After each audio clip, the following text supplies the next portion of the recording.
and that sweet on me. We can cook up, we can stir up when we hook up, just you and you and me with that cream.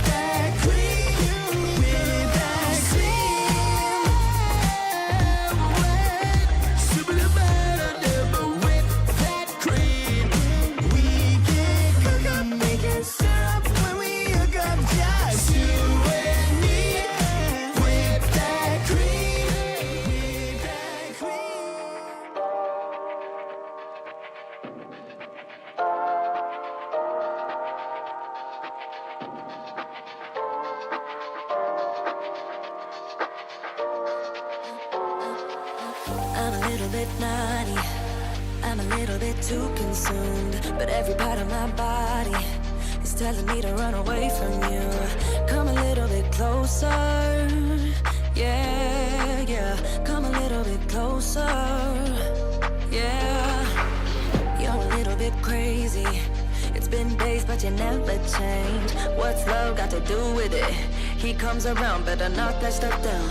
Come a little bit closer, yeah, yeah. Come a little bit closer, yeah. To all my ladies who got a brother that doesn't treat them right, put your finger right in his face and tell that man bye-bye. I'm too fly, I'm too fly.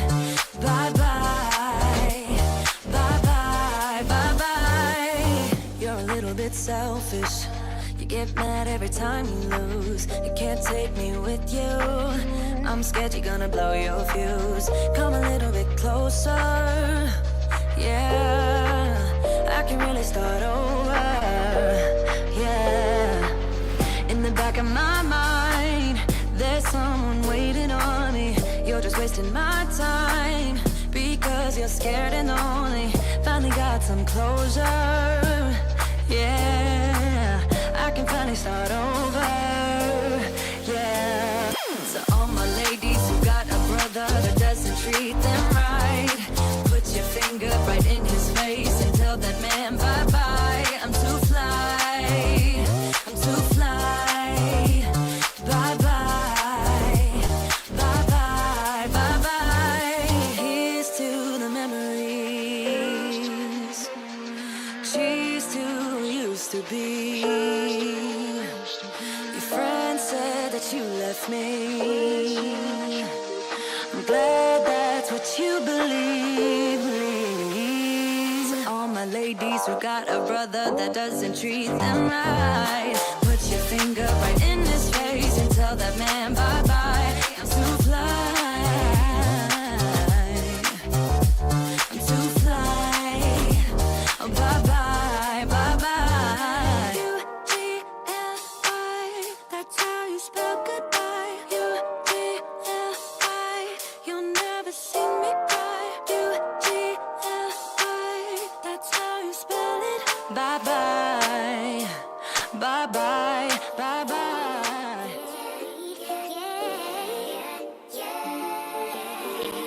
Yeah.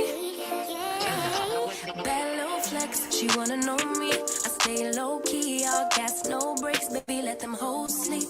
Body on 10, make your girl OD. I get in my way, never out of my lane. Feel like you the one and I'm on one. So what it's gonna be? Baby, squad up, we finna go deep. Riding on a team, got what you need. Baby, won't you keep me company? Give me something to do when I get lonely. I got something for you when we get home. If you let me put it down, when I hit the town, you should slide on me. Keep your minds on me. On trial, baby, I think you should side with me. Stay solid one time if you lie with me. Just promise you never lie to me. Keep the moves on tuck. I know it's all up. Everything good. Keep the vibes on crush. I know it's all good. Know it's all love. Know it's all love.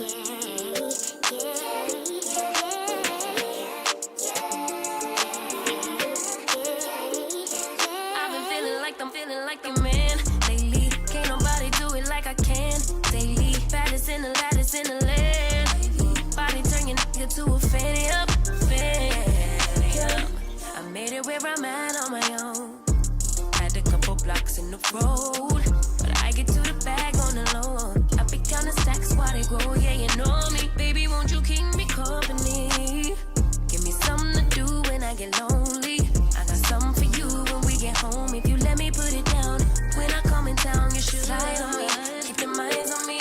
On try, baby, I think you should side with me. Stay solid one time if you lie with me. Just promise you never lie to me. Keep the moves on tuck. I know it's all love.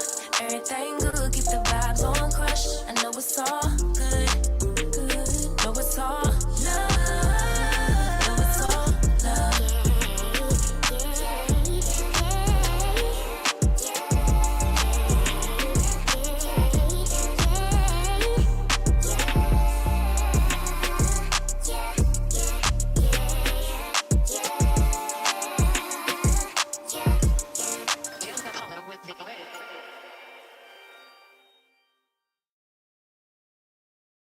Audio Jungle.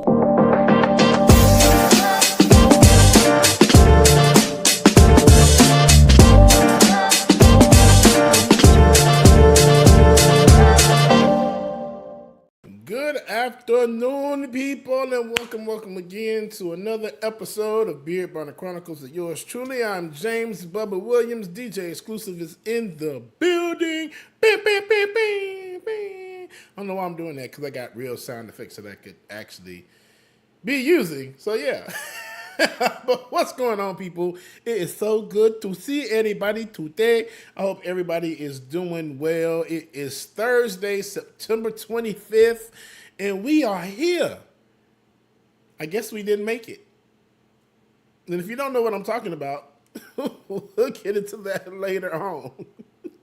Anyway, y'all, let's see who we got in the chat. I always like to check in with my people. Make sure everybody is doing okay and doing good. Ooh, that's what I forgot to do. Give me 1 second. I'm not streaming on my own page, so let me add this on her. 925. Save changes. Boom. There we go. Now we're good to go. All right. Let's check in and see how everybody's doing. I got many different pages that I'm looking at here. All right. Good morning. Should I say good afternoon, Rich P. What's going on, Rich? Johnny Too Late is in the building. What's going on, Johnny? Jed is here. HBX is in the La Casa. Paige Larson, what's going on? Chris Tablante, what's going on? Chris, good to see you. Tyler Hackner, what's going on, Tyler? Gwen Williams, hey, my man, Papa. Hope y'all doing good. I love y'all, mean it. Christopher Shaw, good evening, afternoon, and morning, wherever time it is. All that good stuff to you. Nachi Cat, what's going on? Good to see you. Make sure I got everybody here, and I think I did. Boom. Hope y'all doing okay, man. How y'all doing today? It's been a long, stressful week, to say the least. You know, the Rapture was Wednesday. Well, actually, excuse me, Tuesday. Guess we missed that. Donald Trump got in front of the UN, talking a whole bunch of shit. That was terrible. Just embarrassed the hell out of America. Jimmy Kimmel came back. So that just goes to show that there's power in the people. After Disney lost billions in a week, there's that. What else? It's just so much. Just Jesus. But yeah, my week has been okay thus far. You know, just been here doing what we need to do. Just making it do what it do. And, I probably need to take that down because if I don't, then they probably going to try to cancel me. So I don't know, Chris. Let me take it down. Oh, I put the wrong one up. Pinkerbell, what's going on to you? Good morning. Y'all know I ain't got no sense, man. But yeah, how are y'all doing? What is y'all mental health rating today? I would say I'm probably about a 7 or an 8, you know. I think this week my eyes have been opening up a lot, and I don't know. I'm fixing my mindset, and I'm getting my mind right. You know, then I'll leave it at that. But it's pretty good. But drop your mental health rating in the chat, man. Like I said, mine is about an 8. Everything is going Pretty decent, pretty good. I am concerned or worried about November because come November, I will not have a job anymore. But you know, God got me, and I am high faith, and I still DJ, so I know that everything's gonna work out the way it's supposed to. But yeah, it's in there, but I'm not letting it stress me out like it would a lot of other people. Okay, like I said, y'all drop y'all ratings in the chat, and y'all already know what time it is. Once we check in with the audience, we like to get into our next segment, and y'all already know what that is, don't y'all? It's time for some dad jokes. Dad jokes, dad jokes. You want to talk about mothers? Oh, you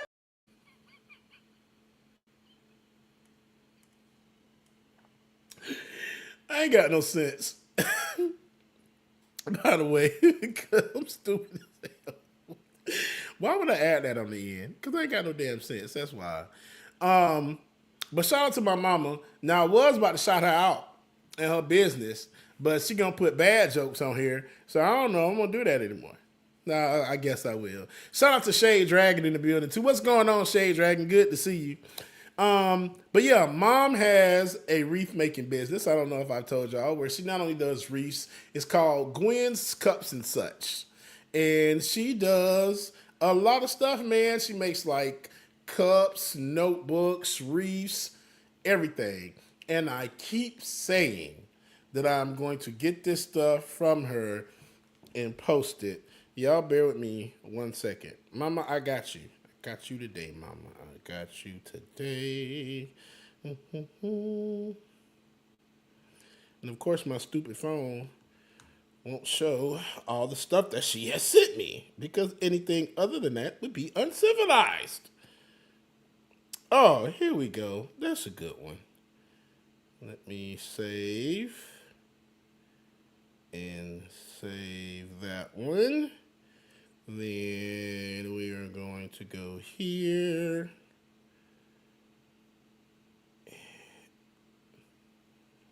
Ooh, this phone make me want to cuss it out sometimes. Step boom, boom, and boom. So there, and then we're going to airdrop it there. I know y'all, I'm coming. I'm getting there, y'all. Sorry. Just bear with me, okay? So sorry. Sorry, y'all. Sorry, guys. Sorry.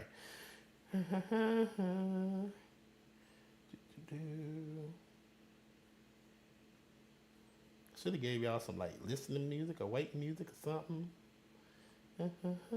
Presents image file. There we go. There's one. And here is the second one. I hope I ain't put the same one up there. Okay, boom. So that's one of mama's. Mama is not even on my. Be quiet, woman. But as you see, this is one of her wreaths that she did for the fall. Okay, so very beautiful. They're very inexpensive. I love them to death. They look so good. There's that one, and then here's another. Oh, it's so cute for Halloween, ain't it? Yeah, they are nice. She does a real great job. I'll say that. She did one with the Falcons on it. So she can do sports teams. She did me one with the Avengers on it that she actually gave away to somebody, but I digress. But yes, Paige, I am, because, yep, don't get me started on Gwen.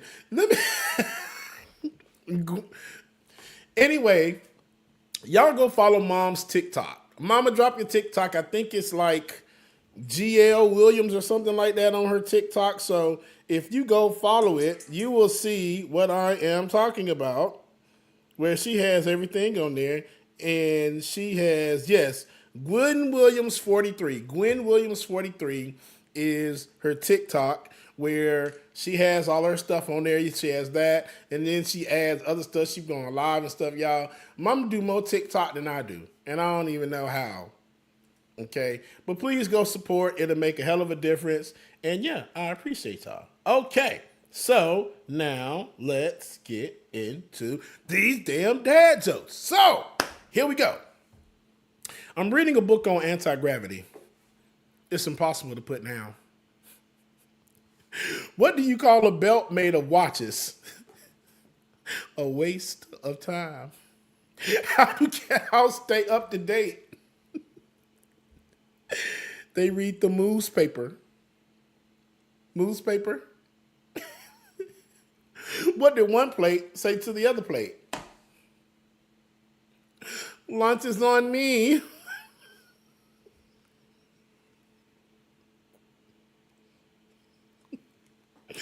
Why don't melons get married? Why don't melons get married? Because they cantaloupe. They cantaloupe. What do you call an angry carrot? What do you call an angry carrot? A steamed veggie.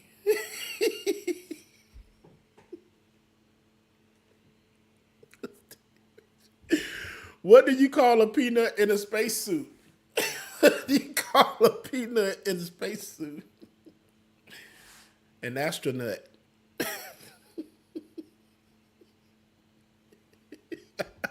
This is one of my favorite ones.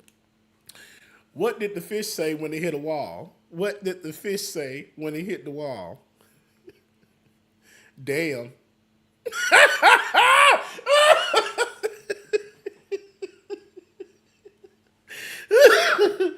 Damn.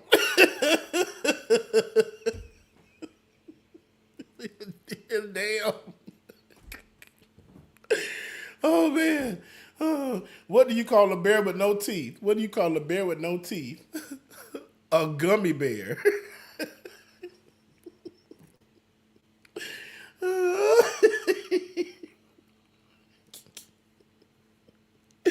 Oh, man. A gummy bear.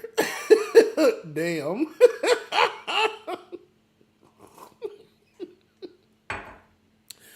All right. Now it's time to talk about your mama. Your mama's so bald. Minions mistake her for Gru.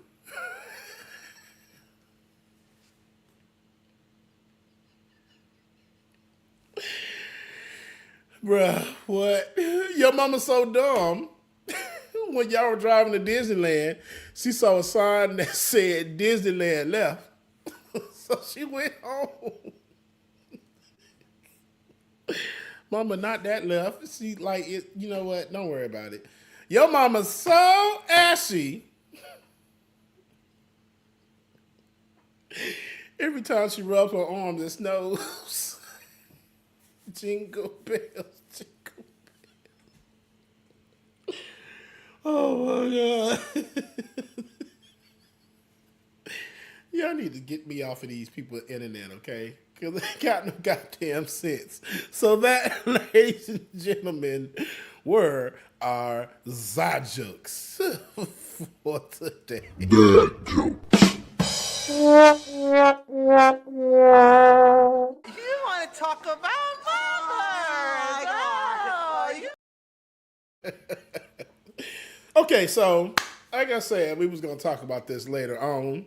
On Tuesday, the rapture was supposed to happen, and clearly that didn't.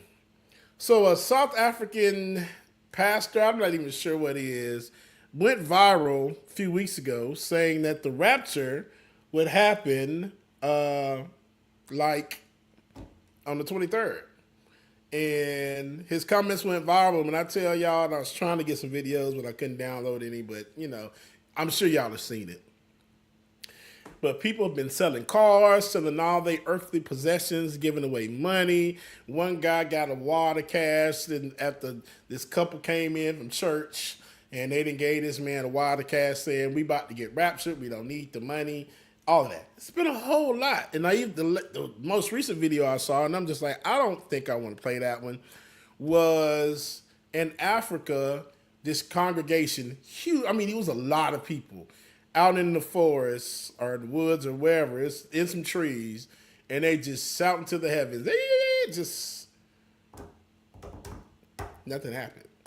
But I got the video so y'all can listen to the South African man or the pastor talk about the rapture that's coming. Here we go. Date of the 23rd, which is going to be the rapture of the church, this date is irrefutable. What day of the week is it? I haven't even checked. I think it's Tuesday.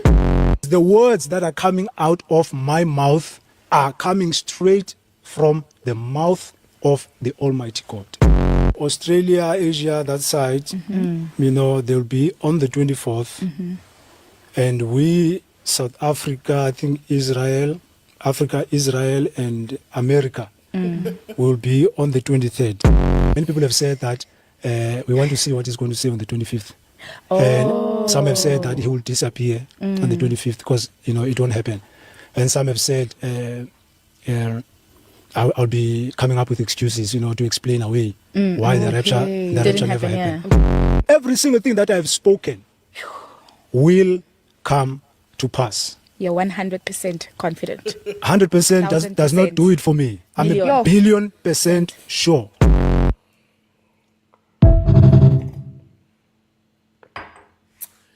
So, only thing that we have to say in response to that, well, before I get to that is, I heard in Atlanta, they heard the trumpets.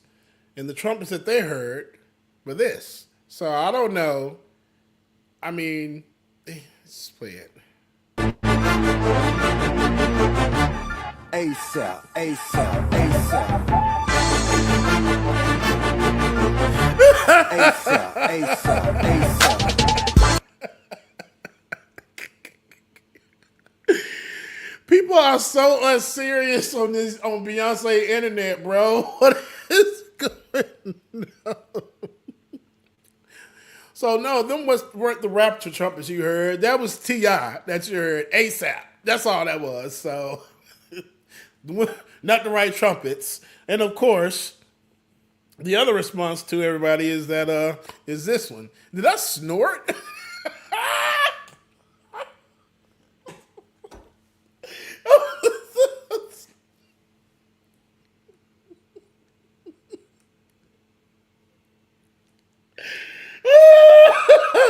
None I snorted on goddamn TV. So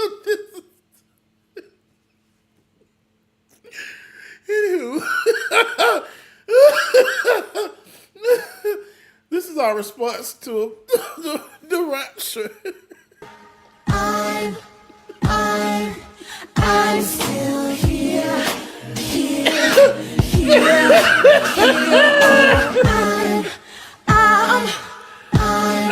I'm still here.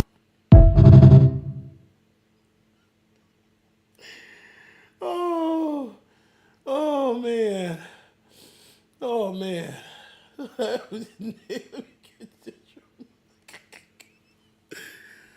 So yeah. So my biggest thing is, how are these people feeling now that they done gave away all they stuff? Y'all ain't got no house, y'all ain't got no car, y'all ain't got nothing. Y'all just gave it all away, man. That kind of sucks for y'all. I'm sorry. Y'all gave away y'all savings and everything. In the Bible says, no man, no angel, no whomever, not even the Father himself, nor the day, nor the time. So why would you think that a mortal man would have that information? It's not information for us to have. I'm not the most Bible-oriented person, but even I know that. Make it make sense. So yeah, either the rapture happened and we just didn't go and all of us are still here, or it just didn't happen. At this point, it just didn't happen. So yeah. But that was that on the rapture. So let's get into our top 10 according to ChatGPT. This week's top 10 came from ChatGPT, of course. And what it is the top 10 moments they didn't teach you in school, but they should have. Let's get into it.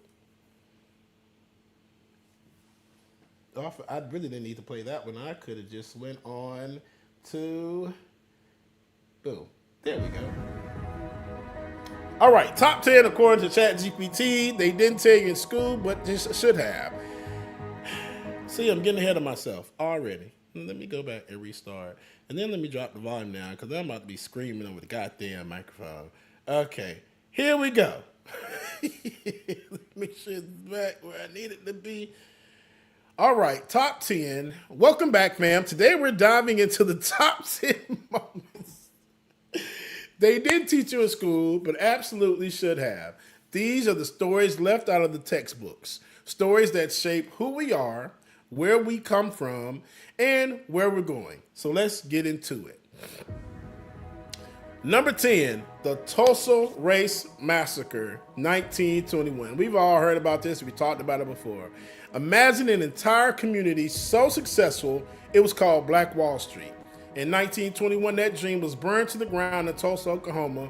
Homes destroyed, lives taken, and history erased for decades. Many of us never even heard about it until recently, which is true. Number 9, the Haitian Revolution. Oh, I can't do that. Enslaved Africans in Haiti rose up, led by Toussaint Louverture, and defeated Napoleon's mighty French army.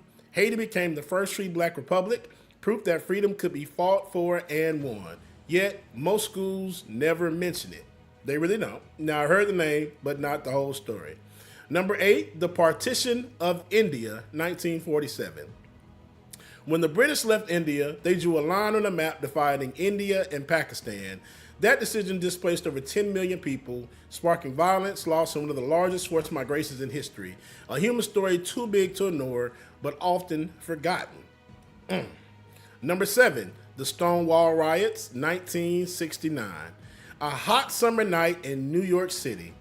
Police raided the Stonewall Inn, a safe space for the LGBTQ plus community, but this time people fought back.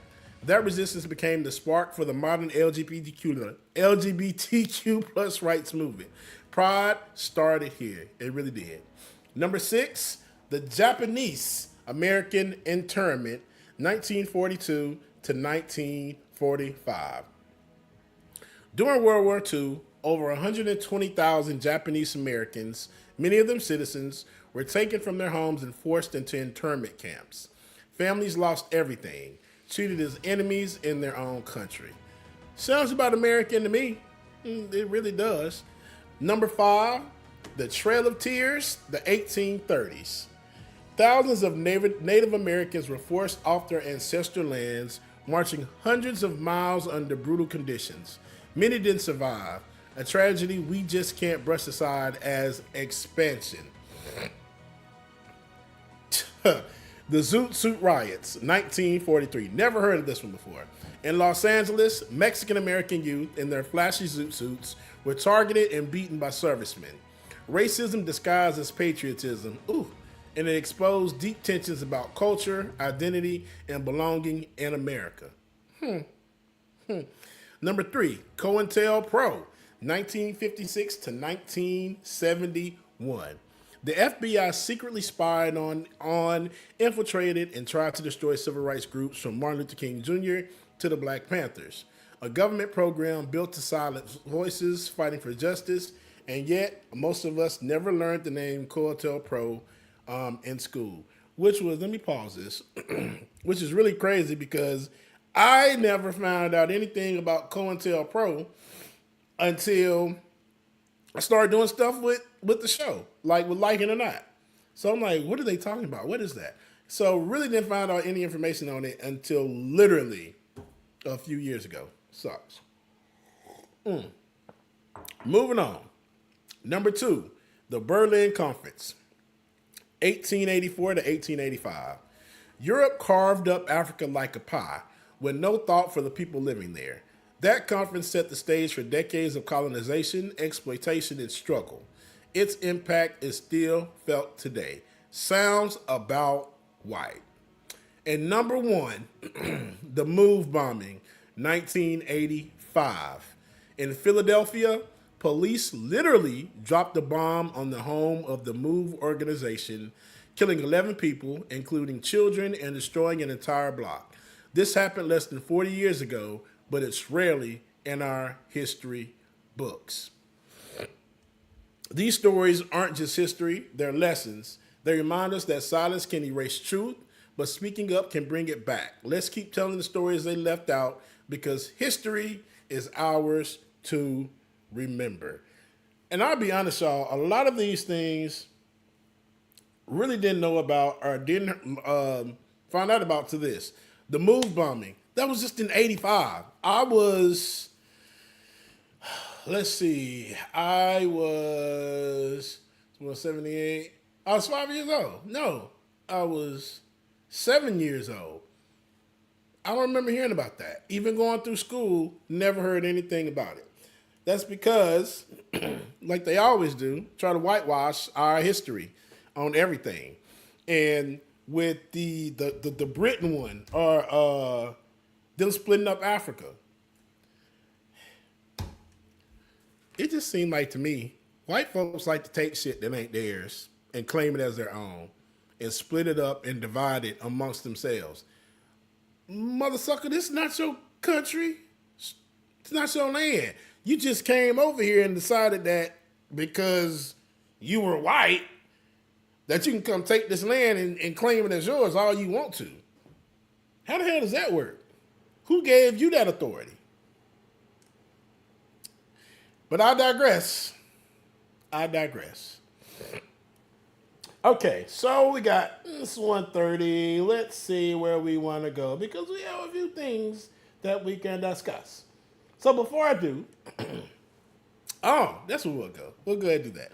So, Bubba likes to do stuff like that keeps my mind active and going and keeps me calm. Especially like if Hi, Angela. Why, Angela, why would you come in like that?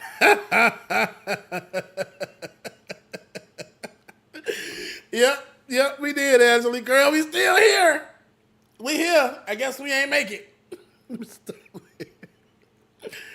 But something I do like to keep my mind occupied and keep my mind going because the world is a shitty place right now. Or maybe America is a shitty place. Whatever. It's a shitty place, period. You got to keep your mind occupied and yourself happy. Do things for you that make you happy and feel good. Jam tuned, I love you. Good to see you. But you got to do stuff to help keep you going and stay motivated and keep your mind off of everything that's going on. So one of my things that I like to do besides playing video games and music, like all of you know, is building Legos. When I tell you I have so many and I like to build to my heart's content. So I decided that I would go ahead and show y'all my Lego collection.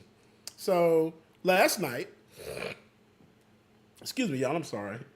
This the drainage. So last night, first of all, it gets on your nerves. Don't make me have one of the admins boot you, Mr. Big Man Left End. What's up, Q? Don't boot him, y'all. That's Q. What's going on, sucker? Good to see you. And what shout out to Sensation as well, too, who's in the building. But it's like, so last night I decided, first of all, when I'm doing the show, I need to start doing stuff ahead of time and not waiting to the last damn minute. Because here it is, I done put something together, and I'm like, that's what I do. But you mother sucker, you just had the idea at 9 p.m. on the night before you got to do the show. Come on, Bubba, what the hell's wrong with you? So I put together a video. Y'all should have seen me try to put everything together, Lord Jesus, y'all. I was so stressed out, but I love it because it makes my mind work and my mind was going. Granted, I didn't go to bed till 4:30 this morning, but I got it done. So here we go. I put together a little video package that shows you what Bubba does in his free time. Here's my Lego collection. I'm going to talk about my Lego collection, and y'all better like it. I'm just playing. Let's check it out. What's up, y'all? Thought I'd get on today and we're gonna talk about some above stuff. Talk about Legos. Let's get into it. Let's go. First, No we curtains. have the Lego Pyramid. This is an actual Lego set that I had so much fun building. This Lego set's called the Lego, I think, Architecture Pyramid, and it's 1,476 pieces. As if you put Miss Storm up there, Miss Storm. But yes, this was a fun set to build. I had so much fun doing it, and this also comes off. Excuse me, Storm, baby. Yes, I love that. Again, that's the Lego Pyramid. Probably my favorite set that I have. I have to say this, I'm doing all the authentic and real Lego sets first. So this is the Lego, what is this? The Tranquil Garden. Oh, it was so fun to put together. This one is 1,363 pieces. She's fun. She's fun. Next to her is also the Lego Bonsai Tree. I have two of these. One is unfinished, and this is 878 pieces. That was fun to put together too. And then we have the twins. We have the Nano Gauntlet and the Infinity Gauntlet. The Nano Gauntlet is 675 pieces, and the regular Gauntlet is 590. You see they got the stones in there and everything. It's crap so cool, man. And also, my favorite part is that the fingers move too. Have fun putting those together, okay? And then we have the Queen Mother herself. I'm Mona Lisa. Can you get a date on Friday? And if you're busy, come in the Monday, Saturday. Hey, hey, hey, hey. Yeah, this is the Lego Mona Lisa set. This one is 1,503 pieces. She was fun. She's cute. All right, now let's get into the mock Lego builds. So what mock Lego builds are basically Lego knockoffs. They're much cheaper, same quality. What I found is sometimes some parts might not stick together as good as Legos, but they're just about as good. But this is the Lego Temple. This one is, I'm trying to find it, 2,666 pieces. God, dog. I remember doing that one. Yes, 2,666 pieces. This one was really fun to do. I would turn around. Let me see if I can. It's got some stuff on the back, but I already been knocked off a piece of something earlier trying to do this damn video. But it's really dope, man. Actually might display that side for a while. Yeah, but that's dope. Then you have the Athena Acropolis. This looks beautiful as shit. Excuse my language. Love her to death. But she was a pain in my freaking ass, bro. All those small buildings down there and all that crap, pain in the ass. Building the mountain, pain in the ass. Building the top part, it wasn't too bad, but also a pain in the ass though. But it is cute. It turned out so perfect, man. And it fits my aesthetic up here so much. If y'all not seeing it already, I like big Lego sets, okay? This bad boy is the Fun Hole, now named Lumi Bricks, Japanese Izakaya. When I tell y'all, this was fun to put together. Probably just as good as Legos. Has a lot of moving parts, man. You can open stuff up, stuff hidden on the inside, if you see down there in the store. But the best thing is, let me see if I probably can't turn the flash off, but the best thing is, she lights up. Y'all give me 1 second. Ha! There we go. This, when I tell you, was so dope, man, to build. The lights really intimidated me, but it wasn't bad at all.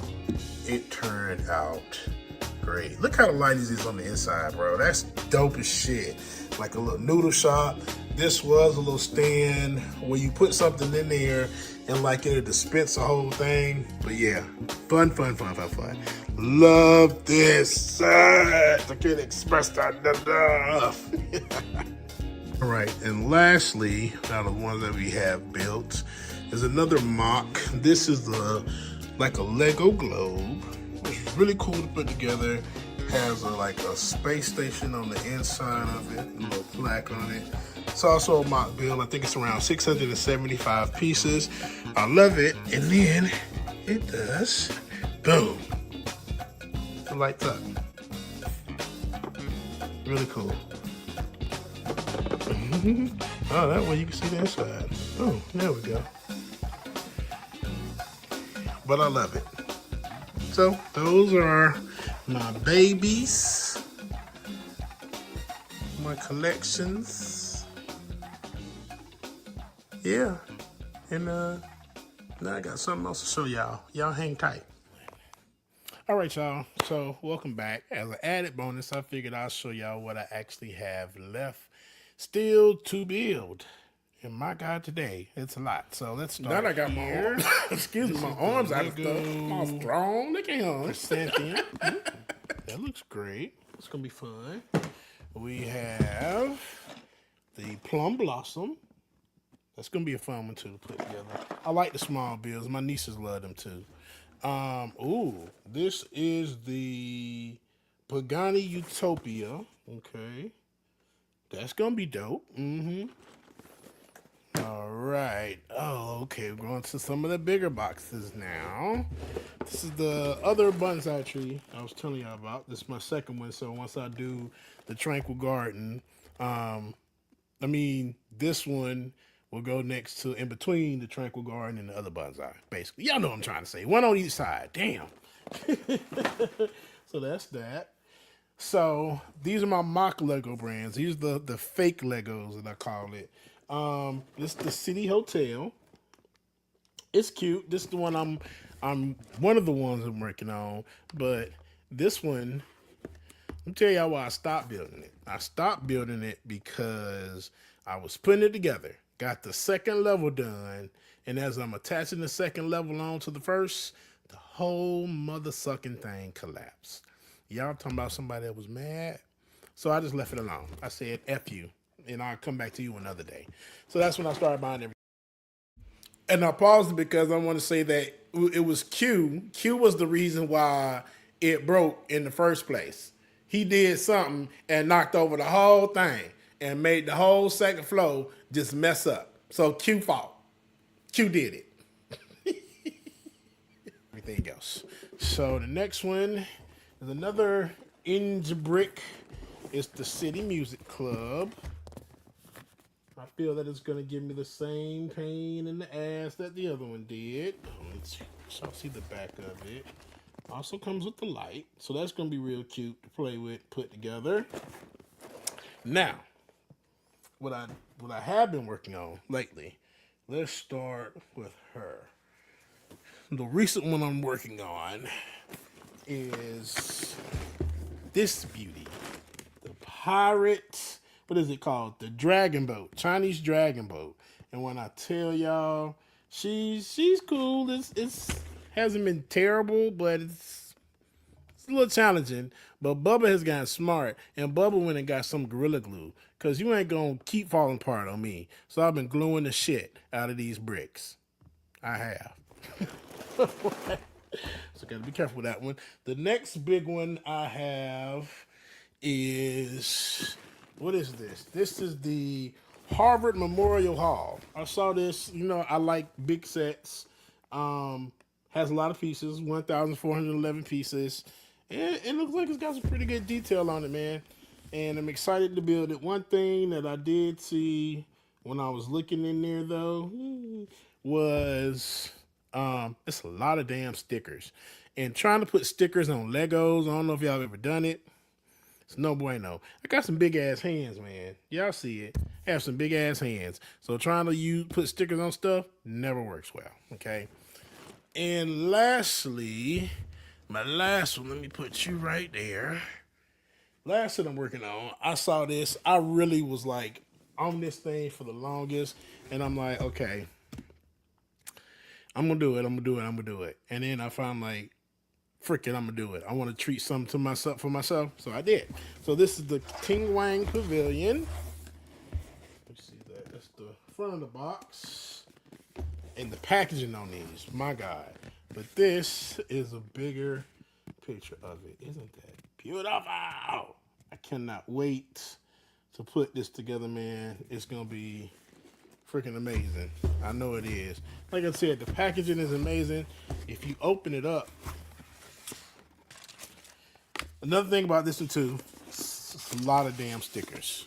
But if you open up the box, it's 2 boxes, right? When you open it up, it's that. So these are 2 different boxes. But I just love how they put the picture of it on the 2 boxes like that as you put it together. I freaking love stuff like that, man. They did that with the Dragon Boat one too, but everything is out the box, so I'm not gonna go get it and show y'all. But yeah, y'all, that is my Lego collection. I got a few random pieces that's scattered everywhere. Oh, I didn't show y'all the big Lego man somebody gave me for my birthday. The Up House, I got that one too. That's one of them sets like, oh, okay, it's Up, it's cute, I guess. I got a Avenger set over here. I got the little flying thing from the Avengers. I forgot what it's called, but I got that over there too. Yeah, man, that's all I be doing. Building Legos, playing Rock Band, God knows what else. But I thank y'all for watching though. I'll holler at y'all later. Doing this in my procrastinating ass, Bubba got to stop waiting to the last minute. Okay? Anywho, y'all, I'll see y'all in a few. Deuces.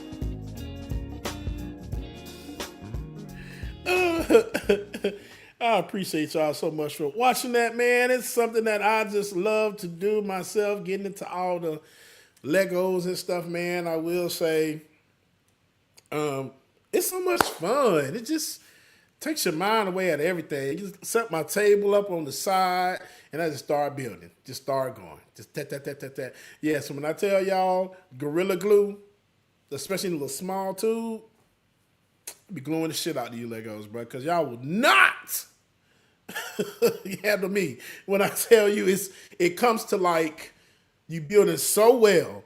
Then you get to that one part. I'm like, oh, okay, you put it together, you put it down, it fall off. And one of them things, you stack up one, then you put some on top of it, the whole goddamn thing falls in the side. I mean, bro, what? So at that point, the last time it happened, I'm like, no, not anymore. Not today, Satan.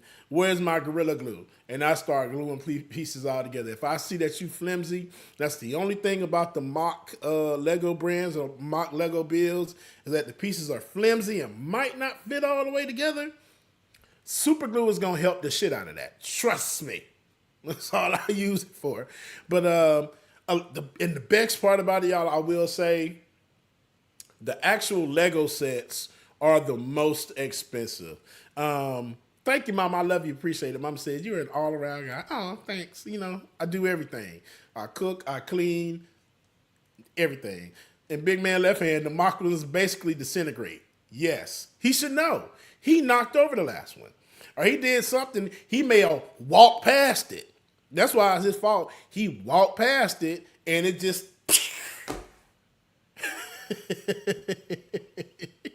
Yes, Jam Tune. I am gluing super glue. Because I ain't got a problem. I ain't got time for that. Sensation talking about, Bubba, you do not cook. I don't know why Sensation keep trying me, and I keep telling him that I do. And I have people that actually can verify that I cook that are in the chat, like Mama and Q. So, yeah, there's that. But anywho, y'all, super glue is my best friend, like dead ass. What I will say... Excuse me, maybe the last one knocked over me. Have you thought of that?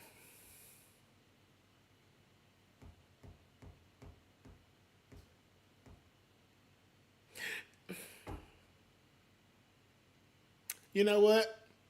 Mom said if you ain't got nothing nice to say, don't say nothing at all. I love you, Q. But no, the most expensive out of all those sets literally are the Lego brand sets. So price-wise, you have the Lego. You're going to have the Fun Hole or the Looney Bricks, which falls right under there. I will say the Lumi bricks, and they changed their name. The Lumi bricks are probably the closest to Lego that I've seen and I've built.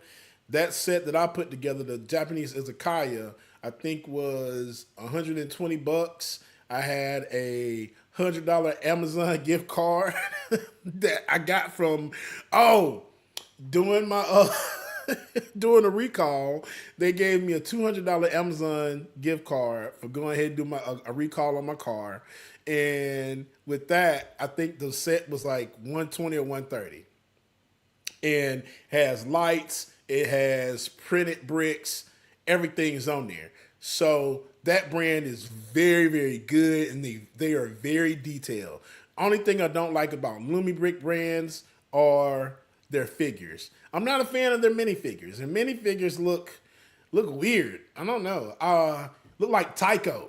I think that was the name. Tyco was another company that was like Lego that used to build stuff. They look like those. I just don't like how they look, like their aesthetic. The Lego brands, of course, are always expensive. You're going to get what you pay for. You get the quality. They stick together. You won't have no problems with stuff breaking or falling apart by just putting it together or whatnot. So those are cool. The other mock brands, those sets, I think the most that I paid, and these are including those big sets that I showed, I think the most that I paid was $50. And that was for the temple was only 43. Yeah, I haven't gone over $45 for those sets. So those big ass sets, $45. If those sets, let's say a comparable Lego alternative to those, would probably cost you upwards of $200, $300 for that many pieces. The Lego Mona Lisa, how much as I love it, that set I think was probably the most, and I got it from QVC on a payment plan. But altogether, I think that set was $130, $140. So any of my Lego brands that you see, I got them from like QVC because you can split the payments up, man. I can't pay that much money. In order to support a Lego habit, you have to have a second job dedicated just to that.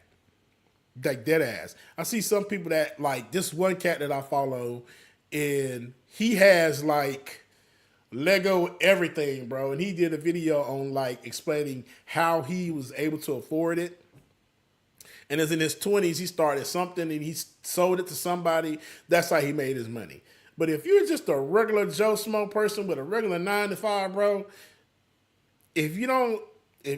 only way you can do that is if you're not doing that much your money. You pay your bills.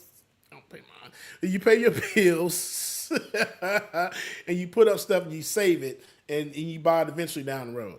I ain't got time for that. When I want something, I want it now. I'm that kind of person. I'm a very impulsive buyer. And I'm going to find my way to get some shit when I want it. This I am. So with that being said, the alternative for me was going with the mock Lego brands, paying only between $20 and $45 for a big ass Lego set. I'm cool with that. I'm cool. So I need to go buy me another set because I feel it's time. Even though I have a backlog out the ass, I feel like I need to add one more. I know. It's terrible. I know. I do. I really do. But I love it, man. It's just like I said, it keeps my mind going, keeps my mind busy.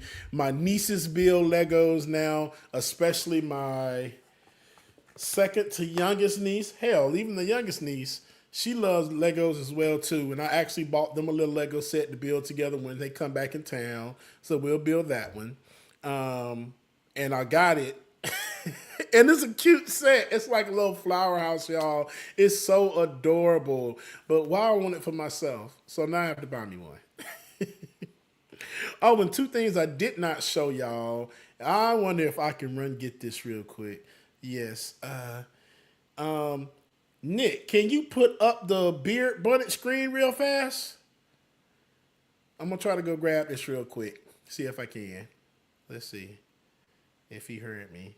I know it's the way I can do it. Hold on, let me see.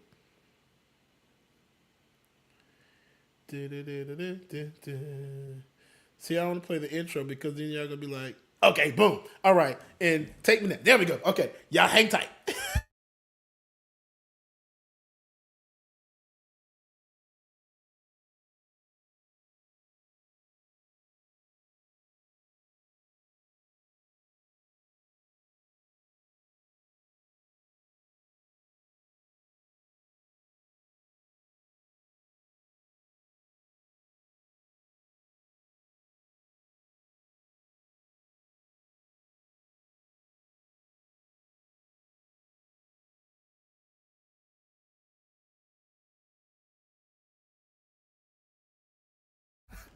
I love that. He got the whole thing that say James will be right back. Shout out to Nick, man. Freaking love Nick. But this, yeah, I got a whole ass Demon Slayer sword that it has actually a little sheath and everything. And you pull it out. Bow. I think this is, what's his name? The one who acts sleep, like when he goes to sleep, he just always is fighting. He's a badass. That's his sword. So I got that one. I think I paid $20 for this. So that's that one. And then I love this one just because of the color, man. Purple and gold.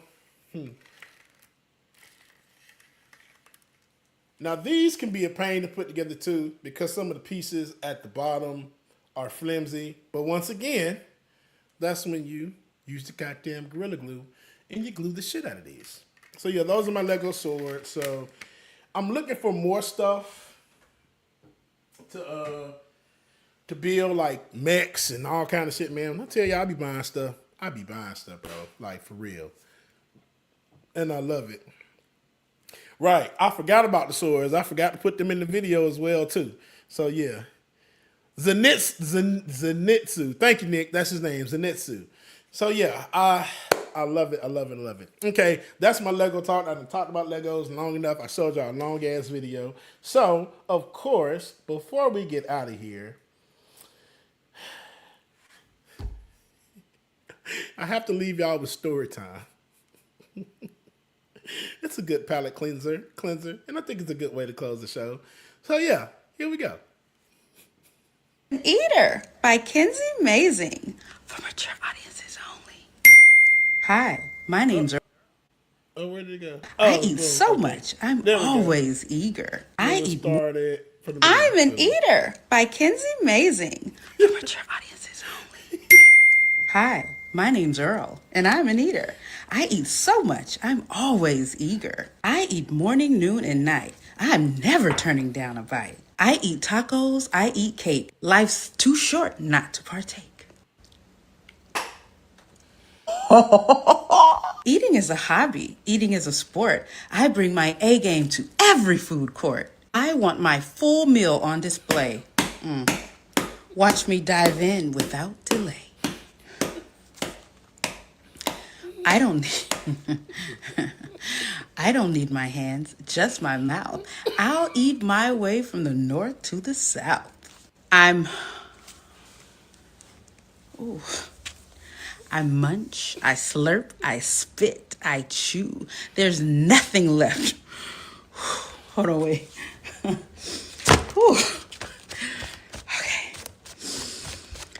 There's nothing left when I'm through.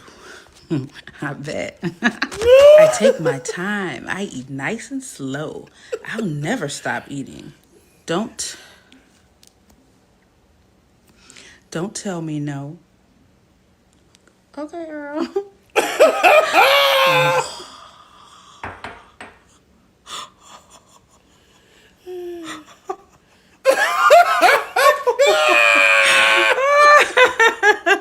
Ooh.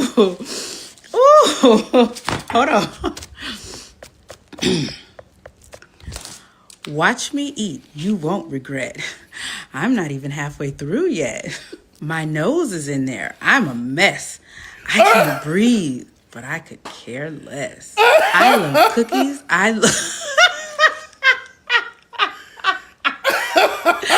I love roast beef. Bring both. Wait, hold on. Oh my God. I love cookies. I love roast beef. Both bring my hunger such relief. I clean my plate every single time because not finishing would be a crime. You're right, Earl. It's time for dessert. There's something left? It's Right. time for dessert, my favorite part. It looks so good. I can't wait to start. It's so sweet, I cannot lie. I sure do love.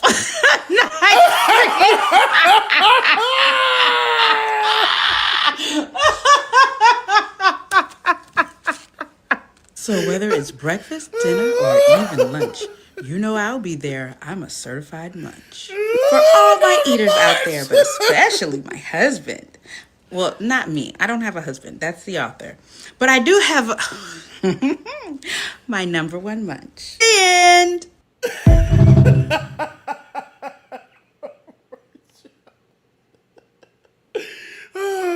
That was story time, y'all, with my dog Carla. Y'all already know my story times don't have no sense, no rhyme or reason, and they're very perverted. But hey, y'all, I thank y'all so much for tuning in and watching me today. Be a clown and be a fool. I love y'all so much. I greatly appreciate it. Y'all should definitely stay tuned because we got some more great content coming up here on this space. You don't want to miss it. And hey, if you haven't already, like, share, subscribe, and all of that other good stuff, man. I appreciate it. And if you want to donate to the cause and donate to the Lego Fund, please feel free. DJXXXC on Venmo and Granny Drawers on CashApp. DJXXXC on Venmo and Granny Drawers on CashApp. All right, y'all. We are out of here. It is time to vamoose. I love y'all. Mean it. Y'all enjoy yourselves and do something well for yourself, man. Like me. Build some Legos. Go buy you some. Buy you a game. Buy you a book. Do whatever, but do something for you. Love y'all, mean it. Deuces. Dun, dun, dun. Audio Jungle.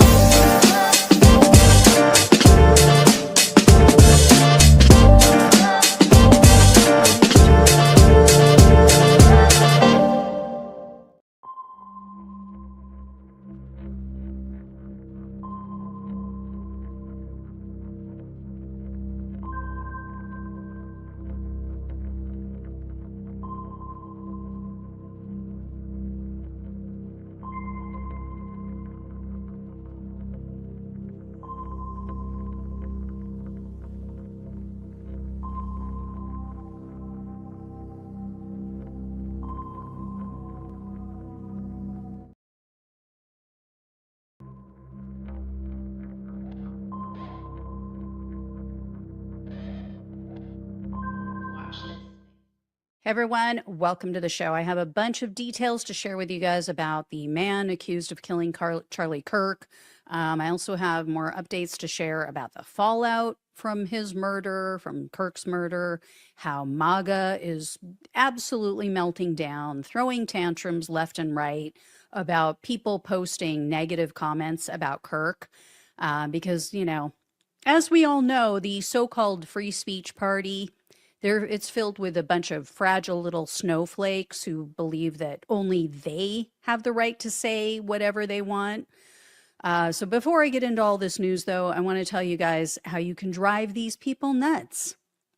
Anytime you see a post, anytime you see a comment about the shooter being a leftist, having a transgender roommate, anything about this case at all, just reply with fake news. Just those two words, fake news. That's what they've done to us. They've done that for over 10 years now. So let's just start refusing to accept or believe anything that they say, even if we know it's factual. Okay? That's what I'm doing. Anyway, here is what we've learned and how MAGA men and women are acting like petulant, spoiled, whiny brats. So as you guys all know, 22-year-old Tyler Robinson was arrested for Charlie Kirk's shooting. And I want to bring this up for you. Apparently, Trump's unqualified FBI director, Kash Patel, he is now saying that they have, quote unquote, forensic evidence of a note that he claims it says, quote, I have the opportunity to take out Charlie Kirk and I'm going to take it. Now, here's the thing. I'm not sure what that means, that they have forensic evidence of the note. But he says that the note has been destroyed.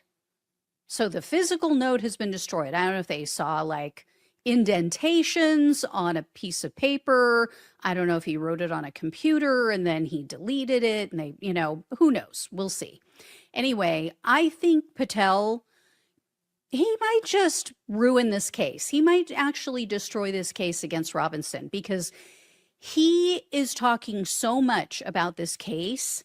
And I can almost guarantee that this Robinson kid, his attorney, is undoubtedly going to argue, well, the jury pool has been tainted. He can't get a fair trial because of all these comments made by Trump's team. They're putting out all this stuff. We haven't even seen this evidence. And yet they're talking about it and tainting the jury pool. So we'll see. If it doesn't work out, the case gets tossed, we know who to thank. In any case, the Washington Post just reported this afternoon that Robinson apparently, this is at least what they're saying, he confessed to the shooting in a group chat on Discord. So let me bring this one up for you guys. So about 2 hours before it was announced that Robinson was in custody, he allegedly wrote in this Discord chat, quote, hey guys, I have bad news for you all. It was me at UVU yesterday. I'm sorry for all of this. I'm surrendering through a sheriff friend in a few moments. Thanks for all the good times and laughs. You've all been so amazing. Thank you all for everything. So don't know. We'll have to see if that is real and legitimate. Also, investigators have been speaking with some of Robinson's friends and some of his classmates. Mostly they're trying to nail down a motive. So the Utah governor made the rounds on cable news over the weekend. I don't know if you guys saw, he was on pretty much every show. And he confirmed that Robinson was very deep in the online culture and very deep in the gaming world. So here is that. And as I shared last week, that's where a lot of the bullet inscriptions came from. So, for example, the inscription, notices bulge, OWO, what's this? That is associated with the online furry community. If you don't know what furry is, go look it up, but just, don't say I didn't warn you. Anyway, Robinson was also online, apparently in Discord chats, in Discord chat rooms, I should say, after the shooting. So it kind of seems like he was monitoring what all was going on. Let me bring this up for you guys. Sorry, guys, everything got mixed around. I am not sure where this image is. Okay, I can't find it. Anyway, evidently he was making jokes about how his quote unquote doppelganger killed Charlie Kirk and was trying to get him in trouble. And when his online friends joked back that they should turn him in so they could get the $100,000 reward, Robinson allegedly replied, quote, only if I get a cut. And reports say that Robinson also told them, quote, I'm actually Charlie Kirk, wanted to get out of politics, so I faked my death. Now I can live out my dream life in Kansas. And they said he also told them, quote, better also get rid of this manifesto and exact copy rifle I have lying around. The authorities have also released some information about Robinson himself. So here is what one of Robinson's co-workers told CNN, apparently. They spoke with this person. Robinson was, quote, a little abnormal, didn't talk to anyone. He was a quiet dude, and he didn't like talking unless spoken to. He stays in the back, and I knew from word of mouth from coworkers that he was not fond of Trump or Charlie Kirk, obviously. Yeah. Let me get that down. So it's always the quiet ones, right? I mean, I don't mean to laugh. This isn't a funny thing, but if you ever hear that I killed someone, you guys know it's false because it's the quiet ones. Anyway, CNN also reported this other thing, or not other thing, but some other details, I should say, about Robinson. So take a look at this. Robinson was a 4.0 student, honor roll kid. He'd received a prestigious scholarship to college. He had no criminal record. He is registered to vote, but not affiliated with a party. His parents are both registered Republicans. So some of that we knew, right? Some of that had already come out last week. There's been conflicting reports, though, about Robinson's ideology. So, for instance, on Friday, the Guardian news outlet first reported and then later retracted some statements that were made by a classmate of Robinson. So let me bring that up for you guys. Apparently, initially, the Guardian had quoted this person as saying that Robinson was the only member of his family that was like really leftist and, quote, pretty left on everything. So those were two quotes from this person. Well, the Guardian later added an editor's note and they wrote, quote, this article was updated on 12 September 2025 to remove quotes after the verified source who attended high school with Tyler Robinson said after publication that they could not accurately remember details of their relationship. I'm sorry, but that's just bizarre. This is just totally bizarre to me. I mean, these guys are 22, right? They're not like 50, 60, 80 years old. Like, oh, it was so long ago we were in high school together. I just don't really remember what our friendship was like. I mean, anyway, it's also been reported that Robinson's roommate, his name is Lance Twiggs, he is apparently transgender. So he is in the process of transitioning to a female. So this came up over the weekend when the governor of Utah was making the rounds.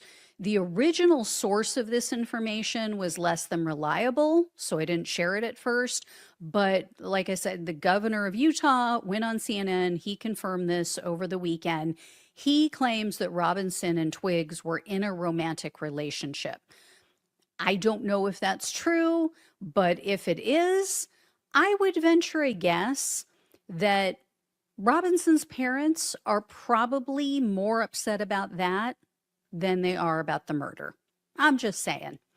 And I'm kidding, of course. But anyway, and then check this out, you guys. So this is what the free speech warriors on the right have been up to. So there's a TikTok user whose name is Ellie Mae, which sounds like a cow to me. But anyway, not talking about the way she looks. I'm just saying that's what I would name a cow. Anyway, she created a change.org petition and she published a video and she's calling for Trump to re-up something called the Smith-Mundt Act. She wants him to rename it the Charlie Kirk Act. Trump actually shared her ignorant video on his failing social media site. So let me show you guys this. So this Ellie Mae clearly doesn't understand what the act is all about because according to news outlets, the Smith-Mundt Act was used to prevent, quote, domestic dissemination of U.S.-backed foreign media. So Ellie, she said that Trump should use this act to stop the propaganda and conspiracy theories that were spreading online and probably still are, but after Charlie Kirk's murder. So does she even understand how this is going to affect her right-wing heroes? Like, You want to stop propaganda? You want to stop conspiracy theories online? Oh, okay. Yeah. Let's see who that affects first. Let's see who gets hit with that first.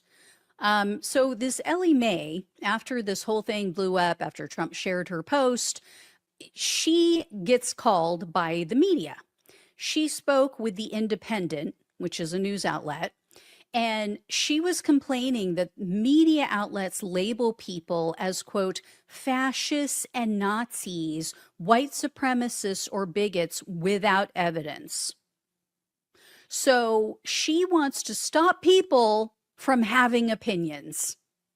That's what Ellie Mae is talking about. And Ellie Mae wants this law to extend to people like me. She wants content creators to get hit with fines, not just news outlets. And her petition says, quote, each violation should be subject to a fine amounting to at least 35% of the company's value. Baseless accusations, such as labeling individuals as bigots, fascists, or racist without verifiable proof, tarnish reputations and endanger lives. Such acts should not be tolerated and must invite strict accountability measures. Oh my God, these people are so uneducated and so uninformed. They are clueless that they're being hypocrites. They don't even get it that they're being hypocrites and that they're proving our point. They are proving that they are fascists and they are authoritarians by saying this shit, by trying to enact these types of policies. And, oh, I don't know, you're talking about slandering people without any evidence and ruining lives. Okay, how about everybody on the right who has slandered transgender people, who has slandered gay people, calling them groomers? What more? How much worse could it be to call someone a groomer, to insinuate that they are a pedophile simply because they were born different than you, Ellie Mae?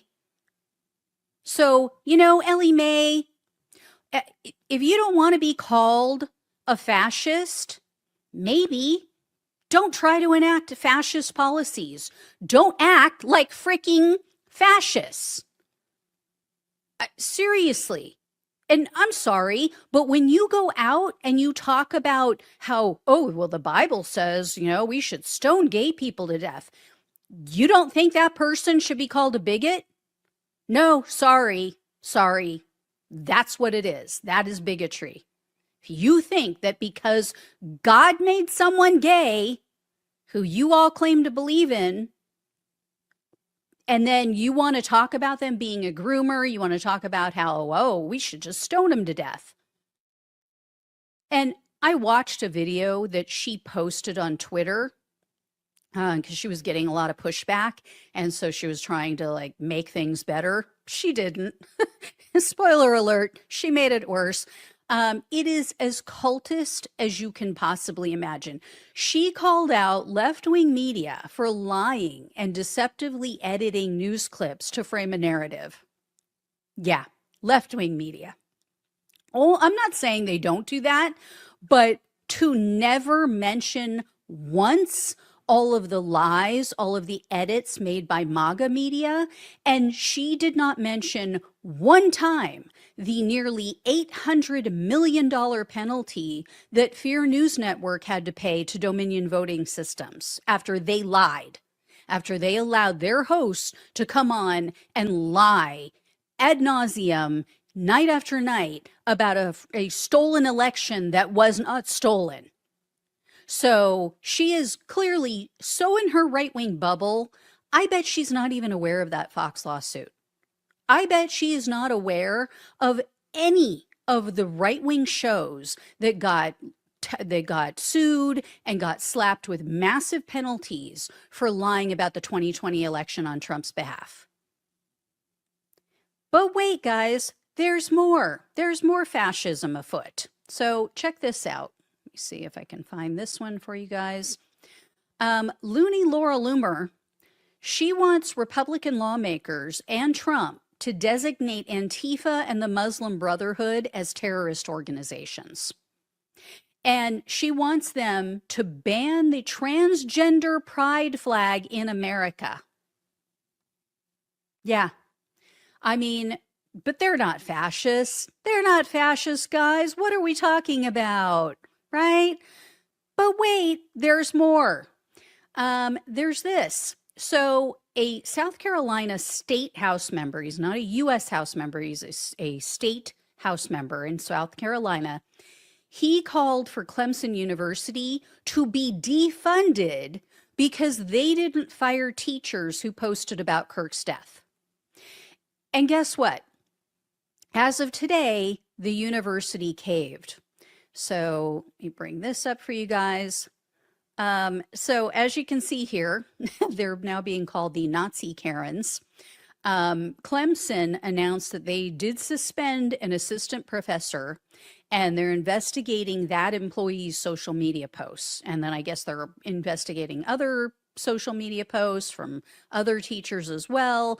And then the Orlando Sentinel reported that 4 teachers in that state are under investigation for their comments about Kirk's murder.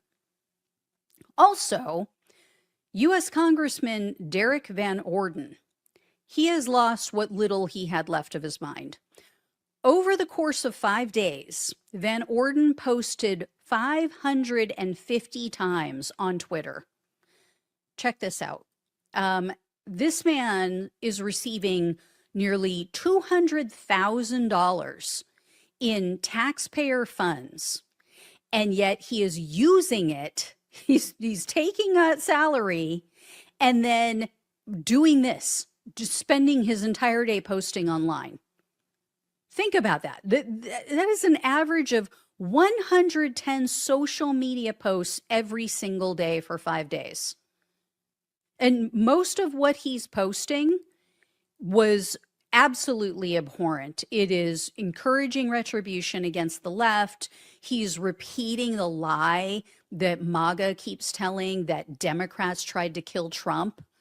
I mean, as you guys all know, because you actually understand facts and reality, the man who tried to assassinate Trump was a registered Republican. And he had a hit list that included Joe Biden and others. So Van Orden is just a shit-posting liar. He is inciting violence against the left. And check this out. He threatened to take federal funds away from a hospital because one doctor there allegedly said that Kirk deserved it. These people, again, are the biggest freaking hypocrites to ever walk the earth. He reposted a tweet. So as you guys can see here, but for those on the podcast, he reposted a tweet showing the doctor's photo, which is the Asian man. And he wrote, quote, "I will work to remove every single cent of federal funding from this hospital. All of it. This is junk."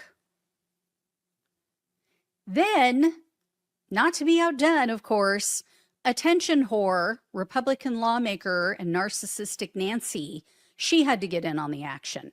So check this out. Nancy Mace posted on Twitter, and she said, quote, "We are urging Secretary of Education Linda McMahon to take decisive action to cut off federal funding from any elementary, secondary, and post-secondary educational institution refusing to hold teachers or administrators accountable for celebrating the murder of Charlie Kirk.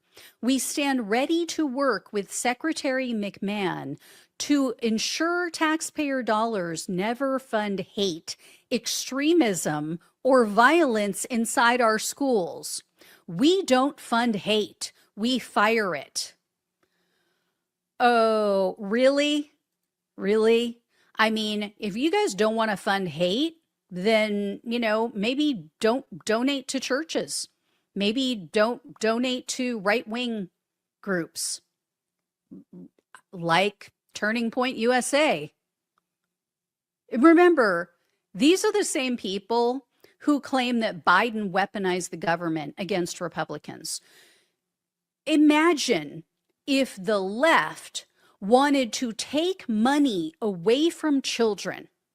If the left was advocating for taking public funds, taking tax dollars away from children and their education, simply because someone on the right said something that the left disagrees with, or that even if it was abhorrent, imagine how they would lose their freaking minds. Their heads would explode off their shoulders. Like I said, these are the biggest fucking hypocrites that ever walked the earth. And their finger pointing is definitely going to lead to more violence and death. Today, the vice president of the United States, who's also on our tax dollars, who is also, earning his salary from our hard work, he spent his day hosting Charlie Kirk's podcast for him. And he goes on there and vilifies the left. He said that Kirk was killed in part because of the, quote, incredibly destructive movement of left-wing extremism. He also called for getting people fired. He said, quote, when you see someone celebrating Charlie's murder, call them out, and hell, call their employer. And then Vance went on to slander people and organizations that have nothing to do with Charlie Kirk's death. He falsely claimed that most, quote unquote, lunatics are on the left. Vance told the audience, quote, there's no unity with people who fund these articles, who pay the salaries of these terrorist sympathizers. So OSF and the Ford Foundation benefit from generous tax treatment. How do they reward us? By setting fire to the house built by the American family. While our side of the aisle certainly has its crazies, it is a statistical fact that most of the lunatics in American politics today are proud members of the far left. That is the biggest flat out freaking lie, and I guarantee the Kool-Aid drinkers watching that show don't even know it. Donald Trump's Justice Department, his own Justice Department and his own appointees admitted during his first term that statistically speaking, most political violence, most domestic terrorism is carried out by those with far-right ideologies. That is total bullshit, J.D. Vance, and you are the scum of the earth. You lie about Haitian people, you lie about the left. I mean, it would be one thing if J.D. Vance had always been a Trump humper, but he is so clearly all about his own power and his own agenda to reach the top. Like, he has just turned on every ethic and moral that he ever had. He is truly scum. And then you have Trump also inciting violence. He went on Fear News Network and basically said that, any violence from the right is justified because it's just a response to left-wing extremism. And then he also threatened to use his presidential power to exact revenge on MAGA's enemies. There's also an article that I just saw today, and it showed that convicted January 6 felon Stuart Rhodes, he's relaunching the Oath Keepers. So he was on InfoWars recently, and he said, quote, I'm going to be rebuilding the Oath Keepers, and we will be doing protection again. If my security team had been at that event, if they had been up there on the high point looking for potential threats, they would have saved Charlie Kirk from being shot. So expect more violence, guys. I hate to say that, but we don't have responsible, competent leadership right now. And much like a family that has no responsible authority figure, where there's obvious favoritism too, The kids are at each other's throats. And believe me, I speak from experience with this. And here's the thing. I'm not going to be a hypocrite. I'm not going to say that some of these people who made comments online shouldn't be fired or, shouldn't face some backlash. If you're outright calling for violence against, and murdering your opponents, and you are out there flat out celebrating what happened to Charlie Kirk, you should expect some backlash, right? I have said this about the right for years. So I'm not going to be like them. I'm not going to be a hypocrite. I'm going to say what I have said, what I said about every right winger who says abhorrent things about that kid that was recently on Jubilee, right? Who said, oh, yeah, I'm a fascist. This stupid freaking face. Yes, you should experience some backlash. I 100% believe that. Those are the consequences of your actions. If you're going to say something vile and abhorrent and other people find it disturbing, oh, well, that is on you. Right? And especially if you're in a position of power, if you are in a position where you're working with the public, I mean, yeah, I can understand an employer, like I said about the kid with Jubilee, I can understand an employer going, I don't really want to be associated with this. Like, this is pretty gross. Right? So I'm not saying like all of these people online are completely innocent and they should have no consequences for some of the vile things that they've said, like out and out glorifying what happened to Charlie Kirk. At the same time, I think that they are targeting a lot of people who haven't done anything wrong, who aren't glorifying Charlie Kirk's death, who aren't celebrating his murder. And they are going after people just for being on the left, or people who, like I have, are saying Charlie Kirk was a pretty shitty person. That's my opinion. That you should be allowed to have an opinion in this country. And I've said that for the right as well. I find neo-Nazis, people who are bigots, to be the most deplorable, hateful, disgusting, vile excuses for human beings. But you know what? We have freedom of speech in this country. And I have told all of you for years now, and longtime viewers of this show know this. I have told you guys, do not censor the right. Do not censor hate speech, because it is a slippery slope. And I said to you all, depending on who is in power, it will come for all of us at some point. And we are now seeing that. Unfortunately, the Democrats play too fair. They play too safe. When they have power, they don't take it to the extreme. Now we're seeing, though, exactly what I've been warning about.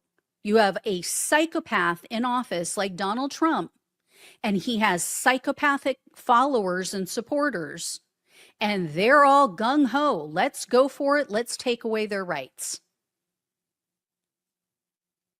So, like I said, I don't believe in censorship on either side. I think that it is dangerous. It is a bad precedence to set, and it is a dangerous, slippery slope. I also, again, on the right and the left, you got to own what you say and what you do in this life. Okay? I have said a lot of stupid shit in my life when I was younger. It may come back to bite me someday. I don't know. All I can do is say, I apologize. I'm not that person. I don't think that way. Explain, who I was at that time. I even made a shirt about it. You guys may have seen on the site I set up, which is now screwing me over. But anyway, I said, I'm a recovering alcoholic, right? Don't tempt me. So people say shit, and who knows? You know, maybe people are just popping off and they're pissed off and they're tired of the shit with Donald Trump, and they're tired of you know, being the nice guys and playing nice and playing patty cakes while these other people are you know, eating our lunch and punching us in the face. And maybe some of them didn't truly mean it and they just popped off. But yeah, I mean, we all have to think before we post. We all have to think before we speak. So anyway, guys, this is where we're at. They are taking it as usual to the extreme, going overboard, being psychopaths. Luckily, that website that they set up, which I mentioned last week, that was hacked. It was called Charlie's Murderers or something like that. So it got hacked. The person who hacked it kind of messed with how people were submitting different posts, I guess, that they found online, or people that they were, you know, tattling on. And so they had to change the way they do it. And so now they have like a moderator, and now they have like, you know, different safeguards in place. So it just kind of screwed them up. And then they've renamed the site, which have a feeling, you know, attorneys probably looked at it and went like, you guys are going to get sued for this shit. You know, you can't call people murderers and when they had nothing to do with it, because you will get sued. So anyway, I still think they're going to get sued. I think that there will probably be a class action lawsuit against Laura Loomer and a lot of them who set this up. It seems that they set this up because, yeah, they are actively trying to destroy people's lives. I mean, it's one thing if you share somebody's post and you go like, look at this jackass, or, you know, look at this comment this person made. But to explicitly say, as Laura Loomer did, I am going to destroy your life, and that's why I'm posting this stuff, that's why I'm outing you, that can be used against you in a court of law. So, all right, guys, thank you all so much for watching and listening. Please like this video, share it with others. If you can donate, truly appreciate it. Please subscribe to the channel. It really, really helps out. It is free for you. So greatly appreciate all your support and help. Love you all. Take care. Talk with you soon. Hey, everyone. Welcome to the show. I have some news to share with you guys that's very interesting. It's Charlie Kirk related, but it's more about the Trump administration, Pam Bondi, because even MAGA now is pushing back against the Trump administration's fascist ideas about targeting free speech. And Trump's Attorney General, Pam Bondi, said she plans to target hate speech coming from both sides. So I gave her first test yesterday. I'm going to have more on that for you. Because one of Donald Trump's supporters, they just released a hate-filled speech, or hate speech filled, I should say, song that talks about hanging Black people. So Pam Bondi, she has also been caught burying a study about political violence. That's very interesting. And Trump is now threatening reporters. He's accusing them of using hate speech. I have details to share with you guys on all of that and more. Before I dive into these stories, though, please do me a huge favor. Hit the subscribe button below this video. It is free for you. It really, really helps the show tremendously. So I greatly appreciate it. So here's the deal. Here's what all's going down. Pam Bondi has turned the fascism up to 11. Here's what she said about some Office Depot employees who apparently the other day refused to print flyers for a vigil that they were holding for Charlie Kirk. So take a look at what she told Fox News. Businesses cannot discriminate. If you want to go in and print posters with Charlie's pictures on them for a vigil, you have to let them do that. We can prosecute you for that. I have Harmeet Dillon right now in our civil rights unit looking at that immediately, that Office Depot had done that. We're looking at that. She's a moron. She is truly an epic moron. Yeah, Pam Bondi, yes, businesses can discriminate. They can do that. Do you guys remember that whole case where the Bible Thumper Bakery refused to bake a cake for the gay couple for their wedding. I mean, that was upheld in court. How does she not know this? And even Trump supporters are pissed off about what she's been saying. So the smart ones, I should say, the smart ones are at least recognizing, they understand how fast that this will boomerang on them when the Democrats take over. So Trump humper Matt Walsh, I think he has a podcast. I'm not 100% sure on that, but anyway, he does. He has a podcast, but he's a big, MAGA conspiracy theorist and influencer. So he shared that same video that I just showed you guys, and he wrote on Twitter, let me bring it up for you guys so you guys can see I'm not making this up. He said, quote, "Get rid of her today. This is insane. Conservatives have fought for decades for the right to refuse service to anyone. We won that fight. Now Pam Bondi wants to roll it all back for no reason. The employee who didn't print the flyer was already fired by his employer. This stuff is being handled successfully through free speech and free markets. This is totally gratuitous and pointless. We need the AG focused on bringing down the left-wing terror cells, not prosecuting Office Depot, for God's sake." So that's their new thing, as you're going to hear later in this report. There's left-wing terror cells, you guys. Yeah, anybody who dares to speak out against the Trump administration or, protests against them, we're all part of a terror cell, apparently. So anyway, Bondi is also taking friendly fire for something that she said on Katie Miller's podcast. Now, to be fair, I think Katie Miller's podcast came first, and then the Fox News video that I just shared with you, I think that was second. But check this out. Check out what she told them. Where the hell is it? It is. Sorry, I have everything numbered, guys. So free speech, and then there's hate speech. And there is no place, especially now, especially after what happened to Charlie, in our society. We will absolutely target you, go after you, if you are targeting anyone with hate speech, anything. And that's across the aisle.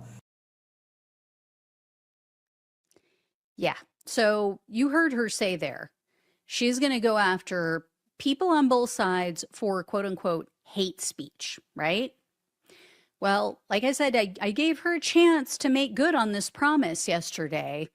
Hold that thought, because first I want to share some of MAGA's reactions to that clear violation of our First Amendment rights. So MAGA operative Eric Erickson, he posted on Twitter and he wrote, actually, I don't have that one. "Our attorney general is apparently a moron." Oh, actually, you know what? I think I do have it, guys.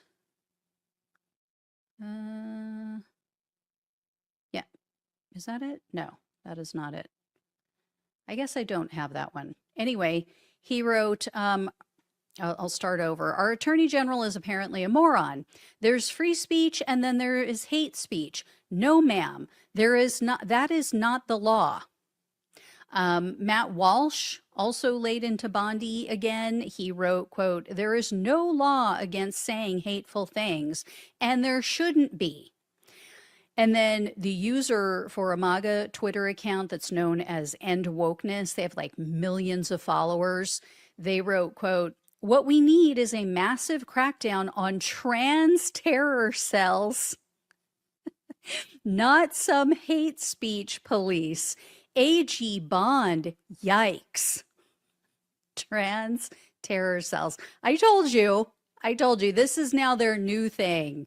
This is like the new, instead of the groomer speak, instead of, they're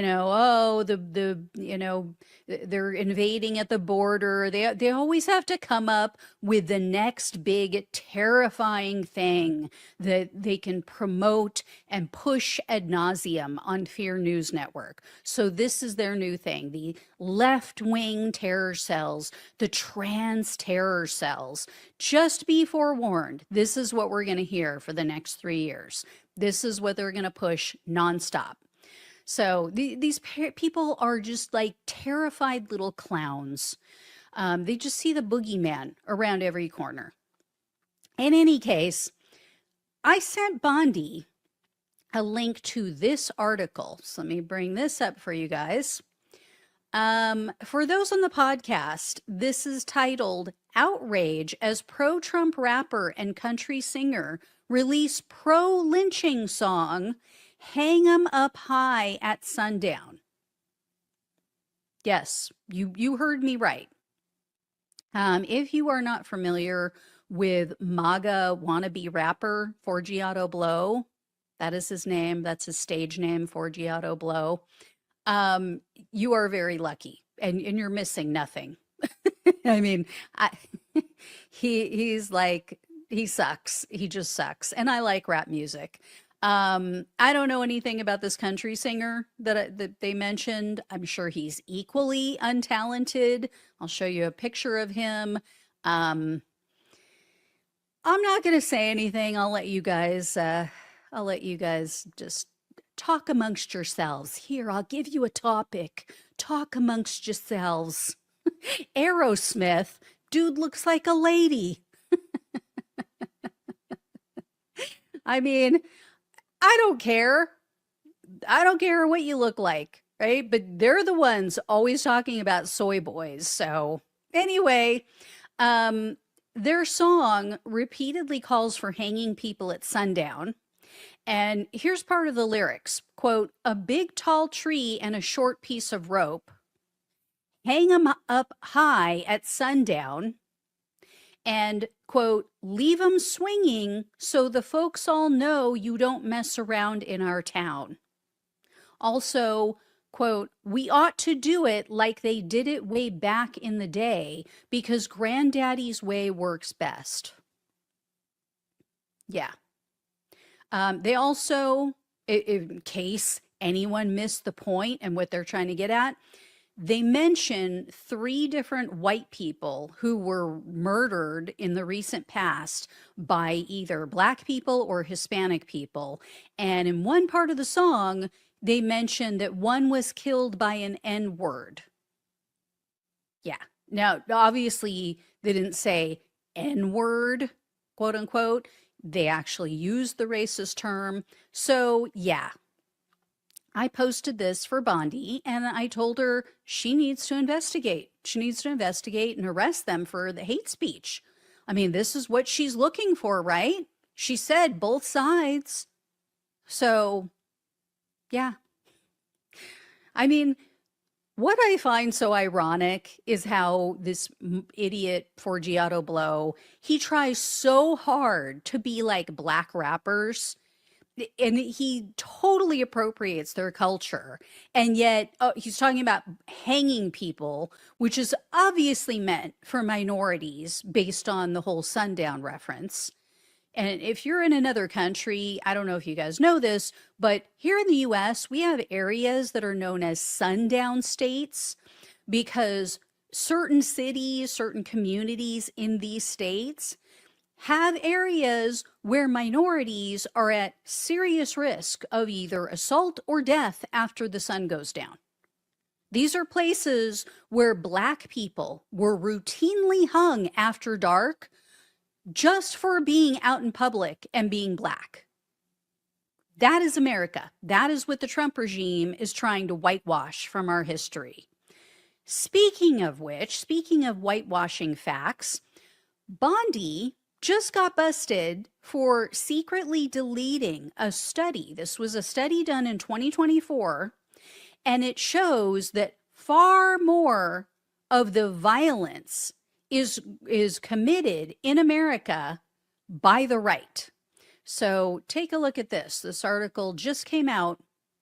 So this study stated, quote, the number of far-right attacks continues to outpace all other types of terrorism and domestic violent extremism. Since 1990, far-right extremists have committed far more ideologically motivated homicides than far-left or radical Islamist terror extremists. Yeah. Now, luckily, they took down the article. They took down the link, or they disabled the link to this study on the DOJ site or wherever they had it. Luckily, there is an archive version that you can reach and read this full study. So I will leave the link in the description box. This will be on YouTube and on the podcast, so you guys can read it for yourself. But isn't it interesting and just so coincidental, the timing on this, that, Bondi's DOJ would delete this study last Friday night, right after Charlie Kirk's murder, right after, and while they're pushing this false narrative about the left being the violent ones. I wonder why they did that. Also, here is Donald Trump, and he is threatening a reporter who just simply asked him, like, hey, what's going on? What is Bondi talking about here? Check this out. Pam Bondi saying she's going to go after hate speech. Is that, a lot of your allies say hate speech is free speech. We probably go after people like you because you treat me so unfairly. It's hate. You have a lot of hate in your heart. Maybe they'll come after ABC. Well, ABC paid me $16 million recently for a form of hate speech, right? Yeah. Yeah. No, they didn't pay you that money for hate speech. I saw this and I'm like, oh my God, Donald Trump has turned into Michael Scott from The Office. If you've never watched The Office, you are so missing out. You need to go watch it. Here's what I'm talking about. Here's why I'm going to start calling Donald Trump Michael. I'm going to start calling him Michael Scott. I am a victim of a hate crime. Stanley knows what I'm talking about. That's not what a hate crime is. Well, I hated it a lot. Okay,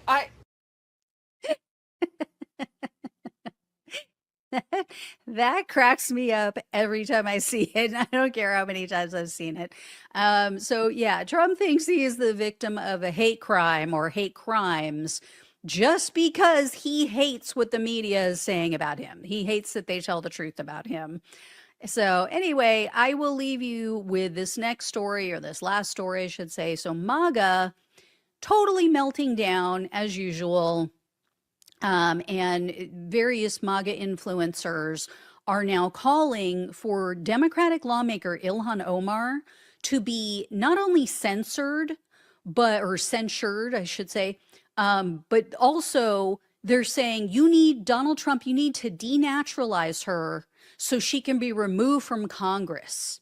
And the reason being is because she said this about Charlie Kirk, or the reaction to Charlie Kirk's murder. She said, quote, "There is nothing more fucked up to completely pretend his words and actions have not been recorded and in existence for the last decade or so." That's it. That's all she said. And they want her to pay. They want her kicked out of this country. She didn't insult him. She just said his words, his actions have been recorded. That's kind of telling, isn't it? Like, they're saying, oh my God, his words and his actions are so bad that she's pointing him out. Like, that's like kind of telling on yourselves, guys. So, of course, they don't care. She didn't say anything wrong. She didn't say anything out of line. This has more to do with the fact that she has brown skin, the fact that she's a Muslim. That's why they hate her. That's why they've always hated her. So they play these games where they pretend, oh, this person, oh, they clutch their pearls. Oh, they said something so egregious, so unforgivable, because they don't like it when you call them racists and bigots, which they are. So Omar is refusing to apologize. Let me bring this up for you guys. Nope, that's not it. I don't know what I did with it. I don't know what I did with it, guys. You're gonna meet, though. Nope, that's not it. Okay. Anyway, I had an article about this, but we need more of this. Democrats need to grow a pair of ovaries. They need to stop bending to the will of these MAGA lunatics. Say what you say and stand by it. No more apologies, Democrats. It's bullshit. They never apologize. They say whatever the hell they want, no matter how egregious, no matter how vile, no matter how hateful, no matter who it puts a target on. So fuck them. Fuck them. Do not apologize, Democrats. Say what you want to say it with your full chest, and do not look back. Do not apologize. So anyway, we'll see if anybody else follows through, if anybody else does what I'm saying. But yeah, I'm just glad Ilhan Omar isn't caving to this, because they've become the woke mob. MAGA has now become the woke mob that they claimed we all were. It's like every single thing is, oh my God. Like they are so perpetually offended by everything, especially this last week. Like if you sneeze, it's like, oh my God, was that sneeze directed at Charlie Kirk? How dare you? Like, you can't say shit without them accusing you of doing something against Charlie Kirk or not being, sufficiently distraught over his death. So screw it. Don't apologize anymore.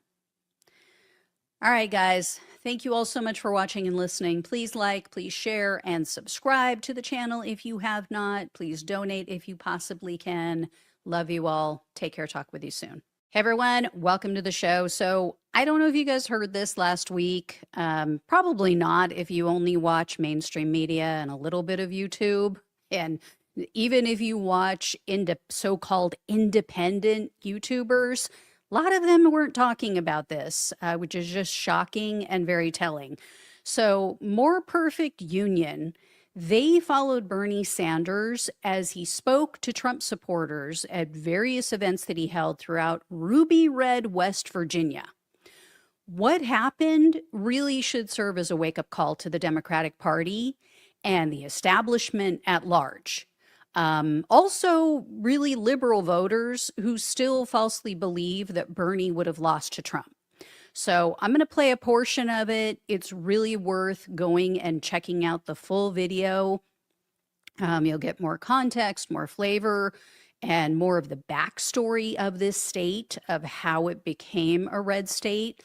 So I think the whole segment was something like 17 minutes long. I think I got like 3.5 or 4 minutes for you here. So take a look at this. Again, very telling that a lot of so-called independent media sources did not bother to cover this. West Virginia, a state that voted blue for almost 80 years straight until it flipped hard to become the second reddest state in the country. As the union shrank, so did the backbone of the Democratic Party. So the Democrats shifted their strategy. They left the coal towns and the hollers to chase corporate money and suburban votes someplace else. For every blue-collar Democrat we will lose in Western PA, we will pick up 2-3 moderate Republicans in the suburbs of Philadelphia. And you can repeat that in Ohio and Illinois and Wisconsin. In 2016, Bernie didn't just win West Virginia. He shocked everybody who thought they had this place figured out. We ended up winning West Virginia. We won every single county in the state. And you'd be surprised how many of them sound like Bernie Sanders. The billionaires, they don't need a tax break. They're trying to give all the billionaires and rich people breaks. That's the opposite of what you should be doing. Mingo County, like the rest of the state, went big for Donald Trump. So we followed up with some of his voters over biscuits and coffee to find out what that's all about. I am independent, but I lean conservative. Not as much anymore as I used to, but I did vote for Trump. But I did post on my Facebook page, instead of I voted, I put I vomited because I didn't want to. I voted Republican. I agree with some things of Trump, but most I do not right now. Well, this is my first time voting because I was just turned 18 right before I was able to vote. So I voted for Trump, but I'm primarily a Democrat. Trump's big, beautiful bill. Why do you think they cut Medicaid? To save government money so that, what? They can give tax to their donors. Exactly. It's not only a $1 trillion in tax breaks to the top 1%, it's a huge tax break to large corporations as well. So why do they need to have a tax break? All right. I Now could use you're a tax asking break. me- I mean, I'm being real. I know I pay like 26% taxes. Like, I could use that money. And if I say that I think the United States should do what every other major country on earth does, guarantee health care to all people as a human right, are you going to think I'm a communist and a terrible person? I think if people listen, if you talk the way that you did, and you're so reasonable, like they've painted you in a bad light, and it actually makes me very angry because, you see things and you believe it. I'll just be honest, I haven't really seen you talk before. I haven't really I don't follow politics that much. And so the last couple days before this, I started watching some of your speeches and I started watching your interviews, and I was shocked. I was like, oh. Not as bad as they had told you, huh? This is not how he's portrayed in the media, right? I think that whether you're in rural West Virginia or in Burlington, Vermont, you got the same exact issues. And I think we don't let people divide us up. We got to come together to fight for all of us. You started with Trump, and then now your whole volunteer. Whole volunteer for Bernie Sanders. The first night was just real eye-opening for me. It was like a whole mind shift of my whole belief system of how we could come together as a people. Yeah. We all want our kids to have a safe place to live. We all want our kids to have food. We all want our kids to have health care. There's no difference. We all need to fight together. Yeah. Because if we're fighting each other, we're not going to ever get anywhere. Yeah. So. Did you expect to walk out of here with a shirt? I did not expect to walk out of here with a shirt. I mean, it just blows my mind that the Democratic Party, the Democratic establishment, either doesn't get it still, or they're so bought and paid for that they don't want to get it, that they don't want to lose the cash cow that they currently have. And I think it's important to listen not only to what people say, but to also pay attention to what they don't say. Did you notice what never came up? What Bernie Sanders never mentioned through that entire thing, and you can watch the full video, like I said, it's like 17 minutes that they did, never brought up Trump, first of all, and he never brought up any culture war topics.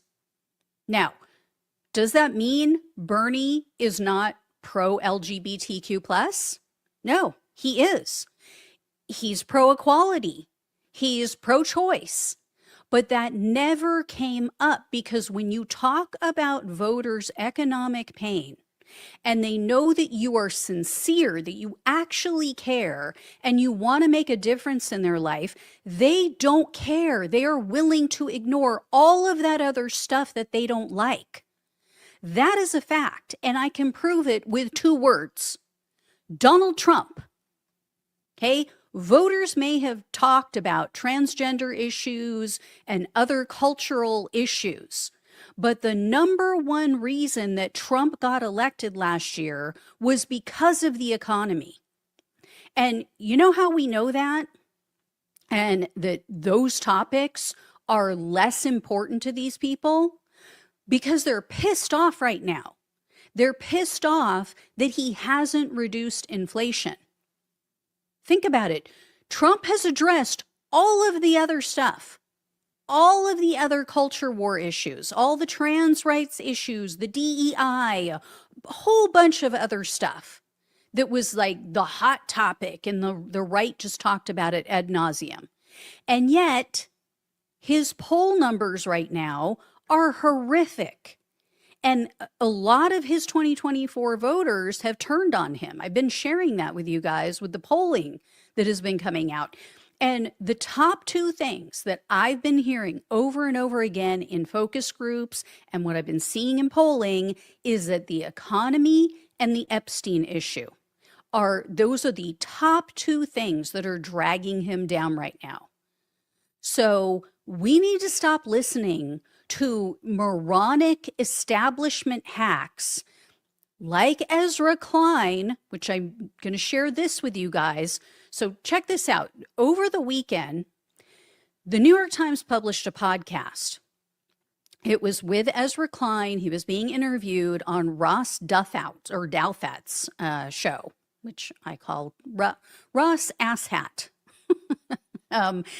These are two men who are perpetually wrong on everything, and yet everyone still looks to them, mainstream media still looks to them like, oh, what do they think?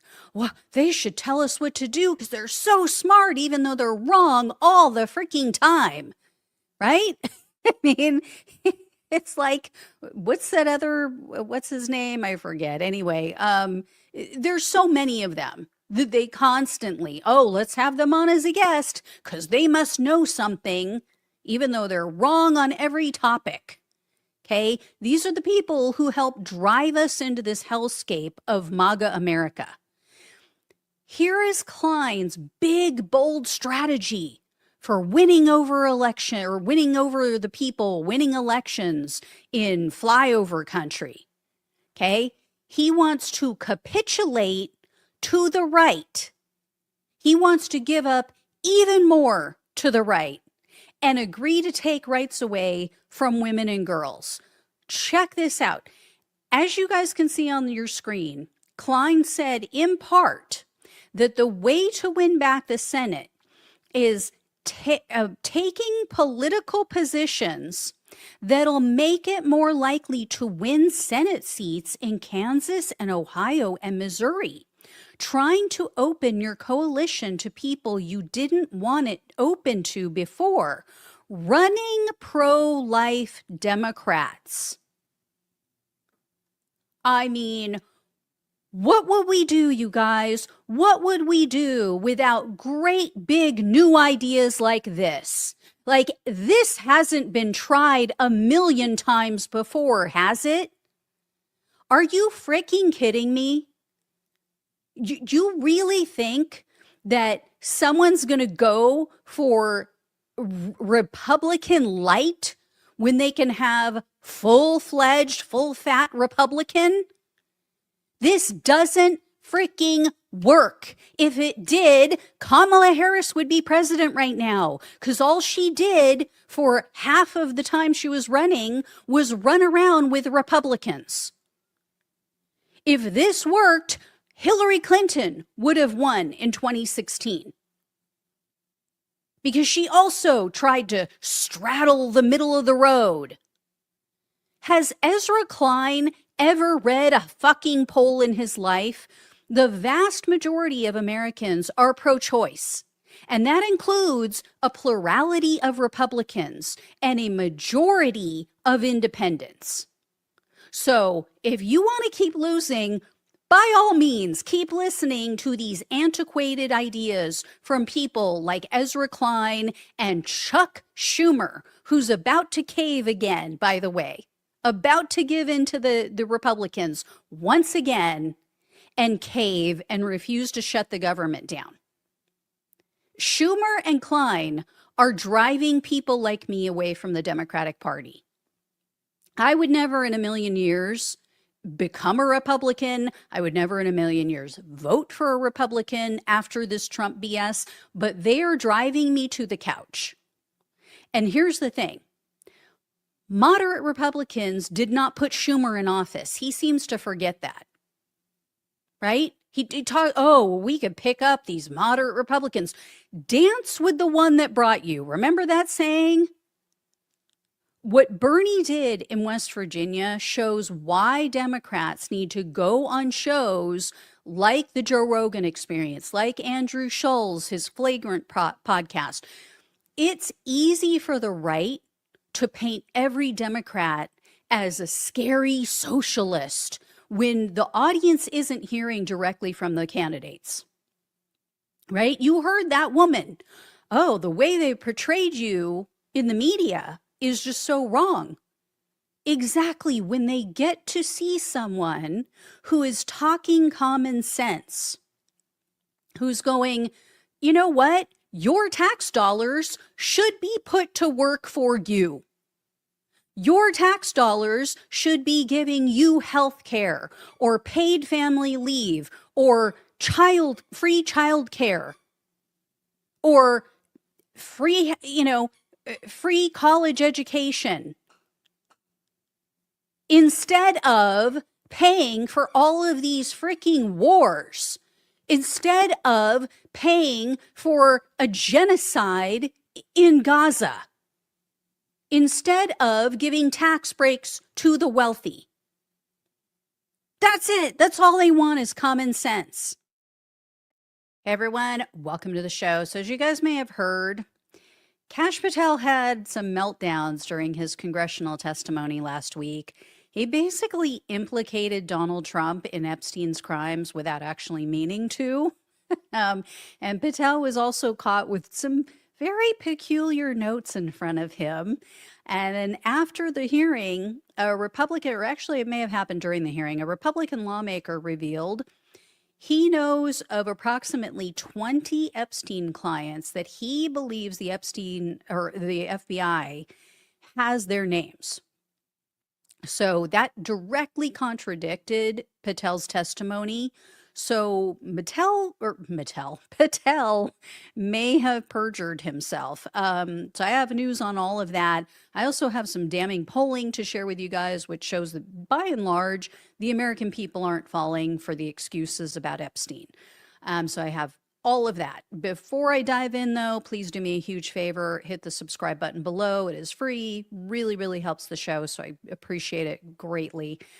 So here's what all went down.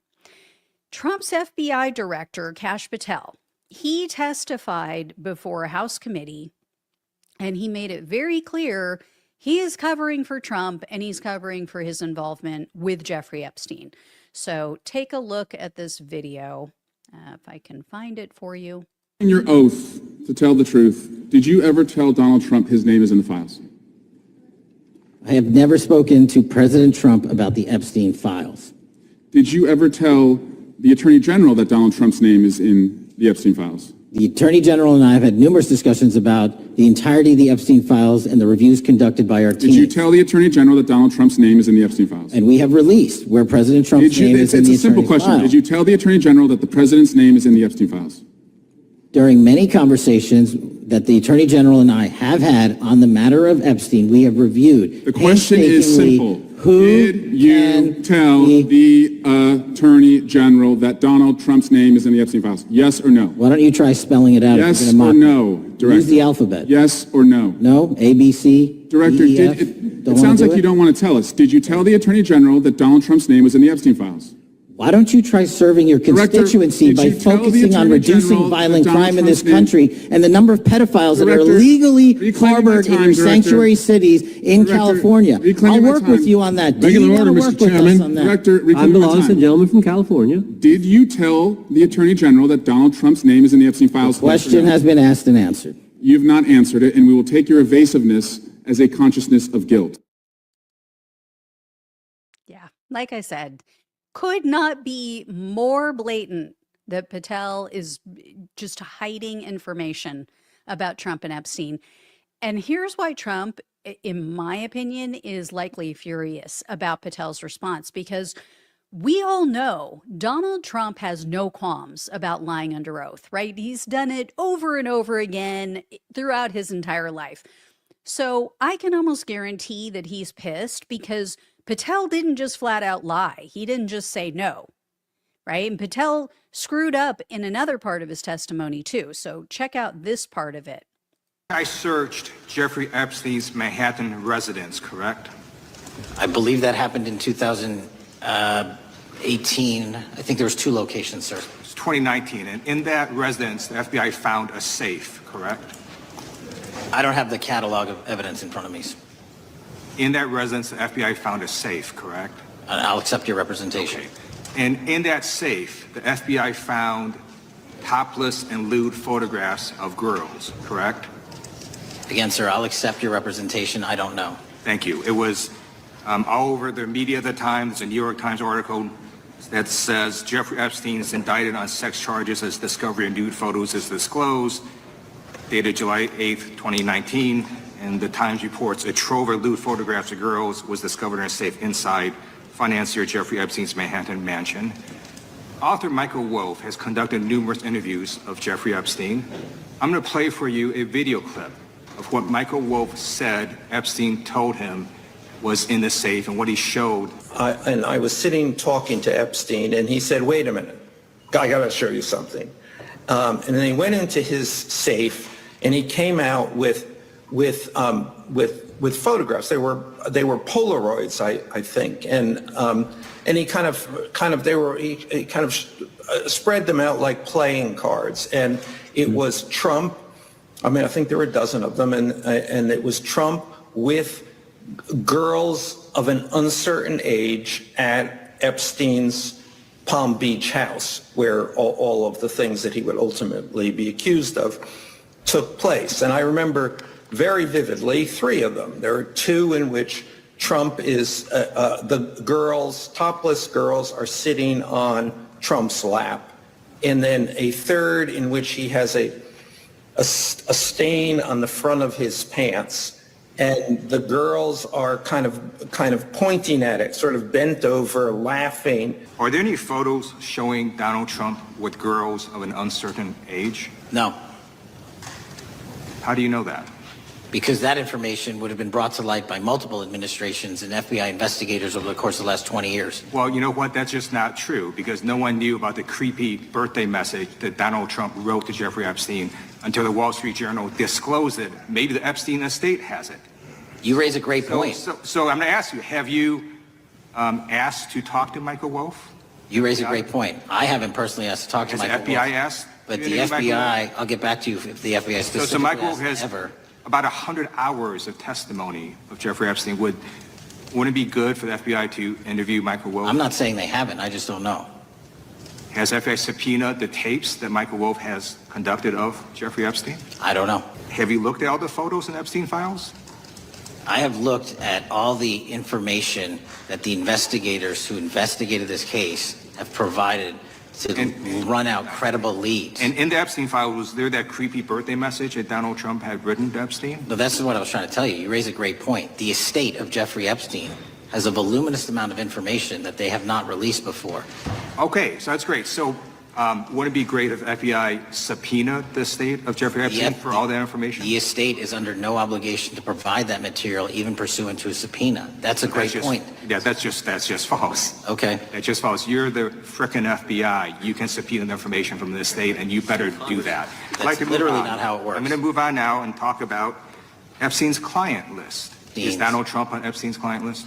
The index has been released, and the index will speak for itself. So I'm just going to say, America is a huge red flag. The FBI director could not answer whether Donald Trump was on Epstein's Gentleman's time has list. expired. There's so much to say about that one. I mean, first of all, he is the freaking FBI director, right? And that's not the way it works. Yeah, it is the way it works, jackass. And then he claims the Epstein case was investigated by his office, nothing more to see, no client list, no co-conspirators, case closed. And yet he admits there, as you guys heard, they haven't interviewed author Michael Wolff, who has hours and hours of Epstein interviews. They haven't reviewed those files. They haven't reviewed Wolff's audio tapes of Epstein. They haven't issued a subpoena to Epstein's estate. Or he said, oh, I don't know. Maybe they did. You're the freaking FBI director.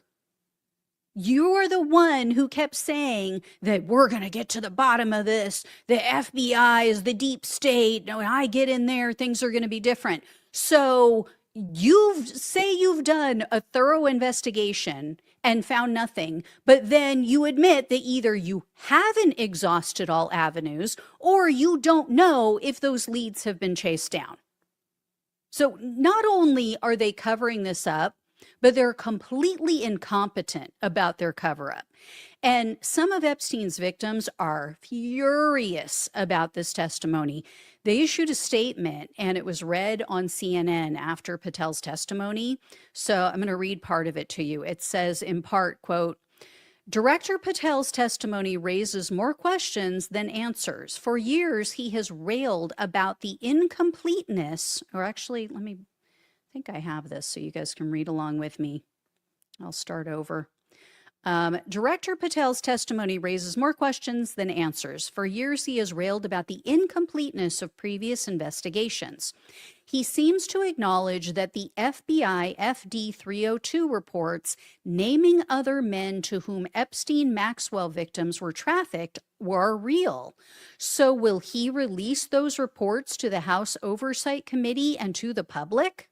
He has not read the reports himself. He has not spoken to the victims himself, and yet he plans to defer to unnamed officials from prior administrations who treated the reports as not credible. Those previous administrations are the ones that Kash Patel spent years accusing of a cover-up. Now he will pass the buck to them to decide that information about other men in the Epstein-Maxwell trafficking ring is not even worth following up on. There are victims and witnesses who to this day have still not been interviewed. Will they continue to be ignored? Yeah, and it's not just Trump staff that's participating in this cover-up. It's also the overwhelming majority of Republican lawmakers. So check this out. Yesterday, Republicans, or not yesterday, excuse me, I'm forgetting it's Monday. Last week, Republicans shut down the Democrats' motion to subpoena banks that were processing Epstein transactions. They processed, as you guys might remember, I mentioned this before, $1.5 billion in suspicious transactions for Epstein. So the Democrats said, hey, why don't we subpoena that information so we can get to the bottom of who this money was coming from? Nope, Democrats shut it down. When the Democrats introduced this, the Republican members of the committee moved to table the motion, and then the committee chairman, which is Jim Pedophile Protector Jordan, he agreed, and he stopped all discussion on the matter. Also, Alex Acosta was in. He went in. This was a closed-door testimony, unfortunately, but he was in there last week. He testified, and everyone, well, I shouldn't say everyone, every Democrat who came out said that he was evasive, that he seemed to be covering things up, he couldn't remember things, showed absolutely no remorse, and on top of that, he blamed many of the victims. Alex Acosta, who gave Epstein that sweetheart deal, gave him that slap on the wrist of 13 months of work release and let him plead down to prostitution charges when they had something like over 100 victims willing to come forward at that point. And he had no remorse for giving him that deal, which violated, by the way, the DOJ policy. And it was struck down by the court. The court was like, you have to tell the victims before you do something like this. Never told the victims, did it behind their back. No remorse whatsoever. In fact, Democrats came out and said that he told them, oh, well, I decided not to move forward with the case because I just didn't think that some of the victims were credible. Then he admitted he never even spoke to the victims. So how the fuck do you know if the victims are credible or not if you don't even bother to hear what they have to say? This is a massive, massive cover-up. So 20 Epstein and Maxwell victims also issued a letter to the Republican Congressional Women's Caucus. They were imploring them to help them, to stand up with the victims, stand behind them against the cover-up. One of the very few Republicans who is standing up for them is Thomas Massie. He told the Judiciary Committee he believes that the FBI has the names of at least 20 co-conspirators. And he said they include well-known people in the music industry, finance, politics, banking. Massey, let me bring this up for you guys. He said that the information is in the possession of the Southern District of New York because they conducted a bunch of interviews with witnesses and suspects.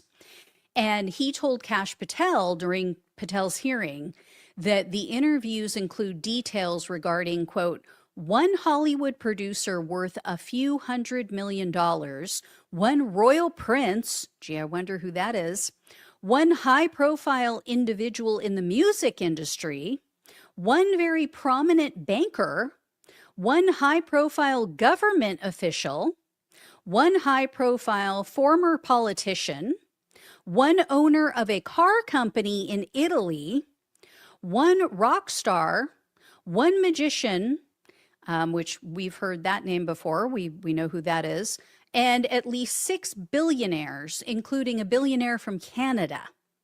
And we know that these people exist in the FBI files, he said, the files you control. So confronted Patel with that. So we'll see what happens there. I can almost guarantee Trump and his minions are scrubbing any mention of Trump from the Epstein documents as I speak, right? Eventually, they're going to release, quote unquote, everything. And that's after they've stitched things together and made it look like Donald Trump was never there. So watch and see. You watch and see. And since we could all use a really good laugh right now, I wanted to share this with you guys. Check this out. So reporters zoomed in on a piece of paper that Patel was holding during the hearing. It had a bunch of affirmations written on it. It said, good fight with Swalwell, hold the line, brush off their attacks, and rise above next line of partisan attacks. So this guy is the real life version of Stuart Smalley. And for anyone who doesn't remember who Stuart Smalley was, I grabbed a quick clip for you. You can thank me later. I'm going to do a terrific show today, and I'm going to help people because I'm good enough, I'm smart enough, and doggone it, people like me. Yeah, this is what happens when you fill the government with insecure people who were bullied as children and never got therapy. That is my story, and I'm sticking to it. From now on, I'm going to refer to Patel as Cash Smalley, just so you guys know. So next up, I have some polling for you guys. The public is not buying all of this. So in a morning consult poll, a majority of the respondents said that Trump wrote the Epstein birthday note. They are not buying his excuse that, oh, this was forged. 53% of all voters said yes, Trump wrote and signed it. Only 21% said no, he did not. As you guys can see there, 27% said either I don't know or I don't have an opinion. Now, for anyone on the podcast, they broke this down by party. So the people who believe that Trump signed this, that includes 75% of Democrats, which can't believe that's not higher. Also 52% of independents, and then even 32% of Republican voters. And then check out this polling on Bondi and the Epstein issue. This was on CNN. Far underwater, Pam Bondi is at minus 19 points. What is Pam Bondi probably most associated with before, of course, this whole free speech controversy? Well, of course, it was the Epstein files. Look at this, approval of the Trump admin on the Epstein files. It's just 19%. 90% of all adults, 67% disapprove. Among Democrats, it's 2%. Independents, 12%. And even among Republicans, you can't even get to 50% approval. Yeah. So people are not buying it. People are pissed off. And I'm going to leave you guys with this bit of disturbing news. So our friends across the pond, they tried to troll Donald Trump when he was over there visiting. They were reminding him that everyone, including people in the UK, suspect him of being involved with Epstein's crimes. And the freaking fascists in the UK arrested them for it. So check this out. Let me see if I can find this image for you guys so you know that I'm not making this up. Okay, I don't see it. Don't know why. Let me see if I can find it here.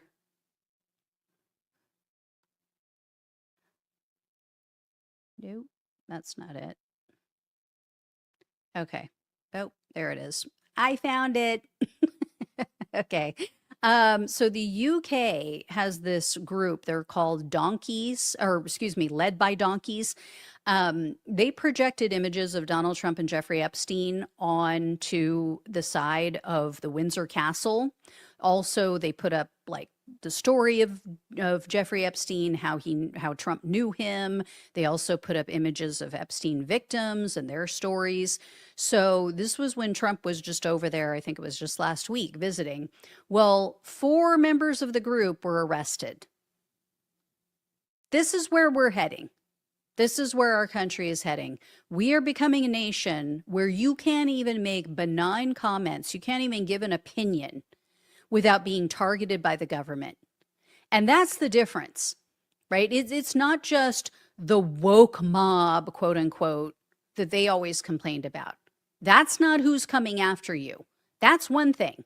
That would be tit for tat, you know, got a woke mob on the right. I would understand that. No, it is now the full weight of the government targeting American citizens for just exercising their First Amendment right to free speech. And yeah, I know all the J6ers are going to go, oh, well, that's all we were doing. No, you broke into the freaking Capitol. You took part in, let's be generous and call it a riot. It was an insurrection. You tried to overturn a free and fair election. You terrorized the people in that building just with your presence, even if you weren't one of the ones who took part in the violence. But hundreds of you did. Hundreds of you attacked police officers, broke windows, broke the doors. That is not the same thing as someone giving their opinion on a late night talk show. Apples and oranges, okay? So these people, I'm sorry. Actually, I'm not sorry. They are the crybaby cult. That is what I have decided. They are the crybaby MAGA cult. Everything is me, me, me, me, me. Oh, woe is me. Everybody's out to get me. I didn't do anything wrong. Frickin' grow up. Take some responsibility like Pam Hempill has and admit that you did something wrong. And not just to get out of trouble in court. Admit that you did something wrong. You are not perfect. And, you know, don't tell me you're religious and then go, oh, but I'm perfect. Guess what? That's a sin. According to the Bible, that's a sin. So grow up, accept responsibility, cut the shit out. Nobody's trying to gag your free speech. You have the right to say whatever the hell you guys want. You do it all the time. And so do we. And if you guys want to take it away from us, guess what? It's going to boomerang on you. It's going to smack you in the frickin' face when a Democrat wins. Don't say we didn't warn you that it's coming for you. So anyway, guys, that is it for today. I will have more, but I do have more Epstein information in another video for you today, so stay tuned for that. Thank you all so much for watching and listening. Please like, please share, and subscribe. Please donate if you can. Love you all. Take care. Talk with you soon.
How's it going today, folks?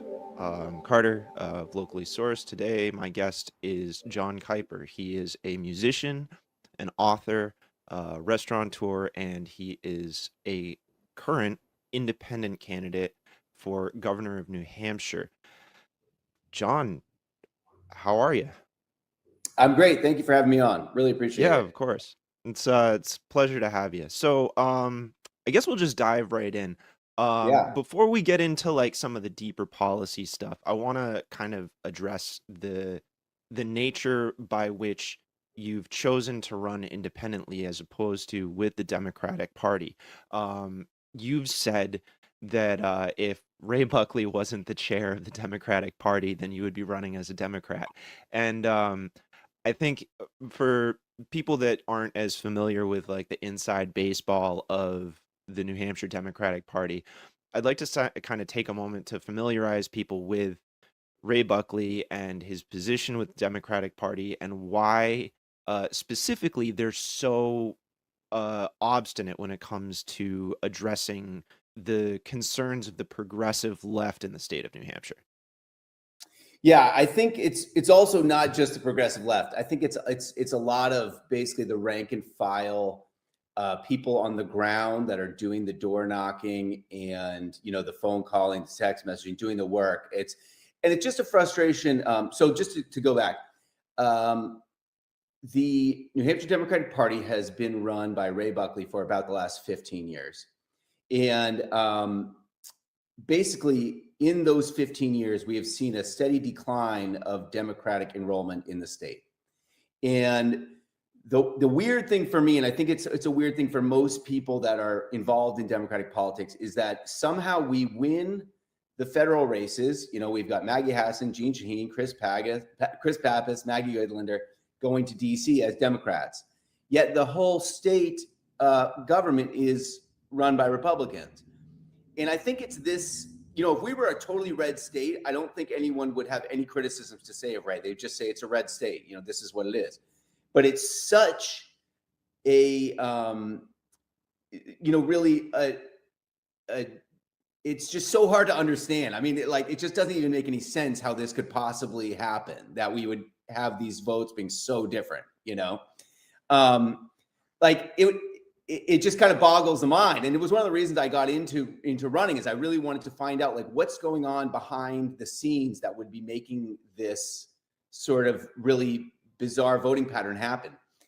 And I can't really nail down any one thing specifically, except that it seems like the federal races are dominating the way that we campaign because they bring in more money. And it's the same problem that the party has nationally, where they focus so much on fundraising that they've sort of forgotten what the fundraising is for. And one thing I've heard about Ray is that he is good at fundraising, and he's been doing it for so long. He has a lot of connections with the donors and in DC. But people just don't understand how it's possible that we could lose, so many races. I mean, it does have to do with gerrymandering, but again, they knew in 2020 that the redistricting was going to happen, after the census, and that was a really crucial election to win, and we lost. And so for me, it's not even necessarily about race specifically, even though maybe I've talked about it like that in the past. It's just the idea that if any organization, even if it was the Red Sox or the Nike Corporation, was having such a downward trend, they would change the management, just to show people hey, we're listening to you. You're aggravated. We are going to have a new CEO or a new head. And I think that's really the issue. And so I ran for chair of the Democratic Party in, was that February? Yeah, and I only did it because no one else, when I looked into it, 3 days before the filing period was supposed to end, no one else was running. And I thought, guys, this is crazy. We can't have so many people afraid to challenge the leadership after so many failures. But people were scared, and I talked to people, and they just didn't want to challenge his leadership. The way that the vote happens is pretty ugly, in the sense that there's about 280 people that can vote for who the chair is. and it's basically a lot of formerly elected Senate, you know, former governors are Democrats, former executive counselors, and then a group of just, it's sort of really random who gets to vote for him. But a lot of those people, at least some of those people, are on the New Hampshire Democratic Party's payroll. And so, and the vote is public as well. So, and this is not even New Hampshire's Democratic rules. This is actually national rules that the vote has to be public, apparently. That's what he said. So as a result, people don't want to vote against their boss or their leader because it's going to be public. And they know that if they vote against him and he wins, you know, there's going to be retribution, and there has been. Emmett Saldati ran for Ray's position. Was that leading into 2020? I think it was. And he lost, and there was some, you know, some blowback against the people who voted for him because it was public. So that was one of my frustrations, was that it seemed to me that the Democratic leadership wasn't even wasn't attracting enough leaders, that there was even anyone to challenge, you know, the leadership that was failing. That was frustrating in itself. And then you see this attitude of the candidates that I did not have, which was the attitude of the Democratic Party, the leadership is wait your turn and earn your keep. Meaning you need to spend 10 or 20 years with us knocking doors and making phone calls, and you also need to be able to raise money. And that's really what seemed to me to be the values that they were looking for in candidates. And, you know, I get it to a degree that if I come in, right, and I've never done any work for the party, I've done a little bit, you know, I worked for Buttigieg's campaign for a bit. I've done minimal work, but I haven't like been there for decades, you know, in every meeting. And for me to come in and try to run as governor would sort of, and if I was to win, would sort of, you know, eliminate the leadership as gatekeepers as to who can win or who can run, if that makes sense. Yeah, totally. So you know, I was frustrated when I was running for governor. And to be fair, Ray was actually very open. Once he got to know me after the first event we did, he sat me down and said, hey, this is the people that you really should talk to in the party. If you have any problems getting into any town or county meetings, just let me know. They have to let you in, basically. They have to let you speak. Even if the chair of that town has already endorsed one of your opponents, they have to let you in. So he was helpful. And I don't want to criticize Ray to say that he's not brought anything to the Democratic Party, because obviously we've won these DC races. But in my opinion, I think many people in the state, I would rather have a Democratic governor and a Democratic legislature and maybe a Republicans going to DC if we had to flip it, because just the people in our state government are making way more decisions that impact our everyday life. I mean, they're just not getting a lot done in Congress right now, you know? Right. So I think that really sums it up, is just a frustration with this, whatever technique it is that they're doing with the campaigning that's causing us to lose statewide and win the federal races. There's a frustration with that. And then there was a general frustration with the town and county leadership that there wasn't enough communication, not enough sort of coordination with the state. And I felt that frustration too, which is, you know, pretty much, I initially decided to run as an independent like the day after the primary when I lost. And I thought, you know, I don't have any chance of getting through a Democratic primary because there's always going to be someone that's better liked by the party and has more money than me, because there's just so many people that are lawyers and lobbyists and you know. Right. Yeah. I mean, I think we saw a good example of this when Steve Marchand ran for governor in 2018, right? There was a lot of just major shutout for him from the state party side of things when he was running against Molly Kelly in that primary. And they just kind of, they really let him fall by the wayside.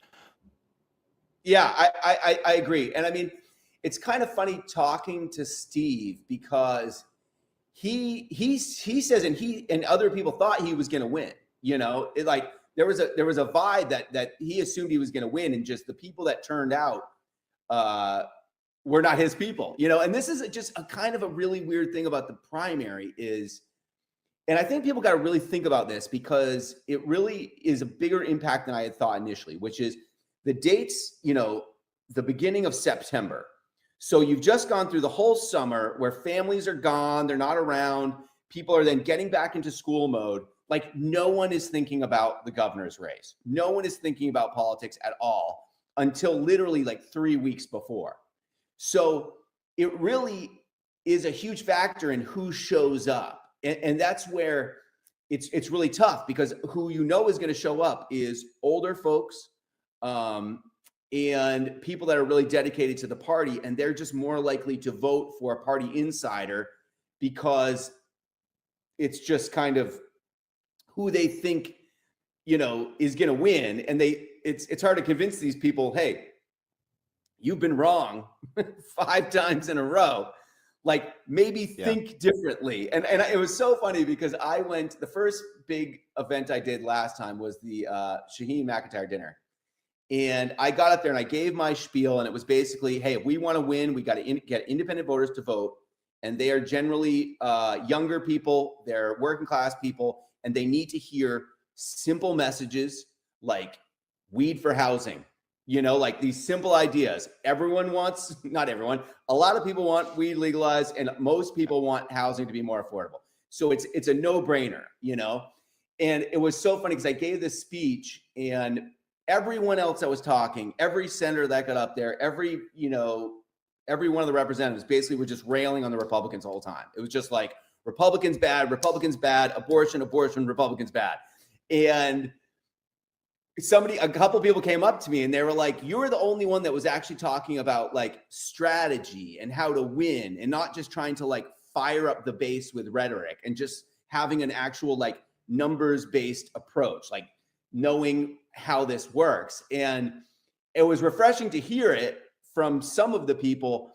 And then it was kind of also refreshing to see the other campaigns beginning to lean into my ideas of housing and cannabis and these other issues. And that was kind of your goal, right? Like to push the candidates to actually adopt some of the policies and positions that you were trying to espouse, essentially, so that it's like even if you didn't have the political capital, for lack of a better term, to yield a win in the race, at the very least you were kind of pushing the candidates to do something a little bit more effective for just regular working class people.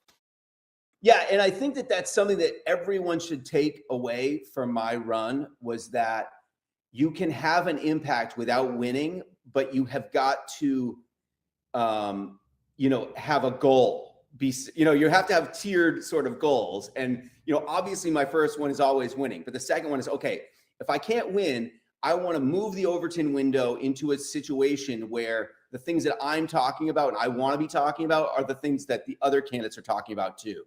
And I was really successful at that. I mean, it was crazy the first time we were at an event and I had this line about housing where I said, one of the things that we need to do is educate planning and zoning boards as to just the numbers about how we need more housing, why we need more housing. Because I mean, to be honest, a lot of the people on ZBA, I've been on the ZBA and on the planning board, you have some people that are coming from the real estate world and some people coming from construction world, but some people that are just doing it because there's a vacancy on the board and somebody asked them to be on it. So maybe they don't have the background to really address these issues. And I've heard people on the ZBA even say that, like, I don't really know what we're talking about right now.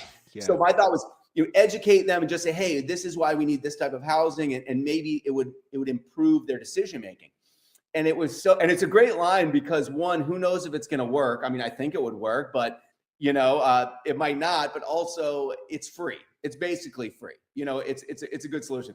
And we were at this event and Cindy Warmington started saying that. And I was like, oh, that's a great idea. I'm like, oh, that was my idea directly. Oh, wonder where that came from, right? Yeah. So I was thrilled. I mean, that was kind of the just the best part of the campaign was those moments. But it was definitely, it's a bittersweet thing where you get into, you do all this work and obviously you want to win, but again, there are secondary goals that can be achieved. And as long as you can really get on the debate stage was the goal of mine the whole time. And once I did that, that kind of really opened up the doors to, I mean, a lot of our vote, I think what I heard anecdotally, a lot of the people that voted for me said it was because of my performance in the debate stage. Yeah, and so we've touched on a couple different things here, and we'll sort of circle back around to each of those points because we're just going through a lot of different issues here.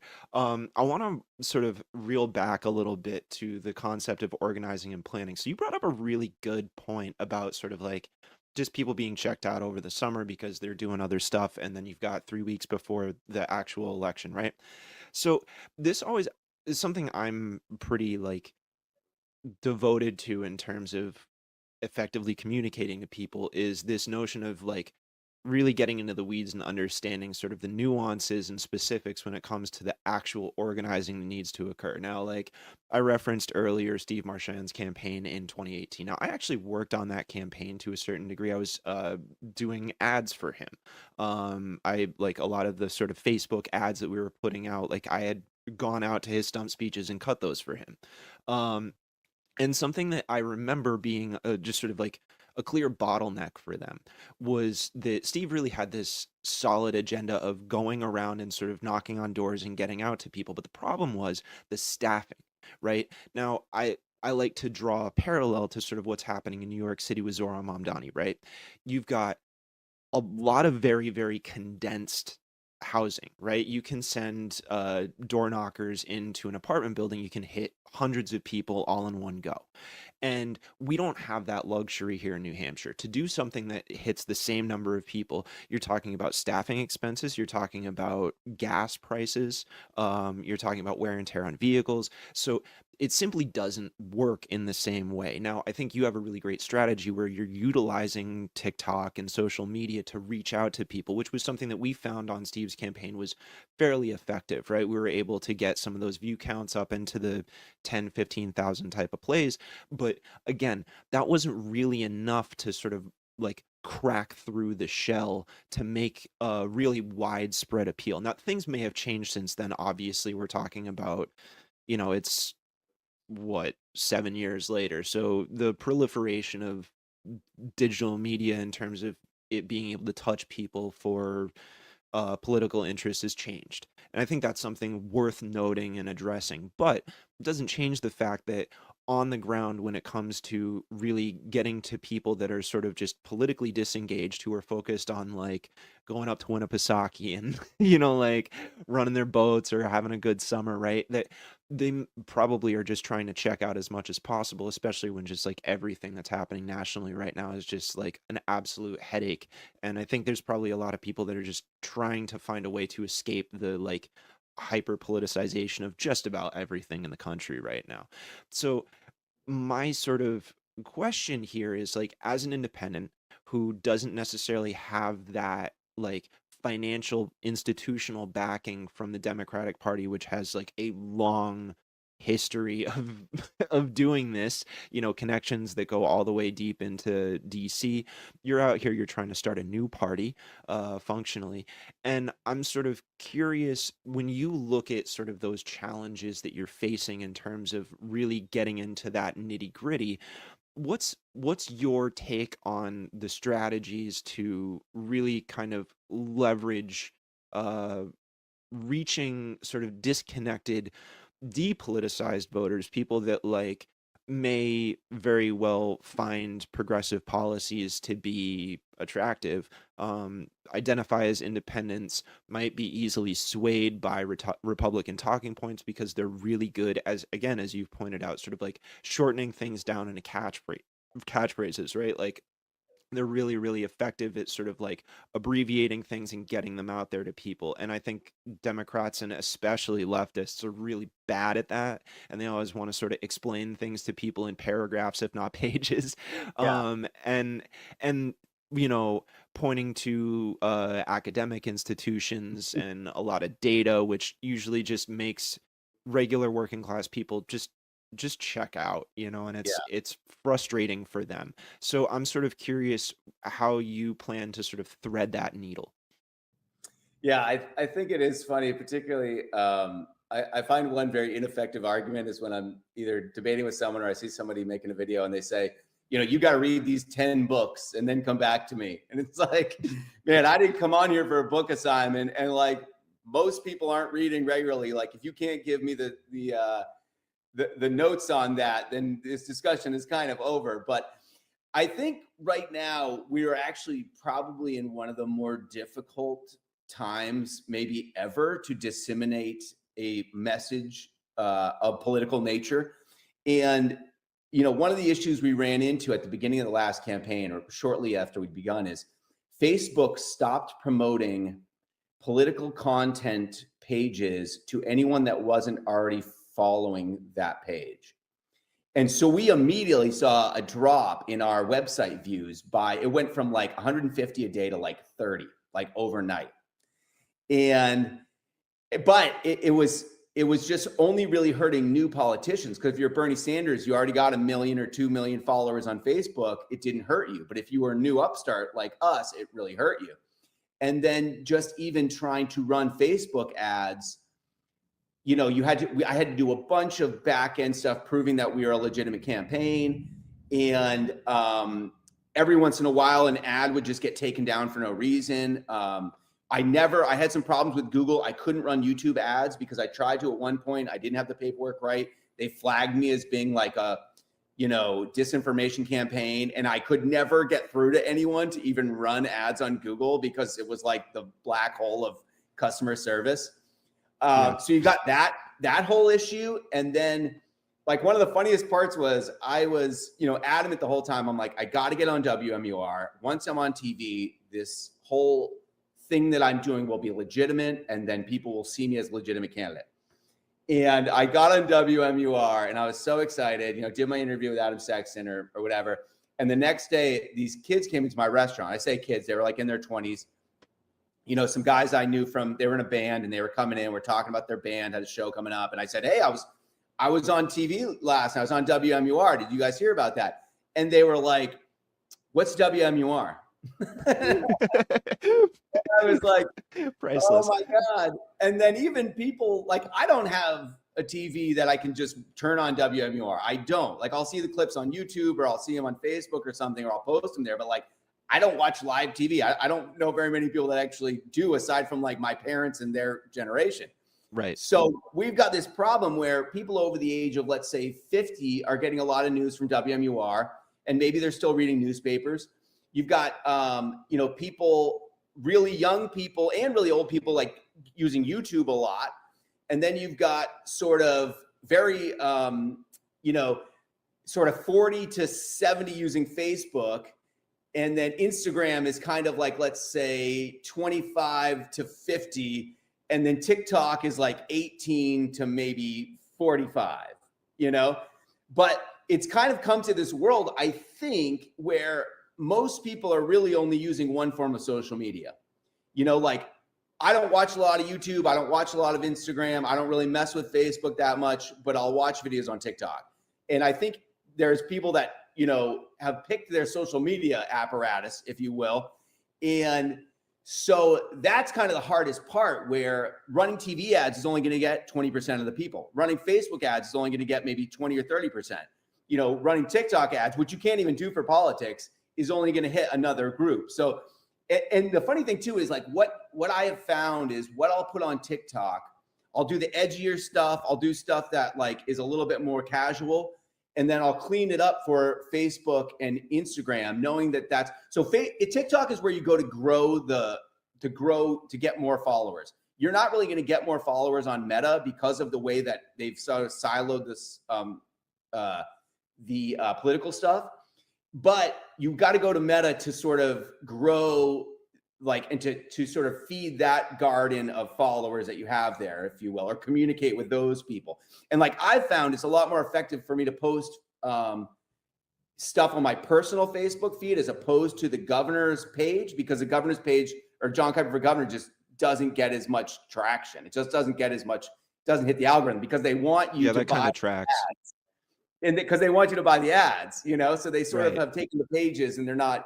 And I found this with my restaurant too, where we were getting basically no traction if we weren't paying for ads on Instagram and Facebook. So the world is just really, a strange place. And honestly, I don't even know really how we're going to get the people who are on zero social media, don't watch WMUR, don't read newspapers, who have totally checked out, like you're talking about. And that's, a good chunk of people. And so like in terms of door knocking, we did a very limited amount of door knocking just because we had a couple volunteers that were willing to do it. And we mainly did it in Manchester because, you know, you could hit the houses pretty quickly.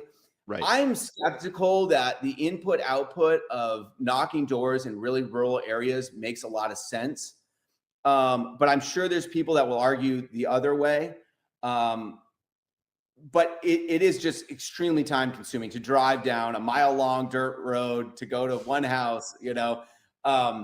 And is there a better way to get out there? I mean, that's one thing that I was trying to push our team to do, was what I call sort of like digital door knocking, where you're going into the comments section of a Facebook post and really like talking to the people in there that are basically being critical and saying like, well, what's your issue? You know, and, especially the Republicans. And I've had people, I've been able to sort of, through a series of conversations or comments on Facebook, get people to at least open up to the idea of voting for a Democrat. And usually it was me having to say, I'm not going to ban your guns. And, you know, we're all getting screwed by big corporations.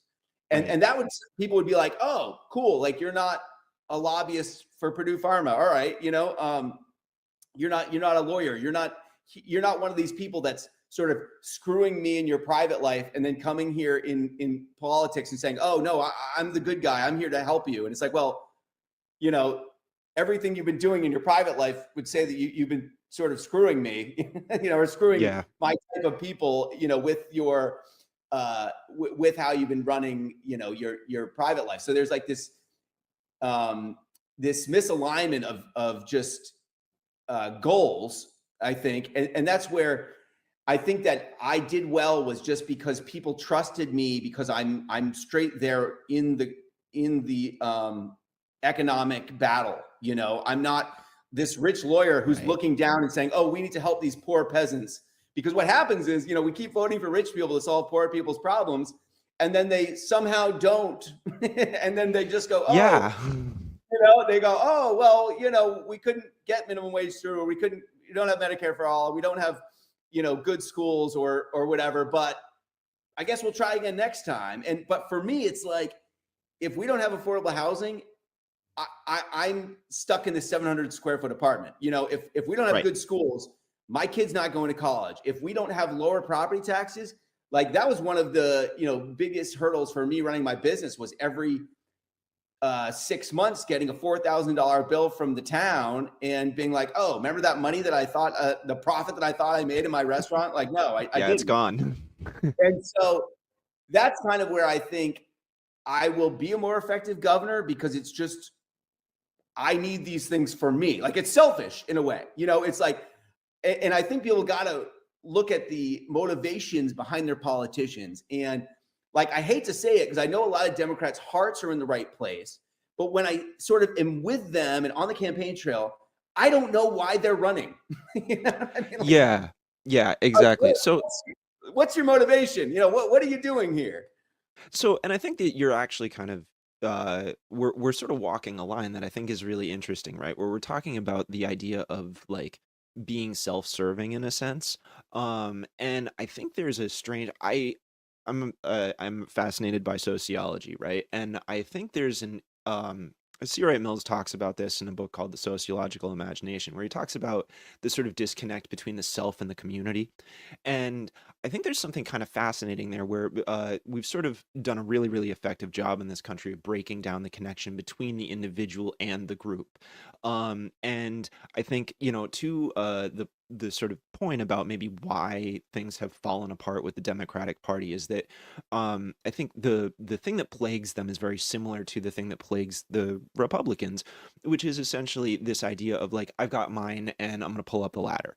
And I think sort of there's a way to explain to people that like you can actually serve yourself and your individuality best by focusing your attention on, you know, lifting the tides to raise all boats, right? And I think this is what I find fascinating about your platform, is this notion of like, yes, it's self-serving, but it actually serves everybody individually at the same time. And that seems to me to be a huge part of the breakdown that occurs with this. And I actually think that's a really good way to connect with people, especially if, you know, like, talking about sort of the Christian voter, right? I feel like there's a really solid opening here to appeal to sort of a more like um, religious impulse to sort of say help folks, right? Yeah. That I feel like the conservatives really like miss the mark and sort of twist and conform or distort rather contort or distort that notion into a way that ends up sort of like uh causing the lower half of people to fight against each other so that they can sort of like take the bag and run.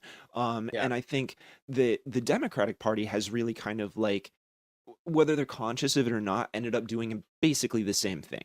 And I think that that's sort of one of the things that really strikes at the heart of the problem when you come at it as an independent, is to say, no, like this is the actual sort of continuous issue that goes from one party to the other and makes them functionally uniparty. And so I always am fascinated by somebody who's trying to appeal to this notion of like, no, you can kind of do both. You just have to sort of flip the way you're looking at the silhouette, if that's it makes sense.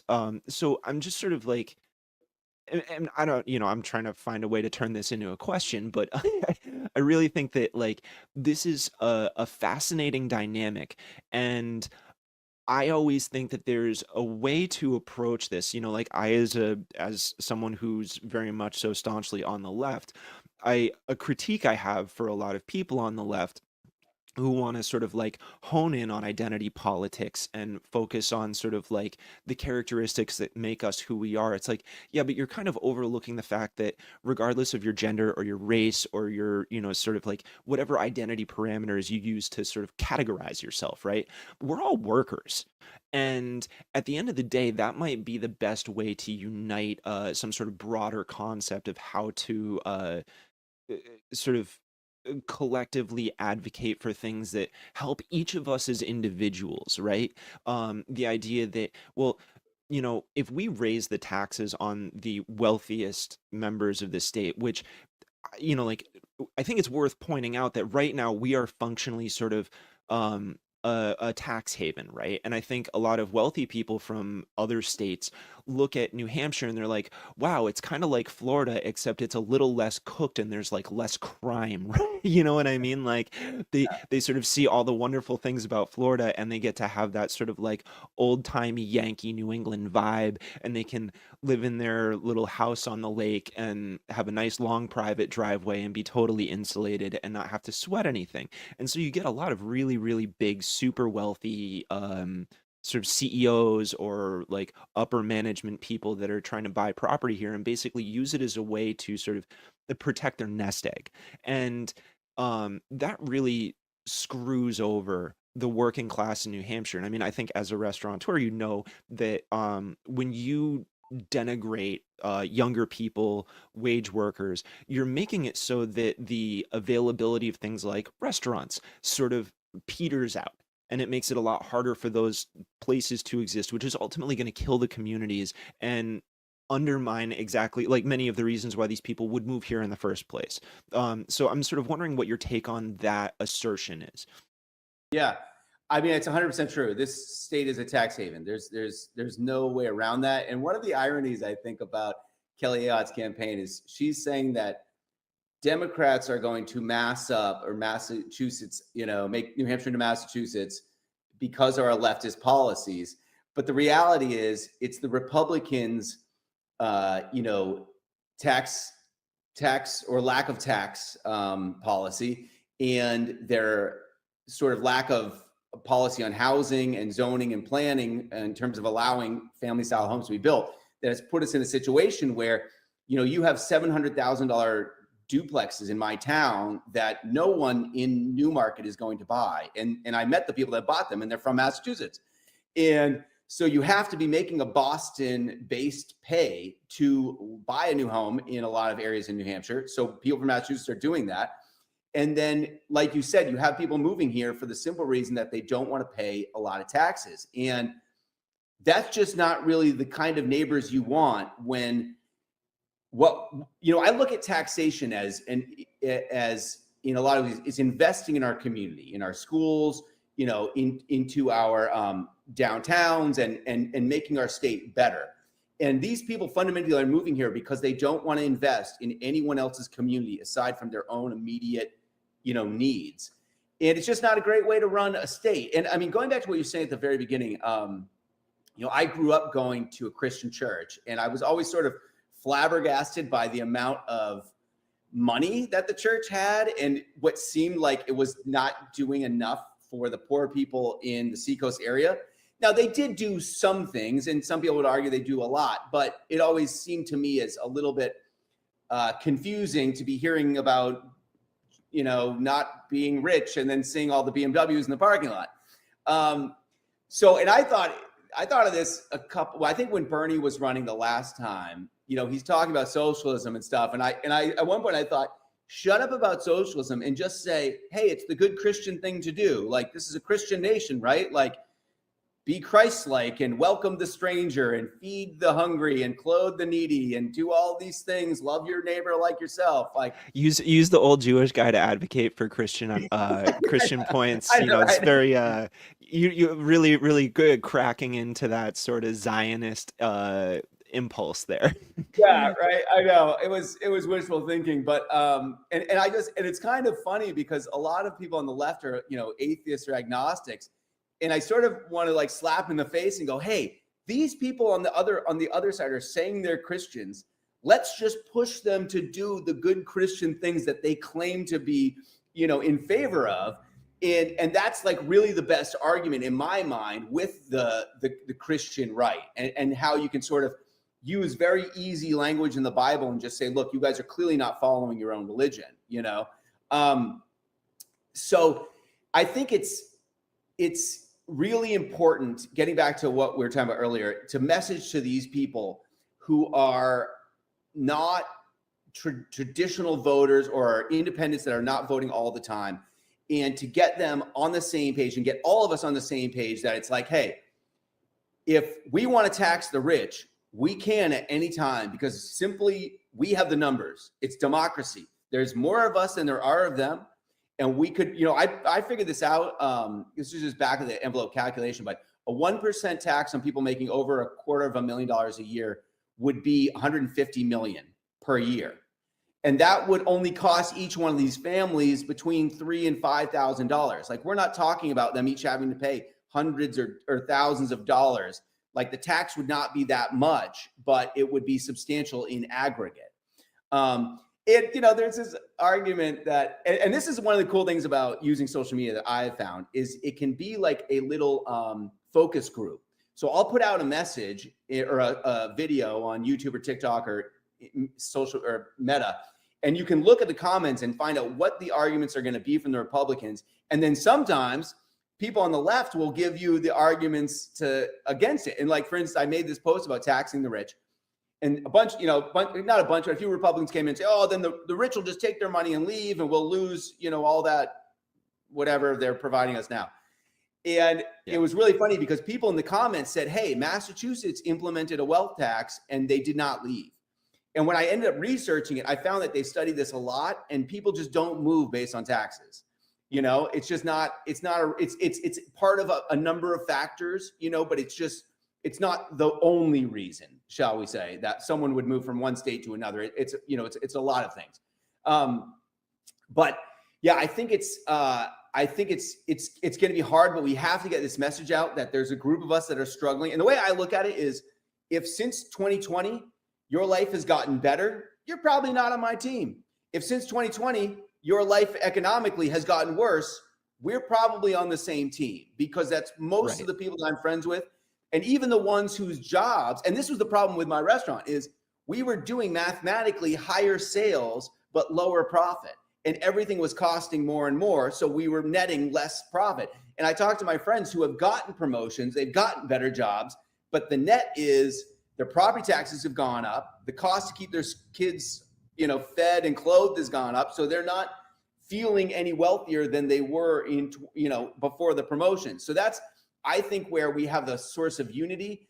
And, it's really tough because the Democratic Party, getting back to what you were saying a bit earlier about the networking of the party. And this is one of the issues that I've sort of am coming to reality about in terms of the network is I had this idea, or have had this idea where, what the Democrats and the Republicans have, the basic core of their organization is a monthly meeting happening in almost every town in every county in New Hampshire. And that monthly meeting is happening generally in the same place. Maybe it's Zoom, maybe it's a fire department, maybe it's a town, hall building, whatever. But people can show up to that meeting and they know that meeting is going to be the first Monday of the month at 7 p.m. And even if they don't get an Instagram or Facebook invite, if they don't get a text message, they know they can go and there are going to be people there, working towards their goals. Right. And so I knew immediately that's what we were going to have to build out to have an effective long-term third party. And it's a lot of work. It's a lot of work. And frankly, I've been in the last month more concerned about the rapid escalation of Donald Trump's authoritarianism, particularly deploying military to LA and then again to DC. Those are very big red flags for me in terms of. Yeah, we're looking at Chicago now too. Yeah, and on the road to authoritarianism is paved with military occupations of peaceful cities. Right. And then also I thought it was a really huge red flag when they had John Bolton's house was raided. That's, love him or hate him, but that is just a crazy thing for the president to be doing with the Department of Justice against one of his public critics. So I have actually been considering, and especially because they don't have a candidate yet, I've actually been considering running as a Democrat in the last week or two, because one, there is no Democrat currently running, and two, I don't know that we have 10 years to build up a functioning third party with the rapid escalation of Trump's authoritarianism. So I'm kind of moving to this point of like everyone who's anti-Trump, and it might come out that it's actually better for me to run as an independent mathematically. I know it sort of feels like this is a weird time to be questioning what party you're running against or running with. Right. But ultimately the filing period is not until June of 2026 is when you file for governor. So up until that point, really no one is technically running. So I have basically been trying to keep all of my options open, and I'm just deeply concerned about the state of the Democratic Party. I mean, and how unpopular they are. And at the same time, I'm concerned that there's so much infighting between, the liberals, the left, the corporate, Democrats, particularly about Gaza, which I totally understand. But I worry that, we can't do anything for really anybody if we're under some sort of totalitarian Republican rule for the next 50 years. Right. But the Democrats have got us in the top, and I think it's really important to differentiate between the rank and file people who consider themselves Democrats and the very small group of people at the top who are making bad decisions. Yes. And I've had some Democrats. I've made some videos where I'm critical of the Democratic Party, and people will get mad at me who are rank and file. I'm like, look, I'm not really criticizing you. I'm criticizing the elected officials at the top, the senators, the Congress people, and I'm criticizing the leadership because, and it still is so frustrating. I mean, they had an opportunity last week to vote for it was a non-binding resolution. They had a meeting, and the Democrats did to in a non-binding way say that they wanted to stop the flow of weapons to Israel, and they did not want to do that.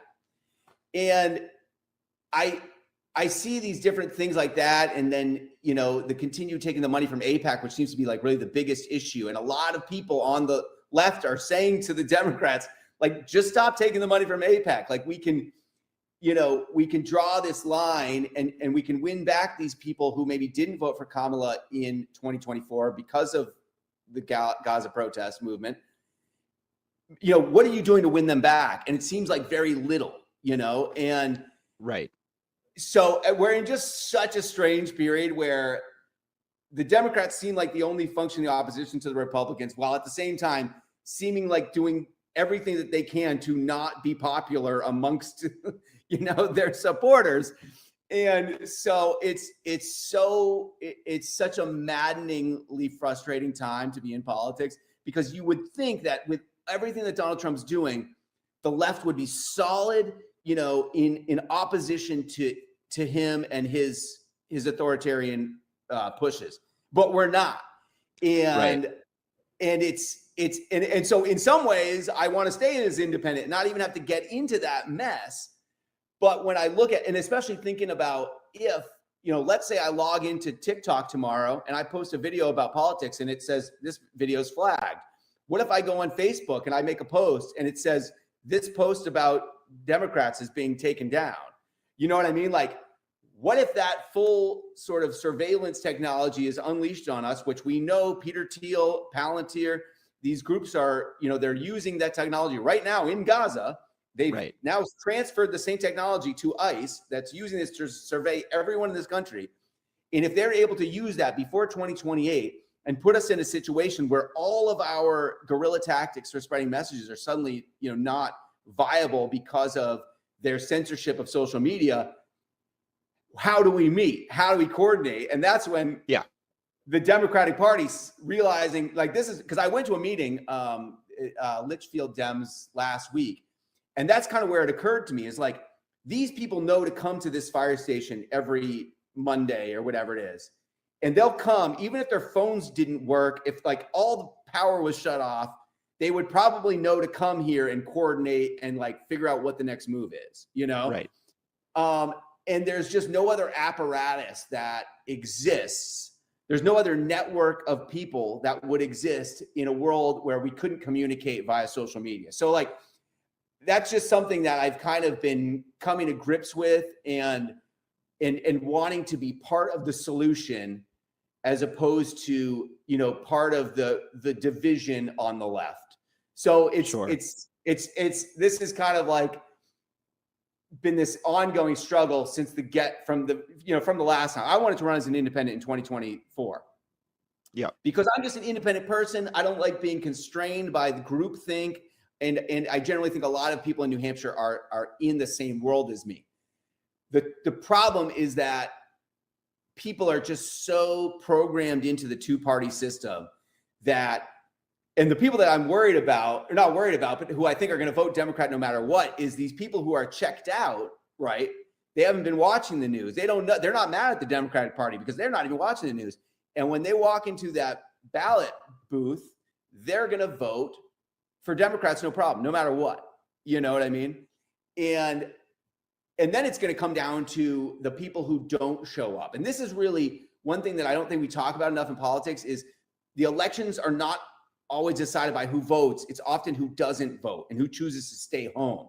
And will the Republicans stay home because, let's say, the economy is really bad because of the tariffs? Or will they vote for a Democrat? Or will they just continue to support Republicans? Right. Something I want to sort of like have an insert here, because I think there's something to address. And this is something that I really think about a lot, and I think is sort of radioactive for a lot of political. You mentioned sort of like the arms and sort of like weapon tech industry, right? Something that people don't like to talk about in politics is especially in this state, is the fact that some of the biggest contractors that supply arms, not just to the U.S. military, but globally speaking, are housed right here in this state. You've got L3 Harris, you've got BAE Systems, you've got Sig Sauer, right? These are people that have contracts with the DoD. And the sort of other side of that is that you have Jeanne Shaheen, who sits on the Armed Services, Foreign Relations, and Appropriations Committees, right? Now, she can go down to Washington, she can secure contracts for these companies, come back and say, oh, we're doing really well for jobs in New Hampshire, right? So you're then sort of capturing these workers to think like, oh, well, these are good jobs that we really need to have in the state, so it's good that this is happening. But meanwhile, New Hampshire workers are functionally building the weapons that are killing children overseas, and they're making somewhere between like 40 to 60,000 a year. You're talking about like the assembly line workers. Where you're talking about a multi-million, if not billion-dollar, like several billion-dollar industry, where most of that money is going straight to the top, right? And then you look at polling numbers, and you will see that Jeanne Shaheen and Maggie Hassan sit right under John Fetterman in terms of the number of bills that they've sponsored that are Trump bills, right? So they have a D next to their name, but functionally they're not really doing that much when it comes to like really towing a Democratic Party line that supports the working class in a fundamental way. She's not out here advocating for the profits that companies like L3 Harris or BAE or Sig Sauer are making to go to increase the wages of their workers. So there's a bit of capture there. Now, those wages are just high enough that these people are able to sort of barely fit into that 30% of your income line on their housing. So it's a very tenuous position for those workers, and they don't necessarily feel like it's something they can do to criticize or argue against, because they're, again, to go back to sort of the earlier discussion, looking out for themselves, right? They're very concerned because the economy is in a very sort of tenuous state. So it's like, that's something that I don't think politicians and party officials and people in general in this state want to reckon with. And I want to sort of take a moment to have somebody who's in politics actually react to this sort of dynamic that exists. Yeah, it's sort of a terrible, sort of disturbing truth to realize that, the brilliance of the military-industrial complex is that they spread their facilities all over the country to every little nook and cranny of this state, of this country, to ensure that every senator is going to vote for every defense budget because of the jobs, And I have been thinking about this for a while, especially, because you look at BAE Systems or SIG or whatever, and they're making all this money. And one of the issues is that they are, in fact, paying a lot of taxes in New Hampshire as well. And they could definitely pay more, but a certain chunk of our Department of Health and Human Services budget is funded by the sales of weapons to foreign countries through taxation, right? So there's ways in which we are all benefiting from the war industry, and getting getting that system out it's like a cancer, right? And it's like, if you do it in the wrong way, you kill the patient, because, it's not a huge chunk of the economy that's relying on the military-industrial complex, but for parts of New Hampshire, it's a huge, employer, such as Sig Sauer, that's close to where I'm at. So I know a lot of people that work there. And this is what I think is going to happen over the next 5 to 10 years, and it might even be shorter than that. And it's going to make this entire conversation completely different. And that is, as robots and AI take over, and automation, particularly automation, take over a lot of these factory jobs at SIG, assembling guns. I saw a video last night about, for $5,000, you can buy this little digital arm that will assemble, like an iPhone. And it was so cheap, and I'm like, this is going to put so many people out of jobs. And what's going to happen is we're going to end up in this position where the Congress, the senators, aren't going to be able to say, hey, we're bringing all this money for all these jobs in New Hampshire, because those jobs are going to go into robots, right? And then our relationship to the military-industrial complex is going to completely change, in which they will not be providing for us, the average worker, anything, at a certain point. And it's so important, I think, for people to realize that as long as people can profit off of war, there will never be peace. They will find ways, and this is what really scares me in our world, is what's happening behind the behind the curtain.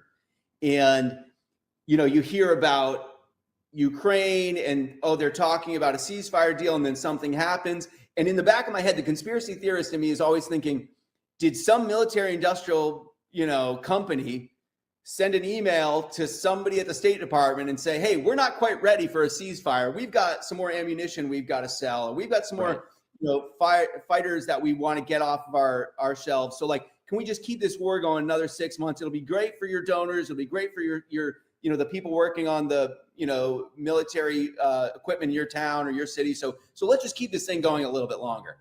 That's terrifying to me. So I think, and this is like a really big idea, but I think we have got to, for the sake of the earth and the sake of humanity, move away from the industry, the economy of war, right? As a state and as a country and as a globe.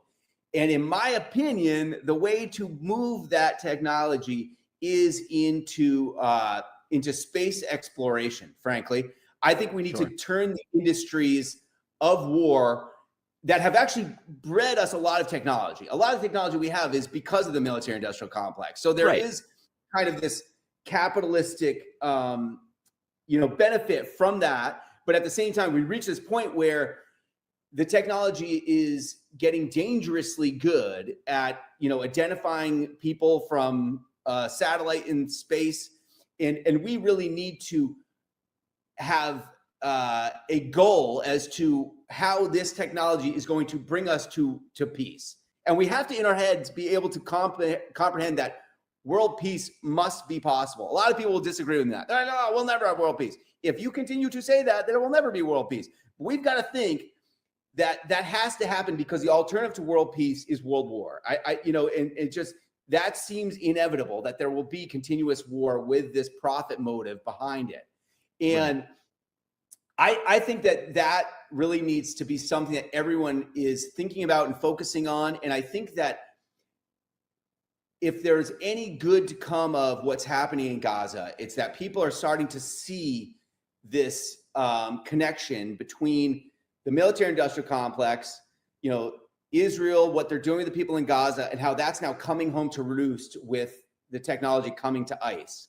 And that there's this bigger sort of unseen force. I mean, in a way, I think this is one thing that I agree with some on the right, that there is kind of a deep state, but it's not really that hidden. It's the military-industrial complex through the campaign finance system, and it's right there in the open. If you just look at it, you go, okay, these guys paid to get these people elected. These people voted for this war to make sure that these guys got paid. Like, it's pretty simple. It's right there. It's all in the firearms, So we just really have to wrap our head around the idea that a better world is possible. And I firmly believe that. And that, perpetual war is not good and is not sustainable.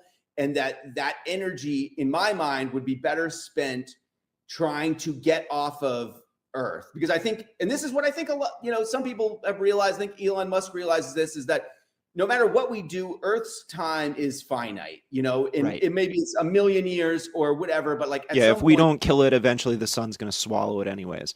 Right. So we need to get off of this rock, and we need to get out into the solar system and explore the galaxies for all the Star Trek reasons. And I think that if we could get humanity globally to see that as a much better goal than perpetual war, we would not be in this situation of having to decide between, economic growth and ending the military-industrial complex. Sure. Yeah. Exactly. All right. So, So we've sort. I'm grateful for your response. I want to sort of, like, in the limited time we have left, I want to sort of take a moment to pivot to something that's probably a lot more material for people, which is the housing question in the state. So, generally speaking, I think, like, there's a lot of debate and friction between sort of like NIMBY and YIMBY, right? And this idea of sort of like the preservation of the way things are versus the ability to create enough space for people to live equitably, right? Now, I know that you've advocated sort of for like tiny home development and stuff like that. My question to you is sort of like, well, actually, it's sort of a few things. One, something that gets talked about a lot is sort of like the walkability of communities, right? You want to talk about sort of reducing the reliance on cars. You've talked about wanting to go for public transportation. So sort of a few points here. One is, what are your feelings on building upward? I know that we have a lot of sort of resistance to this concept of high rises or larger buildings, but realistically, that's actually the functionally best mechanism to create more housing, because it sort of reduces the footprint So we don't continue to deal with a sprawl, as it were. And you're just able to pack more into less. And, like, I think there was a debate that occurred, I believe, on Pod Save America recently, where there was a state senator from California was talking to a city councilwoman from LA, and she was being sort of very resistant to the idea of building new housing. And there was this notion of like, well, if it's not perfect, then we don't want it. And eventually you have to kind of realize that like nobody's ever going to be fully pleased. And so there's this aspect of does it really make sense to be moving in sort of smaller individualized housing versus just like more apartment buildings, really? So there's that component, right? We have to address this idea of zoning, and I think that there's something to be said for that argument that's happening out in California right now, is the way it would map on to New Hampshire, in this notion of like having to sort of interject into the local controls over zoning and construction and have sort of a statewide mandate that says, no, eventually you just have to sort of suck it up and deal with it, and you have to build more if you actually want to stay alive. So there's that component.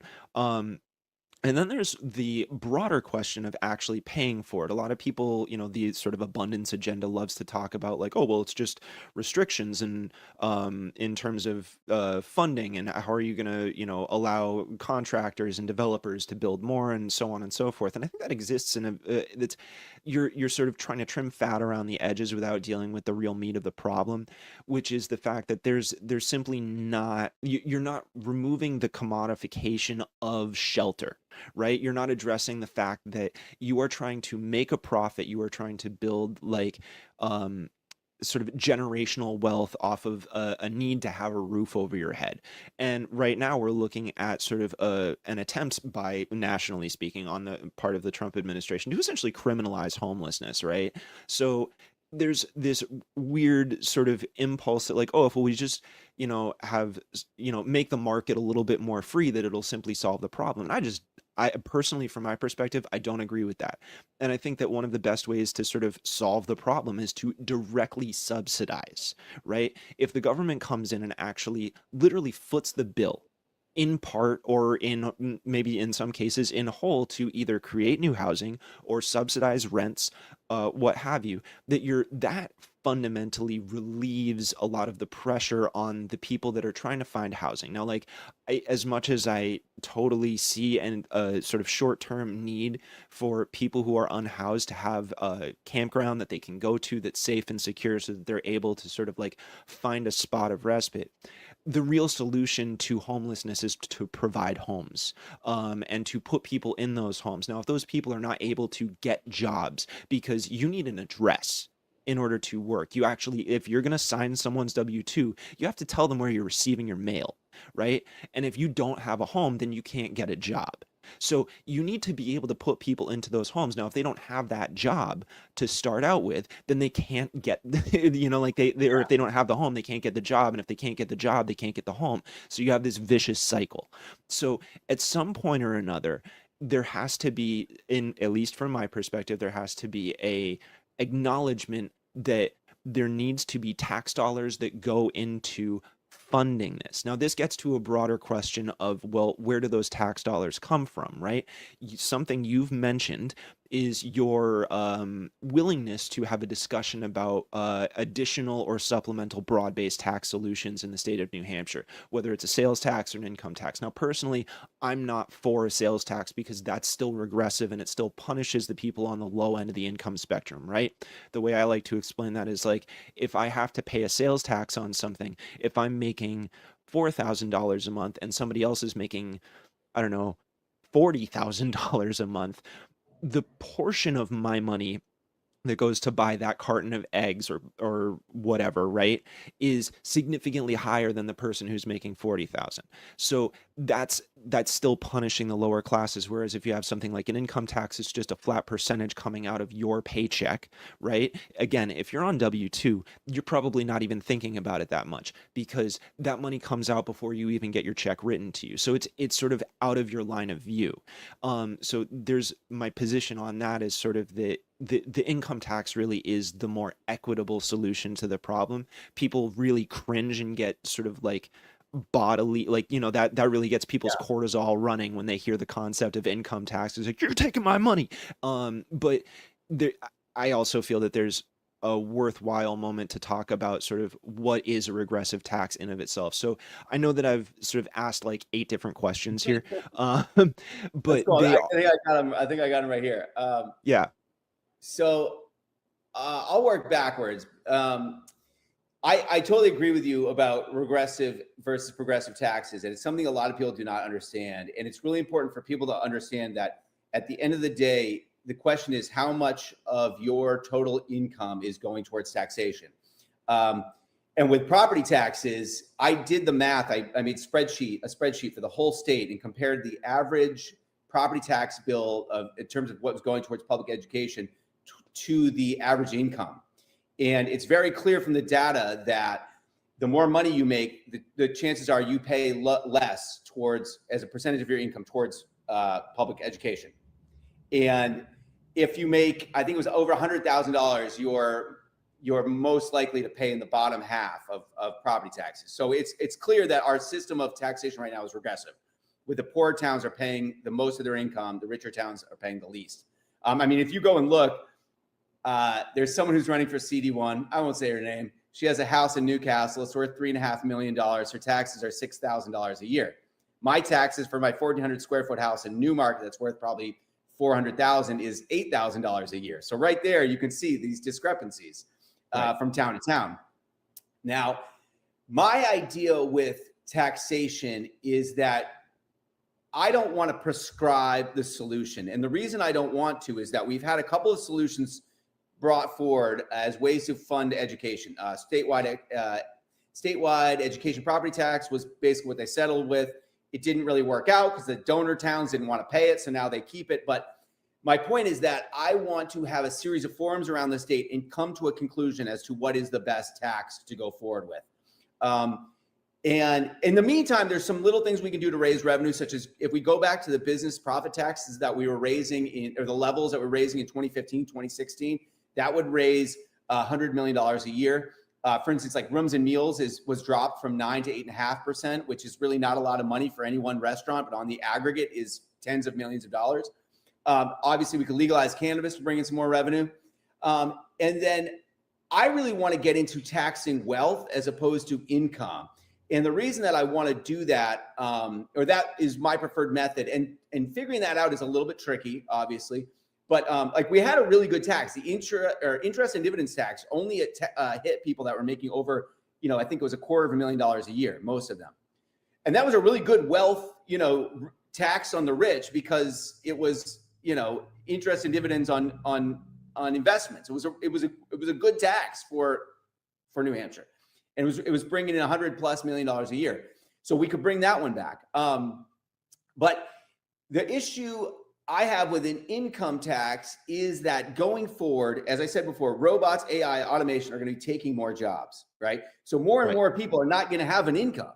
And same with a sales tax. If 30% of the population in a decade is unemployed, they're not going to be having any money to buy anything. Like we're going to have to completely restructure our entire thought process about what the government does and how it does it, because otherwise 30-40% of the population is going to be unemployed in the next 10 years. And I think most people just really cannot grasp how cataclysmic that change is going to be. And getting back to the idea of state-funded housing, we're going to have to do that. There's not going to be an option for not doing that. And like right now, our New Hampshire Housing Authority does a pretty good job of creating housing for people with low incomes. Portsmouth in particular has built like 1,000+ units. They've done a pretty good job. And I think that that's a formula that we can work on. I'm not entirely, I'm not stuck on one form of housing. Tiny houses is one idea, but I think that the trick is we're going to need to present every town with a lot of ideas in every city and say, these are the ideas. If you don't want the housing over here, because, and this has happened in Durham where they didn't want to put they didn't want to allow a development in because the land was really good agricultural land. And they said, we should save this. And I was like, well, it's not really being used for a farm. Like if you have good agricultural land, we should require that to be used as a farm if it's not going to be housing. And if not here, where? And to your point, maybe it would be better to build a 6-story building in Durham that would house 30 people or 40 people, as opposed to building a 40-acre, development that's going to be taking up a lot more space, especially as the baby boomers are going to be in need of, different type of housing. 80% of baby boomers are living in houses that they will not be able to retire in, but they're sort of stuck in them because of the interest rates. And this is a really complex problem that I frankly am not going to say I have the perfect solutions for, but behind me, there's an old Catholic school that it's a lovely brick building, and it houses probably 30 or 40 people. It doesn't take up very much space, and it's fundamentally, it's a pretty building. It's not architecturally ugly. And one frustrating thing about the whole downtown of Newmarket is that based on current zoning laws, you could not build any of the houses or any of the buildings that are here because they're too close to the road. They don't have, I think it's maybe you need 5 feet on either side. And all Gotta the love buildings those setbacks. And so I think just having one simple idea zoning wise would be whatever the highest building in your downtown right now should be the height limit, and there should not even be a question of that. And for some towns, this is why I like the tiny house idea, because if you can put a tiny house in someone's backyard, like an ADU, you haven't had to duplicate services. You don't have to put in another water pipe or another sewage pipe. You can connect the existing infrastructure.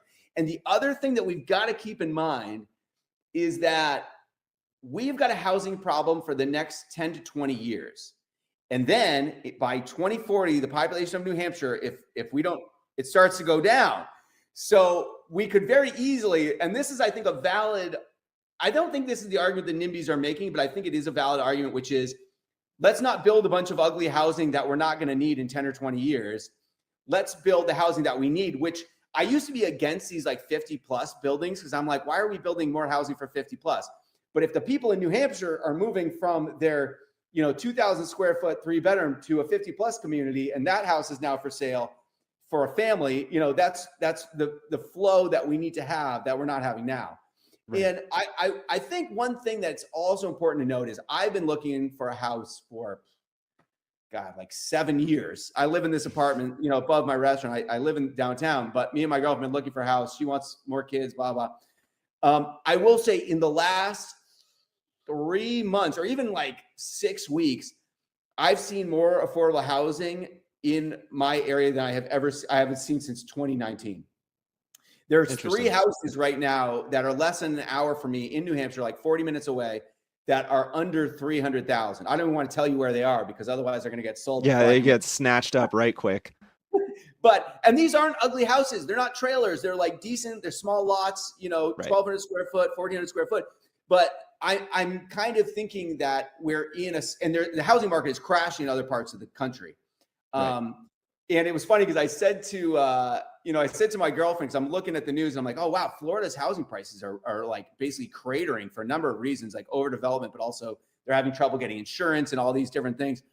And it was funny because my sister, I was talking to her last night, and she said, 2 of our son's classmates from last year both moved to Florida during the summer. And I was like, I wonder if they found a house for $250 in Cape Coral, and we're screw it, let's move down there. And so I think we're in a little bit of a fluctuation period with the housing, but I think fundamentally that the government should always be making a priority of housing. And one thing I found out with my research was before, in the lead up to World War I, the United States created, I think it was the United States Housing Corporation, because they needed a bunch of housing around these factories that were building the munitions for World War I. And so they built these beautiful neighborhoods and just architecturally brilliant. They had the best people doing it. And so it's not unprecedented for the state to be building housing. And, in terms of the homeless, I think that we need immediate emergency intervention, such as, like I said, state sanctioned camping, or even state sanctioned RV parking, I think would be really big.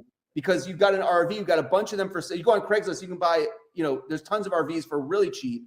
If you could get those hooked up to food or water and sewage, you could put those in a parking lot, bam, you've now got housing for 20 people for like very little money. Right. Now, again, this is not a permanent solution. I would like to see more single room occupancies built. When I was in Manchester, in my campaign office last time I was in Manchester, and we were paying $400 for a decent sized room in an office building. And there was really no one else on our floor. There was a few people, but it was pretty empty. But it had a couple bathrooms in it. And at one point, somebody that was homeless, I think, just figured out that they could go in there and there was a bathroom, and they were sleeping in one of the office spaces. And I was like, better him sleeping there. There's a bathroom, right. If you had a communal kitchen in one of these office spaces, you could have 20 people living here for probably like $5,000 a month, and right. We were talking to the homeless people that were living in Veterans Park. And like, one of the things I think that people need to realize too, is there's really like a couple different types of people that are living unhoused. And there's one type who's been out there for maybe a decade, maybe longer. And they might have some substance abuse issues that they basically have acquired from being homeless. It's not like they were doing meth and then became homeless. It was like they became homeless because of a medical injury, and then figured out, hey, if you smoke meth at night, you won't go to sleep and no one can steal your stuff. And I heard that story a lot. And then there's people out there who's maybe 65, somebody's grandpa, and the rent just got too high. Their family doesn't live around here, and they don't have a substance abuse problem, and they could be put into housing tomorrow and be fine. But there's other people who have been living on the street so long that they will get into housing and sometimes literally just leave because they miss the community that they had of living with 20 or 30 people in a tent village. Yeah. And this is kind of something that dawned on me, is people living in tents is what we did for thousands and thousands of years, in groups, in tents. And I think some of these people are finding that community they cannot replicate in a single room apartment. And maybe the smarter thing to do would be to go to a community. And like, I talked to this group of people, it was probably 30 or 40 guys. Some of them were even working, but they're doing a lot of sitting around drinking in the park because they had nothing else to do. Most of them had some sort of physical injury, or a lot of them were veterans or whatever.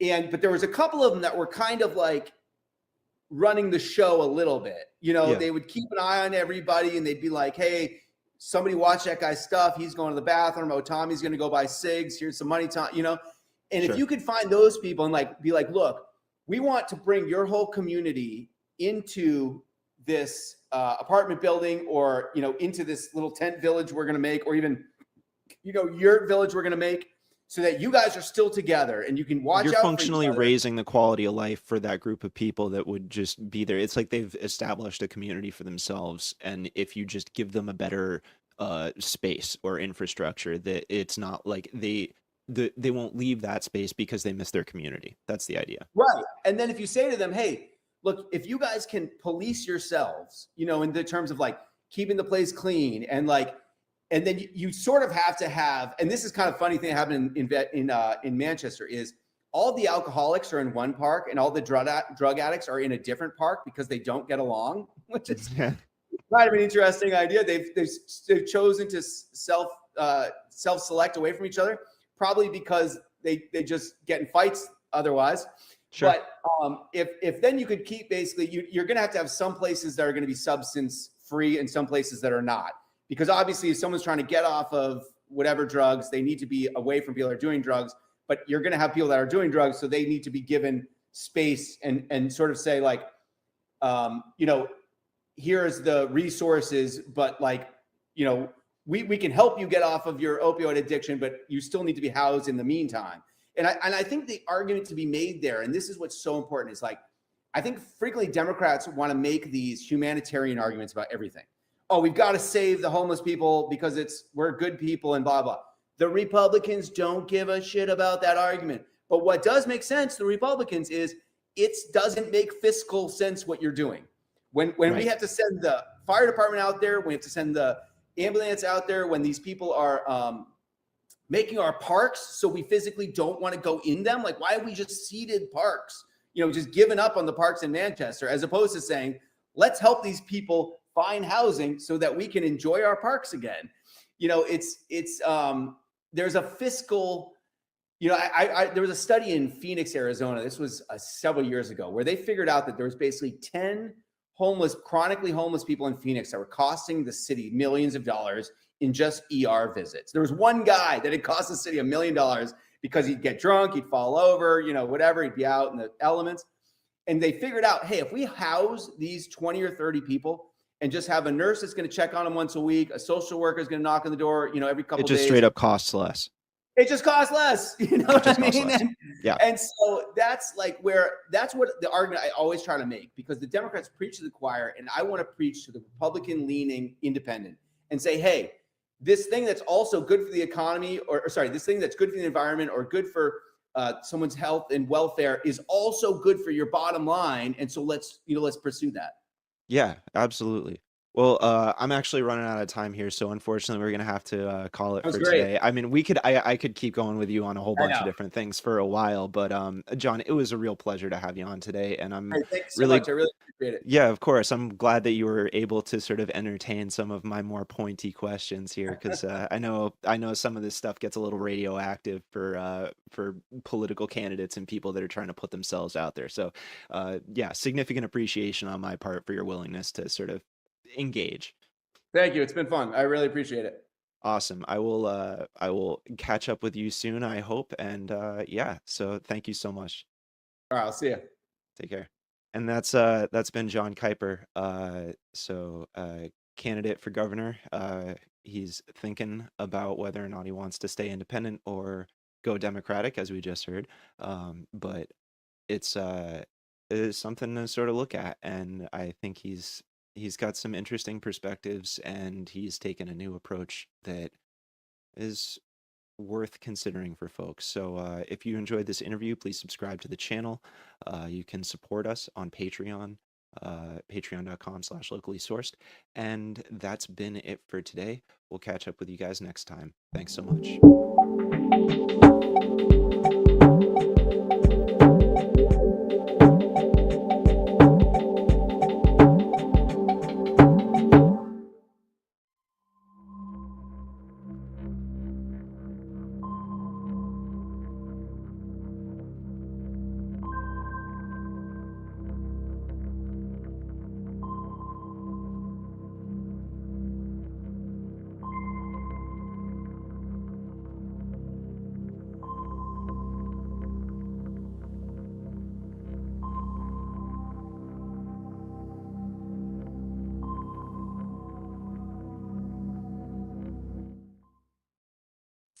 Hey ho, let's go. Coming to you live from the 102.3 WHIV FM studios in New Orleans, Louisiana, where brass bands and public health both know how to make some noise. Welcome to Noise Filter, where we cut through the static and serve you what's really happening in public health. Simply. So today's hot topic. Imagine you pop into the ER for a bum ankle or some mysterious stomach drama, and the nurse says, hey, while you're here, want to catch up on your vaccines? Sounds like a fever dream, right? Well, it's reality, and the data says that it's a pretty smart one. All right, well, let's hear about this. A sweeping new study that was published in the CDC's Morbidity and Mortality Weekly Report surveyed over 3,000 adults in 10 ERs across 5 states. And forget Dr. Google, where 90% were missing at least one recommended vaccine, and almost half haven't even heard of all the shots they ought to have. We're talking about basics like tetanus, pneumonia, RSV, and the ever-present influenza, critical shields needed in our germ-ridden world. Now, here's the twist that'll make your public health heart skip a beat. Among folks behind on vaccines, nearly half were perfectly happy to get vaccinated while in the ER. And if offered all of their missing shots at once, nearly 87% said, roll up my sleeve, let's do it. So much for vaccine hesitancy. Sometimes it's just about missed chances, not missing trust. Why does this matter? Well, millions of Americans only get their care in the ER, especially uninsured, underinsured, and unseen populations. For many, it's the only health system doorway that's open, and traditional reminders from primary care never actually reach them. So giving them shots in the ER could potentially more than triple up-to-date vaccine rates from just 14% to a hearty 48%. That's not just a shot in the arm, it's a shot at public health equity. Researchers say that top barriers are simply lack of knowledge and lack of offers, and the solution being the provider and the needle to wherever people show up. No appointment necessary. If an ER visit can end up with a patched up wrist and a fresh tetanus shot, why not let people leave healthier on the inside and the outside? Public health officials are taking notes. They see the ER as a powerhouse for nudging vaccination rates amongst those that are left out of routine prevention, automated screening, partnerships with community clinics, and even digital reminders could someday make the ER a one-stop shop for urgent care and prevention. So, the next time you find yourself visiting in the ER, don't just count the ceiling tiles. Ask what vaccines you're missing. Who knows? You might leave with a patched up knee, a boosted immune system, and a killer sticker for that boot. Remember, here at Noise Filter, we believe that sometimes the best shot at protecting the public comes when you least expect it. So stay noisy, stay protected, and if life knocks you down, make sure you get up to date, one bandage and one vaccine at a time.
Hi, and welcome to Political Coffeehouse or Environmental Coffeehouse. That's me, Sandy Shellis, and I've got a great show today on this wonderful platform, This Space TV, and our channel, because not only me on Environmental Coffeehouse, Nicholas, Antonio, and Jim.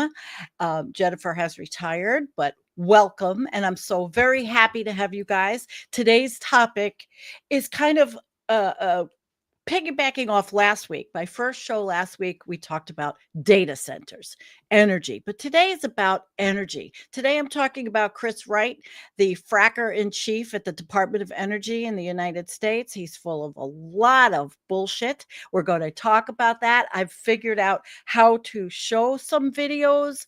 Let's see how this looks. Meet him, Chris Wright, the oil oligarch. He donated lots of money to Donald Trump, and he was appointed the energy secretary. He's rich off of oil, and he really doesn't like climate solutions at all. He's just not the kind of person that we love.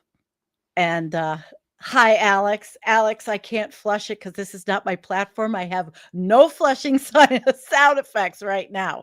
But let me get started on talking about him, energy, because he talks about adding 100 gigawatts of energy that we're going to need to power our world coming up. But first, I want to talk about him. He is... Well, he's the Energy Department fracking in chief. He was born in 65 in Colorado. He studied mechanical engineering. He's got a BS from MIT. He did graduate studies in electrical engineering, but he is not a climate scientist. And he has mechanical engineering. So I don't know how much energy, except for his experience. And he founded Pinnacle Technologies in 92. They were the company that pioneered hydraulic fracking, the mapping. It was very important technology, for shale gas. I mean, we all saw it happen. We all watched it happen, mostly under the Obama administration, which was insane, really, because we thought we were heading for peak oil. We thought we were going to reach that awful spot where we weren't, at the time, awful. But well, that's what he did. And he was also the chairman of Stroud Energy, another early shale producer. He also then went to 2011, founded Liberty Energy. So he's the fracking guy. He's the oil guy. He is definitely that guy. He was nominated on November 16th, 2024. And so we're going to talk about him. We're going to talk about energy. We're also going to talk about who voted for him. Democrats specifically, who did. So we'll get there because I have videos. We're going to talk about CO2. We're going to show a few things that he has said, he has done, because he's been all over television. He's been everywhere. He's been on CNBC and he's been on Bloomberg, all the business channels, lying about everything. And he pushes everything that favors fossil fuel, natural gas and oil. And he doesn't want he wants to reduce the regulatory burdens, which is happening. That's what is happening. So what I want to do is tell you what he does. He's the kind of guy that he misrepresents and he cherry picks all this research. And scientists have not been happy with a lot of what he's done. I mean, he was very much supportive of that energy report that I talked about in my last show on our channel. Just on Environmental Coffeehouse, the bullshit report that came from Judith Curry, Roy Spencer, the lovely Heartland Institute backed Heritage Foundation fossil fuel people that wrote that report. And there were so many people that were upset, scientists. But he misrepresents parts of the IPCC reports and other science reports. They've pushed back. They say he oversimplifies findings. Now, I have a lot of notes, so, bear with me. He simplifies findings. He omits context. Like he says, the fall example, and this is when I found that. He says the attributing fall in cold weather deaths solely to global warming, ignoring other factors like improvements in heating infrastructure health. He ignores evidence of increasing frequency or intensity of weather extremes, which is really insane. He downplays the link between climate change and observed damage, which is wildfires, droughts, floods all over the world. If you had watched my last show, I did a lot on the people in the administration, but I didn't zero in on him, which I thought was a great way to do this show because it then does piggyback onto what I did about data centers, because it's all about energy. He's really, I don't know if we would say he's outright a denier, saying it's not happening. He just twists the facts. It's happening. We all know it's happening. Watch my channel, 9 years of doing it. He actually said in the Senate hearings that wildfires are hype, or that their increased severity, it's not clearly connected to climate change. Many scientists dispute this totally, because studies show that climate change is making fires more likely, more intense. It's drying the vegetation. It's increasing temperature. It's changing the precipitation patterns, which I can tell you we're living through a drought. We just got rain yesterday. He uses data that show earlier peaks in wildfire areas burned long ago to argue that current fires are not unprecedented. So he's just, the scientists that we follow and the IPCC scientists, they say he ignores changes in land use, climate factors like forest management, and then that climate realism. Okay, there is a Heartland Institute newsletter. That's why I don't use climate realist at all, because we might think we are, but they have hijacked the term, and it is they think there's even a newsletter called Climate Realism, and it rebrands, skepticism, and it's dangerous. So he uses that language because he just doesn't want, he wants what he wants. He's a nuclear guy, loves nuclear energy. So I'd say the concern is by emphasizing the cost. It's always about the money, the cost, the trade-off, skepticism about extreme weather. He provides cover for slower transitions off of fossil fuels, which we know really has to happen. So I'm going to play one video of him that I have up here. I only have one, and I'm going to add this one. All right, let's watch it. What do you want to say to Al Gore and the skeptics on this? So Al Gore's nonsense is exactly what got us in this position. Nonsense. He started peddling climate nonsense 20 years ago. The Arctic was going to have no ice anymore 10 years ago. Well, this year we had well more ice than we had 10 years ago in the Arctic. He just started to peddle this nonsense. The world was going to heck, but no problem, with lots of government money, we can change the energy system. Well, $5 trillion of global expenditure later, and congratulations, wind, solar, and batteries are almost to 3% of global energy. And everywhere they've had high penetration, more expensive prices. A complete train wreck. And Al Gore, like most people that peddle nonsense, doesn't recant. He's just doubling down on this stuff. But that's why I'm going to New York. That's why the president's going to address the United Nations General Assembly. We're just trying to bring back common sense.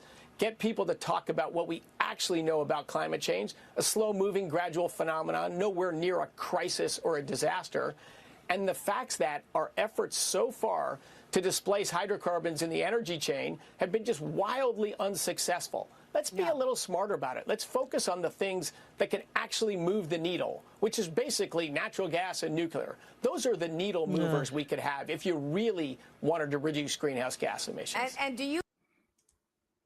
All right, I got one more. The funny thing is, I predict in a few years, President Trump will win the Climate Hero Award because his policies, which is pro-natural gas and pro-nuclear, those are the only two needle movers we have today to reduce greenhouse gas emissions. He's not doing it for that reason. You're right. That's nowhere near our biggest issue. Let's get the plastic out of the ocean. Leave the CO2. It's a longer conversation. Leave the CO2. That's what they say. Leave the CO2. They don't want to talk about CO2. Well, we do. We absolutely do. He's publicly disputing established scientific consensus. He's downplaying the threats. It's very dangerous game. He undermines public trust in climate science, and he also dampens the urgency with which the U.S. and policy and society respond. So we watched the orange turd, Donald Trump, speak at the UN and make a laughing stock out of the U.S., embarrass the U.S. with his putting down of everything renewable. Now, I have issues with all energy, okay? But I would personally rather have a battery or solar or wind, because the use of fossil fuels is up front. And then when you have your solar panels on, you no longer are using or burning And I think everything should be retrofitted.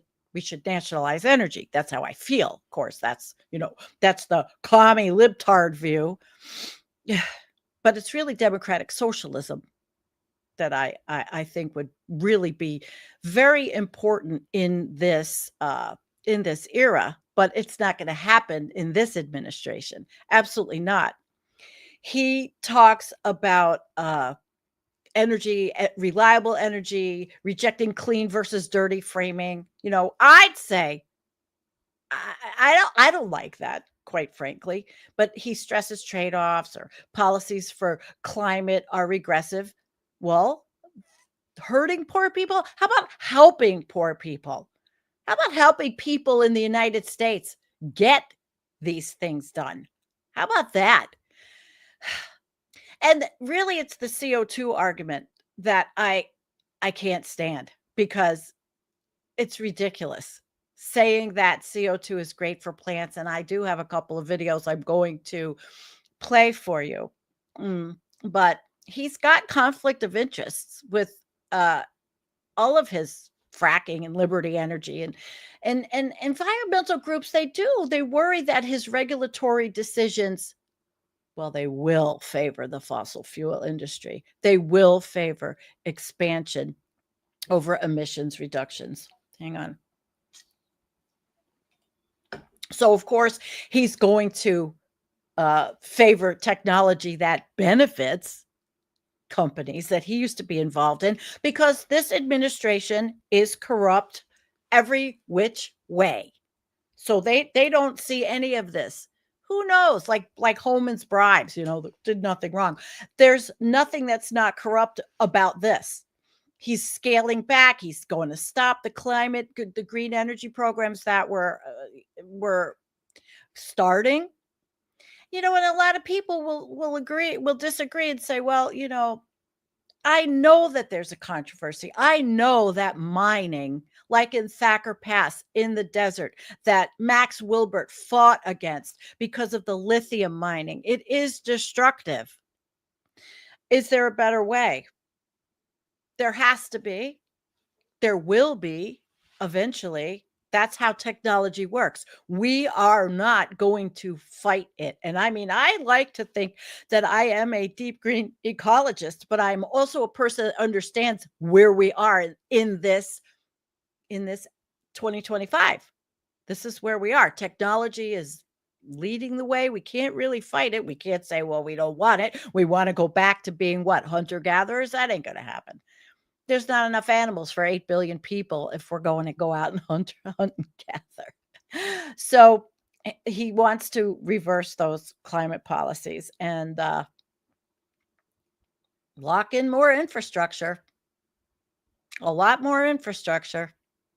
And then he says, okay, it's reliable. And that wind and solar aren't, but I can't see. For example, my power went out just the other day. Goes out a lot here. I am on the grid. We are 100% carbon neutral where I live. It is hydropower. Yes, of course, there's environmental degradation or damage from it. But the energy at my house is not burning carbon. And my backup battery I used the other day. It's not a stinky generator, because you never know. It was 2 hours, but you never know. I have an EcoFlow, a Delta EcoFlow, which will power some lights, refrigerator, backup stuff. But food, I worry about my food. I have a lot of things in the freezer. I'm a storing person. Besides canning, it's freezing, it's shrink wrapping, it's drying, it's all kinds of things. So if my power goes out, I need a backup so I don't lose things. And it's not just about comfort, but I am that person. I do have an all electric, for the most part, home. And, but he really does. I mean, scientists that he has quoted said he misuses or he oversimplifies their results. And it's not just a political pushback. It's about factual changes, factual claims. He's canceling green funding, which I think is ridiculous, even though we do have to find better ways. Like I said, I would love to say or be a deep green ecologist. I would love to see us deindustrialize. I really was a proponent of degrowth, but it ain't going to happen, like Elliot and Sam say. If you know the channels I'm talking about, Climate Casino, Elliot Jacobson, which I do have a clip from our last show together, and I but it isn't going to happen. So we have to be in the now where we are, and we are here. He maybe said climate change is real, but so I don't know if I want to say he's completely a denier, but storms and sea level rise, all these things are happening. All he has to do is look at a Volcaholic video on X to see the damage that's happening all over the world that is not as usual, although he wants business as usual and even more. So he downplays it. He totally downplays it. And he says, we are not in the midst of an energy transition.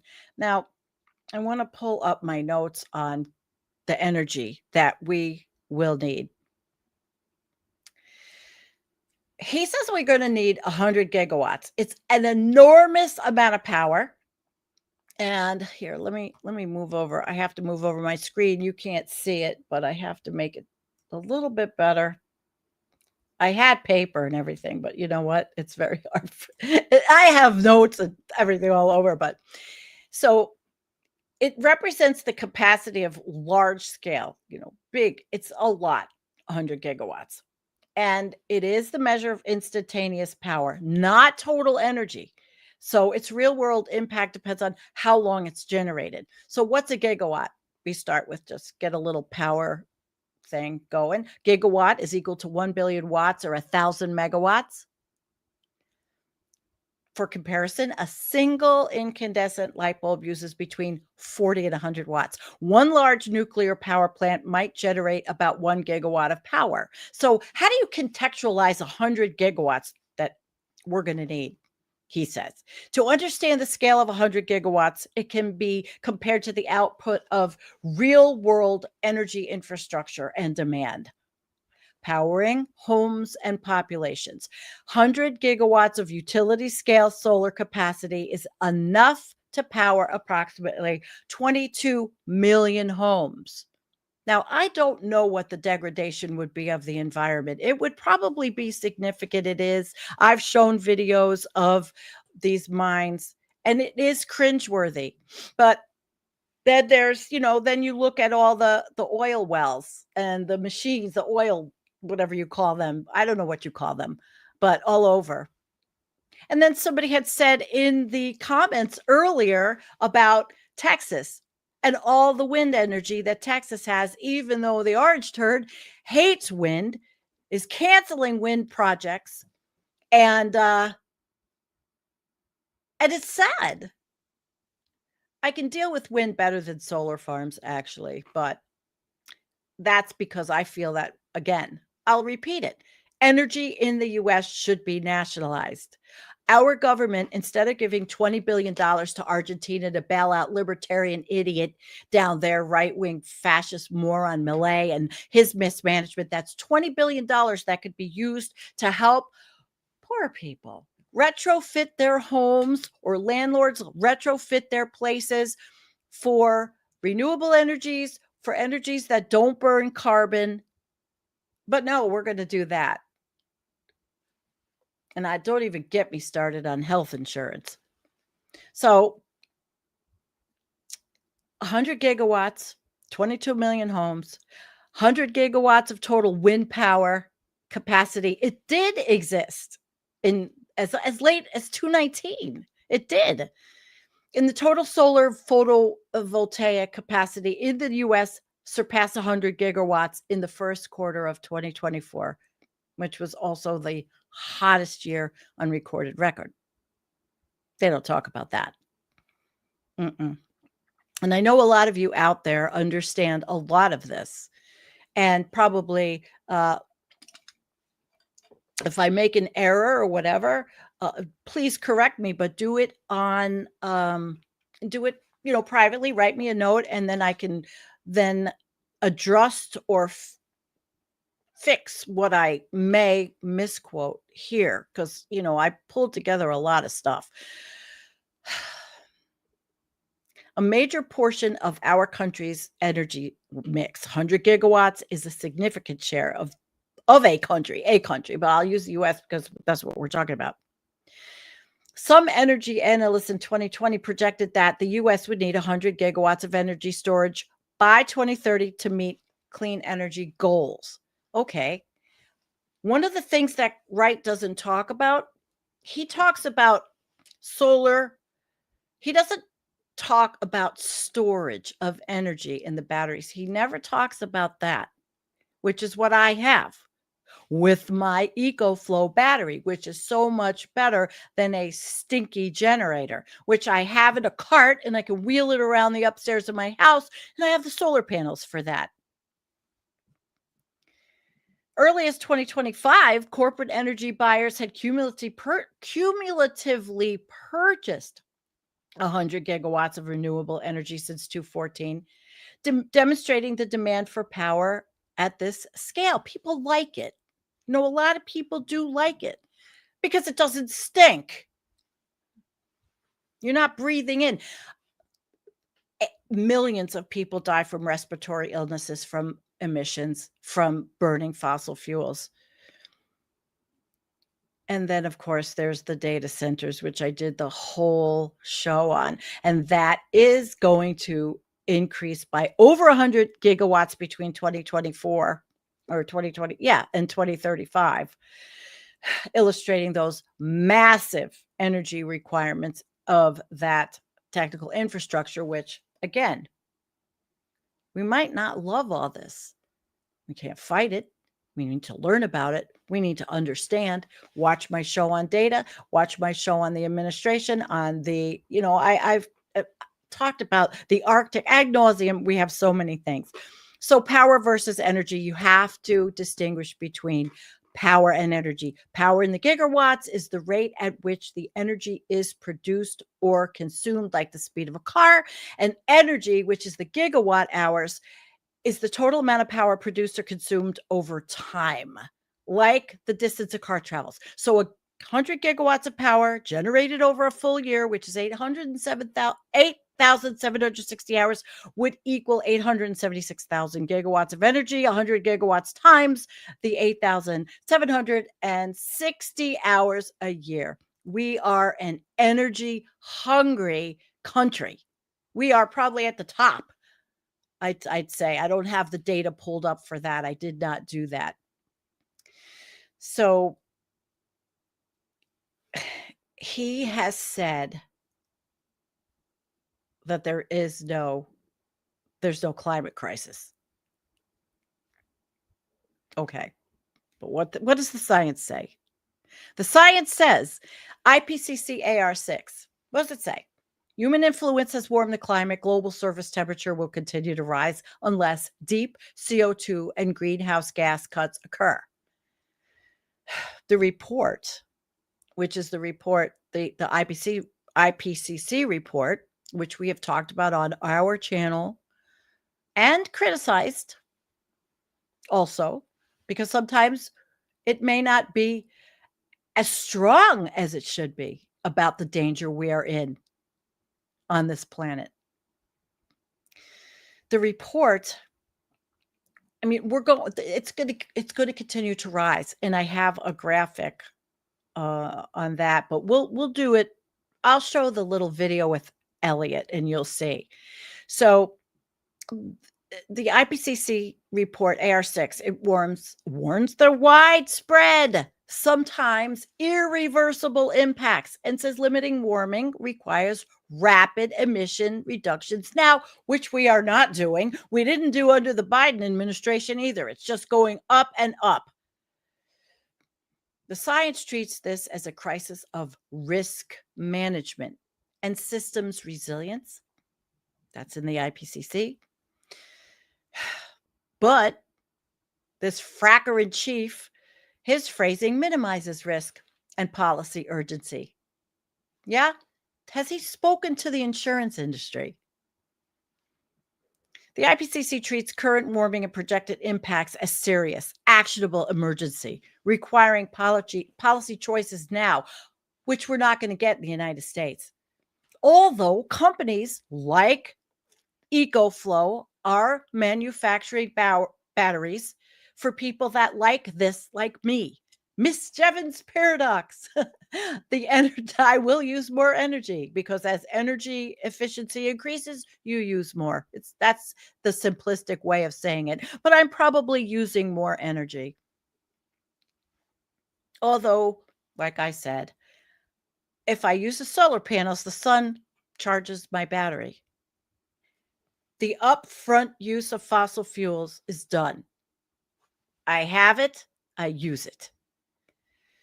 And then he says that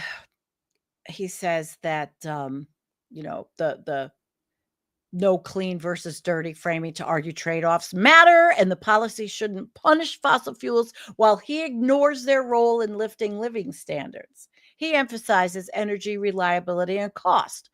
All right. Sure. But science and energy analysis. It's true. Every energy source has impacts, like I say, and the upfront impacts of mining and getting lithium and all those things. It is not pretty at all. It is not pretty. But the life cycle analysis show renewable electricity, wind, solar storage emit far less CO2 per kilowatt hour than fossil fuels, and rapid deployment of low carbon tech is central to meeting the climate goals, which I believe in, even if they are detrimental in another way to the planet. Because again, it's very hard.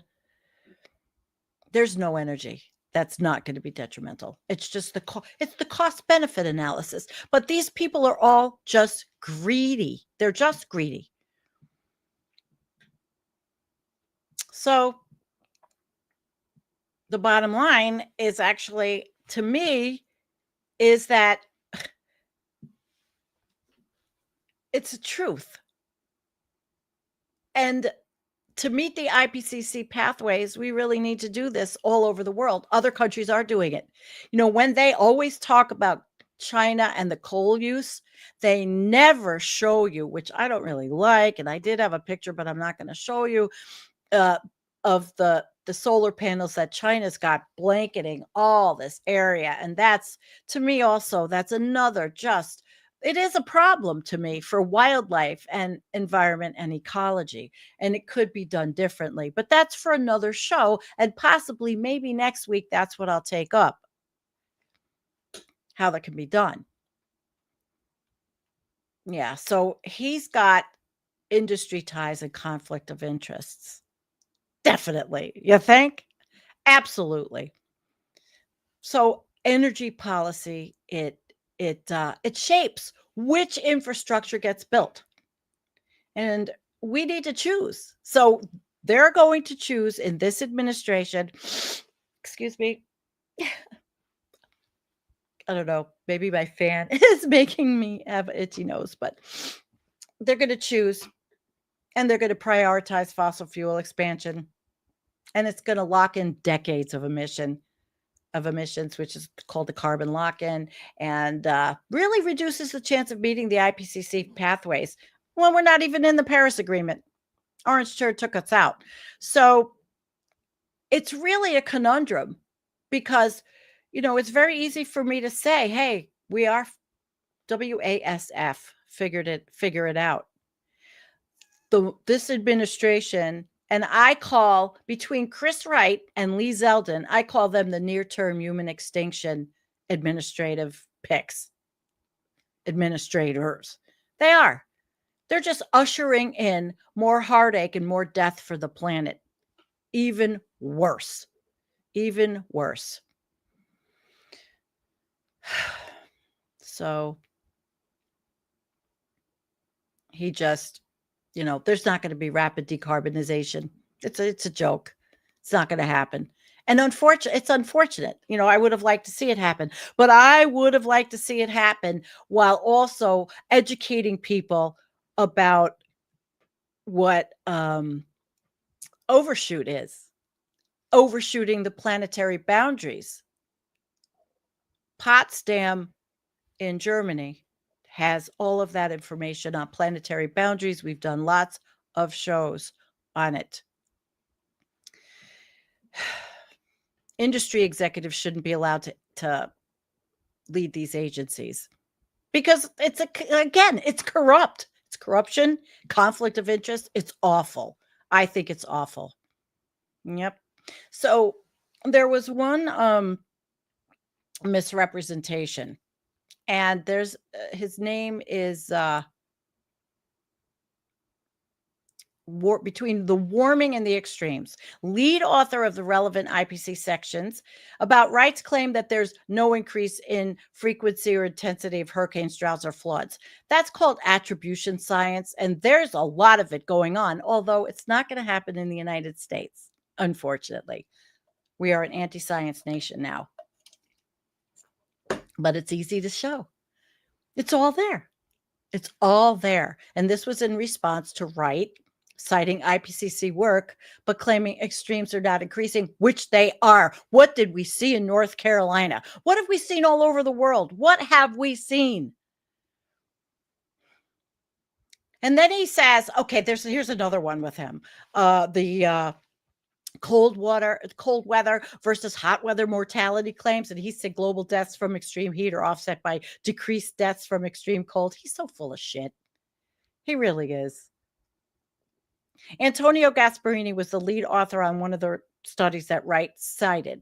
And he said his comments, they totally reflect a misconception of his findings and overlook his subsequent work showing that climate change has the potential to produce a substantial increase in temperature-related mortality. I don't have the figures in front of my face, but it's a lot. It could be in the millions.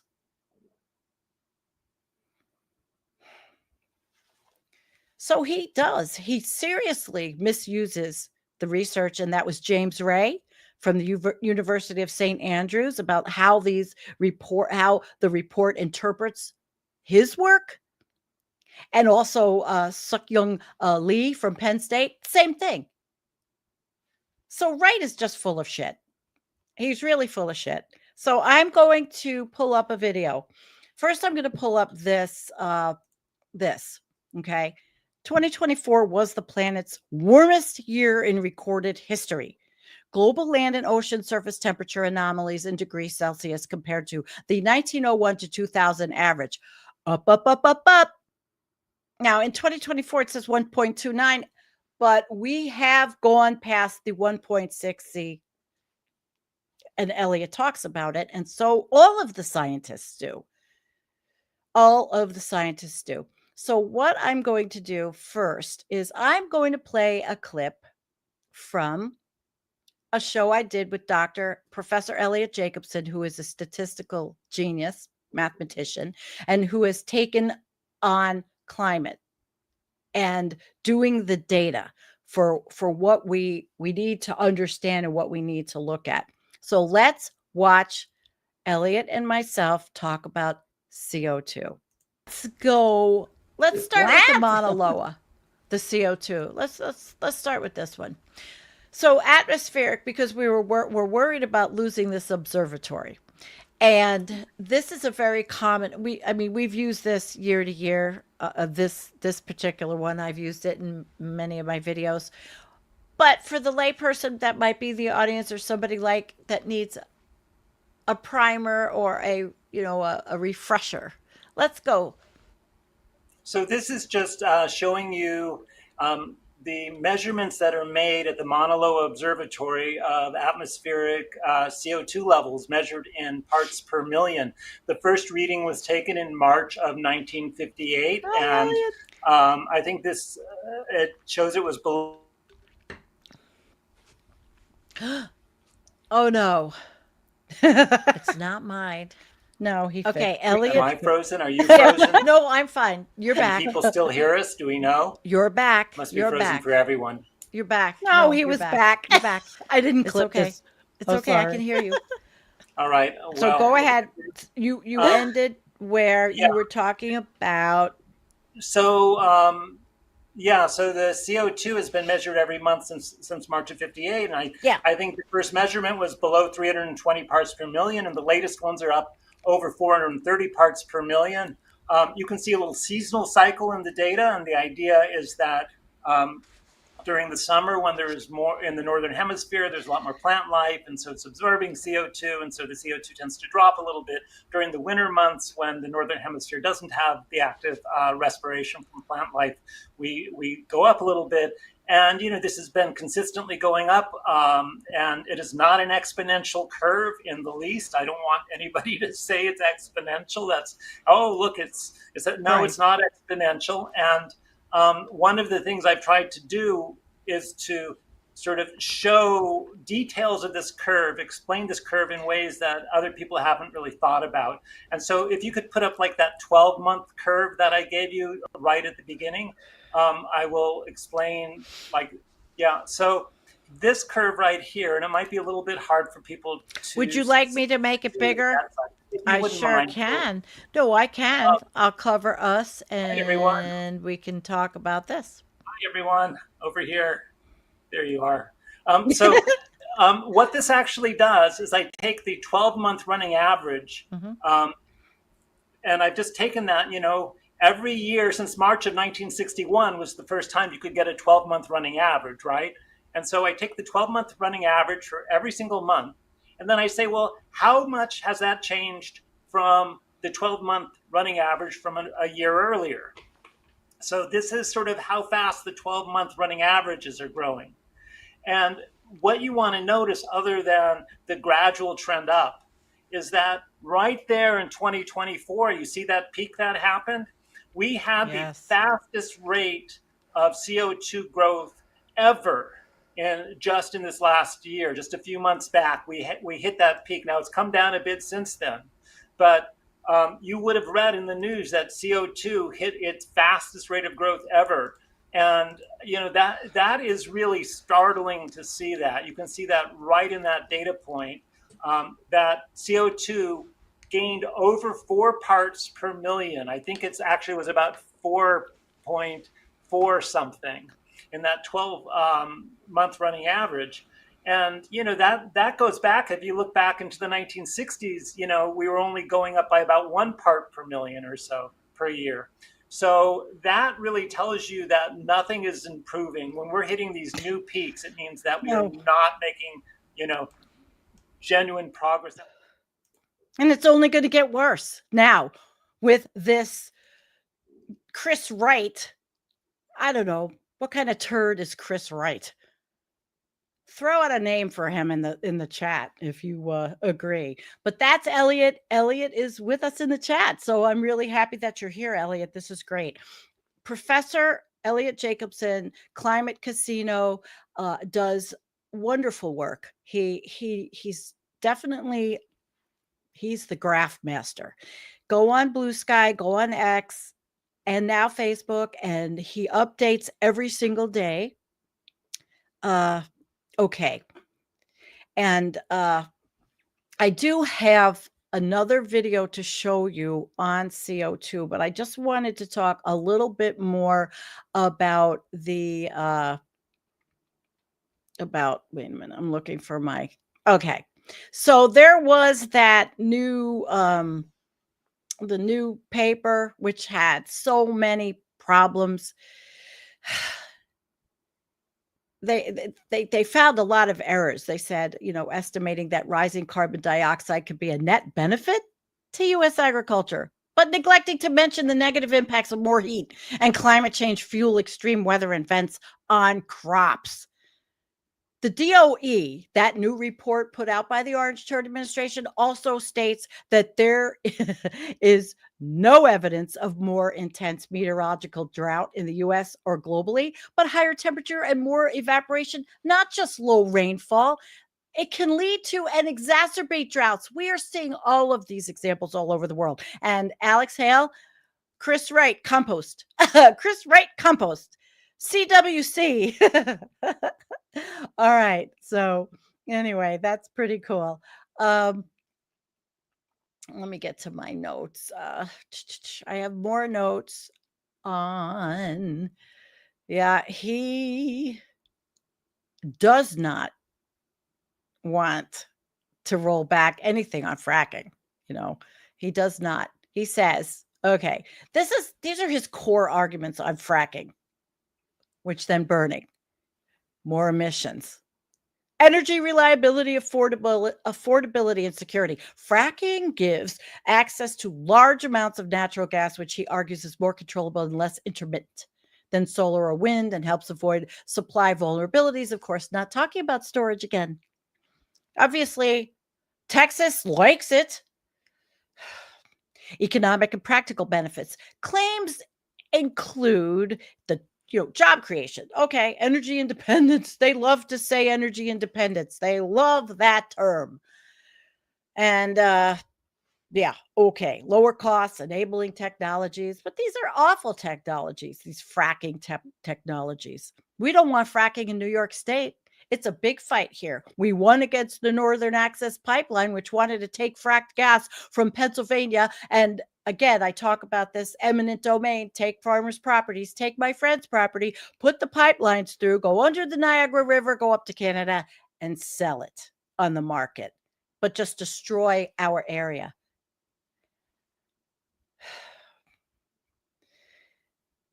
He says,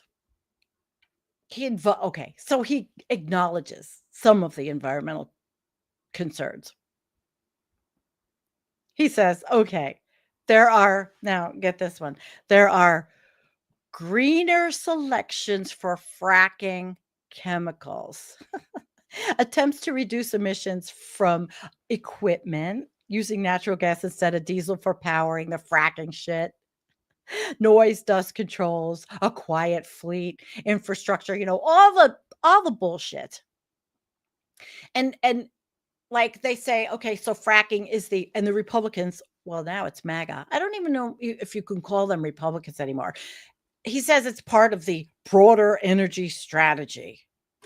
Stepping stone. But if he doesn't like anything, but he does talk about geothermal, which is actually very interesting technology, which I'm not prepared to talk about here. Yet there's a lot. Scientists and environmentalists and policy analysts, they raise serious concerns. Methane leaks, water contamination, environmental damage. Critics, they suggest that Wright's claims, they understate, they gloss over all this stuff. He doesn't talk about that because they're talking about money all the time. If you see more of the stuff that I saw, he talks all about money. It's all about money for these people. They don't give a rat's ass about the environment. They don't even know what overshoot is, probably. And if they do, they've never really read much about it. And regulation weakening. So they're going to reduce permitting for other types of energies that, like I said, sort of green, but it's very hard for me because I know that it's a lot of greenwashing, but then it's what would you rather have? Knowing the science, knowing the reality we're living in. And anyway, greenwashing. Some argue that his efforts to present greener fracking is a bunch, it's bullshit. It's just bullshit. And the global emissions of everything. It's just bullshit. Now, what I'm going to do is I want to talk about I want to play the video on the CO2. And then I want to come back and I want to talk about why or who voted for him. Who voted for him to get in? And I think Trump gets a lot of his information from this guy. He really does. But he's, he's misleading. He says that they can't power the grid, that renewables can't totally power the grid, but there are studies, the DOE, the NREL, the IEA show that wind, solar, and storage can do it. And like I said, up front, it's probably horrible getting the minerals. And there's another thing, the minerals. This administration sits there and says it's a hoax, it's a scam, the green energy scam. But boy, they want to go to these other countries and they want to take their minerals, don't they? And it's not just minerals for data centers and computing. They're full of it.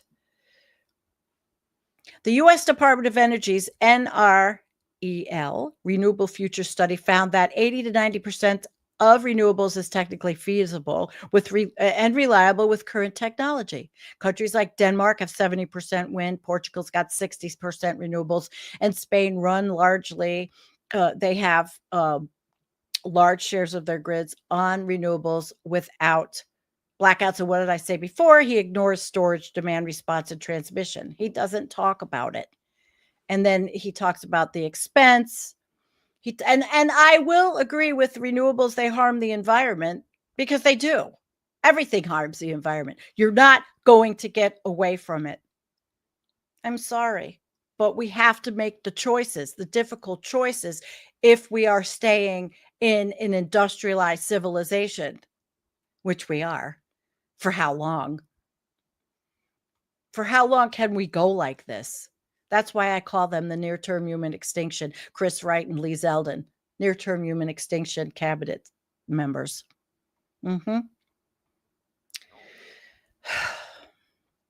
Here's my note. It was air pollution kills 8 million people annually worldwide. Sit behind a school bus.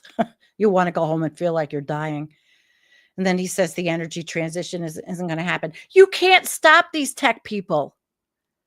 They're going to do it. No matter how we feel, no matter how much of a doomer I might say I am or whatever, it's going to happen. 2023, 570 billion went to renewables versus 170 billion to fossil fuels. I mean, these are statistics. They're out there. They're out there. And then he says they'll make life worse for ordinary people. Not for me, not with my battery, not when the power goes out and it doesn't stink and I don't have to use anything that smells and makes noise or anything. You can't even have a generator in the house. And the jobs, they scream about jobs. Well, there's jobs. And now they're going to stop that progress in jobs in the green energy field. So he's full of shit. He misrepresents so much. And of course, again, I could say those fossil fuel industry ties. He's just full of it. He's full of it. So before I get to the votes, let me play this on CO2. I've got 10 minutes. This is really, really good. Let's watch this. I often see human-induced climate change skeptics arguing the fallacy that more CO2, or carbon dioxide, is good for humans.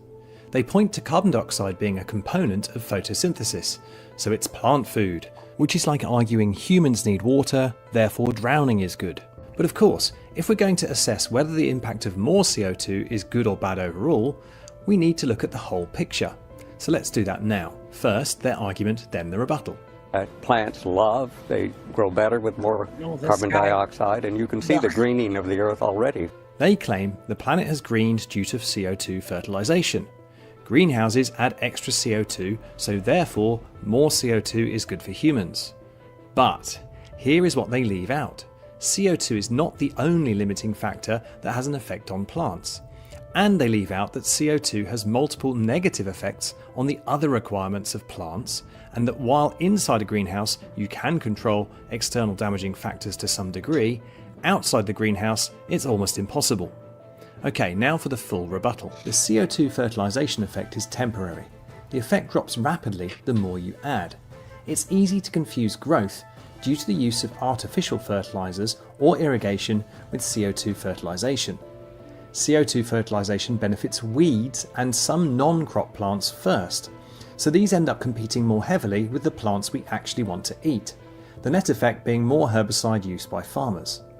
In fact, at the same time as temporary greening was observed in non-crop plants, we've seen a slowdown in global crop production as our crops struggle in an unstable climate, especially as we get more frequent climate shocks.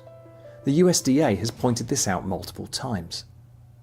CO2 also raises the global temperature, which dries out soils faster and puts plants and agricultural workers under heat stress, which costs farmers and increases food prices.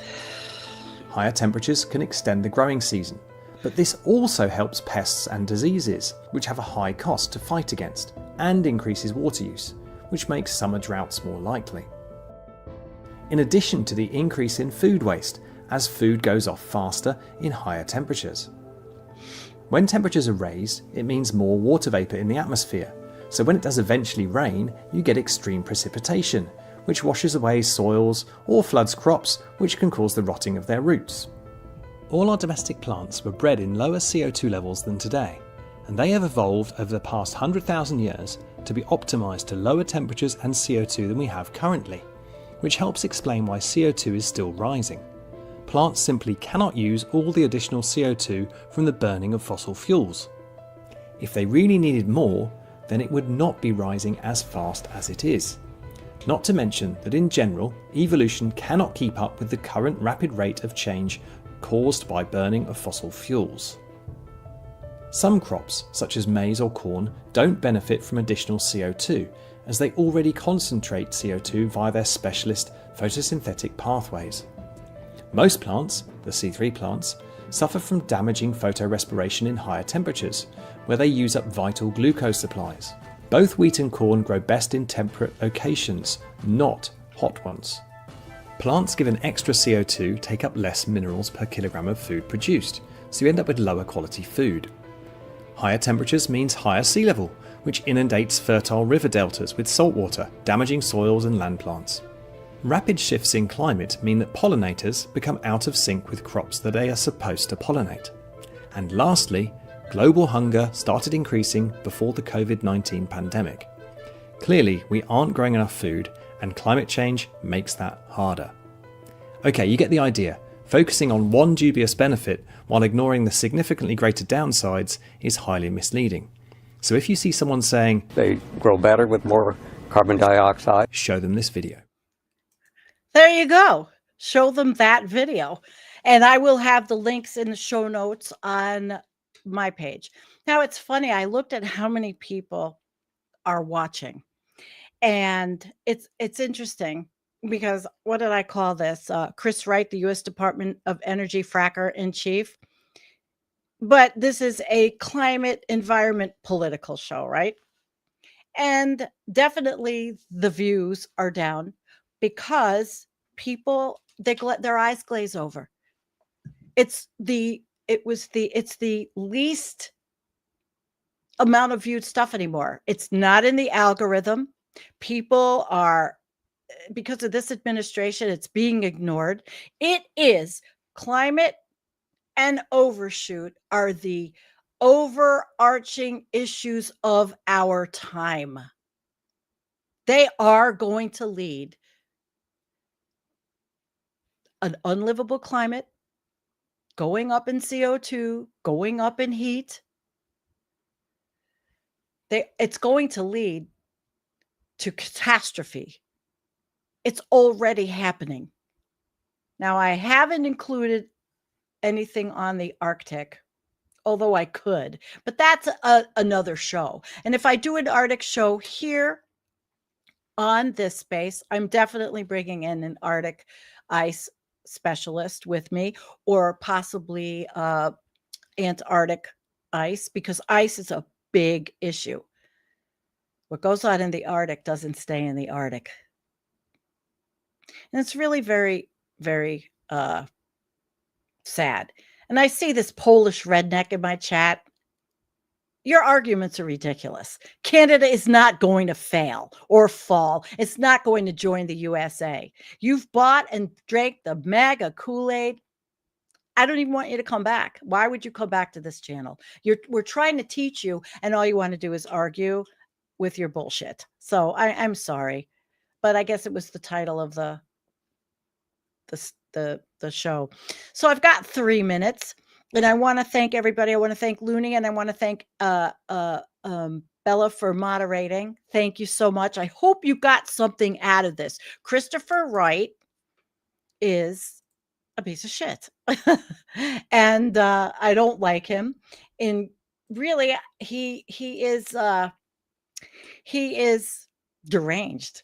You know, he says wind turbines suck the life out of air. He believes fossil fuels are God's chosen energy source. These are things he said. He bulldozed renewable green grants to boost fracking firms. He permitted drilling near tribal lands without consent. He lied about feasibility of nuclear fusion breakthroughs to distract from budget cuts. He covers for pipeline leaks with fake press releases. He denied climate change while quietly investing in seawall contractors, sabotaged interstate EV charging network rollout, ignored all scientific advisors, not handpicked by oil lobbyists, posed as tech neutral. And I don't have time to go over the Democrats really quickly, but I'm sorry, I don't. I have 2 minutes. I'll just go over why would these people vote for him. Michael Bennett, John Hickenlooper, Martin Heinrich, Ben Ray, Lujan, New Mexico, Ruben Gallego, Maggie Hassan, and Jean Shaheen, and Angus King. Why? Why did they? I mean, I have a whole bunch of stuff. I don't have enough time, likely because they have concerns. They have maybe they have fossil fuel industry ties. Maybe Colorado's a big fracking state. I really wanted to do that, but again, I ran out of time.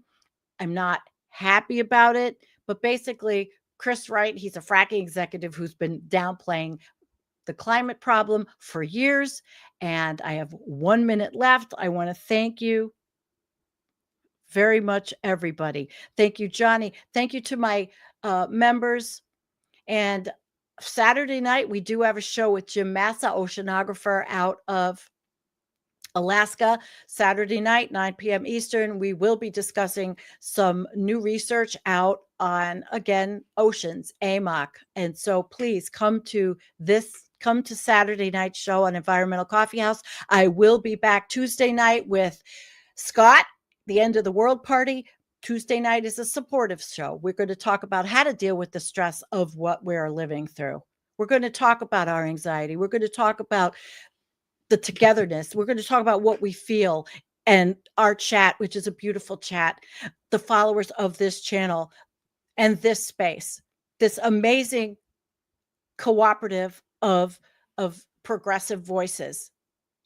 And I'm probably one of the only climate voices. We have to make climate front and center again. Environment. The environmental issues are so critical. We don't want to go extinct. And we're going there. Unfortunately, all species are going to go with us. Peace out.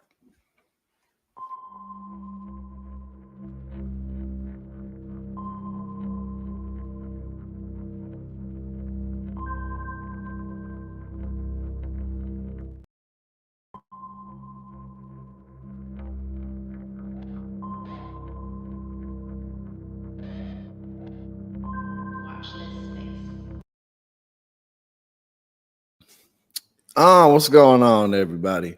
I got on these Dexter's Lab spectacles today. You know what I'm saying? When I tilt my head down, it's all good. But when I tilt it back, I look like somebody drew me straight up out of a cartoon. You know what I'm saying? But yes, I was not around last Thursday because I was in New York. And things have been busy for me lately, but things have been going well. But look, check this out. I got to show this to y'all, right?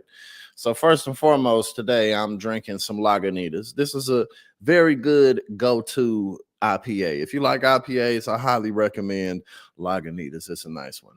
And secondly, I gotta show y'all my pipe, man. Look at it. Look at this. Look at how incredible this Gandalf pipe. You feel me? It's glass too. But like when I smoke on this, I feel sophisticated. I feel important. I feel like I'm going somewhere in life.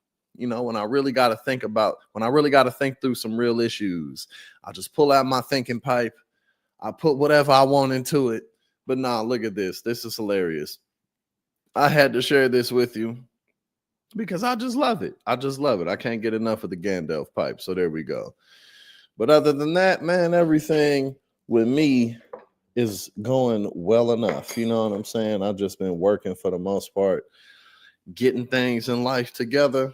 And unfortunately, when it comes to politics in this country, it's like more of the same old. It's just more of the same old shit. So I want to start off before we take a look at, some other stuff, comments Trump's been making.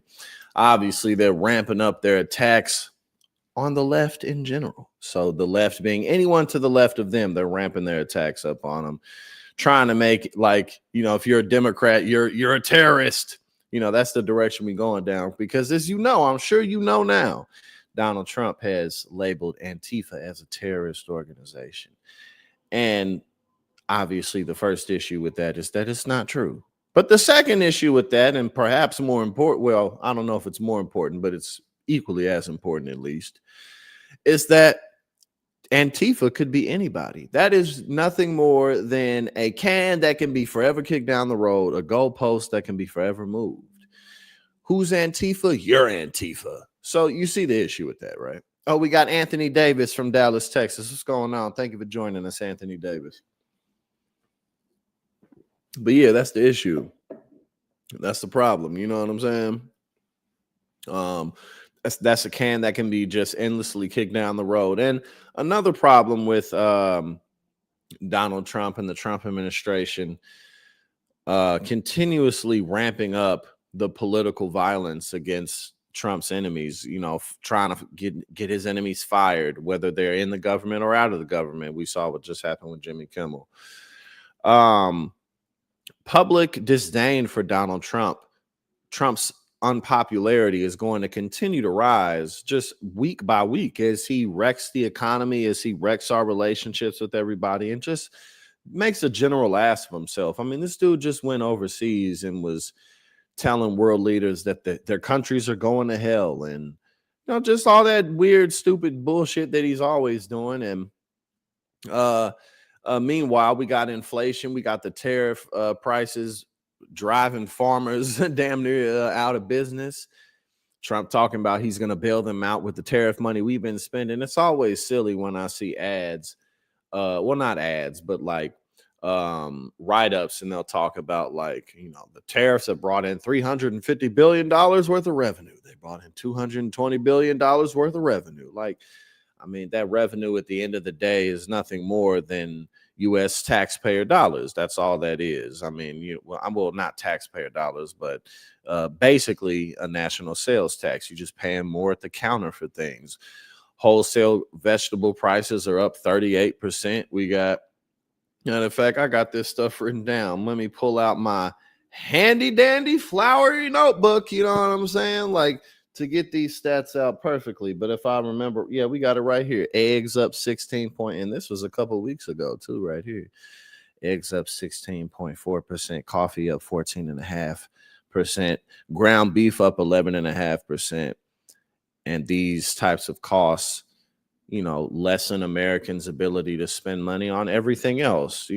Food is not a luxury. Food is something that, you got to have it. So as these types of everyday items become more expensive, that will shrink the amount of dollars that Americans are spending, at sporting events or at the mall, spending online to buy things, spending at the casino, at the strip clubs, you know what I'm saying? Like all the places where people go out, just out and about on the town. This impacts the entire economy. And so as these rippling effects continue to spiral, Donald Trump and this increased political violence and going after his enemies is an issue, because more and more people are going to take issue with what he and his administration are doing. So let's take a look at this. First and foremost, matter of fact, this is not new information. We're going to start with this before we look at how Georgia's work requirement laws are in fact wasting money on administrative costs. Much more money is being spent on administration costs than on healthcare costs. And the work requirements is supposed to be, well, one, it just, lessens the amount of tax dollars that are being utilized for these Medicaid, Medicare programs.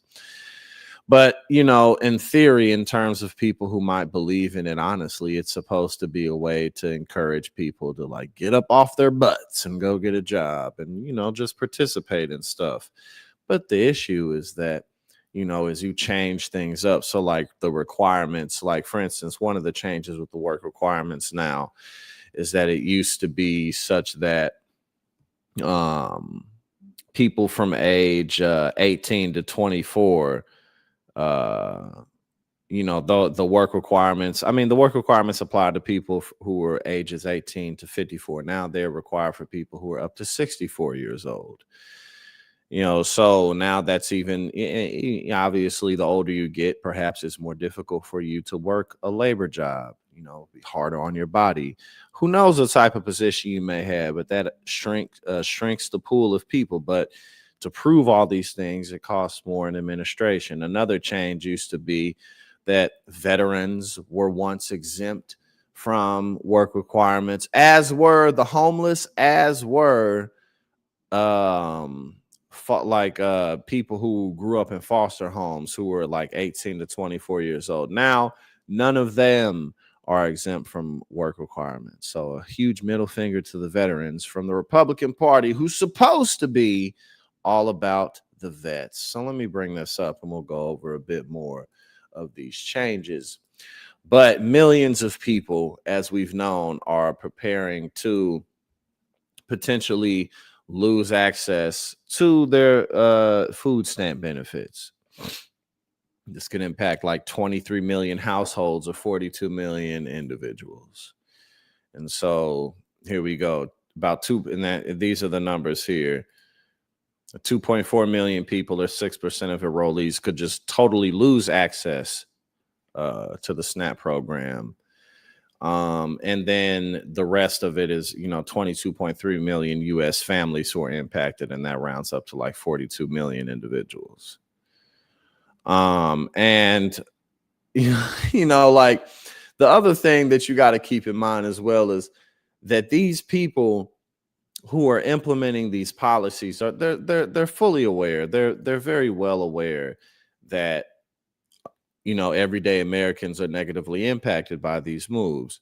And so some of what they do is they'll like hide different things in their database. The Department of Agriculture, they're halting their annual household food security report. And that was just announced on September 20th. I'm pretty sure that's written in here in this article here, that we'll go over this chart right there. This hits blue states the hardest. Of course. And yep, here we go. Tracking the impact of those SNAP cuts on food insecurity.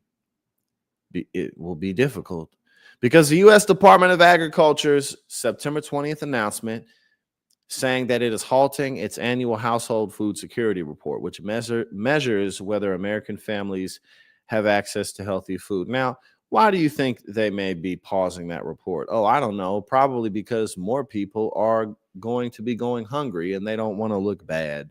That's why. This isn't difficult. This isn't complicated, on top of the fact that we're dealing with cartoonishly corrupt individuals at this point. They don't even try to hide their bullshit, but it's just, they're very fully well aware of the damage that they're causing. So they're going to try to hide it the best that they can. So,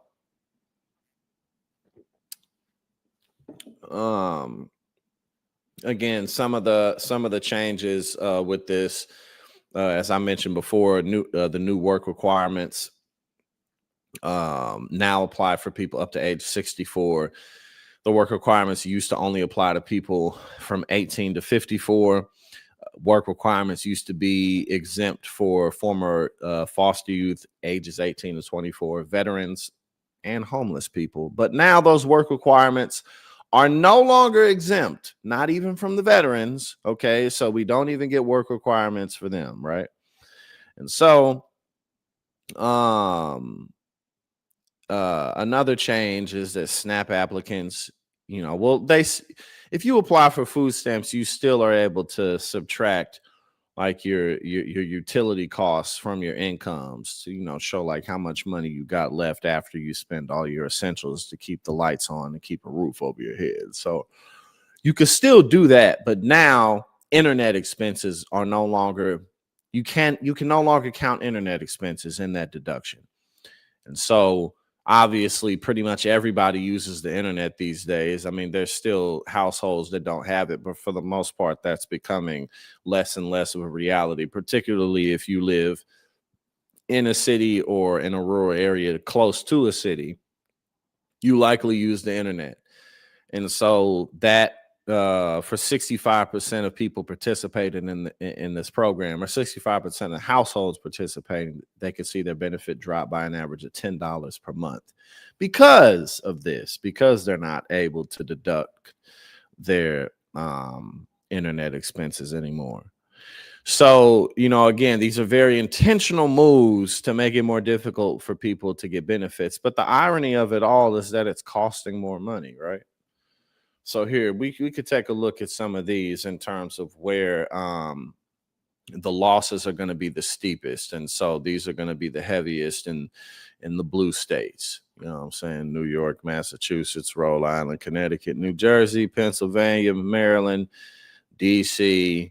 And the more red you get, the less of a deduction it is. So I guess that's somewhat decent for the red versus blue war. You know what I'm saying? But actually, we are coming to find that these right to work laws are costing a lot of money in administration costs. So in an attempt, and again, I mean, not right to work is union busting tactics. Completely different scam. Sorry, I'm getting my scams mixed up. But yes, the work requirements. This at an extension is just going to make things more expensive, at least on the administrative costs. So let's take a look at some of this, right? Now I got some of this written here. Twice as much is spent on administrative costs as on healthcare. So we got $54.2 million being spent on administrative costs versus $26.1 million spent on healthcare since 2021. Nearly 90% of administrative expenditures came from the federal budget, which means that Americans are paying for this. The American taxpayer all around is picking up the bill. And if this is supposed to be a tactic to make things cheaper, if it's supposed to be something to help us cut back on the expenses, well, this isn't a very good start. This isn't a very good way to get it done. Most of the tax dollars used to launch and implement the nation's only Medicaid work requirement program have gone toward paying administrative costs rather than covering healthcare costs for Georgians, according to a new report by the Government Accountability Office. The government report examined administrative expenses for Georgia pathways to coverage, the state's experiment with work requirements, following previous reporting by the Current and ProPublica showing that the program has cost federal and state taxpayers more than $86.9 million while enrolling a tiny fraction of those eligible for free health care. So, I mean, again, these types of programs and tactics, the biggest goal, more than anything else, is to just dismantle the program itself. Who cares that it's wasting a bit more money in these sectors? Who cares that it doesn't work? It's just that it doesn't work. That's the important thing. To try to make it easier to sell the idea to people that we don't need the program at all. Oh, this doesn't work. Let's get rid of it. Who needs Medicaid? That's for losers. Go get a job. You know what I mean? Yeah, you know what I mean. So we went over these numbers here, the $54.2 million on administrative costs since 2021, compared to only $26.1 million spent on healthcare costs. Okay, so again, this isn't working. This isn't working, but it doesn't matter because that's the point. Again, that's the whole point, is that it does not work. I don't know if y'all saw this. Let me see. I got this somewhere over here, but they're talking about, and this isn't gonna happen. I mean, well, let me never say never, but they're talking about putting Charlie Kirk on to US currency. They could put him on some cryptocurrency. That would be very fitting to put Charlie Kirk on some cryptocurrency, wouldn't it? That would fit so well. It would just work so well. All right, hold on. Here we go. Let's see what's up with this, because I'm kind of checking out a lot of this live with y'all today. You know, I've been busy, but I showed up and I got a bunch of stuff going down. So let's see what's up. Charlie Kirk's face could be about to be placed on US currency along with a 6-word message. What? In God we trust. No, that's 5 words. Let's see. The late Turning Point USA founder. Okay, let's get to the nitty. Let's get to the nitty gritty of it all. Most of the Trump cabinet. All right, where we at? Let's get to it. Remember when they was talking about putting Harriet Tubman on, what was it, the $20 bill, and the right was like, oh, hell no, fuck that. We are not having it. But they ready to put Charlie Kirk on there. They like, shit, totally awesome. Okay, so what we got? The bill in question caused the U.S. Treasury to print 400,000 silver dollar coins with Kirk's face on them. Honestly, they could probably fuck around and get this shit passed. They probably could, to tell you the truth. Like, especially since it's not for like some ongoing print, like Charlie Kirk's face wouldn't be on like the $50 or $20 bill forever. They trying to print 400,000 silver dollars. They probably could get that passed with the most, you know, with a Republican House and a Republican Senate. Trump would definitely sign that into law. And he would probably find some type of way to profit off of it. Of course he would. Of course he would find a way to profit off that. So don't be surprised. We're going to keep our eyes on this. Don't be surprised if this ends up going through, because they definitely would do this. All right, so 400,000 silver dollar coins with Charlie Kirk's face. Oh, and here's the message that they're going to put on it. It's Matthew chapter 25, verses 23, and it says, well done, good and faithful servant. Oh, it's a quote. Okay, it's a quote from there. Well done, good and faithful servant. Good and faithful servant of the white cause. I mean, you know, I'm honestly, I mean, like, I didn't know how long it would take, but I figured that it won't. People ain't even gonna be talking about Charlie Kirk for real that much anymore. It ain't gonna take that long for it to die down. I mean, he's gonna live on in the hearts of conservatives for sure, but he's so easy to replace because he just wasn't. Charlie Kirk didn't have an authentic or genuine message, and he ain't said nothing that racist white conservatives ain't never said before, you know, like talking about how black people and brown people shouldn't be in the workforce and women should stay in their place. And, oh, the Civil Rights Act was one of the biggest mistakes this country's ever made. In fact, we talk about this about roughly once a week on our program. We're very, very dedicated to the idea that the Civil Rights Act was a mistake. I mean, you know, come on. Anybody can do that shit. So Charlie Kirk will be replaced by somebody very similar to him, and then they'll just move on with that. But yeah, they want to put him on the silver dollar. And again, like I said, shit, I mean, if they got they got the Republicans got the House and the Senate, so shit, why not? Why not? Might as well go ahead and get this signed before the 2026 midterms. Speaking of the 2026 midterms, holy shit, man. I mean, on the one hand, it's usually the opposing party wins back the House. That typically happens. I think that that's likely to happen again. I mean, you know, not just because historically that's what happens, but also because the Trump administration is becoming increasingly unpopular. However, the Democrats are not very popular themselves. And so that's a risky gamble. They're good. The Democratic Party has to really put in some efforts if they want to not lose, because just because the Republican Party is very unpopular right now and doing insane things does not mean that millions and millions of crazy racist people won't vote for them again, because ultimately they still dig the message. It's like, hey, now you're kind of fucking up the economy. You know, you're making my coffee more expensive. You're making my avocado toast more expensive. But I don't like these Indians. I don't like these black people working these jobs. I'm tired of seeing gay people when I go out in the streets. So they still don't take that for granted. But we'll see what's up. But apparently, hold on, I gotta find this. Okay, here we go. Yes, this is from CNN with some data about how Democrats are overperforming, which again is not surprising. But I think what is important is that, I think that there's an opportunity for progressives to, really come together and run some great candidates.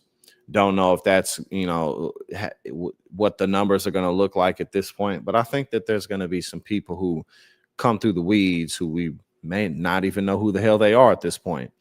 But there's always an opportunity for stuff like that. So here we go. Let's check this out. Is this when you look at what happened in Arizona? Yeah, what a massive move to the left, to the Democratic side we're talking about here. My goodness gracious. All right, we look at the 7th district. Kamala Harris won it by 22 points. Look at Grijalva's margin at this particular point with 87% of the estimated vote in. Look at that, 39 points. That is a 17-point over performance. And of course, this goes with what we were talking about last week, which is Democrats doing much better than they were doing in Latino districts. A lot of Latinos live in Arizona's 7th district. And not surprisingly, Grijalva doing 17 points better than Kamala Harris did back just a little less than a year ago. Does this fit a pattern of what you have been seeing this year? Yeah, okay. So you see this, you see 39, 22, 17-point over performance. It ain't alone, baby. It ain't alone. Look at the average 2025 special House election so far. Democrats are doing, on average, get this, 18 points better than Kamala Harris did back in 2024. So the 17-point overperformance last night matches the average that we see, the 18-point overperformance that Democrats have had in U.S. House elections. Again, this is one of the best signs that Democrats have had so far. When people vote, Democrats are doing significantly better than they did just a little bit less than a year ago. Can you look at this and sort of extrapolate what might happen in 2026? I mean, vaguely. Yeah, okay. There's a reason why we're doing this segment. It's not just because I'm interested in numbers and like elections. It's because this could potentially really matter. What are we talking about here? Okay, special elections and midterm results. Look, there's a lot of font on your screen here, but what it says is if a party outperforms in special elections going all the way back since the 05-06 cycle, they go on to win the U.S. House of Representatives 5 out of 5 times. We'll see if it becomes 6 out of 6, but the bottom line is history says that the Democrats outperforming just like they did last night in Arizona's 7th district. The presidential baseline is a very, very good sign as these districts move very much to the left. All right, Harry Enton, thank you so much. Thank you. Kate? Ukraine. So again, I mean, that's really not surprising. Again, normally the whatever party is not in power typically swings back because, all the problems of the day have to be blamed on the party in power because they have all the branches of government, or not all the branches, but they have the executive and the legislative branches of government.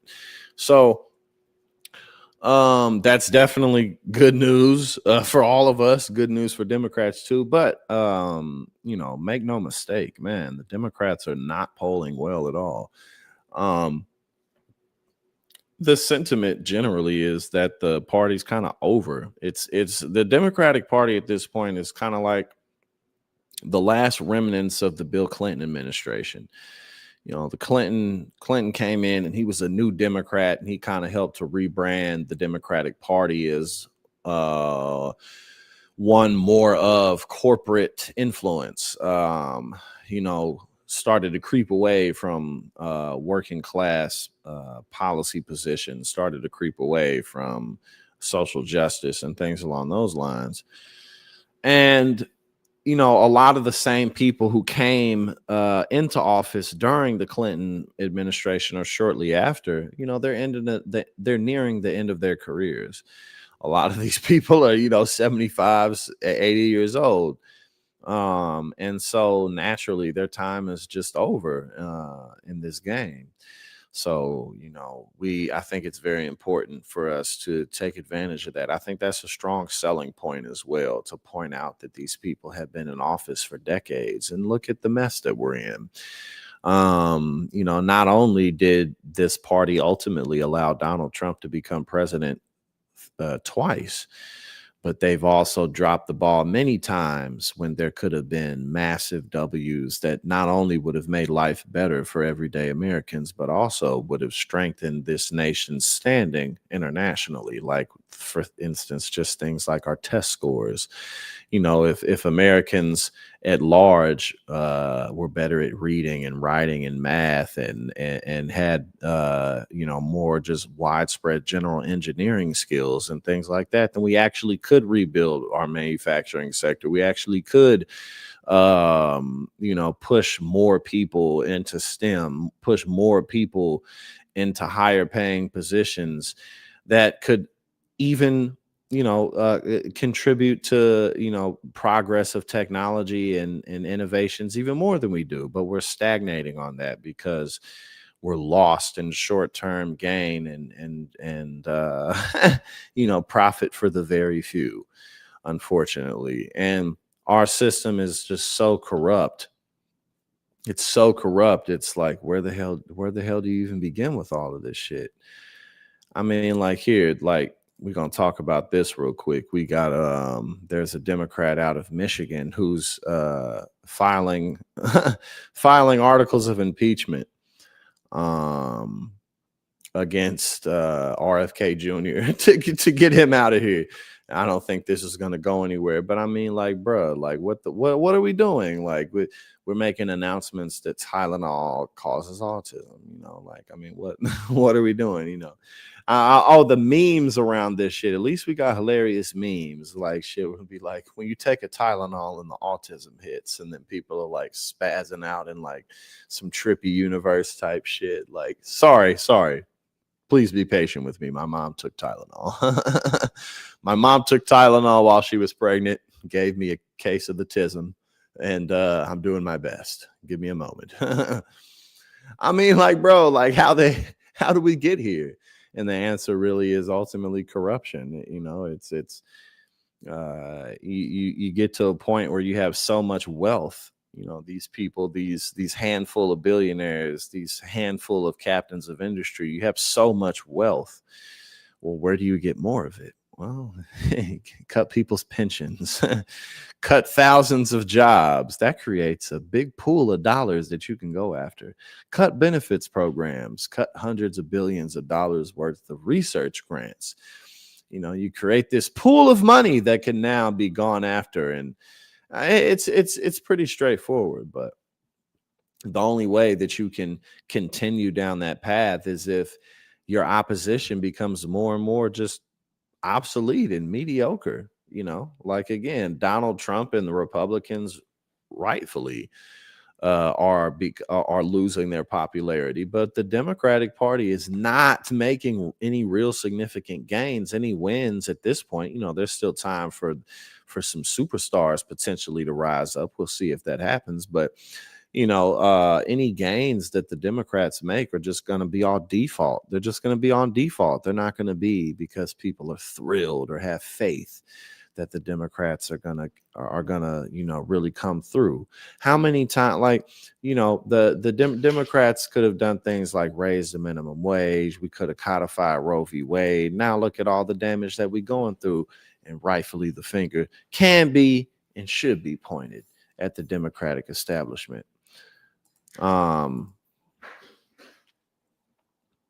So we got U.S. Rep. Haley Stevens from Michigan said she will file articles of impeachment against Health and Human Services Secretary Robert F. Kennedy for causing healthcare chaos. She posted, "Healthcare chaos, reckless cuts, rising costs. Michiganders and families across the country are paying the price for RFK Jr.'s agenda. Enough is enough. which is why I'm drafting articles of impeachment against Secretary Kennedy. She continues, Michiganders are tired of politicians who chase attention and ignore real problems. I've seen enough chaos from this administration and from Secretary Kennedy. He's making Michiganders unhealthy and unsafe.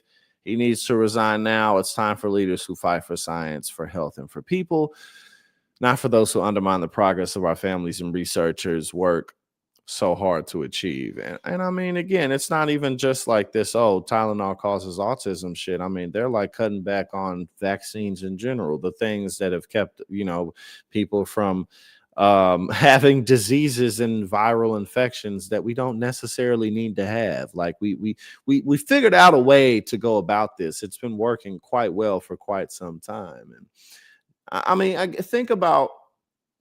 really think about what world does RFK Jr. live in? What world does this man live in? It's okay. I guess it's okay for you to have, your own crackpot theories on things. I mean, if that's cool, but even if you're in a position of power and you have some crackpot beliefs, you should still tread more on the side of what the majority of the doctors and the majority of the scientists are recommending, particularly for things that aren't new practices. Like, it's not like we're dealing with some new cutting edge technology and cutting edge medicine, and we don't quite know exactly how it's going to impact people all the way. So we got to take our time.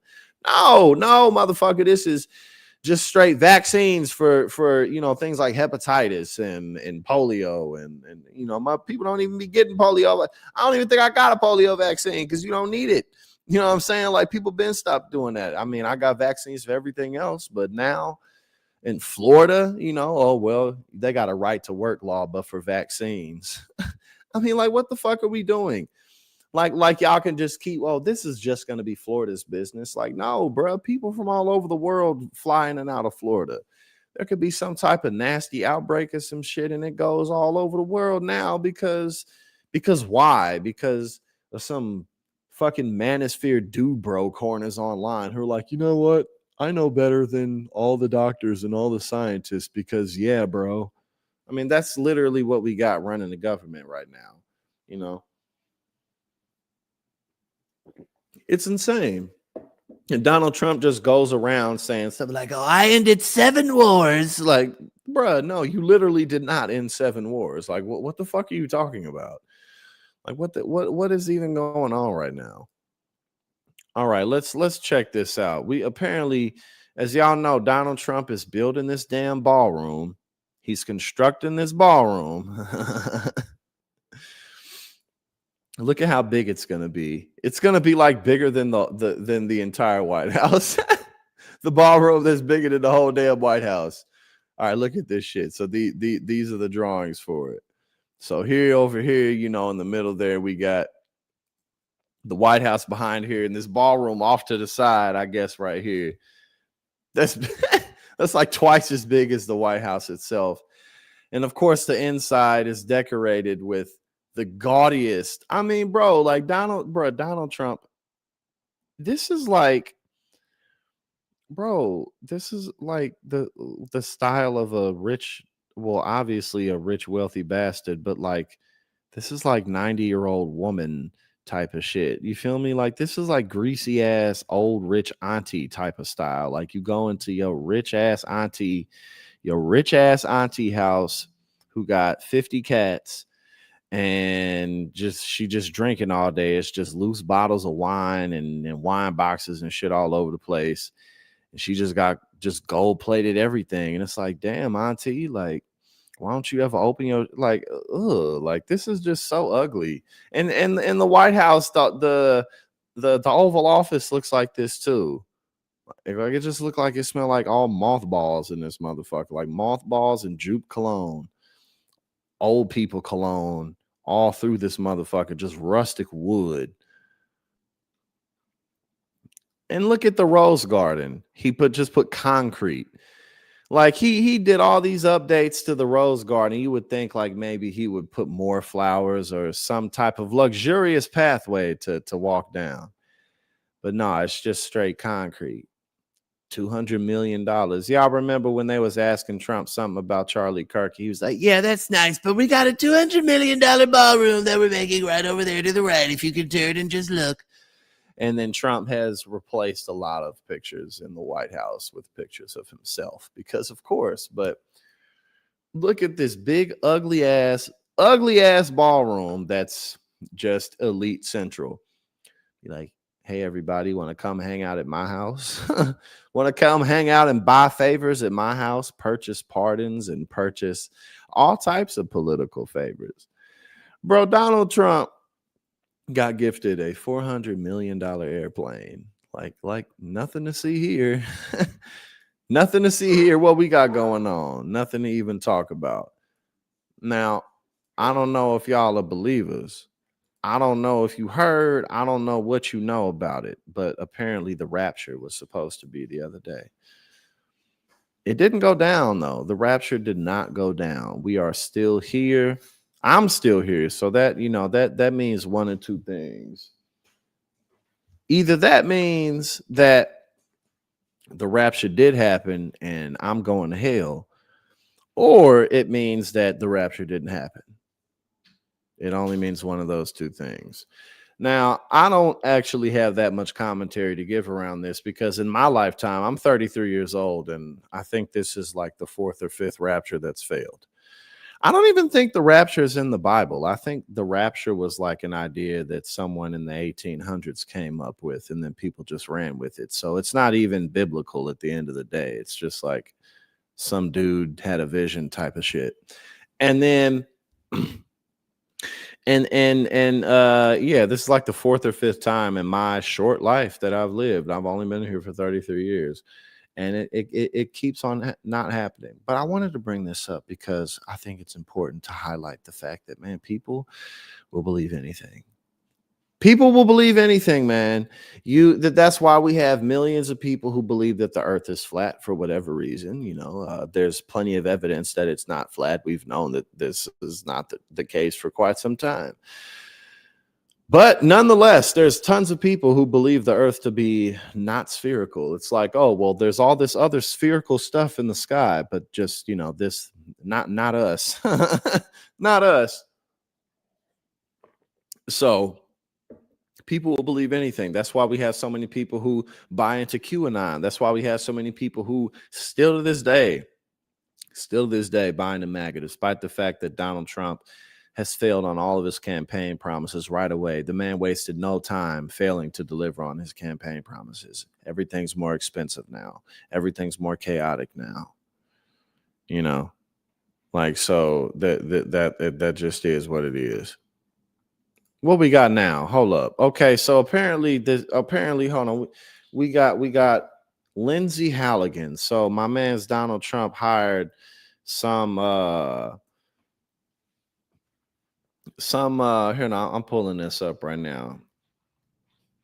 He put another central casting ass person into office. You know, we got RFK Jr. We got Linda McMahon. We got Linda McMahon, the head of education in this country. Like, what? Like, well, I don't know how the hell we got here, but this is where we at. Oh, I do know how we got here. She dropped $20 million on Trump's campaign. That's how we got here. That's how we got here. But yeah, no, we got Dr. Oz. We got all types of people, man. But here we got Miss Lindsay Halligan. Let's see what we got going on with her. Let me pull this up real quick. Meet Lindsay Halligan, the 36-year-old former Miss Colorado hopeful who only worked 3 federal cases before Trump promoted her to U.S. attorney. I mean, like, bro, like, what are we talking about? Like, you can have one of the highest jobs in the land because she's hot. Look at her. She's hot. She was former Miss Colorado. She's still young. She still got it. I mean, that's all this really is. Like, come on, bro. Like, that's why Alina Habba was his lawyer, despite the fact that she was a complete disaster as a practicing attorney. She's hot. She's got it. She's got the it factor. She's got it. She's hot. You know, she's his type. Lindsay Halligan, 36. was sworn in as interim U.S. attorney for the Eastern District of Virginia on Monday, taking over one of the most significant prosecutorial offices in the country despite having no experience as a prosecutor at any level. The appointment comes after President Donald Trump forced out her predecessor, Eric Siebert, for refusing to pursue charges against New York Attorney General Letitia James and former FBI Director James Comey. Well, voila, there we go. That's why he's out. And so not only does she fit central casting, but she'll just do whatever he says. So there you go. You want a job, you look good, you're a hot blonde, and you'll do what I say. So she got the job. Lo and behold, what a surprise. Halligan's rapid ascension from Florida insurance lawyer, from insurance to federal prosecutor, represents a stark departure from traditional Justice Department hiring practices. Well, indeed it does.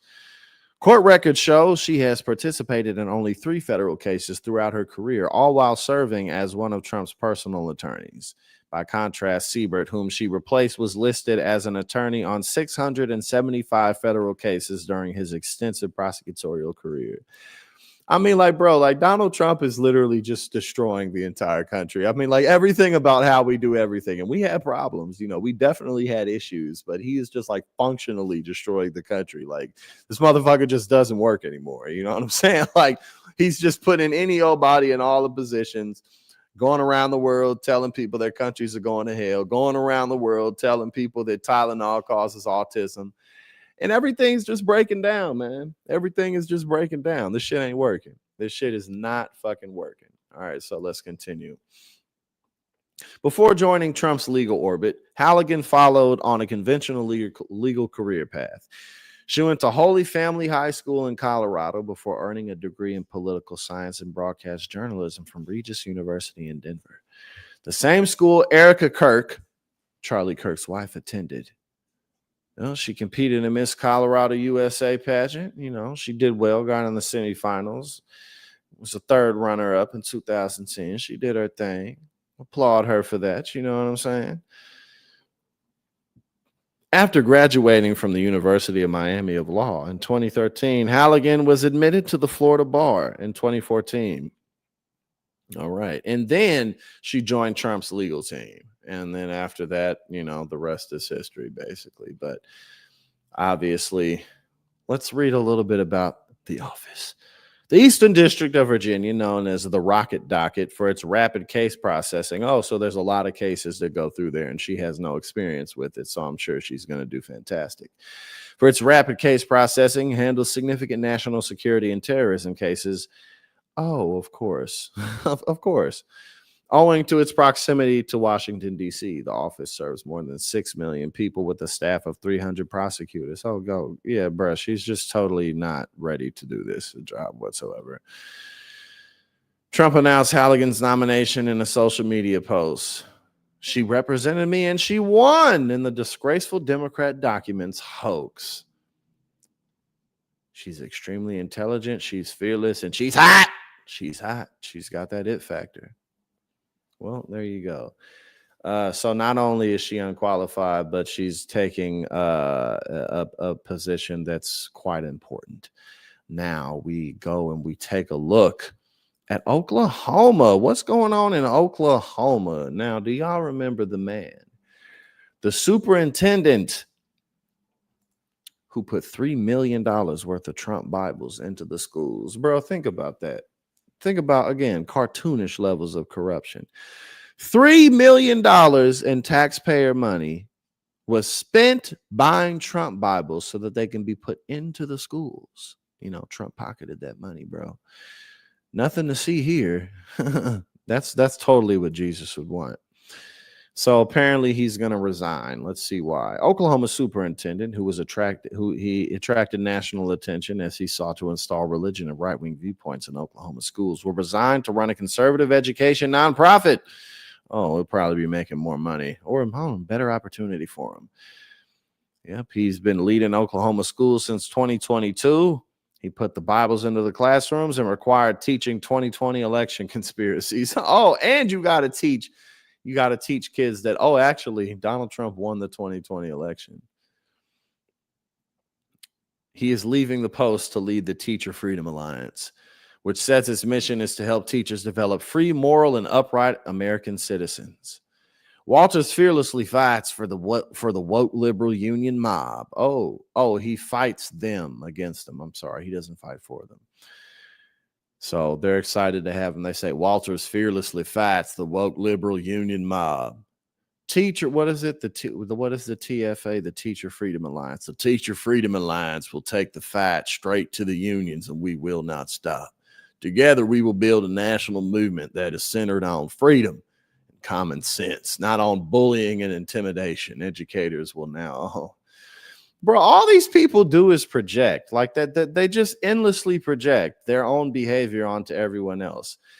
Like, y'all remember, well, if you watched Charlie Kirk's procession, if you watched his memorial, and Stephen Miller got up there and he was like, what do you have? You have hate. You have jealousy. You are nothing. You build nothing. You contribute nothing. Like, oh, bro, you're literally talking about yourself and your followers. That you're talking about yourselves.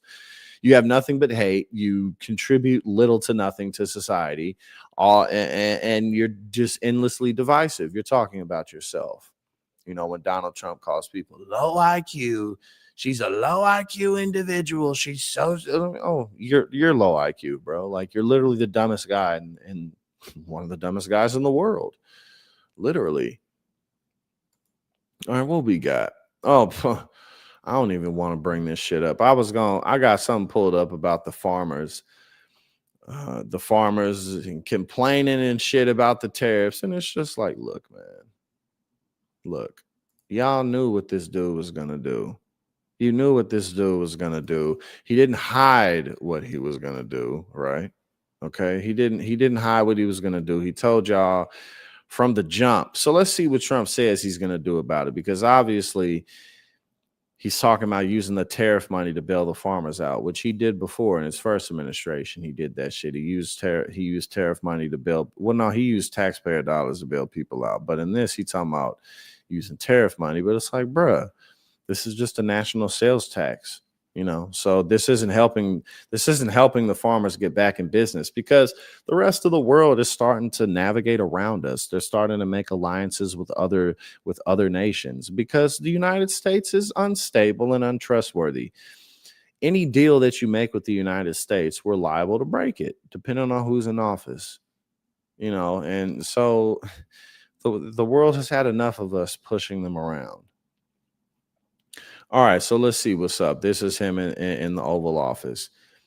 Okay, he said, the other day, it was very interesting. They found $31 billion. They said, sir, we found 31. I said, you mean positively, right?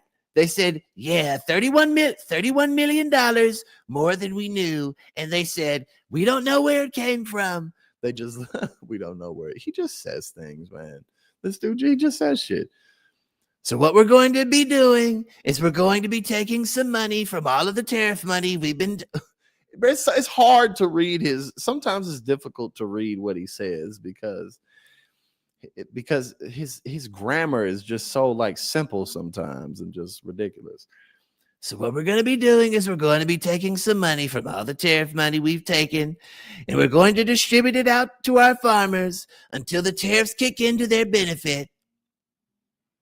And bro, like there's no benefit to this. It's just making things more expensive. And any attempt, it's like, again, that's why I said, like, I'll be looking at these different types of reports sometimes, and they'll be like, Trump tariffs bring in $350 billion worth of revenue. That's money that we spend in. It's not like, what do you mean extra revenue? That's not new business. That's not new manufacturing here. That's no, that's just us paying more money. That's all that is. And just because you bail out farmers doesn't mean that the rest of the world is going to start buying their produce again. That doesn't, like I said before, bro, Donald Trump is literally destroying the way that this country functions. He's completely destroying it. We're finding the other day, it was very interesting. They found $31 billion. They said, sir, we found 31. I said, you mean positively, right? They said, yeah, 31 million more than we knew. And they said, we don't know where it came from. I said, check the tariff shelf. They came back the following morning. They said, You're right, sir. It came from the tariffs. We've never seen anything like this. So what we're going to be doing is we're going to be taking some money from all of the tariff money that we've taken, and we're going to distribute it to our farmers until the tariffs kick into their benefit. Well, that's not going to, again, until the tariffs kick into their benefit. It's just not going to happen. It's just not going to happen. I mean, the world trade economy doesn't work that way. There's nothing to discuss. We've had this discussion so many times, and the majority of Americans who pay attention to politics understand. They understand this. I mean, and we still got 3 years and some months left of this bullshit, which is really the scary part. And again, you know, here we have, here, I'll bring this up. You know, while Donald Trump is literally destroying this country's ability to function, he's also ramping up his prosecution of his enemies. You know, Antifa being a terrorist organization. Well, who is Antifa? Antifa is anybody who disagrees with Trump. That's who Antifa is. Trump warns of violence against radical left if attacks on ICE conservatives continue. The right is a lot tougher. The radical left is causing the problem. They're out of control.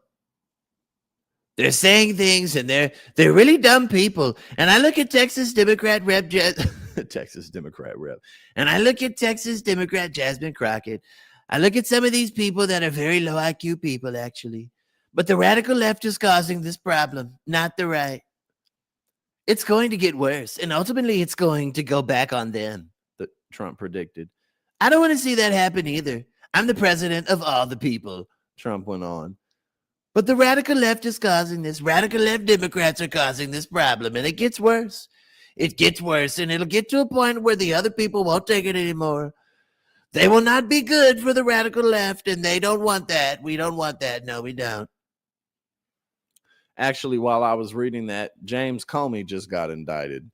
So, you know, Trump's continuing to go after anyone who ever dared speak out against him. He was pissed off when Jimmy Kimmel got his job back. But what an example. What an ode to the fact that public pressure works, right? But also, man, not a good environment to be in when all of these corporations are bending over backwards for Donald Trump and not, you know, doing their best to avoid his wrath. Okay, hold on. Do we have a video? I think I have a video of what I was just going over in the Oval Office and talking about this. Yes, we do. Hold on. Let me pull this shit up real quick. All right, here we go. One moment. All right. There was another shooting at an ICE facility in Texas yesterday. Terrible. Detainees were killed. The FBI director posted on social media bullets that were engraved with the message anti-ICE. Right. He just posted another thing on social media saying they recovered a handwritten note from the subject that read, "Hopefully this will give ICE agents real terror to think, is there a sniper with AP rounds on that roof?" Who do you hold responsible for the uptick in left-wing violence in the country? Radical left rhetoric. The radical left is causing the problem. They're out of control. They're saying things, and they're really dumb people. I mean, I look at Crockett. I look at some of these people. They're very low IQ people, actually. But the radical left is causing this problem, not the right, the radical left. And it's going to get worse, and ultimately it's going to go back on them. I mean, bad things happen when they play these games. And I'll give you a little clue. The right is a lot tougher than the left, but the right's not doing this. They're not doing it, and they better not get them energized, because it won't be good for the left. And I don't want to see that happen either. I'm the president of all the people. But the radical left is causing this. The radical left Democrats are causing this problem. Yeah, he's just going to try to criminalize anybody who's potentially against him as his popularity continues to shrink and as everyone's lives continue to spiral downward as a result of the decisions that he's making. You know, I don't really know how this is going to turn out. I don't, you know, I think ultimately we'll be okay, but it's funny. No, well, it's not funny, but it's kind of funny to see people talking about things like civil war, like when the right wingers talk about, oh, we're going to go to civil war. Like over what? Over what? Over Donald Trump? Like that? It really, you think we're going to go to civil war? Like y'all really? No, that's not going to happen, man. Not over no shit like that. When this country went to civil war, we went to war over how this place actually functioned, over slave labor and that way of life that it brought to people, and the glue that kept this nation together, which was slave labor. That's what it was over. It wasn't, like slavery wasn't this like back alley thing that just some people in the South did it. Like no, it was the literal engine of the economy. That's a much bigger deal than this, like we're not going to go to war over Donald Trump. Like what would that even look like? What would, like that's ridiculous. But at the same time, it's pretty alarming because so many people in this country feel that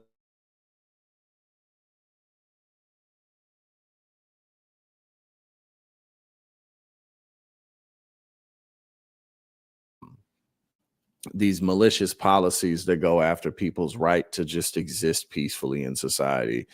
This movement that's hell-bent on removing non-white Christian Republican men from the workplace, from everything. If you're not a white evangelical Christian Republican male, then let's knock you down a bit,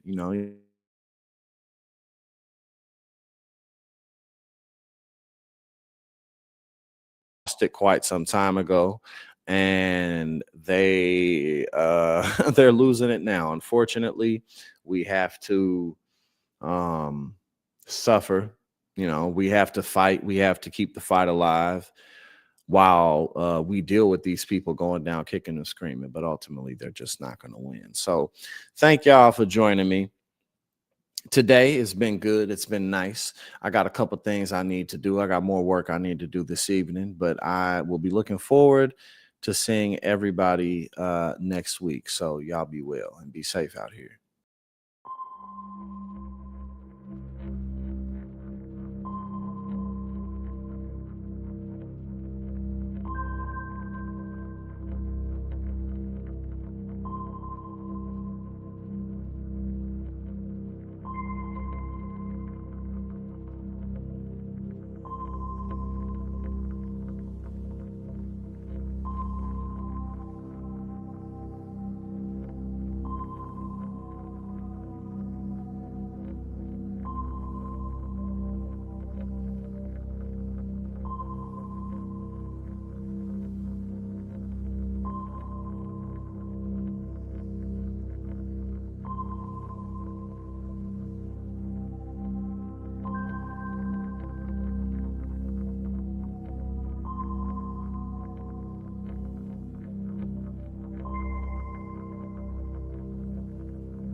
Let's put aside our feelings for a moment and just talk about facts. Stone cold facts.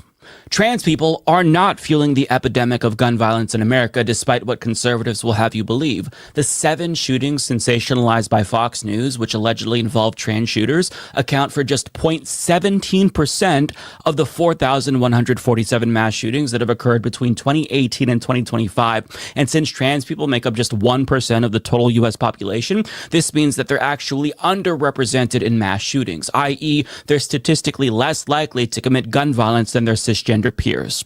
Conversely, they're actually overrepresented when it comes to victimization, specifically 4 times as likely to be victims of violent crime, including gun violence, of course, according to GLAAD. The only reason why conservative commentators, most of whom are white men, which accounts for 98% of mass shootings, want you to think that trans people are disproportionately responsible for gun violence is because they are cynically trying to exploit people's ignorance about trans people to induce fear and hysteria about them in order to justify a further crackdown on this community. And guess what?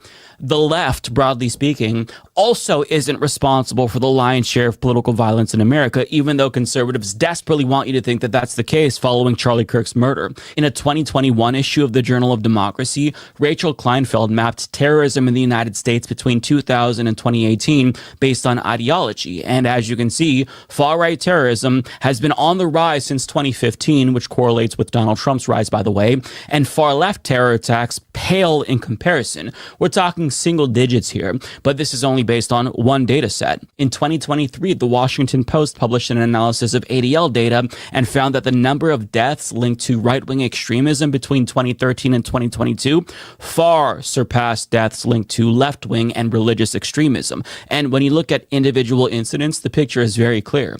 In 9 out of 10 years that they looked at this data, right-wing extremism caused more deaths than other extremist ideologies. And I get that the ADL no longer has the reputation that it once had, but their results line up with the findings produced by other data sets, such as the Cato Institutes, which concluded that political violence is comparatively rare in the United States altogether. But having said that, of the politically motivated murders that have taken place since 2020, a majority of them, unsurprisingly, came from right-wingers, as you can see. If you go all the way back to 1975, it skews towards religious extremism because of 9/11. But if you exclude 9/11, since that wasn't the result of domestic extremism, you get similar results, with right-wingers far outpacing left-wingers in politically motivated terrorism. And we've only looked at 3 of numerous data sets available that all point to the same conclusion. By and large, right-wingers are responsible for most political violence in the United States. Full stop. Those are the facts.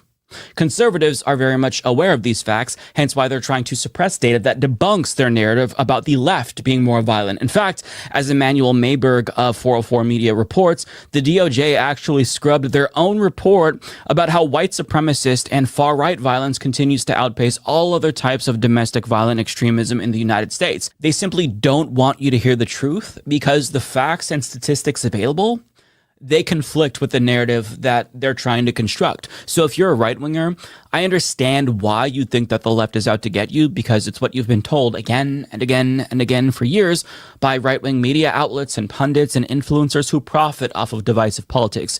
But it's simply not true. They've been lying to you. The left might not respect you or like you, and I'm sure that the feeling is mutual, but they don't want to kill you or harm you. We want to give right-wingers health care and education and a habitable planet and clean drinking water for their children and grandchildren. We want to protect you from the harmful policies of politicians that you often vote for, even though you never extend that same empathy towards us or marginalized groups. I don't think that you deserve to lose Medicaid if you voted for Donald Trump, because I genuinely believe that healthcare is a human right. It's non-negotiable. That means it's guaranteed to every single individual, regardless of their ideology or if I think they're a good or bad person. And I feel inclined to really lay this out explicitly, given how the right is now using Charlie Kirk's murder as a justification to suppress the left because of how violent the left apparently is. And this rhetoric is nothing new. Just a couple of months ago, Stephen Miller said this about the Democratic Party. And when he says Democrats, he really is speaking broadly to the left, even though the Democratic Party, objectively speaking, is not left-wing. Nonetheless, here's what he said. The Democrat Party is an extremist organization, Sean. It's not a political party in any normal sense of the word. Now, as an actual leftist, you all know I've had my disagreements with the Democratic Party. I've expressed them on this program. But Stephen Miller isn't saying what he's saying to vent. This is an individual in power. He is trying to manufacture consent for an authoritarian crackdown of the opposition.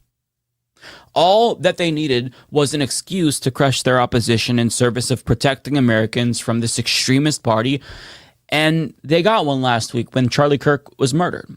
And they swiftly announced plans to shut down the left in multiple ways. But Jesse, you just think about these riots that began in LA, that they tried to then spread to other cities that Trump is now shutting down. All of them were planned. None of these were organic. And we know because they all followed the same playbook. Same thing on campuses. The last 2 years, all these campus so-called demonstrations, it's all AstroTurf. It's all fake because the Democrat Party today is a theater troupe funded by George Soros. The problem is they're also violent.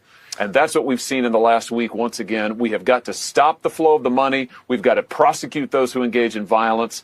And we've got to shut down this attempt to divide the country, which the Democrats have been carrying on for years now. We're going to remove these leftist liberals on campus who are inciting students. So we're going to hold them accountable. And Laura, I also think that when people do this, their picture ought to be on the internet forever with their name so they never get a job. We are going to channel all of the anger that we have over the organized campaign that led to this assassination to uproot and dismantle these terrorist networks. So let me explain a little bit what that means. So, Got 30 seconds, so be quick, Stephen. the organized doxing campaigns, the organized riots, the organized street violence, the organized campaigns of dehumanization, vilification, posting people's addresses, combining that with messaging that's designed to trigger and incite violence, and the actual organized cells that carry out and facilitate the violence, it is a vast domestic terror movement. And with God as my witness, we are going to use every resource we have at the Department of Justice, Homeland Security, and throughout this government to identify, disrupt, dismantle, and destroy these networks and make America safe again for the American people. It will happen, and we will do it in Charlie's name. Now, nobody really knows what that's going to look like in practice. They gave us a couple of examples, but Stephen Miller's rhetoric was fairly vague. But suffice to say, it doesn't bode well for the future. If you use state power to dismantle your opposition, you shut down think tanks and PACs after characterizing them as terror cells and equating them to domestic extremists. That is authoritarianism, right?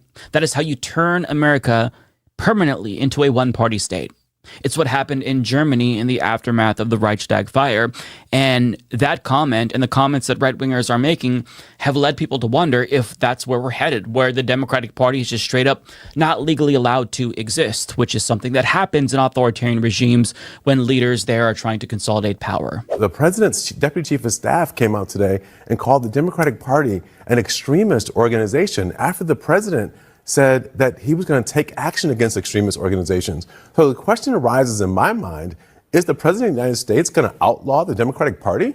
Is that where we're headed? Is the president of the United States going to unleash the Justice Department on the Democratic Party? Is that your concern? It's absolutely a concern. This president has shown that he's willing to use the Department of Justice to go after his political enemies. He said that pretty much openly. And now his deputy chief of staff, who's really the policy director of the White House, is calling the Democratic Party an extremist organization. It raises very real questions about a two-party democratic system in this country. Now, 5 years ago, I'd say that's bullshit. He sounds like Chicken Little for saying that. But after seeing this administration ignore court orders, deny people habeas corpus and due process, use the military to invade U.S. cities, send immigrants to foreign concentration camps, try to overturn the First and 14th Amendments with executive orders, and also refer to himself as a king and say some people want a dictator, I can't help but think that that right there isn't just possible, but likely.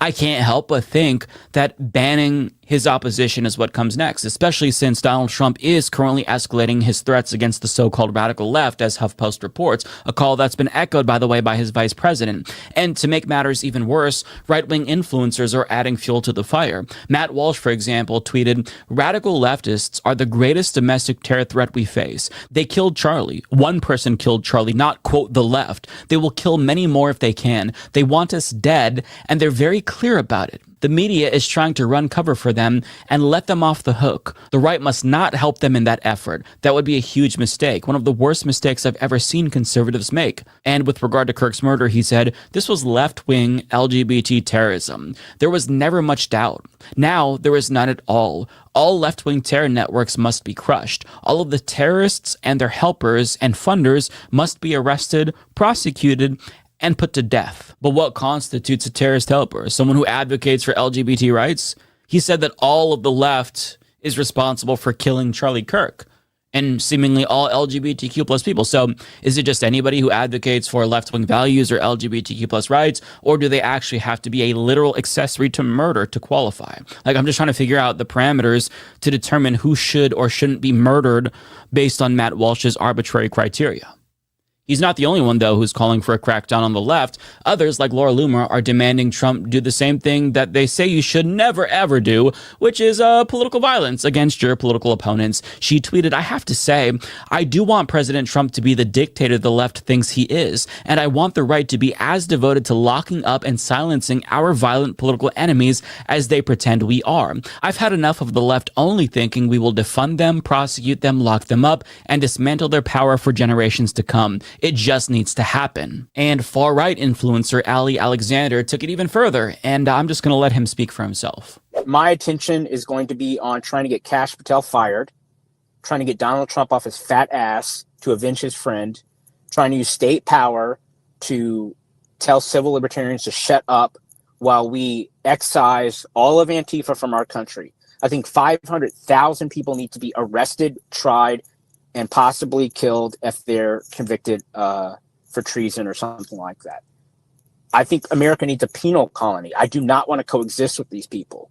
So the rhetoric just keeps escalating and escalating. And, 10 years ago, they wanted you to believe that the left was a threat because they wanted to take away your rights, your guns and whatnot. Now they're telling you, actually, the left wants you dead. The evidence being jokes about Charlie Kirk, I guess. I mean, mere coexistence with the left is something that they are increasingly unable to tolerate, and this administration seemingly feels the same way as these right-wing influencers. So the question is, what happens now? How do we move forward as a country when one side of the political aisle is going full authoritarian? They have power right now, mind you, so they're not just talking shit. They're actualizing their authoritarian goals. How do we exist in a climate where shit like this is celebrated on the right? Songs are created to incite violence against their political opponents. We need a big tall tree and a short piece of rope. Hang 'em up high at sundown. Leave 'em swinging so the folks all know you don't mess around in our town. Now, that is the latest song from MAGA rapper Forgiato Blow, who's not insignificant. He's made songs with elected Republicans. For example, Marjorie Taylor Greene. They played his music at the Republican National Convention. For all intents and purposes, this is a very successful MAGA influencer, and he didn't even have the decency to take down that hate anthem about lynching, even though days after he released it, the body of a black student named Trey Reed was found hanging from a tree at Delta State University in Mississippi. But the right never glorifies violence, according to them. It's only the left, because students on college campuses were joking about Charlie Kirk's death. I mean, you can find an example for somebody joking about anything, but that doesn't mean that you can extrapolate based on that example and generalize about an entire group of people. But if you joke about death, then that means the entire left is out to get you. You want to know who else makes jokes about death, by the way? Our vice president. And I was talking to Secretary Hegseth, and you know what he said? He said, "You know what, Mr. Vice President? We don't see any of these drug boats coming into our country. They've completely stopped." And I said, "I know why. I would stop too. Hell, I wouldn't go fishing right now in that area of the world." Nothing to see here, folks. Just the vice president of the United States joking about Venezuelans that his administration extrajudicially murdered because they alleged without evidence that they were trying to smuggle drugs into the United States. I mean, even if that were true, would that really justify the death penalty and lack of due process? I think not, if you want to be considered a civilized society. But it's only the left who jokes about death and glorifies death. On another note, you want to know who else jokes about deaths and glorifies violence? Take a guess. So, it's funny. I used to say that, hey, if you as a gay person would go to Gaza, they'd throw you off of tall buildings, right? Now they don't have any tall buildings left, so I don't...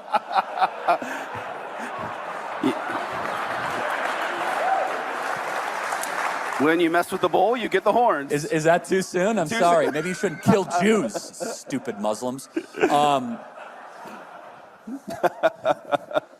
So funny. We've got to suppress the left in that man's name because you can never glorify violence.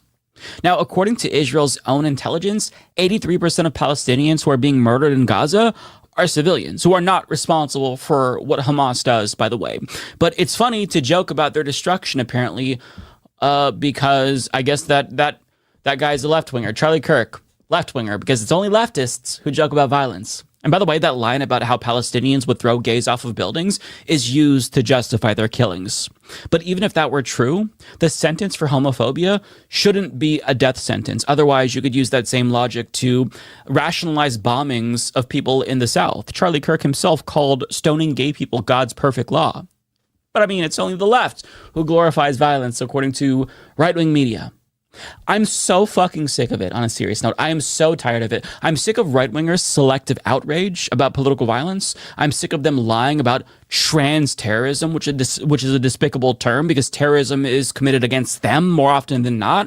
I'm so sick of them pretending like they themselves don't make fun of people's deaths. I mean, Steven Crowder did an entire fucking live stream reenacting George Floyd's death to, I guess, prove that he couldn't possibly have died from a knee on his neck. And as disgusting as that is, it's somehow less perverse than the reaction to right-wingers to Trayvon Martin's murder. He's a child, and this TikToker is going to refresh our memory about the way that they responded to his death. I'm going to lose my mind if conservatives keep pretending like mocking Charlie Kirk's death makes you some disgusting, horrible human being, especially when they reacted to the death of nearly every black person in the last 15 years like this.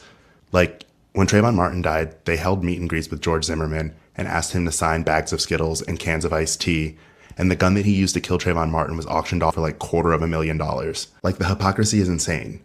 Every single time a black person has been the victim of police brutality, you guys have dug up their entire history to try to prove that they somehow deserved it, but when we use Charlie Kirk's own words, you say that we're heartless and disgusting people for it. And even though I know that the entire conservative platform is just built on hypocrisy, the amount of gaslighting that I'm seeing is actually crazy. Like people saying, well, we never celebrated anyone's death. We never mocked anyone's death. We felt bad that those things happened. Like, we saw your reaction in real time. Your digital footprint is out there. Like, the same people who were just mocking Alligator Alcatraz, saying that immigrants were going to be the perfect meal and taking their families there for photo shoots, are trying to claim they have a moral high ground because we won't mourn the person who enabled that culture in the first place.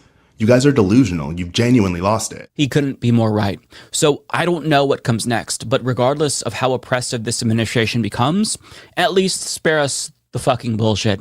Justifying political oppression by pretending like a particular group poses some sort of societal threat has become all too common in this country, and it's been used throughout the history in numerous countries to consolidate power and crush dissent. But I mean, this really isn't new for conservatives, so we shouldn't be surprised. They exploited Laken Riley's murder to pretend as if all immigrants are a threat, even though statistically they're less likely to commit crimes than American citizens. They pretend as if trans people are uniquely likely to commit gun violence, therefore stripping them and only them of their Second Amendment rights is actually warranted, even though they are statistically less likely to commit gun violence. And now, because the individual who murdered Charlie Kirk might be a left-winger, they're using that one example as a justification to crack down on the entire left, because we're all responsible for what that one person did to Charlie Kirk. But that's all it takes, I guess. Right? That's all it takes. They've created this environment where whenever there's a tragedy, we all have to be on pins and needles, hoping and crossing our fingers that the perpetrator of whatever violence we're seeing isn't gay or trans or black or a Muslim, because we all know that that one incident is going to be used as a pretense for a crackdown on the entire fucking community, because that's apparently how it works now. If a gay person does something bad, that reflects poorly on all gay people. If a black person does something bad, it says something about all black people. If a white person does something bad, however, well, it's probably just because, he was radicalized by the woke gays or blacks. This is their logic, and it is literally Nazi logic. This is what Hitler and the Nazi Party did to demonize Jewish people. They characterized them as this threat, not just a violent threat, but a cultural threat, a societal threat. And you can't have a functioning democracy when this is what one of two political parties is doing. But they're not going to stop doing this. It never ends, and I'm so tired of it. Right-wingers seem to be looking for any excuse to just not have to share a country with the rest of us. And if things keep heading down this path, if we continue on this current trajectory, I genuinely don't know what that means for America. If right-wingers want Christian supremacy and white supremacy, what does that mean for the rest of us?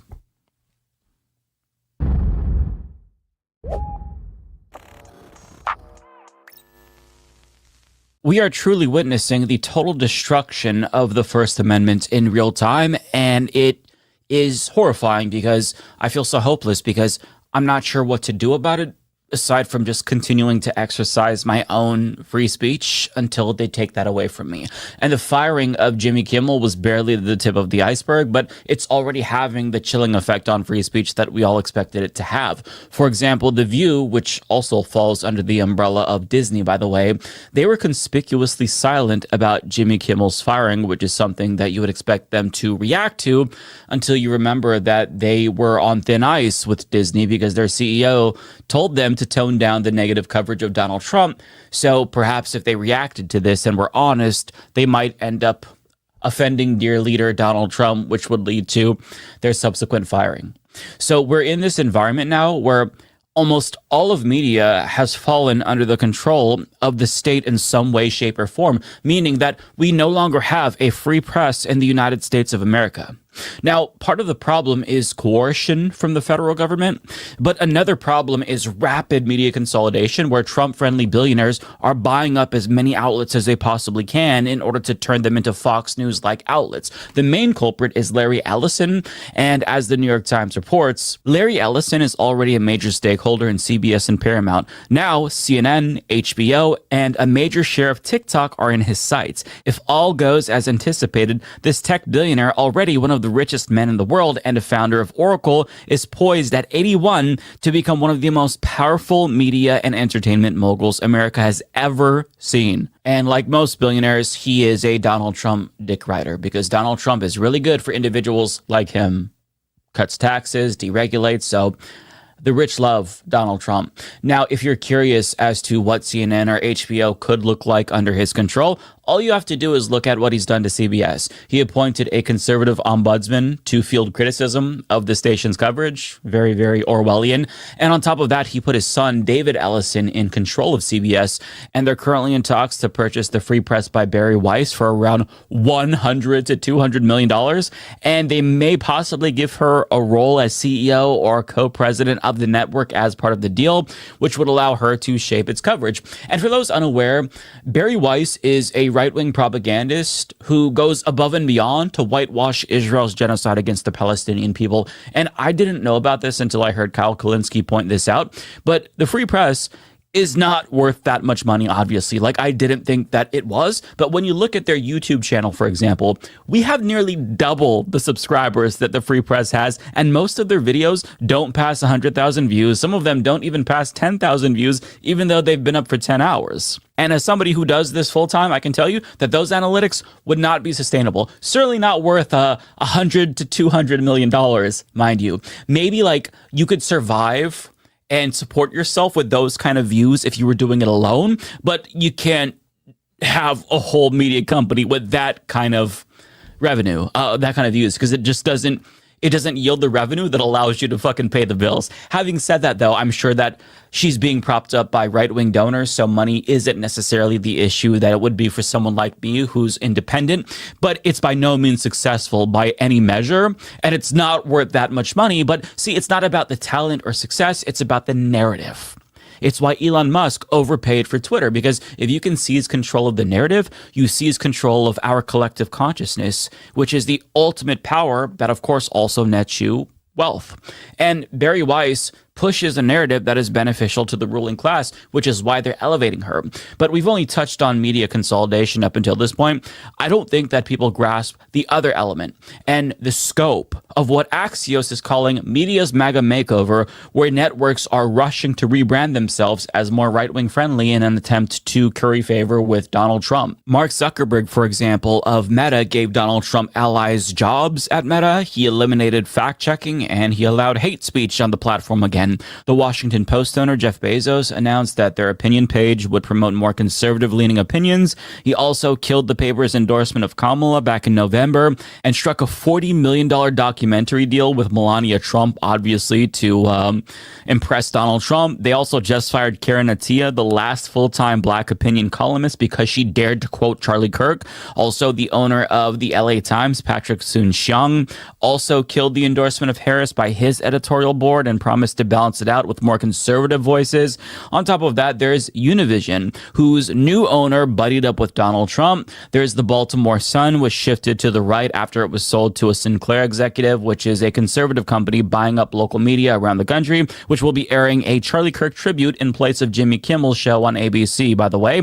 And on top of that, there's MSNBC that is splitting from NBC News and will soon be rebranded as MS Now. We have no idea currently what ideological slant they're going to take, but I wouldn't be surprised if they followed the pro-Trump industry trend, especially given their recent behavior, which we'll get to in a moment. But let's not forget that Elon Musk in 2022 bought Twitter, and that was significant. We didn't know how significant it was at the time, but he turned that platform into a haven for bots and Nazis, and that platform dramatically reshaped public discourse in the United States. Not to mention Congress defunded PBS and NPR. On top of that, news outlets have fired reporters like Terry Moran for criticizing a Trump official, Stephen Miller. And back to MSNBC, they fired Matthew Dowd for tepidly criticizing Charlie Kirk's rhetoric. Earlier this year, Joy Reid was also fired from MSNBC, seemingly over her Gaza coverage. And last year, they canceled Mehdi Hasan's show, presumably because of his Gaza coverage too. And even formerly progressive independent media outlets have capitulated in some ways to Donald Trump, such as Anna Kasparian of TYT and to a lesser extent Cenk Uygur. Whether or not that's a genuine ideological change or pressure that they feel to acquiesce for business reasons, I have no idea. But the extent to which left-leaning and neutral media outlets have collapsed in this country just cannot be overstated. And this change will prove to be utterly devastating, both in the short term and the long term. Independence is the hallmark of a free press. But all media is either now owned by a Trump ally or being targeted by Trump or the regime. And I don't know how the country survives this, because you can't live in a open, pluralistic society when you don't have a free press. You can't have democracy without a free, independent press. But, we're just talking about media consolidation and right-wing rebrands, but let's also talk about coercion. Remember, Donald Trump filed lawsuits against the Wall Street Journal, the Des Moines Register, ABC News, CBS, the New York Times, and so many companies are capitulating either because it's too costly to fight these winnable lawsuits in court, or because they think that it's better to capitulate to our autocratic president who may use the power of the state to bring them to heel, which would be far worse than a costly lawsuit. So, think about it. Within 9 months, Trump has conquered the free press. And that's like one avenue of his authoritarianism. But just with regard to the First Amendment, he has conquered the free press. So many presidents before him haven't been able to do that, but he did it like that. And this is part of Project 2025, so it's not like this wasn't planned. Nonetheless, it happened very quickly. And the next target is likely going to be social media companies. And I say that because the CEOs of Discord, Reddit, Twitch, and Steam have all been invited by James Comer to testify before the House Oversight Committee about online radicalization, specifically because of Charlie Kirk's murder, and whether or not these platforms had anything to do with that. Now, this is a very bizarre and ominous move to me, because how do you not invite Elon Musk to also testify about online radicalization? This man is the richest man in the world, and he was radicalized by his own platform. No questions there. How do you not invite the CEO of Rumble to testify, who hosts hate speech proudly so, or the CEO of Kick, who allows the worst kinds of content to go unfettered to the point where people are dying because of the things that's happening there? See, this just feels so ominous to me, because they're targeting the CEOs of platforms that seemingly have larger leftist communities. Now, this is conjecture, admittedly, but my fear is that maybe they ask Twitch's CEO about Hassan Piker's extremist speech. Perhaps they question executives at Steam, which sells video games, by the way, why they haven't sufficiently cracked down on adult video games, or video games that promote extremist progressive values or portray U.S. history accurately. Maybe I'm just being overly paranoid, but I am hypersensitive about these platforms, since we're starting to see the beginning of a major social media crackdown, more generally speaking, and I can't help but worry about whether or not this is part of the effort to send a message to those companies, to tell them, hey, if you don't get this extremist speech under control, you're gonna face our fucking wrath. We can do this the hard way, or the easy way. That's what FCC Chair Brendan Carr told ABC. So, it's not absurd to think that this is what's coming, especially seeing how age verification is becoming more common across the country. And, there's this hyper-regulation already starting to crush pro-Palestinian speech on TikTok. And when I say that it's starting to crush pro-Palestinian speech on TikTok, I don't people understand how large the scale of this effort is and who is in control of that moderation. Dropsite News reports TikTok is reportedly escalating a sweeping crackdown on pro-Palestine creators, deleting videos, scrubbing comments, and burying posts about Gaza. In July, it hired Erica Mindell, a former IDF instructor who says her Zionism was shaped during Operation Protective Edge to run hate speech policy with help from ADL lobbying. A couple weeks later, on September 13th, TikTok introduced an overhaul of its community guidelines, banning users from calling the IDF terrorists and rolling out automated moderation that retroactively wipes posts. Users report Free Palestine comments are disappearing in real time, and Israeli war crimes videos are being taken down. Oracle, that's from Larry Ellison, by the way, Silver Lake, and Andreessen Horowitz are set to buy 80% of TikTok's U.S. operation, a move likely to make the platform even more aggressive in censoring pro-Palestinian content. Now, this crackdown comes in the aftermath of news about Cyberwell, an Israeli corporation taking over content moderation, not just for TikTok, but Twitter and Meta as well. And to be clear, their definition of anti-Semitism is just any and all criticism of Israel. But as the Attorney General said, hate speech isn't free speech, and hate speech is what they say hate speech is. It doesn't mean like inciting hatred towards a marginalized group like it used to mean. It means like if you're mean to Donald Trump, that is hate speech, I guess. Even though like hate speech is allowed under the First Amendment. This has been adjudicated by the Supreme Court and extensively, but, that's effectively the law since the administration is unilaterally dictating what is and isn't acceptable. The law is essentially what Trump says it is. That's de facto how it is right now. And on that note, Mahmoud Khalil was detained for more than 100 days simply for exercising his First Amendment rights. He led peaceful anti-genocide protests at Columbia University, and he was punished for it. He missed the birth of his child because he was detained because he dared to say genocide is bad. And a judge just ruled that he must be deported to Syria or Algeria, to which he responded, "It is no surprise that the Trump administration continues to retaliate against me for my exercise of free speech. Their latest attempt through a kangaroo immigration court exposes their true colors once again. When their first effort to deport me was set to fail, they resorted to fabricating baseless and ridiculous allegations in a bid to silence me for speaking out and standing firmly with Palestine, demanding an end to the ongoing genocide. Such fascist tactics will never deter me from continuing to advocate for my people's liberation." I've got to say, the way that this man has been treated by our government is truly unforgivable, and I hope that there's a day where there's going to be justice for him and he gets millions of dollars after suing the shit out of them for violating his civil liberties. But with that being said, the way that he is responding with courage and defiance, that is the energy that we all have to have, because if a permanent resident can be deported simply for exercising political speech that the government does not want, that is another indication that the First Amendment may no longer be in effect at all. It's very clearly not protecting our civil liberty in the way that it once did. But I mean, it's seemingly getting worse, which is all the more reason why we have to follow Mahmoud Khalil's lead, because if we just capitulate or bow down to power in the face of scrutiny or whatever, it's just going to continue to get worse. You never obey in advance and you always resist tyranny, and he's leading the charge. But, as bad as things are, not all hope is lost, because fighting back, it does still matter to a limited extent. Earlier this week, I talked about a new bill that would give Marco Rubio the authority to revoke passports of citizens who simply commit thought crimes or express speech that the regime doesn't like.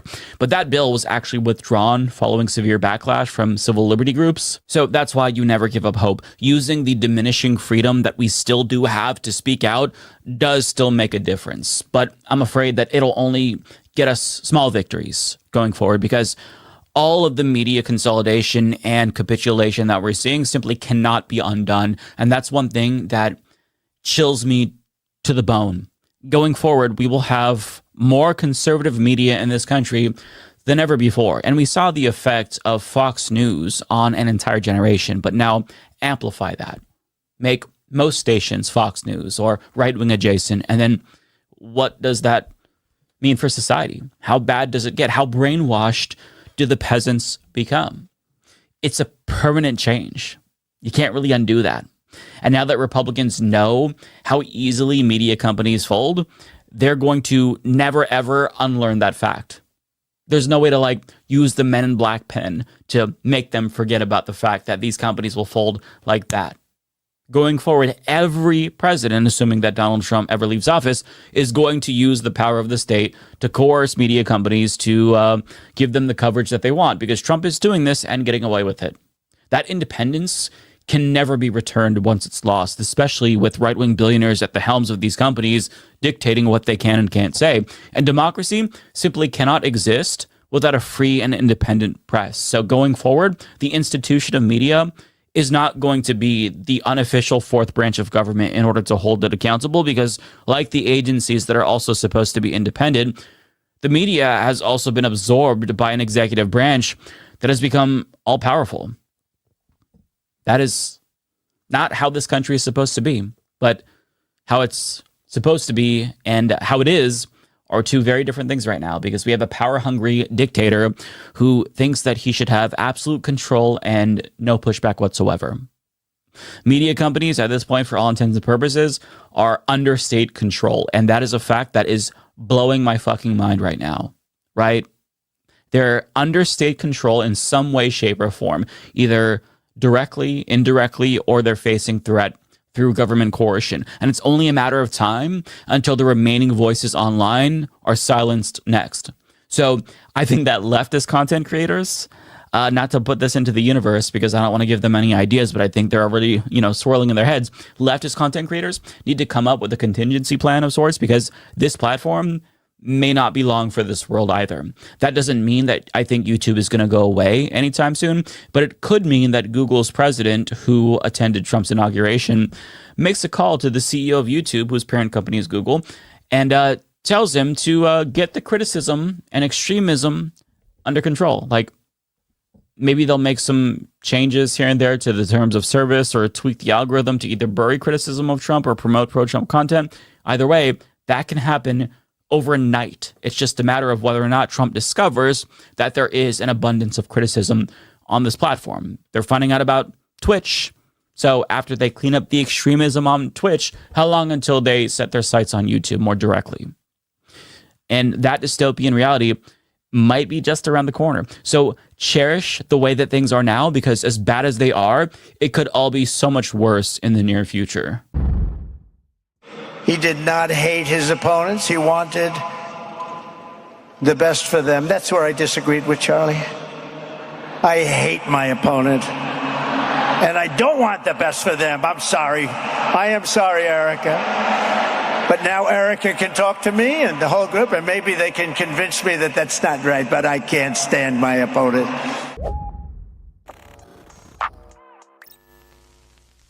Donald Trump made those comments over the weekend at Charlie Kirk's memorial, and if you're wondering why he would say something like this right now when we desperately need to unify our divided country, well, he doesn't want to unify the country. Last week, after a Fox News host asked him how to bring the country together, he said this. How do we fix this country? How do we come back together? I'll tell you something that's going to get me in trouble, but I couldn't care less. Yeah, the only thing that's actually surprising about that comment is the fact that he used that term correctly. He also, incorrectly though, claimed that you don't have the First Amendment right to criticize him. When somebody is given 97% of the stories are bad about a person, that's no longer free speech, that's no longer anything, that's just cheating. Now, he was talking about news stations, but by that logic, both Obama and Biden probably should have shut down Fox News, since 100% of Fox News' coverage about both of them was negative. But pointing out double standards and hypocrisy is completely meaningless because the American right isn't principled, nor are they policy-driven. They are an extremist authoritarian movement motivated purely by absolute power and total control, as evidenced by the fact that Trump said that broadcast networks critical of him should lose their licenses, but of course it's up to the discretion of FCC chairman and Project 2025 author Brendan Carr. It doesn't matter that Brendan Carr also tweeted that the government shouldn't censor speech that it doesn't like back in 2019. Throwing their own hypocrisy in their faces simply doesn't make a difference because they don't believe that they're being hypocritical. When Brendan Carr says that the FCC shouldn't police speech, he meant that. But what he really meant was that they shouldn't police right-wing speech. It's fine to police left-wing speech or liberal speech, but not right-wing speech. So he's only telling you half of what he really thinks. When Defense Secretary Pete Hegseth limits what journalists can and can't report, that's not an attack on the First Amendment to them because they think the state is there to serve them and only them. When Trump said that Joe Biden's lawfare and weaponization of the Justice Department was bad, what he really meant was that it's only bad when Democrats do it, not when he does it. Now, in reality, Biden did not do that. His Justice Department was independent, hence why they prosecuted Joe Biden's own son, Hunter, which is something that he would not have done on his own volition. The independence there is key. But now that Donald Trump is in control, he's going full steam ahead with the weaponization he once denounced. He publicly called on his attorney general to immediately bring charges against multiple political opponents, including Adam Schiff, James Comey, and Letitia James. And speaking of Letitia James, he's forcing his own U.S. attorney, Eric Seibert, to resign since he didn't charge James with mortgage fraud, seeing as how there's zero evidence that she actually did commit mortgage fraud. But he'll presumably bring in someone new who's willing to cook the books for him. That is textbook weaponization, but in their minds, the Justice Department can only be weaponized against him and his allies because they're human and everyone else is not human. Therefore, everything done to us non-humans is legitimate and good since the Constitution only protects humans or real Americans. It's why he designated a non-existent group such as Antifa as a terrorist organization, even though no such organization actually exists. As Hassan Piker points out, anti-fascism is an action, not an organization. This is precisely the reason why this fascist administration will go after anyone expressing discontent with its fascist policies. Exactly. If you oppose this fascist administration, you could be labeled a terrorist because, as Steve Bannon of MSNBC put it, if the White House says that Antifa members are terrorists and the White House says it will decide on its own merit who and what qualifies as Antifa affiliates, this can get very scary very quickly. Indeed. So if the president thinks that it's illegal to criticize him and they determine who is and isn't a terrorist under this designation, you quickly begin to realize how the ultimate goal is to shut down any and all dissent. But in case Antifa was too broad, conservatives are trying to be a little bit more clear about their specific targets. Republican Nancy Mace introduced legislation to designate the Muslim Brotherhood as a terrorist organization in order to prosecute Ilhan Omar, a Muslim woman who is not a member of the Muslim Brotherhood, but nonetheless, the president has incited hatred against Ilhan Omar because she dared to condemn Charlie Kirk's racist remarks. It doesn't matter that Trump himself said this just a couple of days ago about Joe Biden, who was diagnosed with cancer. You know, Biden was always a mean guy, but never a smart guy. You know, even you go back 30 years ago, 40 years ago, he was a stupid guy, but he was always a mean son of a bitch, you know? How's it working? Not working too well for him right now, as it says. So when you start feeling sorry for him, remember, he was a bad guy. See, that rhetoric is fine because he said it. But if you don't whitewash Charlie Kirk's comments to an extent that even he probably wouldn't be happy with, well, that means that you're sick and twisted and you want right-wingers to die and you're a terrorist threat. It doesn't matter that they joke about Paul Pelosi getting bludgeoned with a hammer and lie about George Floyd's murder, because remember, they're the only ones who they see as fellow humans. So you can't really dehumanize us, their political opponents, because they never saw us as human in the first place. So the entire Republican Party and their media apparatus inciting hatred against the only hijabi member of Congress isn't dehumanizing in their eyes. And if violence comes her way as a result of their rhetoric, it's not their fault because she had it coming and was deserving of it, according to them. And again, since she's not human in their eyes, you can't dehumanize her. Now, the mainstream media is going to play along for the sake of civility and to avoid the wrath of the autocratic tyrants in charge, but they're not stopping at Antifa and Muslims because, as Ken Klippenstein reports, the Trump administration is preparing to designate transgender people as violent extremists in the wake of Charlie Kirk's murder. A senior intelligence official tells Ken they are cynically targeting trans people because the shooter's lover was trans. The administration has convinced itself that the Charlie Kirk murder exposes some dark conspiracy. The senior official explains that there is no process per se for dealing with trans people as a threat group, but feels that trans individuals will be increasingly targeted under the banner of, quote, violent extremism. And by placing so-called trans ideology under the broad category of NVEs, which stands for nihilistic violent extremists, that gives the administration broad authority to crack down even more on this already marginalized community that is 4 times as susceptible to violence than their cisgender peers. It doesn't matter that trans people statistically are significantly underrepresented when it comes to gun violence, in the same way that it doesn't matter that immigrants are far less likely statistically to commit crime than citizens. The goal is to force any and everyone who they view as undesirable out of public life in order to advance their goal of a white Christian utopia. And even though it starts with Muslims and trans people and immigrants, it ends with any and everyone that they do not like. And designating LGBTQ plus people as terrorists, by the way, that's exactly what Vladimir Putin did in Russia. And it's one of many things that Republicans are doing to target the trans community. 2 Republican lawmakers, both Nancy Mace and Ronnie Jackson, called for the forceful institution of trans people. A Michigan state lawmaker, the same guy who proposed a ban on same-sex marriage, is now proposing a ban on depictions of trans people and drag queens, which is also akin to Russia's queer propaganda law. And the Heritage Foundation doesn't think that the FBI's potential designation of trans people as terrorists goes far enough, because they're calling on trans allies to be classified as terrorists too. So when you step back and you look at all of the moves that they're making really quickly, it's evident that they think that anyone who opposes them is the enemy.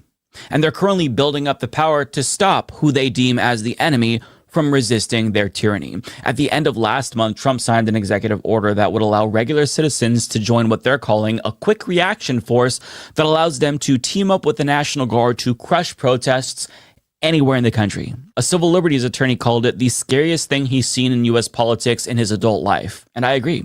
They're giving right-wingers legal cover if they choose to violently shut down their political opponents. If you also don't like left-wingers or liberals and you want to eliminate them, well, here's one way that you can do that legally. They don't care if this is brazenly unconstitutional at all, because the ends justify the means. To them, the Constitution is there to protect them and only them and nobody else. They simply do not want to live in a country with people who aren't them or don't think like them or who won't join them. It's acquiesce or be pushed out. And that was especially apparent in Stephen Miller's speech at Charlie Kirk's memorial, where certain portions literally sounded eerily familiar to a speech made by Joseph Goebbels, the chief Nazi propagandist, and Jim Stewardson on Twitter shared the speech and quotes from Goebbels' infamous "The Storm is Coming" speech that he made back in 1932. And I've got to say, it is chilling. And I'm going to put the quotes from Joseph Goebbels side by side so you can kind of see how similar that speech sounds to quotes from Stephen Miller's speech at Charlie Kirk's memorial. The storm whispers to the warrior that you cannot withstand my strength. And the warrior whispers back, I am the storm. Erica is the storm. We are the storm. And our enemies cannot comprehend our strength, our determination, our resolve, our passion. Our lineage and our legacy hails back to Athens, to Rome, to Philadelphia, to Monticello. Our ancestors built the cities. They produced the art and architecture. They built the industry. Erica stands on the shoulders of thousands of years of warriors, of women who raised up families, raised up city, raised up industry, raised up civilization, who pulled us out of the caves and the darkness into the light. The light will defeat the dark.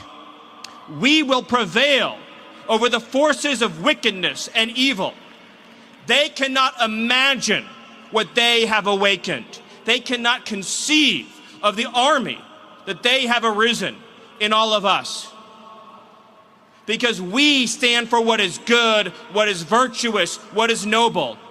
And to those trying to incite violence against us, those trying to foment hatred against us, what do you have? You have nothing. You are nothing. You are wickedness, you are jealousy, you are envy, you are hatred. You are nothing. You can build nothing. You can produce nothing. You can create nothing. We are the ones who build. We are the ones who create. We are the ones who lift up humanity. You thought you could kill Charlie Kirk? You have made him immortal. You have immortalized Charlie Kirk. And now millions will carry on his legacy. I mean, it's not a one-to-one, but the similarities are certainly there. He's conjuring up images that Goebbels also conjured up in his 1932 speech. But when you put aside the uncanniness to Goebbels and you just evaluate it on its own merit, either way, if you don't think it sounds like that, the speech alone sounds like a speech from a standard fascist demagogue who has thoroughly dehumanized his political opponents, who feels like they're entitled to complete domination and hellbent on vengeance. Like, either way, that speech is chilling. Stephen Miller is envisioning a world without the rest of us because he doesn't think we're good enough to live in the world that they're creating, and this regime is actualizing a plan to make that a reality. Our country has been conquered by white supremacists and Christo-fascists, and they know it.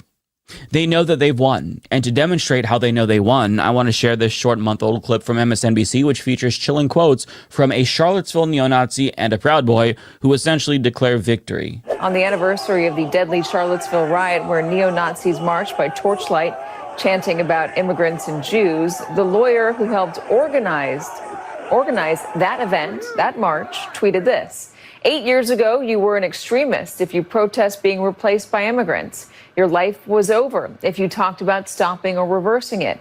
Now it is official White House policy. Never give up. While ex-Proud Boy leader Enrique Tarrio put it this way, quote, things we were doing and talking about in 2017 that were taboo, they're no longer taboo. They're mainstream now. Honestly, what do we have to complain about these days?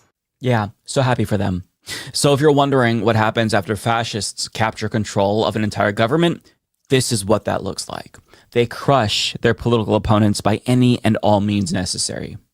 Back in 1933, the Nazis used the Reichstag fire to justify the shutdown of their opposition. And it seems like that's where we are in history. Charlie Kirk's murder is shaping up to be the modern-day equivalent to the German Reichstag fire, and mere talk of shutting down their opposition is over. They're now doing, right? They're at the stage where they're executing their plans to crush their opponents since they finally have the excuse that they needed. And I'm not saying that things here will end the same way as they did in Nazi Germany, because history doesn't necessarily repeat, rather it rhymes, as Mark Twain put it. And certainly there are other elements of other authoritarian regimes that are mirroring what we're seeing here: Russia, Hungary, Turkey, the Philippines under Duterte. But I mean, if history is an indication as to where this is all going next, I'll just say it doesn't look very good. Do yourself a favor and click the join button on YouTube to become a member. Because Mike's doing a great job getting to watch his videos before everyone else is tremendous. Many people are saying this. Join today, folks. You won't regret it.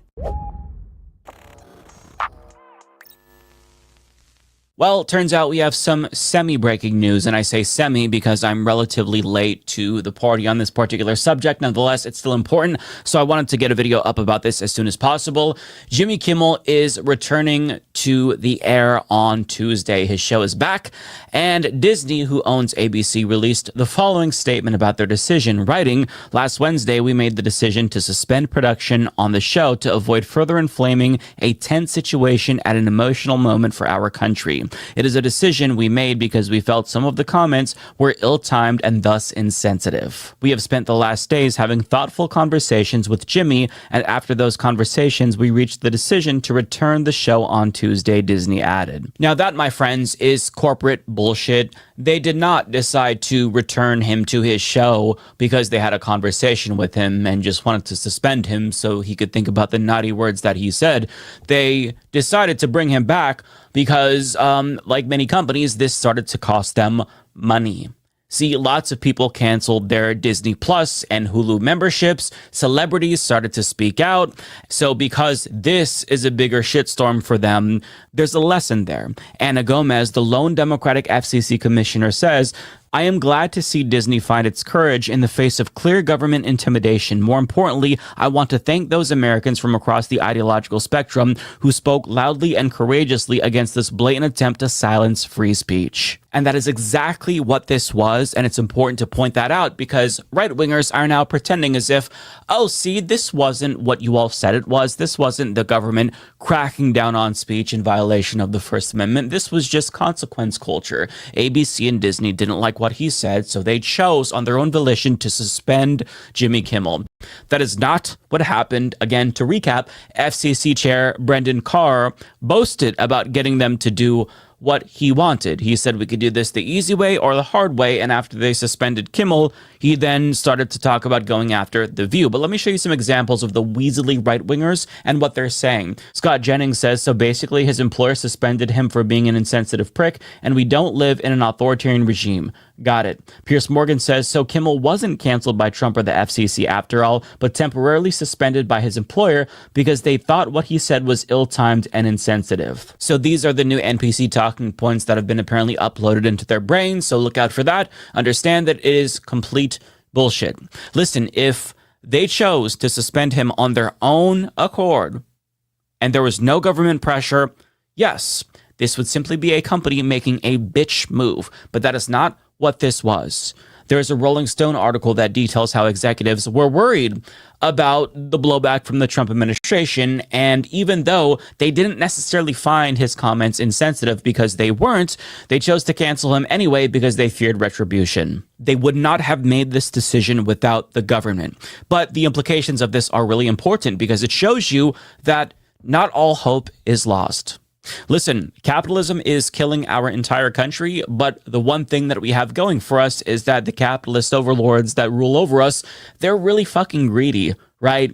So they're going to make decisions based on what is going to be the least costly. And since our backlash, the blowback that they received, is more costly to them than whatever Trump could do, they chose to cave.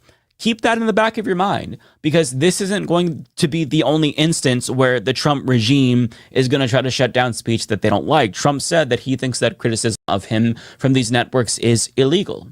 So this is going to happen again, and we now know the proper response. If we see a violation of the First Amendment, that is the government cracking down on speech that they don't like, we know that we can exert pressure on these corporations and get them to buckle. But it has to be targeted. It has to be enough pressure, right? And we already knew this earlier this year with the Target boycott. So keep that in mind. That's a very important thing to note. So look, again, like I said in my last video about Jimmy Kimmel, I've never been the biggest fan. I just, not my cup of tea, but it's not about Jimmy Kimmel. It's about the principle of allowing our press to be free and independent without government interference. And the fact that they buckled in response to pressure from us shows that we still have a lot more power, right? Trump has a lot of power and he's trying to consolidate it as we speak, but the people still have a lot of power. And this is one small victory that is going to help fuel us going forward. But just understand that the battle for free speech is going to be a long and lengthy one, and it's never going to go away. The threat will always be present. So just understand that you have to be doing this every single time the Trump administration tries to insert their tentacles into whatever organization is saying something that they don't like or committing thought crimes. So we'll leave that there. Jimmy Kimmel's back, and I'm happy. I'm not going to watch it probably, but I'm glad that he is back after, the threat to be shut down by the government. Like, this is a positive thing that I think we should celebrate.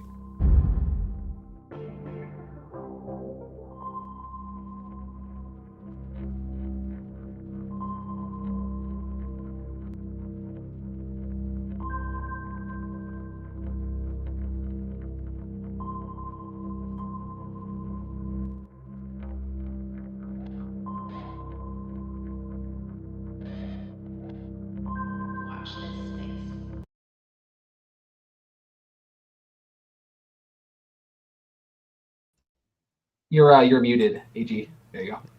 Thank you. What's happening, everybody? Mike Figueredo. Here, let's fix the... Apparently I didn't fix my camera today. There we go. I gotta get all the books in. And you gotta make sure Idiocracy's always in there too. All right. Mike talking about some real stuff there.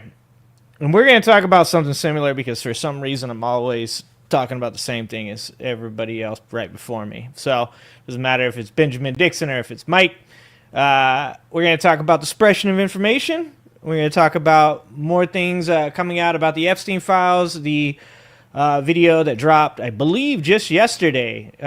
James O'Keefe, the MAGA parallel media guy, who also dropped the video of the Department of Justice guy getting honeypotted and telling people that Republicans would be removed from the Epstein files and they would leave nothing but Democrats and socialists in there or whatever. It's very strange, and I'm going to say this before we get into this video, that I do think these videos at times can be pretty sus. Even when something I watch, I agree with, I'm always pretty careful about how much I invest in the information because, you know, it is a very strange thing to see these people just yapping away about potentially government secrets to their Tinder date. So I'm going to go ahead and preface it with that. But there is a bit to be talked about as far as this goes. And, you know, information is information, whether or not it is the information we'd like it to be or information that is 100% fact. That's left up to the viewer. And as always, we want to have good media literacy. We want to have good logic, good critical thinking skills, and do our best to make sure that, you know, we're looking at each and every piece of information in the context it's given to us and by the person who is giving it to us. And in this case, James O'Keefe is a very, like, MAGA-esque. I don't know if he's 100% MAGA, but he's definitely part of that group of people that orbit MAGA. And though he has put out some videos recently and in the past that maybe have been critical of MAGA, you always have to keep that in mind. So let's see. Let's get this up on there. And then let's get talking about it. Some of you guys may have already seen this video. If you have, well, we're going to go over it a little bit more. So this is the Epstein investigator taped admitting Trump covered up files. Now, I want to say the first thing I want to say about this that's really kind of sus is the way that this video is presented. If I remember right, I watched it real late last night, was that this reporter, this civilian reporter is what James O'Keefe calls her, noticed this person, you know, at a airport with a backpack with an FBI symbol on it, or the government symbol on it, and then somehow ended up having this conversation over the Epstein files, which once again, it's a little bit sus that a person would just start yapping about government secrets and Epstein files with somebody that they just met on a plane. So there's definitely something to that, but we're going to get into it, and we're going to read the article, and I want people to keep in mind, you know, this is not something that has been verified. This is a video that O'Keefe posted, I believe, last night. And yeah, so let's go ahead and we'll watch the video here first a little bit, and then we'll read the article that goes along with it. Let's see. The Department of Justice investigator inside the Trump Justice Department says that while Trump may not have been present during the crimes that Prager investigated, it is clear that Trump is, quote, protecting a lot of people. I don't know what's new that I have never seen that he's so hesitant to now show what's going on, you know, and releasing all these files. I think he's protecting a lot of other people. He's not protecting himself because there's nothing there, but he's protecting a lot of people. The citizen journalist boarded American Airlines Flight 1634 and landed in D.C. Monday at 8 o'clock at night and proceeded to go to dinner with this man, this DOJ investigator, at a restaurant called Blue Duck Tavern. Glenn Prager dislikes the fact Trump said the Epstein scandal is a hoax, but he also says, according to the evidence from his investigation, that Trump is not covering up for himself. Because Trump's now saying it's a hoax, that the case is like a hoax or something. I'm like, come on, you know it's not a hoax. He says a lot of stupid stuff. He's been on the plane, many times. It's just he was never on the plane with the kids. People want to tie it to him and say he's covering up for himself, but he's not. So one of the things about this, there's a couple different things. First of all, Prager claims he had interviewed 20 or 30 victims. By Trump's own DOJ's estimation, there were hundreds of victims. We all know about the Katie Johnson case, which does not include Trump riding on a plane, because the accusation that Prager makes here is that Donald Trump is aware of Epstein's crimes, that he's covering up for Epstein's crimes, but was never on a plane when one of these young women, these children, were harmed. Now, he does also make the claim in this video that Bill Clinton did, in fact, ride the plane during times that children were harmed. There's things about this that are very sus. The fact that this man met this citizen journalist at an airport before boarding a plane in a completely chance encounter, got on the plane, had a great conversation apparently, and ended up going to dinner with this citizen reporter later that night. Very sus. Okay, I'm just gonna say that out right out the door. I don't think that just because something agrees with my opinion that I should take that and run with it. So there needs to be more to this. And that's another thing that I'd like to say. This is obviously a video that is edited by James O'Keefe that there's much more to. So we don't know what else got said during this dinner. We don't know what got said during the airplane ride. And, in the video himself, that he himself made, the video that's a clip from, he does attempt to call Prager, or allegedly does try to call Prager, and ends up actually not being able to get hold of him because the guy hangs up on him 2 or 3 times. So this article says, a senior Justice Department investigator who says he interviewed victims in the government's Jeffrey Epstein case was caught on camera claiming that President Donald Trump is shielding others implicated in the case files. The hidden camera tape, which was released on Wednesday, was published by MAGA provocateur James O'Keefe, the founder of Project Veritas, which has previously been accused of publishing deceptively edited videos, which is again why I'm saying media literacy, right? We know that the guy does at times make videos that are edited deceptively. We need to keep that in mind anytime we're watching these. The video appears to capture Glenn Prager, a career federal official, making bombshell claims during a flight from Phoenix to Washington, D.C. earlier this month, where he was recorded by a reporter working for O'Keefe, who was forced out of Project Veritas in a MAGA civil war. So, once again, there's a lot that goes on, very, very soap opera, white trash drama that goes on within MAGA that creates, the Laura Loomer versus Marjorie Taylor Greene, and, there's a lot of very strange soap opera stuff that goes on inside there. Prager's LinkedIn profile states that he has more than 25 years of experience in government oversight, investigations, and program integrity. His public service includes roles within the U.S. Department of Justice and the Centers for Medicare and Medicaid Services at the U.S. Department of Health and Human Services.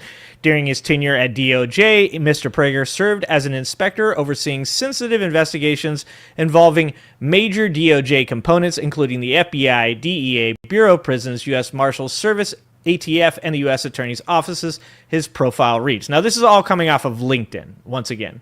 In the video, Prager claims that he has reviewed Epstein's itineraries and interviewed his victims, none of whom have implicated Trump in the sex offender's crimes. I've interviewed all the victims, which is incorrect. He did not, in fact, interview all the victims. He interviewed, I think he says he's actually interviewed all the victims from Palm Beach, which I think he said was around 20.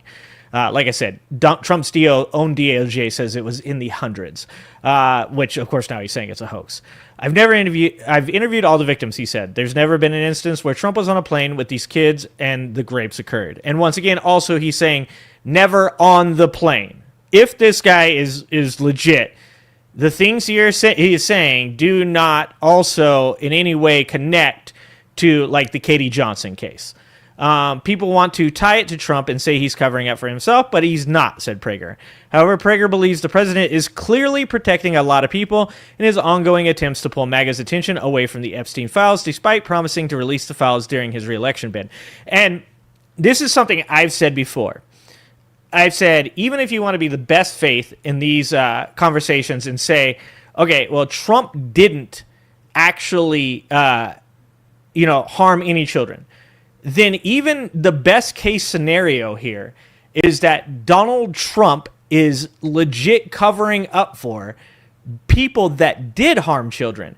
And I don't know about you, but there's not much distance as far as like moral culpability between a person harming children and being a person that covers up for the harm of children. So this shouldn't be a time where any single person should ever say, oh, sigh of relief, Donald Trump actually didn't harm children. He's just covering it up.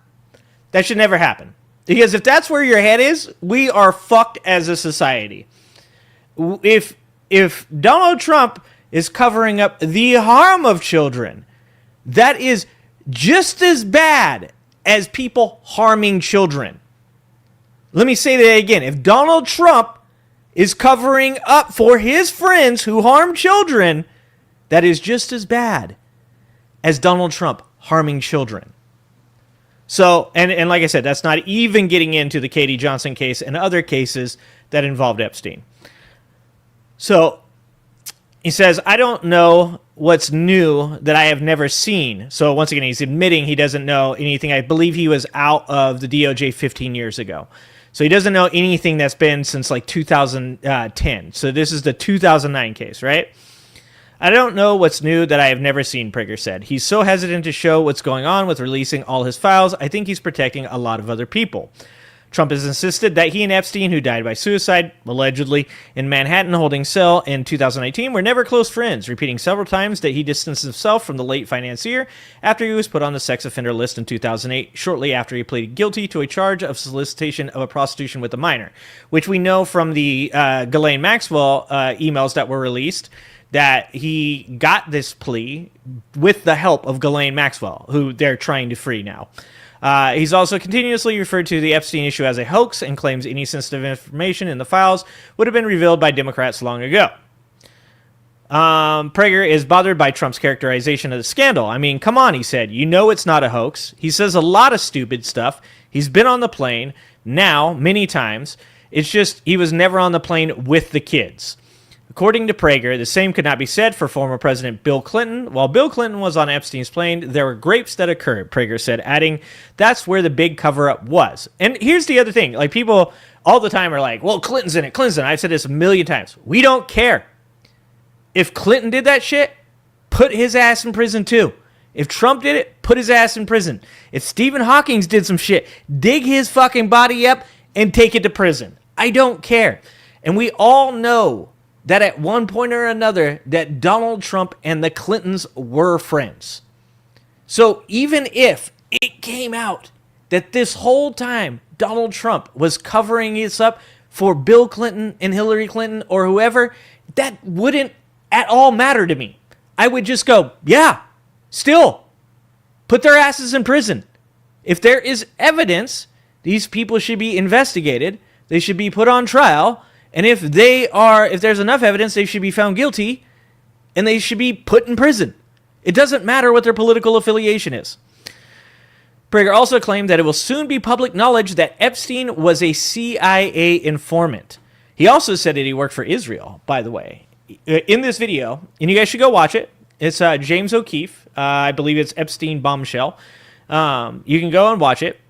And he says in the video, here, I think it says it right here. Oh, no, it doesn't say. It does say in the video that he believes that people will find out that Epstein was a CIA, working for the CIA, and that he worked for Israel. That's in the video. These are not my accusations. These are his. In response to a request for comment, this is where it gets really weird. In a response to a request for comment, the White House referred the Daily Beast to the Department of Justice. The Department of Justice did not immediately respond to the Daily Beast's request for comment. In a statement to O'Keefe, a DOJ spokesman said of Prager, this individual worked at the Department of Justice as a program analyst over 15 years ago. He has no understanding of or access to the underlying facts in this investigation. His statement should not be considered accurate. It is disgusting that someone would further exploit victims of sexual abuse by fabricating stories for their personal benefit. This is Trump's DOJ. It would be in their best interest to say, okay, yeah, like this guy's lying about like Trump covering this up, but Clinton, yeah, 100%, he did that shit. But once again, as we've seen multiple times before, Trump just wants this to go away. And this is what I said. This is why I'm saying this is a little bit sus. This is a very strange thing that's going on right here. Because you have the man just openly speaking to just a woman he met randomly at an airport. He's talking about things that, like, you generally would take to your grave, to be honest, if you worked in the FBI or in the Department of Justice, the CIA, or any of these things. And then, you know, it really says something that the way that he puts it out there is like almost in a way of being like, I don't want Trump to be upset about what I'm saying, but, you know, why is he covering it up? And then the Department of Justice, they react to this by saying something along the lines of, I don't know that motherfucker. So they also went on to say here, O'Keefe's video has quickly spread online, racking up more than 4 million views on X in less than 6 hours and prompting responses from officials. Senior Department of Justice investigator who says he interviewed victims for the government's Epstein case spills the beans on a hidden camera. This was, of course, was shared by Republican Representative Thomas Massey. And he shared this on X, saying what I just said about spilling the beans.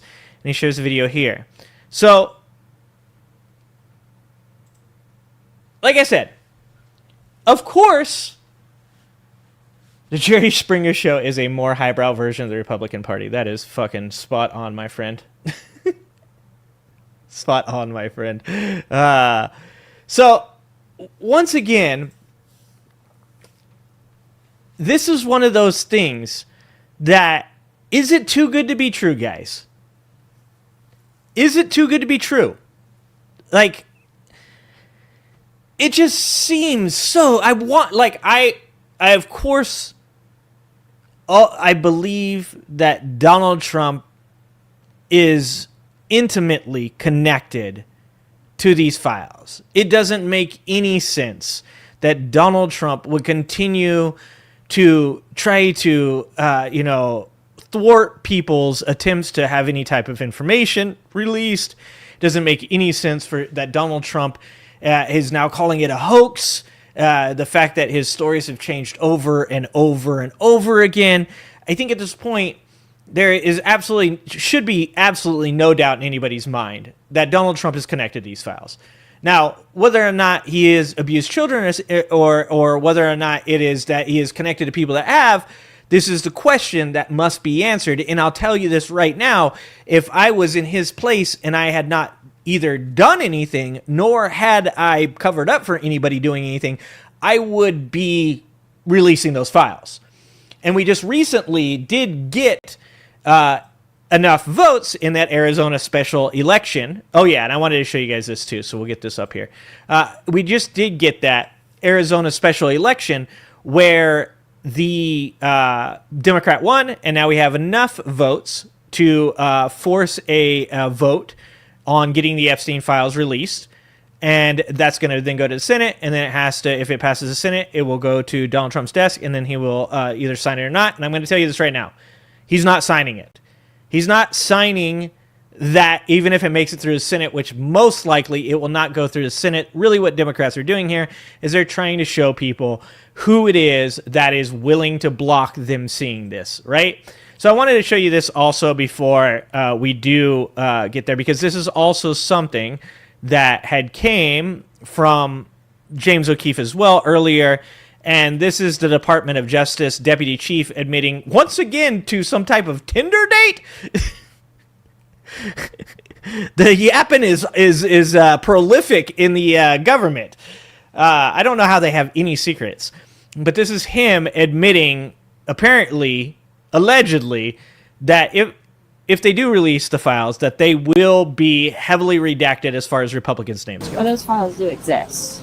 Yeah, thousands and thousands of pages of files. They'll redact every Republican or conservative person in those files, leave all the liberal, Democratic people in those files. I mean, they visited that Maxwell person. Yeah. And also involved. Got transferred to a minimum security prison too recently, which is against BOP policy because she's a convicted sex offender. They're offering her something to keep it on shut. That was the acting deputy chief. So there you go. I mean, you guys make the call. That was also James O'Keefe. Is it believable? Is it something that we can trust? I mean, I don't know. I think more information needs to come out on this gentleman that apparently was saying these things. I'm sure he doesn't want anything to do with this now. Nothing's worse than getting honeypotted by your Tinder date into releasing government secrets. But you guys tell me. Do you think that we can believe this information? But the one thing I can tell you for sure that I do know, without a doubt, about this administration is that covering things up it's like second nature to Donald Trump and Pam Bondi and Kash Patel and Dan Bongina. That these people cover things up like it's a hobby. And we just recently saw, obviously, Tom Homan now is being accused of taking a $50,000 bribe in a FBI sting. There are some questions as to why Biden's government didn't follow up with that, since it happened at the end of Biden's tenure in office. As I've said before, I think it's because, for the most part, Democrats are feckless. And Joe Biden probably thought, well, if I do this to them, they'll probably do this to me, and let's not start that. Which, of course, Donald Trump was like, oh, I'm starting that. I'm starting that so big. So we watched that Tom Homan stream last night. Oh, thank you for the $5, Fantra Death, over on my channel. Thank you for the $5, Fantra Death. Whether or not he has done things to children, are we suddenly forgetting what he said about his own daughter when she was in her teens? No, I don't think. When I say I'm a person that exists on evidence, is there evidence that Donald Trump possibly has harmed children? I think, for one thing, I think when people say, you know, oh, what about what he said about his daughter? I don't care about what he said about his daughter. What I care about is Katie Johnson's case. I think if you're trying to make any connection to Donald Trump and harming, underage women, I believe Katie Johnson said she was 13. She was a child at the time of this happening. Like, I believe that if you're trying to make that argument that it's undeniable, then I think that that's a better argument for it. Like, do I think that that's gross? Do I think that Donald Trump's a gross human being? I think there's lots of evidence that Donald Trump is a gross human being. But, I think more importantly, something like the Katie Johnson case would be my evidence to say that Donald Trump might be capable of doing these things. But as always, I do believe there should be evidence presented when we decide that somebody is guilty of something. And even for the worst people, the people I hate the most, the people that I think are disgusting, that are deplorable, I still live in the reality of that there should always be evidence presented to hold those people accountable. Obviously, we can't live in a society where we just decide without evidence. So, as I was saying, there's a lot of covering up going on in this administration, and it does not end with Epstein, and it definitely does not also end with the other people in this administration, whether it's all the stuff going on with Epstein or whether or not it's, measles or COVID.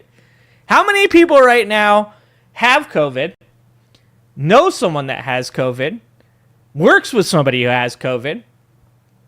Because I personally work with multiple people that have COVID right now, know multiple people that have COVID right now, and yet there is no information being shown to anybody about this.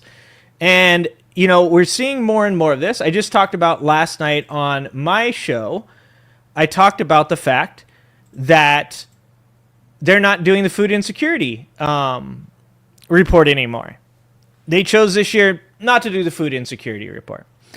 And once again, that's obfuscation of statistics. I truly believe what is happening right now is that Donald Trump and this administration and the tech oligarchs behind them have taken all the chips that America has and is pushing them to the middle. And I do believe that's happening because I do believe that this race for AI is considered to be the most important race that this world has ever been a part of. And that as American exceptionalism is a disease in this country and has infected not just oligarchs, but also the citizenry, it's ultimately the most important thing in the world for these people to be in control of that race. And I actually would have stood behind this idea if it was the right people doing it the right way. Because I don't think that you should let somebody like, let's say, Russia get a hold of AI technology and become the person in the driver's seat for it. But what we have right now going on in this country and the way that we're going about this definitely seems like we are burning up all of our gunpowder. We are attempting, like this is the last shot of the game, and we gave it to, Dennis Rodman. We're like, Dennis, take the 3. Because the way they're going about trying to do what they're doing with the economy right now, the way that they're going about attempting to deport people, the way that this administration is dividing the populace amongst itself, all screams desperation. And I think a big part of that is the underlying problem with the Epstein files potentially being released. But I also think that we caught them in the middle of doing something that they thought was maybe not good for me or you, but definitely good for them. And that's why you have all this cryptocurrency shit going on. That's why you have the massive deportations going on. That's how you have why you have the alienation of our allies going on. And in my opinion, it is in an attempt to put America in the driver's seat and say the rest of the world, they are our vassals. And for those of you guys who don't know, you should look up Curtis Yarvin, because almost all of this goes along with Curtis Yarvin's idea of how the globe should exist, how America should exist. And right now, Donald Trump is doing the part that Curtis Yarvin wanted him to do, and that is he's trying to make America get over its fear of dictatorship. This is just where I'm at. So, talking about more obfuscation of data, we are talking about, like I said, yesterday we talked about Tom Homan. We also talked about the food insecurity report not happening. We're now also talking about the fact that he's saying, let's do away with quarterly earnings numbers for corporations. Now, we're talking about measles, because we're making America great again, guys. We're bringing measles back. Measles infections in the United States have reached a new high since the disease was declared eradicated in 2000, surpassing 1,500 cases on September 24th, with outbreaks growing in parts of Utah and Arizona. How many people have heard this? How many of you guys that watch my show have heard about the screwworm infecting cattle? How many people that don't watch my show, or that do watch my show outside of my show, have heard about screwworm, what's going on with COVID right now, the measles outbreaks, the soybean thing. Like, how many different things right now are going unreported in this country? How many people aren't talking about the protests that are still going on around this country? This is on purpose. A total of 1,514 measles cases have been confirmed in the United States as of September 24th, according to the CDC, though the majority of the cases are linked to a large outbreak that originated in West Texas. Other outbreaks and cases have arisen from community transmission or during travel in other states. By the way, the total number of cases last year for measles, 250-ish, 254 or something like that. So, let's see. Where was I? In recent months, cases in parts of Utah and Arizona have steadily increased. As of September 24th, the Utah Department of Health and Human Services confirmed 42 cases, with most infections concentrated in southwest Utah near the Arizona state line. Hey, what's happening, Diane? Diane Russell, 21st Century Suffragettes over on my channel. Good to see you. Good to see you, Diane. Okay. Meanwhile, the Arizona Department of Health Services has recorded 52 measles cases as of September 23rd. Of those cases, 48 were reported in Mojave County, a rural area in northern Arizona where the outbreak is centered. We expect to see more travelers with measles coming to Utah as measles continues to spread in the United States. That's what the Utah Department of Health said. A vaccination continues to be the best protection against measles. You know, I just saw that they're trying to reinstate Alex Jones and Nick Fuentes to YouTube, guys. How bad of a situation will that be? How bad of a situation would that be to go once again into a potential pandemic with misinformation just being bandied about in the most entertaining way possible to a bunch of mindless sheep? We are on the cusp of something going really, really, really bad in this country. Really bad. Measles is a vaccine-preventable disease that was declared eliminated in the United States in 2000, meaning there was no spread and new cases were contracted only from abroad. But a decline in vaccination rates, with more parents exempting their children from receiving mandated vaccines, has led to a growing number of states no longer reporting rates consistent with herd immunity and infections returning. I think you need 95% for herd immunity, and I think Utah's like 75%. Not to mention, now you have the people over in Florida saying like they're not going to have mandates at all for vaccines for schools. You have, dumbass RFK Jr. coming out and telling everybody that autism is caused by Tylenol and that you don't need to take these vaccines in the way that you're taking them. It's all bad, all wrong. No big deal. They want you to die. Like, when will Trump supporters wake up to this? Literally, your cult leader is telling you he don't want you alive.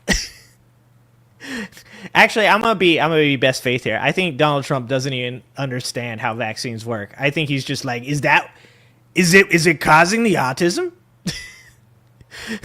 Like, I still to this day I disagree with you guys. I think Donald Trump is just a moron.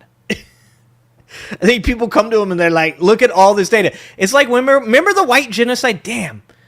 There's so much shit that happens in this country over the last 8 months. It's hard to remember it all. Do you guys remember when we were talking about the white genocide in South Africa and Trump was literally fucking pulling up pictures that had been handed to him where he's like, this is a picture. It's mass graves of white South Africans. And it turned out that was like a bunch of crosses from a memorial from people being murdered, but it wasn't a bunch of fucking graves. I don't think that Donald Trump actually, I think he just gets fucking people tell him this stuff, and he's like, wow, that's crazy.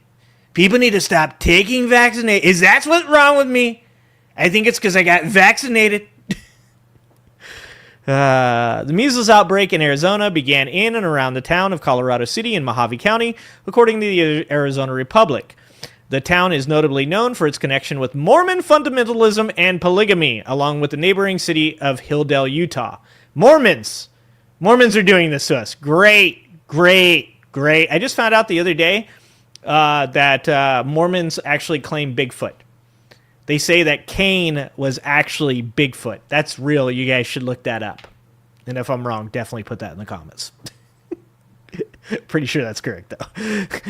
It's so crazy that I'm not sure that I'm correct now. Last week, the Arizona Republic reported that the outbreak had more than quadrupled in less than a month. Quadrupled in less than a month. Before the outbreak this year, state records showed that Arizona did not have more than 46 measles cases in a year since 91. We're taking it back.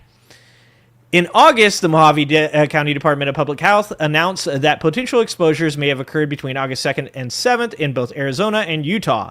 The state health department advised residents of Colorado City and surrounding areas to stay informed about the disease because it is currently active within the community. Imagine if people knew anything. Imagine if this government wasn't just covering up their failures and their inability to do their fucking jobs. You might not get measles. This is the dumbest fucking timeline. The Utah Department of Health and Human Services previously reported in June that a person had traveled to southwest Utah in May while they were infectious with measles and visited public locations. Because fuck the public! The Southwest Utah Public Health Department then said in July that there was an unusually high number of cases of measles and whooping cough in the region. I have to move to Canada. I feel like it's time. I think it's time to go. By September, exposure locations in southwest Utah included high school events, a local festival, and restaurants, according to the Utah Department of Health and Human Services. Among the 1,514 confirmed measles cases, 1,493 cases were recorded across 41 states. 41 states! There are 41 states that have measles cases in them right now. According to the CDC, a total of 21 measles cases were reported among international visitors to the United States. The last outbreak of a similar scale occurred in 2019 when 1,274 cases were confirmed across the country. Guess who was in office in 2019? Just guess. If you guys can you guys guess? Can you guys guess who was in office in 2019?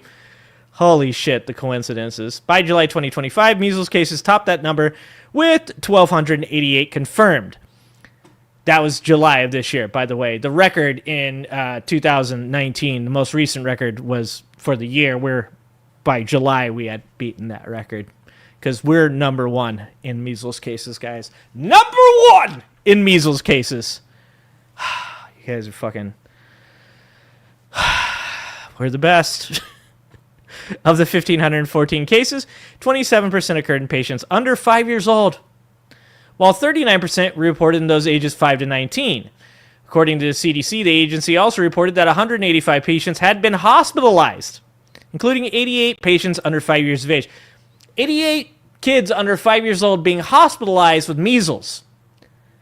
Do people understand that measles by themselves are pretty bad, but the after effects, what can happen to you years down the line from measles, are horrific? Like, measles can literally give you a fever that will cook your brain. But make sure to not take Tylenol because you don't want to cause anybody to get autism. So if you get the measles, RFK Jr. doesn't want you to take Tylenol even if you get a really bad fever. We are so cooked, and I do mean our brains. Our brains are cooked. The CDC said 92% of the country's measles cases were in patients who either had not been vaccinated or had unknown status. 92% of the cases are in people that had not been vaccinated. There have been 3 confirmed deaths, including 2 children in West Texas. People are like, but only 3 people have died. It's not good to get measles.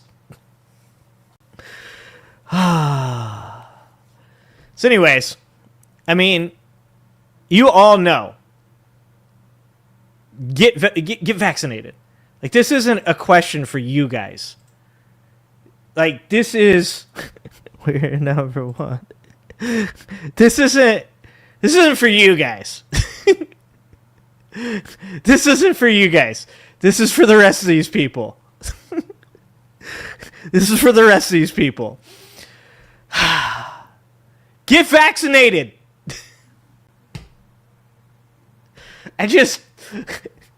Why is it this dumb? I've said this before, guys, and I'll say this again. Like, at least when Rome fell, it was like hedonistically. Like, I keep hearing people talk about the degeneracy and how the world's gonna, the America's gonna collapse. Because if you look at the way that, like, all these empires collapse, man, is because hedonism, degeneracy, and, it's like the transgenders and stuff, man. Like, that's what was going on. And it's like, we got no, like, hedonism, even. Like, you gotta, like, show an ID to get into the Pornhub. Like, we're not hedonisming. We're just literally, our societies are collapsing in, like, the dumbest way possible. It's just like, we have to just sit here and watch the news pop up every day and just be like, wow, that's fucking stupid. I think I need some Tylenol. My head hurts. Ah, shit, I got the autism. Like, I would 100% prefer the collapse of society to be more like Rome. Some hedonism happening, so much hedonism happened that, like, we didn't know that the barbarians had broken down the front door. Like, can we get some of that societal collapse? Is this really how we're going? Is this how we're going to go down, guys? Ah, God damn it. Yeah, and also, by the way, yes, what Latino just said. The fucking ruling class is getting all kinds of hedonism. I'll tell you what, too, they're vaccinated, just so you guys know. Look, these people tell you not to get vaccinated, they're vaccinated. These people tell you not to go to college, they send their kids to college. They tell you, don't commit fraud, they commit fraud.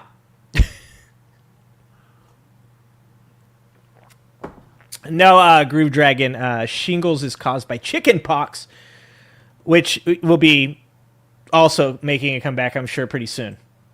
I'm pretty sure the shingles will be also, the chicken pox will also be making it. And polio, guys, we can always look forward to polio, too. Nothing could be more amazing than watching this society collapse from the venue of an iron lung. Guys, fucking iron lung. That's front seat, front row. You get to sit in your iron lung and watch society collapse, and you can't even move your hands or feet. Like, when the nuke hits, okay, because now, obviously, I don't know if you guys read this, but now the Russian foreign minister is saying that they should nuke people.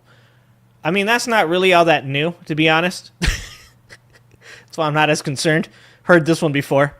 But I'm just saying, like, can you imagine being in an iron lung while people are getting measles and society is collapsing in the stupidest way possible while a nuke hits? And you're just sitting in there, you're not part of the epicenter. You're just getting radioactive fallout and measles, and the only thing showing is your head. That's how stupid this has gotten. I think it's time to pull back, guys. I'm just asking. Look, I don't ask for a lot from MAGA. I don't, because I don't expect a lot from MAGA. But I'm just saying, guys, if you still have two, like, partially working brain cells left, like, if you still have, like, two of them that have, like, 30% battery left, if you could get those fucking two brain cells to rub themselves together vigorously until some type of activity happens, so that way you guys could wake up and maybe go, this isn't that great. I thought Biden's economy was bad, and now it's worse. This is weird. If you guys could do that for me, I'd fucking appreciate you guys. In fact, though I can't say all will be forgiven, I will give you a crisp high five. Fuck!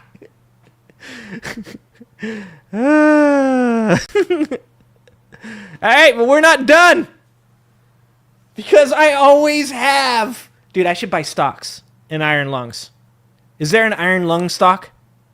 I mean, I'm not going to be able to get to use the money when society collapses, but I should probably buy stock in the iron lung right now. Okay, because I always have at least 3 hours worth of content when I come to do this show, all on one fucking topic, generally. This isn't all one topic tonight. We've got other things to talk about. But yes, of course, we have more cover-ups to cover, because we have to uncover the cover-ups constantly with this administration. It's like, you guys know I'm not a journalist, right? You guys know that, like, I made this channel to, like, make fun of people. You guys realize that, right? Like, this is not supposed to be my job. Although I said this the other day. I said, with society collapsing in the way that it's collapsing, the stupidest way possible, it is fitting that it is being narrated by YouTube content creators and podcasters. It is pretty fucking fitting. Our government is a doomsday cult, and the people covering it are people like me that literally just made YouTube channels so that way they could make jokes. Joke was on me, folks. The joke was on me. So anyways, speaking of cover-ups, we've got more. But wait. Oh, I'm trying to add Nick to the screen. Sorry, Nick. Oh, man. All right. So here we go. We've got another one. And this one's like, oh my God, sad. This right here is mind-numbing that this is what's going on in our administration right now. Like, covering up some measles, covering up the Epstein files. What could be next, guys? What could be next? Well, how about, guys? How about the U.S. Justice Department official ordered to drop inquiry into Sandy Hook lawsuit against Alex Jones? That's right. They're covering up the fact that somebody was investigating the FBI agent that was one of the first people that was on the scene after Sandy Hook. Because why? Because why, guys? Because Alex Jones. That's why. Because Alex Jones claimed this man was a crisis actor, just like he claimed that those children were crisis actors. Guys, this is what this government is doing with your tax money. MAGA, the party of we hate waste, fraud, and corruption. Do you guys remember that, guys? It was only like fucking 3 months ago. I know you guys have short-term memory loss. But waste, fraud, and corruption. Remember that, guys? Oh my God. Doge checks. 5K Doge checks. Waste, fraud, and corruption. It's right here. They're using your tax dollars to go after a FBI agent that was one of the first people to be on the scene at Sandy Hook that was accused of being a crisis actor. I just can't. Okay. Deputy Attorney General Todd Blanc has ordered a senior U.S. Justice Department official to drop an inquiry into a retired FBI agent's involvement in a defamation lawsuit involving Alex Jones's conspiracy theories about the Sandy Hook Elementary School shooting. A person familiar with the matter said, Todd Blanc had to be like, oh shit, no, don't do that. They're going to find out. Okay. Ed Martin Jr., who leads the Justice Department's weaponization working group. That's an actual thing, guys. The Department of Justice's weaponization working group. The more I read MAGA stories, the less I can read well. You know what I'm saying? Like, my reading skills start dipping. Ed Martin Jr., who leads the Justice Department's weaponization working group, sent a letter dated September 15th to the Sandy Hook family's lawyers asking for information about former FBI agent William Oldenburg, who responded to 2012 school shooting and was a plaintiff in the lawsuit along with victims' relatives that led to a $1.4 billion judgment against Jones for calling the massacre a hoax. Martin's letter suggested that he was looking into whether Oldenburg broke a federal law by receiving financial benefits for helping to organize the lawsuit. Jones, who said he met with Martin last week in Washington, has accused Democrats and Justice Department officials of orchestrating the lawsuit to silence him. This is why when people are like, but Alex Jones apologized. Why are you still mad at Alex Jones, man? He's funny. Alex Jones, he said he would fight Destiny. He said Destiny could have brass knuckles. It's just good theater. You know why? Because Alex Jones is a garbage ass human being. Look, there are plenty of people out there that is funny as fuck that are still terrible ass people. I might be one of them. Depending on where you fall on the political spectrum. Alex Jones is a garbage ass human being. And you'll never hear me say anything fucking else. Fuck Alex Jones. I hope Alex Jones burns in every level of hell for what he did to those families over the Sandy Hook shit. Like, that man caused so much pain and distress for parents that lost their children. Fuck Alex Jones. And if he gets reinstated on YouTube, I will spend the majority of my time covering two things: Alex Jones and Epstein. And I will do fucking videos, I swear to God, every day of my life talking shit about both those things.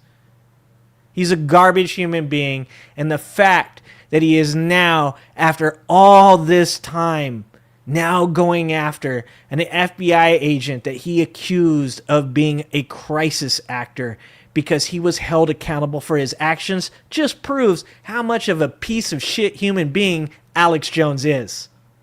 And I stand on that shit. Let's see. But Martin's correspondence to Christopher Mattei, a lawyer for the Sandy Hook families in Oldenburg, caused frustrations within the Justice Department, and Blanc directed Martin to withdraw the letter, said the person familiar with the matter who spoke on condition of anonymity to discuss internal agency matters. Mattei said he received a new letter from Martin on Wednesday that said there was no investigation of Oldenburg, and I hereby withdraw my request for information. So let's break down why. Because Donald Trump right now is already dealing with the Epstein files. The last thing Donald Trump's DOJ wants to deal with right now is fucking people. I guarantee you there was some favor done for Ed Martin. And Ed Martin also a garbage ass human being. We can get into who Ed Martin is too. But I guarantee there was some quid pro quo between Martin and Alex Jones. And people were like, no, right now. Not right now. We'll do dirty shit later. We'll do the dirty shit later. Not right now. Less than 18 hours after calling Alex Jones and Ed Martin for their corrupt use of the Department of Justice to harass Sandy Hook families and the heroic FBI agent who ran into that school to save any children he could, I am happy to learn that this so-called inquiry has now been withdrawn, if it ever existed at all, Mattei said in a statement. Martin, who has been examining President Donald Trump's claims of anti-conservative bias inside the Justice Department, has sent letters to a host of targets and other unrelated matters seeking information or making appeals, but it is unclear whether such requests have amounted to anything. Jones posted a copy of the September 15th letter on his X account Tuesday saying, "Breaking, the DOJ's task force on government weaponization against the American people has launched an investigation into the Democratic Party, FBI directing illegal lawfare against Alex Jones and InfoWars." Garbage human being. And if you like Alex Jones, you probably aren't a good person either. Just saying. The school shooting in Newtown, Connecticut on December 14th, 2012 killed 20 first graders and 6 educators. If you can laugh that off, you're kind of a shitty person. I laugh at a lot of stuff. I have a pretty dark sense of humor. Pretty edgy. I'm an edgelord. That's what I'm saying. You can't laugh that off. There's no joke to be made. I've literally had my own family members try to defend this shit. That is so fucking sad. So fucking sad, man. 20 first graders and 6 educators. If you don't care about that, I never want to ever hear your fucking opinion again. Ever. Period. Jones, based in Austin, Texas, repeatedly called it a hoax. Sound familiar? and pushed false claims that it was staged by crisis actors in an effort to increase gun control. The InfoWars host later said he believed the shooting was 100% real. Yeah, he just did it for money. Once again, this is like the Epstein files thing. It's like, well, maybe Trump didn't do anything. Maybe he just covered it up. Same thing. Corporate would like you to tell us the difference between Epstein's victims being assaulted by these people and Donald Trump covering up that Epstein's victims were assaulted by these people. Yeah, it's the same picture. Happens to be the same picture. If you are a man who grifted off of the death of 20 first graders and 6 educators, you're just as shitty as the person who did that. Same picture. Same picture. At the 2022 defamation trial in Connecticut, Aldenberg and relatives of many of the victims testified about being subjected to threats and abuse by people who believe Jones' conspiracy theories about the shooting. Aldenberg was among the law enforcement officers who responded to the school, and he broke down while testifying during the trial about finding children and teachers that had lost their lives. Aldenberg did not respond to messages left at a phone number and email address listed for him in public records. Jones recently asked the U.S. Supreme Court to hear his appeal of the $1.4 billion judgment because, guys, he's really sorry. He's really sorry, but he doesn't also want to pay any money for this. He is also appealing a $49 million judgment in a similar lawsuit in Texas filed by 2 other parents of a child that had its life taken in Newtown. He has cited free speech and press rights in both cases. He filed for bankruptcy in late 2022 because he doesn't want to pay. The Sandy Hook plaintiffs are now trying to liquidate InfoWars assets, which he is fighting against, in state court proceedings in Texas. Some of Jones' personal belongings also are being sold as part of the bankruptcy case. Martin has been serving as head of the Justice Department's Weaponization Working Group since his nomination for top federal prosecutor in Washington was pulled amid bipartisan concerns about his modest legal experience and his advocacy for January 6 rioters. By the way, the guy who called for the death of cops at January 6 works with this guy. Like, can this get any dumber? Can this get to a point at any time in the near future where we can look each other in the eyes and be like, this is pretty stupid? And I'm not talking about us, I'm talking about MAGA. Is there any point in this fucking country's existence in the near future where we're going to be able to look each other in the face and be like, this is dumb, right? And you're going to be like, yeah, actually, I'm sorry. This is dumb, and I don't know what happened. I broke during COVID. I'm really sorry. I'm crazy now. I'm mentally fucking ill because I couldn't fucking deal with being at home during a pandemic, watching Netflix and eating Uber Eats. It was the worst fucking thing I've ever been through. Oh, they made me wear a mask. They made me wear a mask. But I didn't wear the mask. Oh, okay, so why the fuck are you sad? Like, it's insane.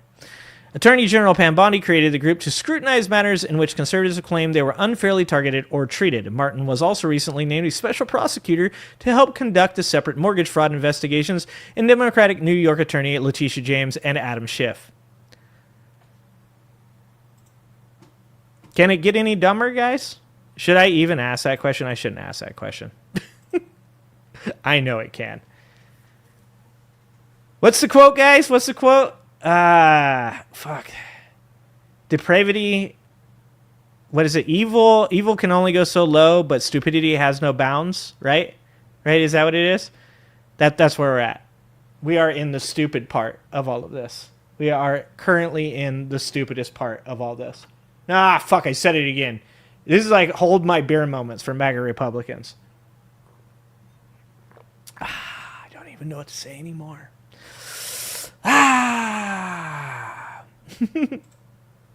We gotta go back. I'm down for another fucking... Well, actually, I worked all through that stuff. I always say, too, I think that like kept me sane. Even though, like, working during COVID was super, like, stressful. Like, I this is true about me. I actually do not do well during times of, like, peace, right? When there's nothing for me to do, there's nothing for me to get involved in, like, generally I just spin my wheels. That's why I have so many books, right? Like, I need something to always be, like, into, something to read, something to care about. Like, I always need something, right? And so, like, COVID for me, like, put me back in an element that I hadn't been in for probably 20 years. An element where I grew up, like, every day of my life, like, there was stress. And, you know, you could probably in some way parallel it to, like, alcoholism or something like that. And my problem with my temper.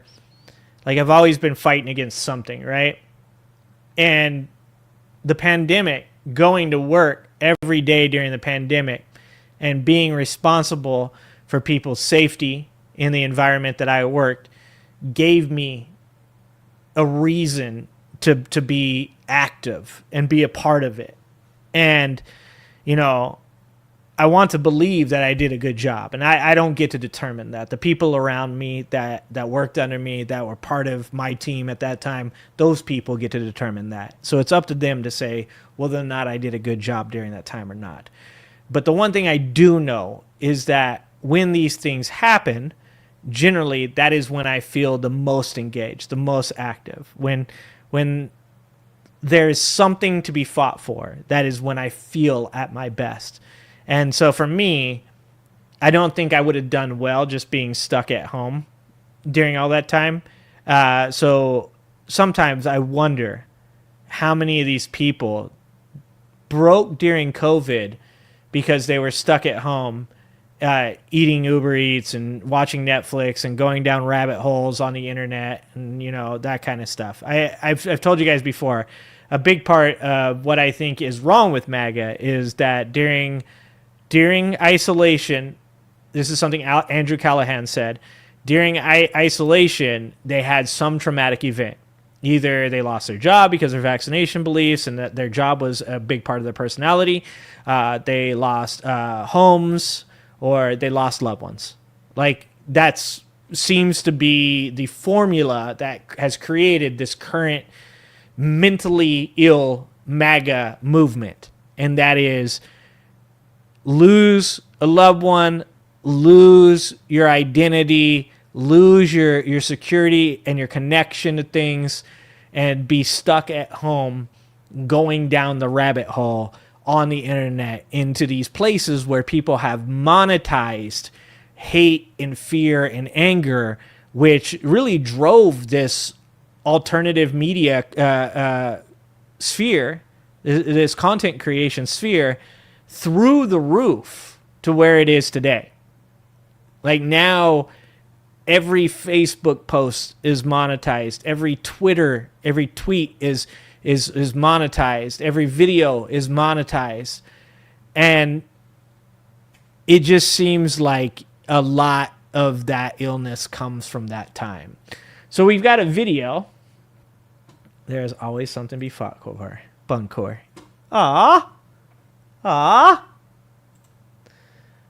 So we got a video, because you're not going to just get... I'm just not yapping and reading this whole time. I know sometimes you guys are like, can we watch a video?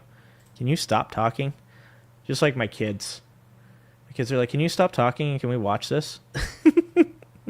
All right, here you go. We've got more cover up, and then we're going to talk about some other things. So this is a smaller creator. We had a really good reception to the Black Boot video that I played on here probably 3 or 4 weeks ago. And I really like shouting out smaller creators. Courier here has about 2,000 more subscribers than I do, 27.5. So I consider us to be in the smaller content creator sphere. I like to shout out small content creators. Shout outs to people like the 21st Century Suffragettes, my favorite people over there. Diane Russell, Benny Loco, Spikin'. I love those people. I really enjoy, watching them when I have a chance. There's a lot of really good content creators out there that are smaller that people need to get a hold of, like Black Boot Official, great content creator. So I wanted to shout out this video from Courier. I have not watched this whole video. So we're going to determine together whether or not this video and this is worth our time, right? So this video is called Peter Thiel and the Epstein Money Trail. It kind of goes along with the whole theme that we're doing tonight. of cover-ups within this administration. Like I said, there's so many cover-ups that I could literally just do entire shows on these. Let's watch this. Peter Thiel, the billionaire who bankrolled J.D. Vance's political career and whose company Palantir is consolidating all of our personal information into a database for the surveillance state, is being investigated for his financial ties to Jeffrey Epstein. In September, Oregon Senator Ron Wyden published a list including Thiel and the names of over 70 other individuals and entities Congress is investigating for their financial ties to Epstein. He named... So how many of you guys know that? How many of you guys are aware of what he just said right there? Because I had heard about this, but I did not see it. In September, Oregon Senator Ron Wyden published a list including Thiel and the names of over 70 other individuals and entities Congress is investigating for their financial ties to Epstein. He named names, and he put them in a bill he introduced called the Produce Epstein Treasury Records Act. This would require the U.S. Treasury to comply with the Senate Finance Committee's investigation into the money trail left by Epstein that connects the disgraced, deceased sex criminal to his clients and financial backers. But it looks like Thiel might have been aware he was on investigators' radar since at least last fall. He went on Joe Rogan's podcast in August 2024 and got oddly defensive of Epstein when the topic came up. When you were introduced to him, how was he described to you? He was described as one of the smartest tax people in the world. The Senate's investigation started in 2022, and at the heart of it is destroying this myth that Jeffrey Epstein was some sort of tax savant, able to magically bend the tax code to his will and save his billionaire clients hundreds of millions of dollars on their tax bill. And of course, we just had that Prager guy on that O'Keefe video saying that he believes that people are going to soon find out that actually Epstein worked for the CIA. We've also seen interviews with Weinstein, I think it was Brett Weinstein, saying that in meeting Epstein, he was weirded out and thought that potentially this guy was some type of asset. You hear this over and over again. In fact, in that video with Prager says, and like I said, the veracity of this man's claims are still, it's still necessary for them to be proven true, right? But he says that it's going to come out that Prager worked with the CIA and that that Epstein had worked with the CIA and with Israel. So, and here's another thing too. Here's another thing, because I just thought about this too. Do you guys remember just recently the Department of Justice asked a judge not to disclose two people that potentially could have been Donald Trump's sons as being the recipients of something like $250,000 from Jeffrey Epstein because of wire transfers. I believe that was part of all of this. He wasn't. This myth that Jeffrey Epstein was some sort of tax savant, able to magically bend the tax code to his will and save his billionaire clients hundreds of millions of dollars on their tax bill. He wasn't. He wasn't even a CPA. And yet, the failed substitute teacher turned stock trader billed himself as a financial advisor. And his clients claimed on their tax returns that the reason they paid... Wait, was Jeffrey Epstein a substitute teacher? Dude, that is scary. That is very, very scary. Him absurd amounts of money. He wasn't even a CPA. And yet, the failed substitute teacher turned stock trader billed himself as a financial advisor. And his clients claimed on their tax returns that the reason they paid him absurd amounts of money, like, for example, $170 million, as was the case with disgraced Wall Street billionaire Leon Black, was because Epstein did their taxes. And that's where the investigation... That's a really good accountant, dude. Damn, I thought like getting like $90 an hour is pretty good. 158. Ho! And conclusively snare Epstein's clients. Because if they claim to have paid him for something he didn't do, that's tax fraud. Why dude, $160 million. $160 million. This investigation has already found that Leon Black almost certainly committed fraud in this way. Actual accounts have stated in depositions that they had to go in and fix all of Epstein's mistakes that he made in Black's tax filings. And yet Black paid him more than 4 times what the best CPA firms in the country charge. Now, what's commonly known as the more than 4 times Epstein files, the documents from the Department of Justice's investigation into Epstein's sex trafficking operation, aren't likely to have this information. Back in March, the Trump administration assigned 1,000 FBI agents, and you heard that right, 1,000 federal agents to redacting duty. They spent yep, and we just watched that video once again from James O'Keefe, who's a MAGA guy, where the Department of Justice guy said they will most likely remove all Republicans and conservatives from these files and then release them as Democrat with just Democrats and socialists and liberals names in it. Weeks going through every inch of that report, documenting every name listed in there and storing it on a separate spreadsheet. Then they redacted the names from the investigation records. Then Trump's criminal lawyer, Todd Blanche, who now helps run the DOJ, took that spreadsheet to Epstein's convicted accomplice. He was hired to teach by Bill Barr's father? Is that true? What a hell. Is that true? He was hired to teach by Bill Barr's father? Dude, why are all these people so connected? Like, you guys have seen all the stuff on Erica Kirk now, where she was like part of the pageant, and then like one of her parents was connected or worked for Israel or some shit like that, and then like Charlie Kirk's fucking dad was like, he helped build Trump Tower. Why are all these people connected?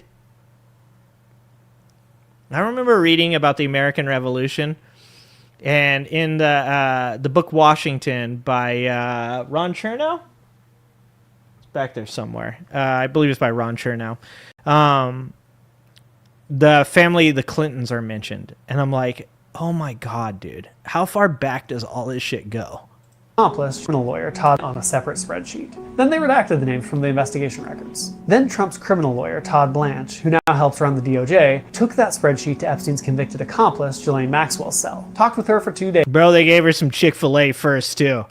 How weird is this shit? They got her some Chick-fil-A before the interview. After which she was coincidentally transferred to a resort-style prison. Convicted sex offenders like her aren't allowed to be held. But that's a story for another day. Blanche apparently didn't get anything too helpful from his interrogation, though, because the official government stance, according to FBI director and far-right podcaster... Do they have something on Kash Patel? Like, I'm gonna be, like I said, I'm gonna be 100 with you guys, all right? I don't think Kash Patel had any dirty laundry before this. I think he was just some goofy-ass little podcast bro that was like, yo, I'm going to say to children, like, you guys saw the notes, right?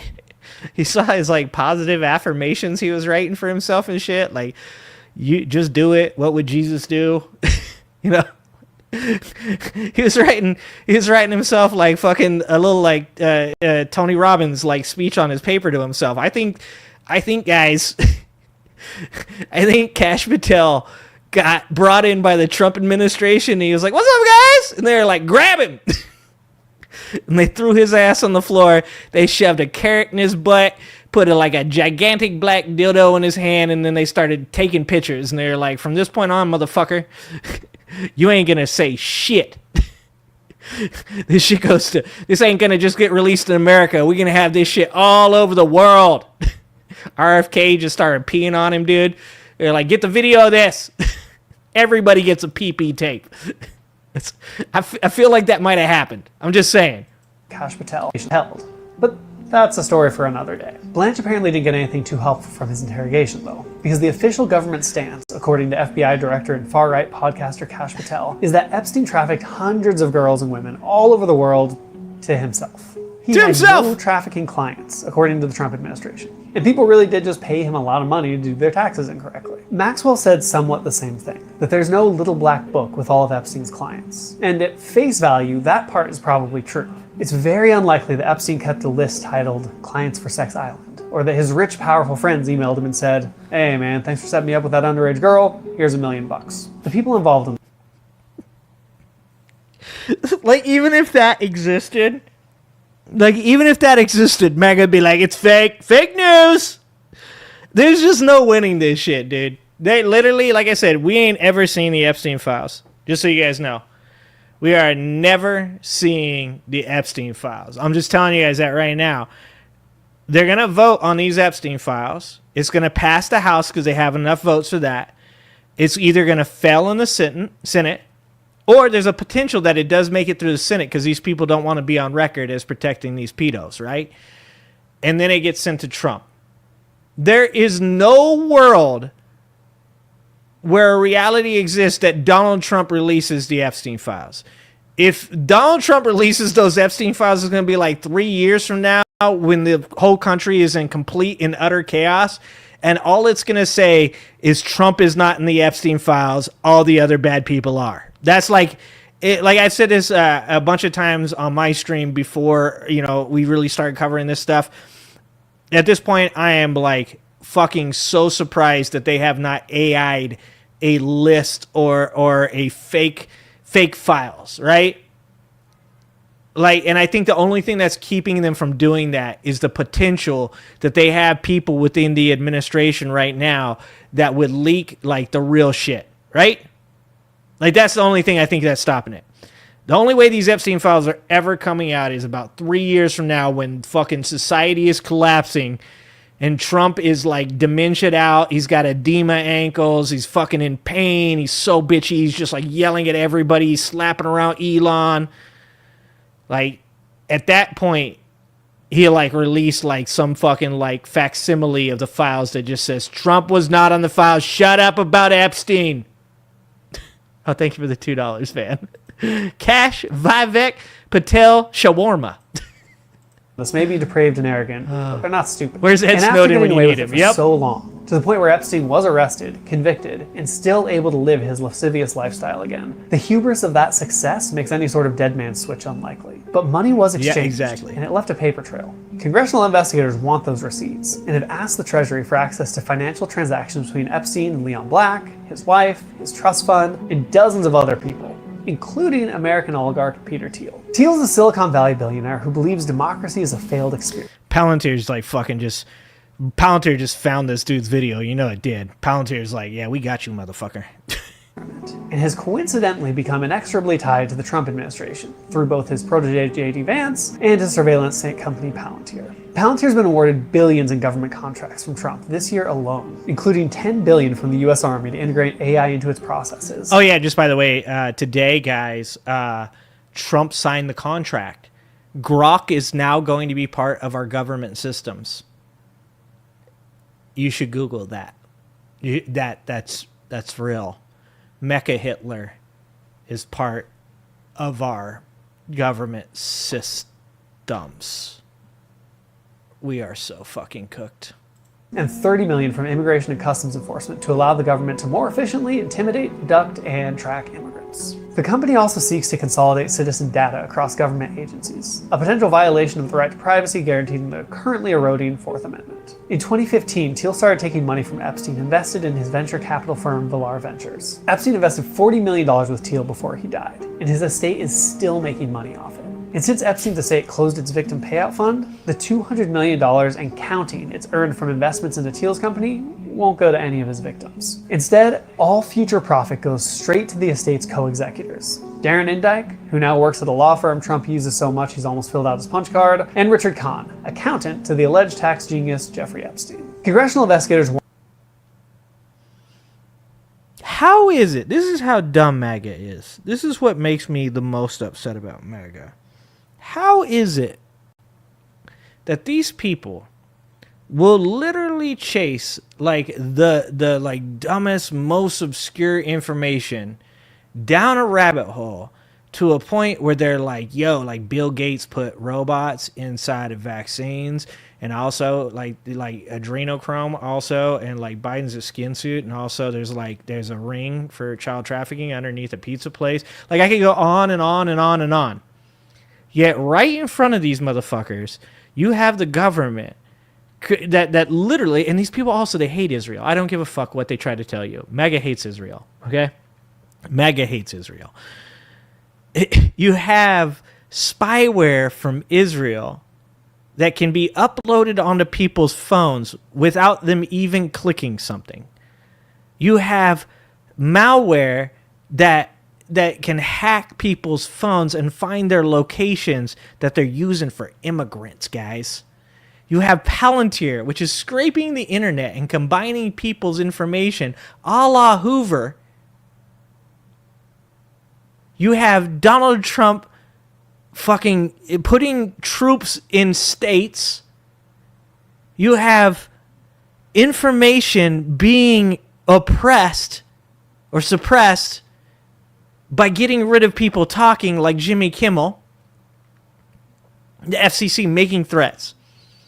You have all of these things that, like, A year ago, I could have just given them one of these things about Biden, and there would be fucking Biden's making FEMA camps, bro.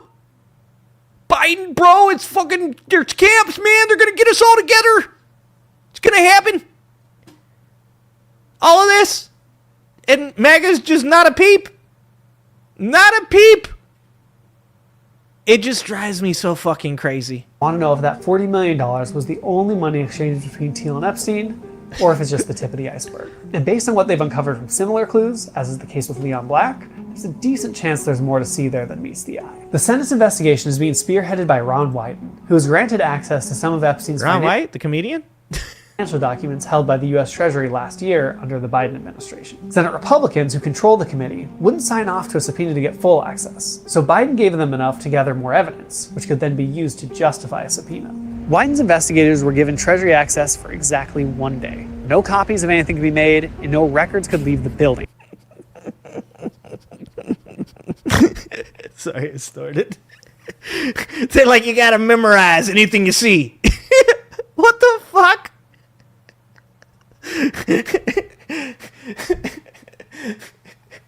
Oh my god, this is the dumbest timeline.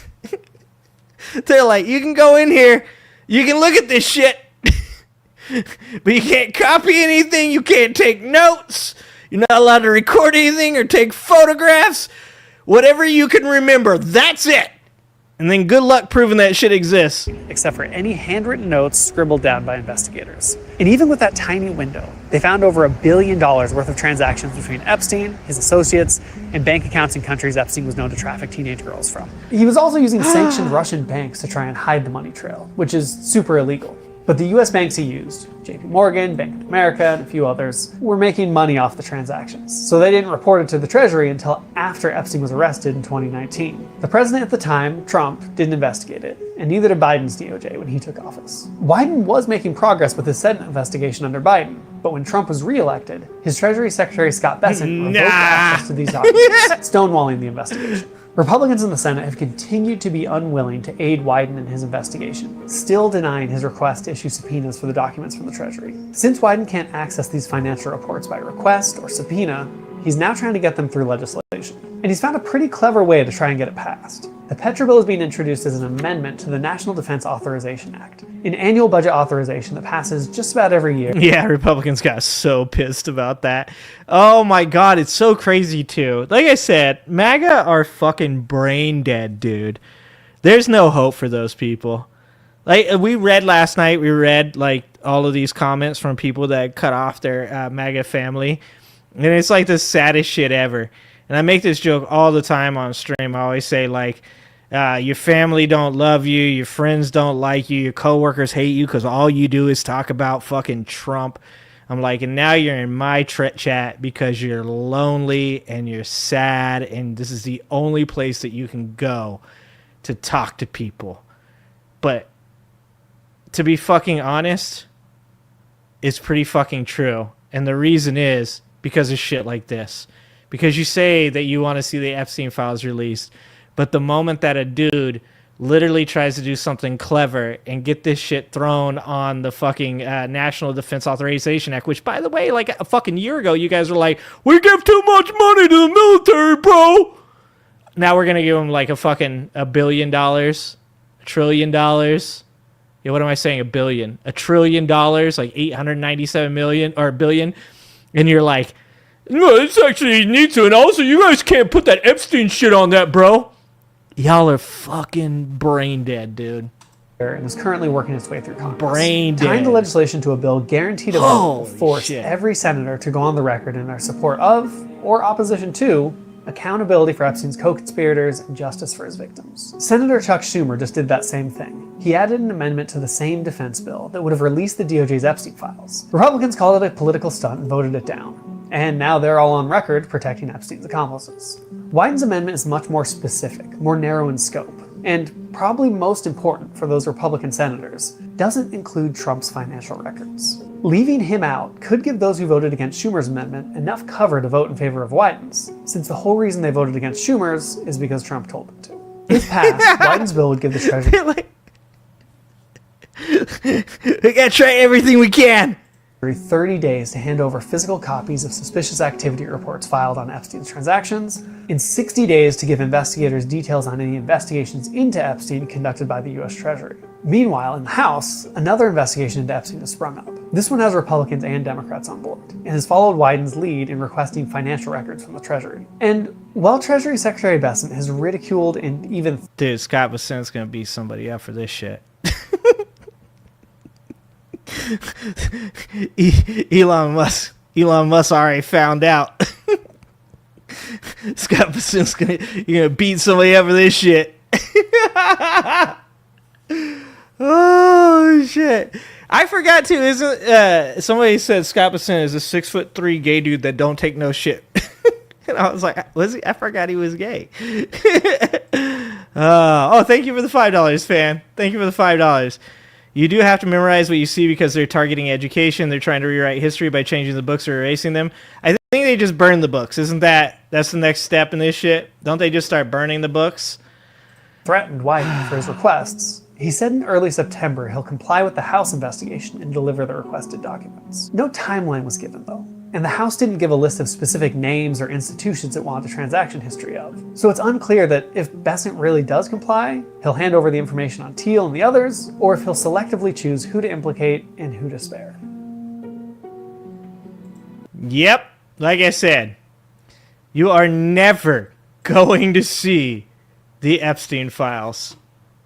They only, like, this is what I'm saying to you.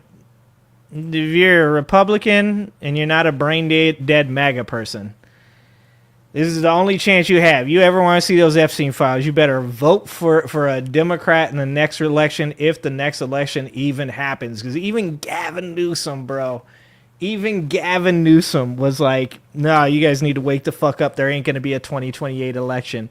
That's crazy. And here's why I say that. We can watch the interview. In that interview, the guy asked him, I think he asked him, do you think that there'll be another election?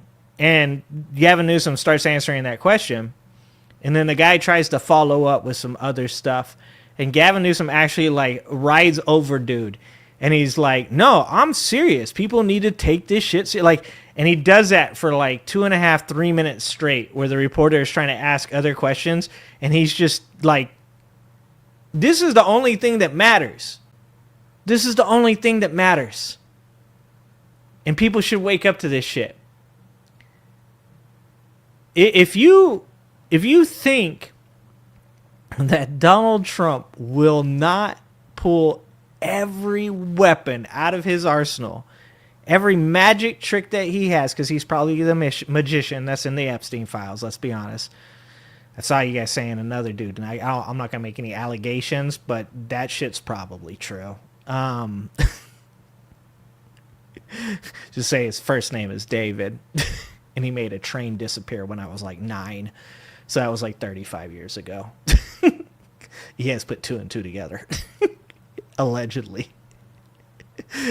If you don't think that he's going to pull out every magic trick in his arsenal to make sure, if you think that fucking bill from from Congress, if it gets through the Senate and makes its way to Donald Trump's desk, if you think Donald Trump is about to write that shitty Donald Trump signature in Sharpie on that bill, you have lost your goddamn mind. There ain't no way Donald Trump is going to sign that to release those files, unless, like I said, the only thing would be if that shit comes out and it's Epstein's client list, Eminem, Barack Hussein Obama. The funny thing is the Clintons probably won't even be on it because, they were friends for a really long time. So you guys are going to be mad about that one. But don't worry, I had AOC and shit on there. Fucking Maxwell Frost, who was probably a year old when this shit was going on. Maxwell Frost said mean things about me. Brian Tyler Cohen. Akon.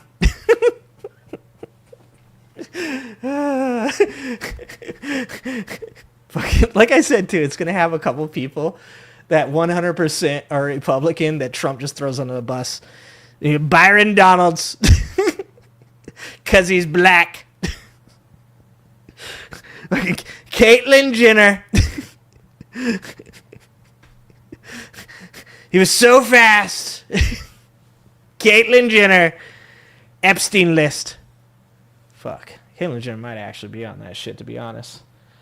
Donald Hussein Trump. Visora. I'm kind of down with it. Donald Hussein Trump. All right. I always have a reason for why I'm saying things. So here's why I was saying these things. Okay? One, I want you guys to recognize something. And that is, people outside of our country do see the crazy shit that is going on in this country. And they do judge us. All right? I do think that we need to continue to speak out in the manner that we've been speaking out. Because I think the rest of the world needs to know that not all of us are this fucking insane. And so today, I wanted to play for you guys a report from France, actually. So let's get this up on here for you guys. Let's watch this. This is the world's reaction to Donald Trump at the UN, where he was sabotaged. It was a dry run for an assassination attempt, guys. That's what these people are saying. It was a dry run for an assassination attempt. That's how deranged these people are. So this is France 24, I think it is the channel. 4 million viewers, I think. Papers are covering it. Yes, Stuart, and as you can imagine, it's a cover story for many international newspapers as well. Look at that shit. Deranged. Trump rants to UN about climate, migrants, Gaza, Sadiq's Sharia London, escalators, marble floors, and teleprompters.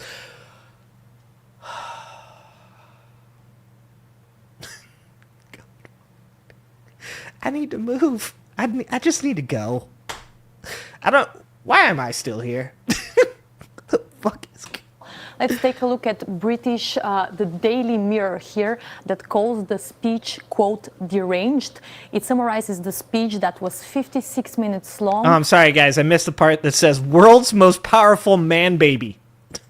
It talked about climate, migrants, Gaza, but also escalators, marble floors, and teleprompters, and may I add, cows. Then we have a French left-wing Libération here with a very opinionated headline that says, quote, Trump is pissing off the world and... Fuck! And you know what? MAGA voters are like, that's what I voted for! The paper calls the speech staggering, violent, and incoherent. Moving then to Spanish daily El País that estimates that... Now she's just clowning Americans by being able to read these other languages too. All right? Trump's aim is to blow up the rules of the international game, and Germany's Die Zeit agrees with that. The magazine says that Trump's accusations are becoming, quote, crazier every minute. Look at that face. Look at her face. That's a, you know what I'm saying? You know what I'm saying? Oh, shit, dude. On the sidelines of the assembly, Trump also said that NATO countries should shoot down Russian aircraft violating their airspace. That's right, Stuart. And in the case of Denmark, authorities there have not identified the drones, the drone incursion earlier this week. But local press is writing about it, of course. And here, a Danish paper, Politiken, reports that the country has warned of the risk of hybrid attacks from Russia. And the paper... Guys, the most anti-war president. Okay? Remember, Biden was going to get us into World War III. They elected Trump because he's the most anti-war president, guys. He has stopped 7 to 12. The number keeps getting bigger. 7 to 12 wars, guys. It's not really going to matter when he causes World War III, but most anti-war president, guys. Then asks is Denmark sufficiently It's not prepared funny. for war? Sorry. And then an analysis in another Danish paper, Borsen, says that due to Denmark's unconditional and total support for Ukraine, Denmark is an obvious target for Russia's hybrid warfare. Some religious news for us now. In Syria, Christian villages are reopening their churches. Yeah, that's right. And that's happening in northwestern Syria, La Croix reports, where Christians... That's good water. It's good sparkling water, that La Croix.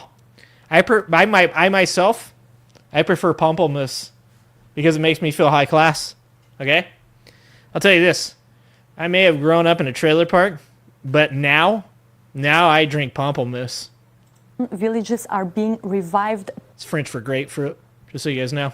10 months after I don't know if the that's true. end of the Assad regime, and people there can now live without the fear of persecution. And the article reminds that during Syria's war, half of the country's Christians, or around 700,000 people, have been forced to flee. And in another Christian news, the Wall Street Journal here reports that there are fewer priests every year, and the Catholic Church is struggling. I kind of think that's a W. The paper says that young men fear celibacy and...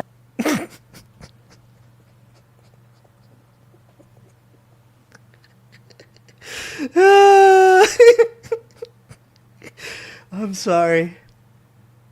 Just the way she said that. Young men fear celibacy.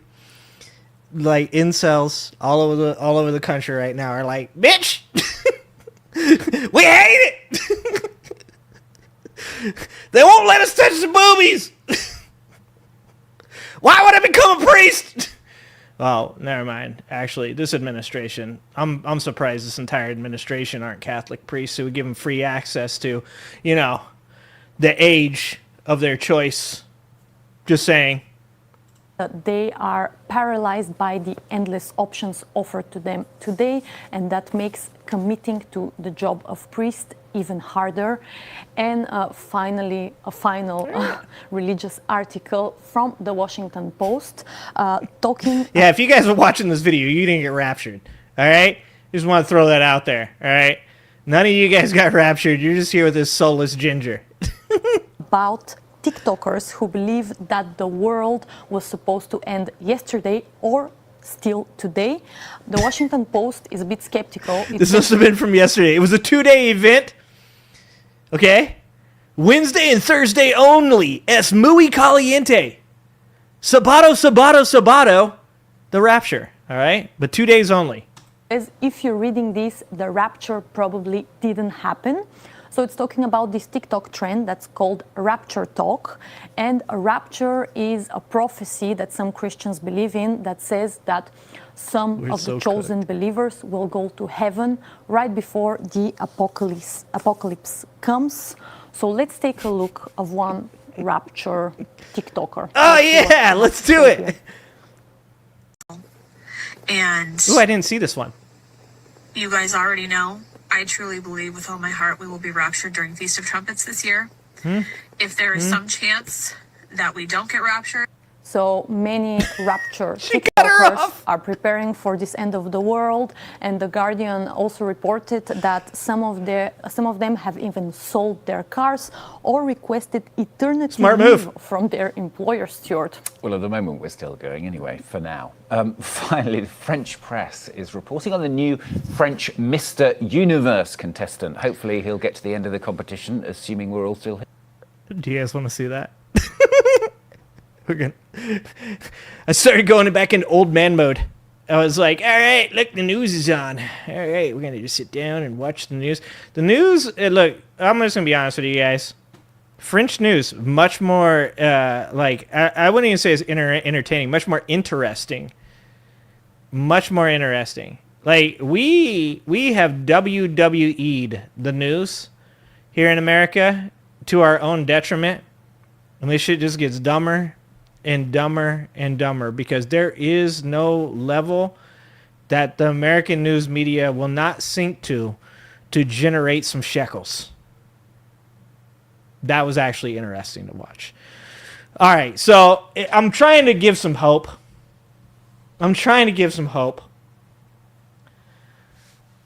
But the best that we can do, all right, at this point right now is to speak really loudly about these things and to support people that believe the same things that we do and try our best to find some way to be in solidarity with each other and to push these politicians to finally fucking do something. Not just talk about it, not just give people hope, but actually fucking do something about it. And every time that some politician comes along and says, you know what, I'm going to try something, the Democratic establishment was like, hey, we don't do that around here, okay? You calm the fuck down. In fact, we all remember what happened with Bernie. So I wanted to play this last video before we go. And then we're going to let Visora get on here. The actual good show, okay? The actual good show. And we're going to talk about Zohran Mamdani having a sit down with Bernie Sanders. Was it Tom Sizu, the guy running for, what was he running for?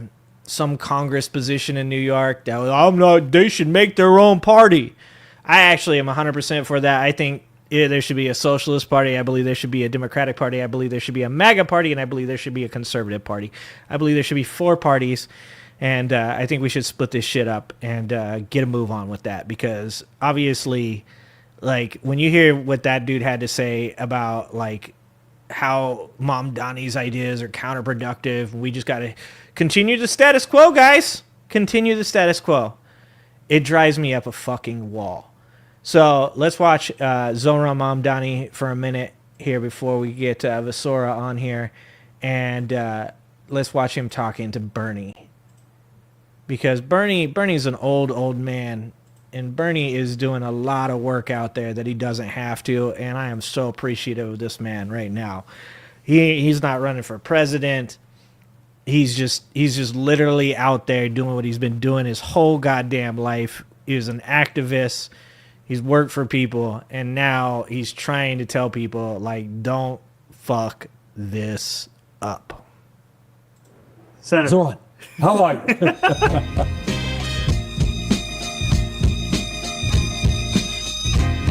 So many people know you as a senator, as a presidential candidate, but you were also a mayor. For 8 years. 4 terms. 8 years, 4 terms. And the time when you decided to run, Ronald Reagan had just won the presidency. He had even won Vermont. And yet there you were as a Democratic Socialist deciding to run for mayor. What made you make that decision? I think Reagan was part of it. During that period, this is ancient history. You know, we were dealing with serious economic problems. We had come off of the war in Vietnam some years before. And basically, it was an attempt to involve people in the political process to revitalize American democracy. And one of the accomplishments that I am most proud of in my life is between my first and second term, we came close to doubling voter turnout. Wow. How's that? That's pretty incredible. So people had given up on the political process, mostly lower income, working class people started to get involved. How did you do that? Here's a radical idea, all right? I don't want anyone to listen. We paid attention to the needs of the people. I know. Oh, God. Radical idea. In other words, like many cities. Radical idea! The needs of working class and low-income communities had been ignored. So in Vermont, we get a lot of snow. So we made sure that snow removal took place in low-income working class neighborhoods. So we're just talking about the potential of Burlington's waterfront. What do you think? I think it has a lot of potential if there would be some improvements to it. We developed programs for the children of those areas. We started a after-school program for the first time. Yikes! This extremism is just too much to take right now, guys. These ideas are so far-fetched and extreme. I mean, this could be labeled Antifa, guys. This could be 100% the actions of a terrorizer organization. Started a child care program. We started a teen center. We started a kids' newspaper, a kids' cable TV show. We started paying that's going too far. Attention to the senior citizens living in low-income and working-class neighborhoods. Make sure that street repaving paid attention to those often neglected communities. Today, it's even worse than it was back then. People really feel government as a... They look like they're having a nice glass of cider. Something tells me if I sit down with Bernie Sanders and I'm like, should we get a beer? He's like, I would like a... Oh, goddamn, I almost did Trump for him. Fuck, I can't stop doing Trump's voice. I would like a nice glass of cider. Ignore them, and we've got to start paying attention to the needs of ordinary people. He won his first election by just 10 votes, a genuine upset. How insane is it that, like, Trump convinces these people that he loves them and that he's one of them and that he'll do well by them, and then he just fucks them right in the a-hole with the largest, blackest of cocks. And then this dude comes out and he's like, I want to take care of your children, your old people, everybody. We're going to make life good for everybody. And they're like, fuck you, commie. An independent beating both the Democrats and the Republicans. When we started our campaign, we were reading about your path when you ran for mayor. You were in your 30s. You were running against someone who had been in power for quite some time. 5 terms. 5 terms. 5 terms. And he struggled to pronounce your last name. Yep. He called you Saunders. Saunders. What took you to the point where you were able to We take all ran, of it if on? I must say so. Please. You know, what we did back then is exactly what I'm trying to do politically today. You had a city at that time that was dominated by a conservative Democratic establishment. And so many people were left out of the political process. So what did we do?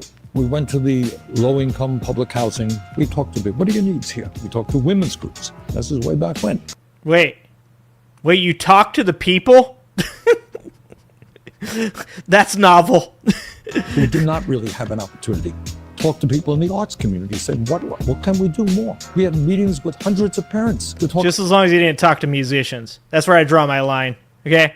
You can talk to the art community, but you start talking to the fucking drummer or the lead guitarist. Oh, God damn it. Yeah, I was going to say don't clip that, but you can definitely clip that.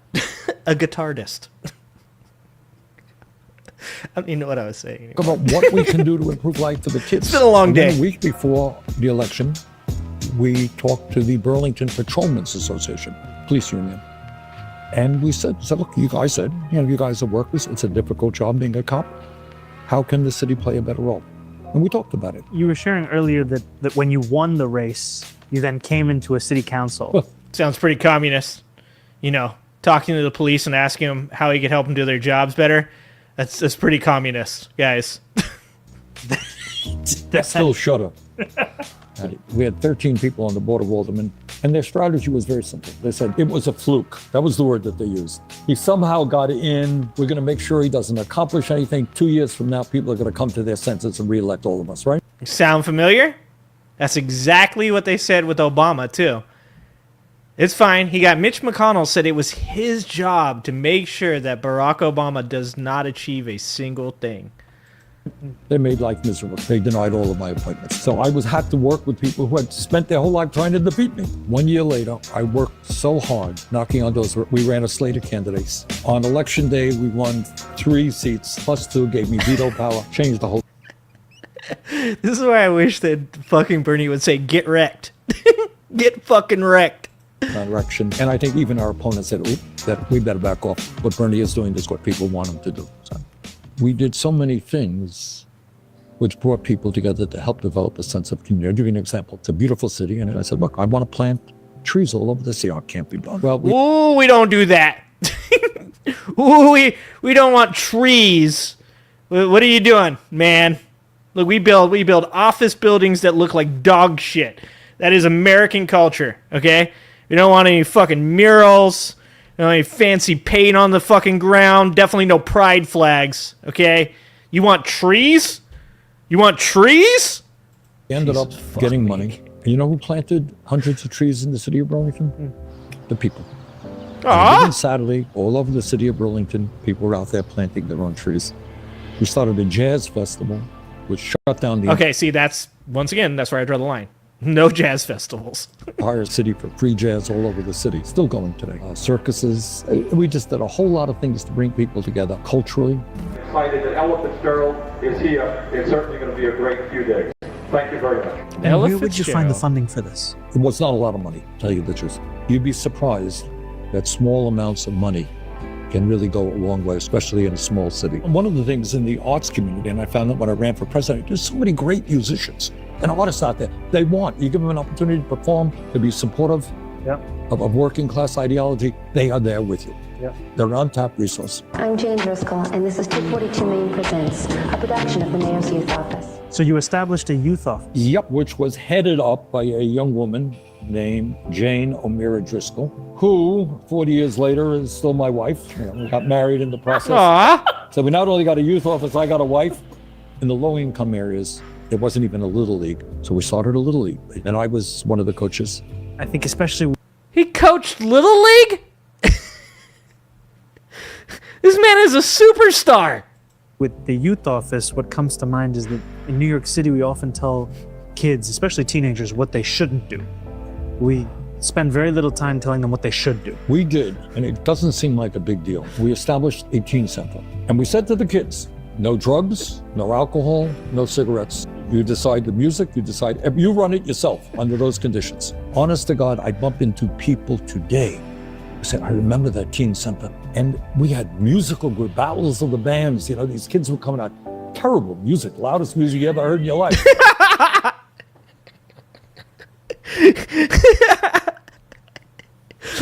Bernie was like, these fuckers, they brought Rancid. There's like some Pennywise and some No Effects. But you know what? They're having a good time and none of them were on drugs. Definitely, dude. None of them were on drugs, Bernie. But the kids enjoyed it. Bread and roses. Exactly. Bread and roses. There was a lot of bread, but there was a lot of roses. And I think this created a sense of joy in the community that hadn't existed before. It can't just be struggle. No, it cannot.